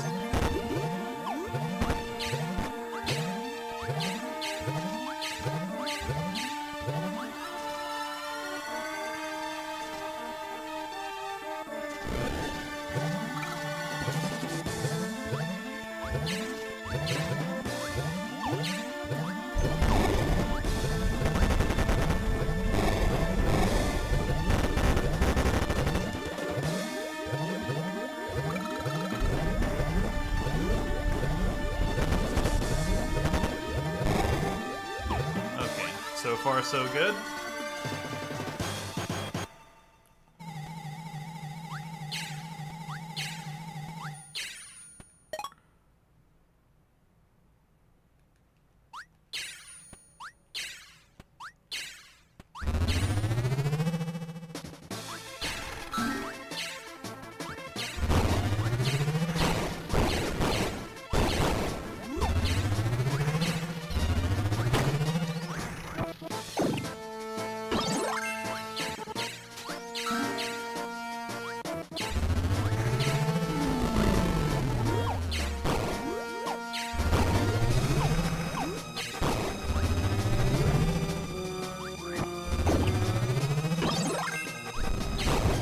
I hate how erratically he moves around.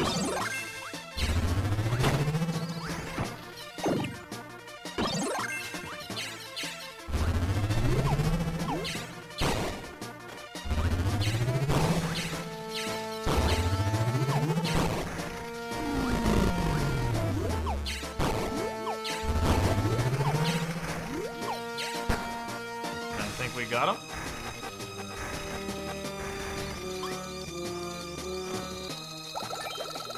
Just in case.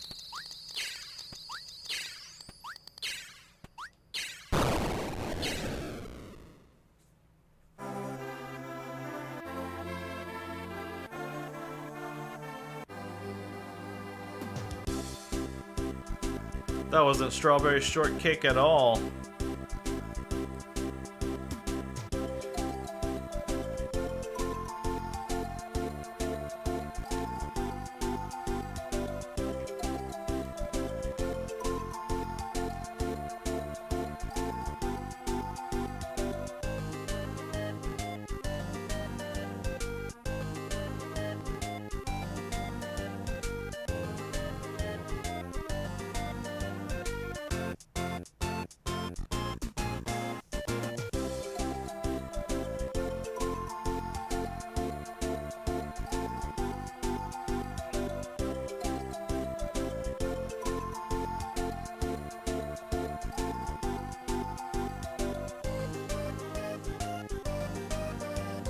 Whew.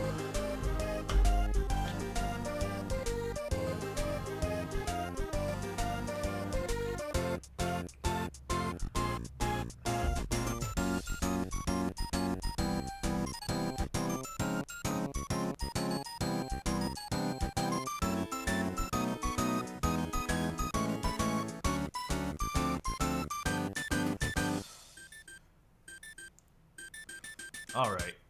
I'm going to take a very small break. I'm going to have to reset the stream so that I will make sure that all of Robobot gets captured, but I'm going to cut the stream. I'm actually gonna, like, make some other food, basically, and then chomp that down really quickly. And then I will get a stream back up, hopefully in the next, like, 15 or 20 minutes. I am gonna let this game's credits finish out, though. Which, thankfully, it'll let me skip through.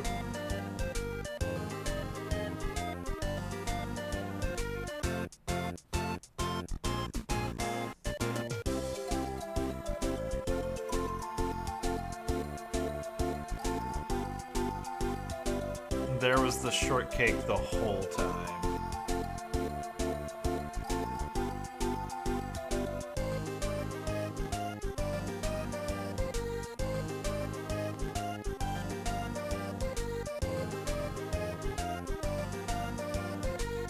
I love that Kirby goes on an entire adventure and thwarts an entire evil plan, but he just seriously just wants shortcake.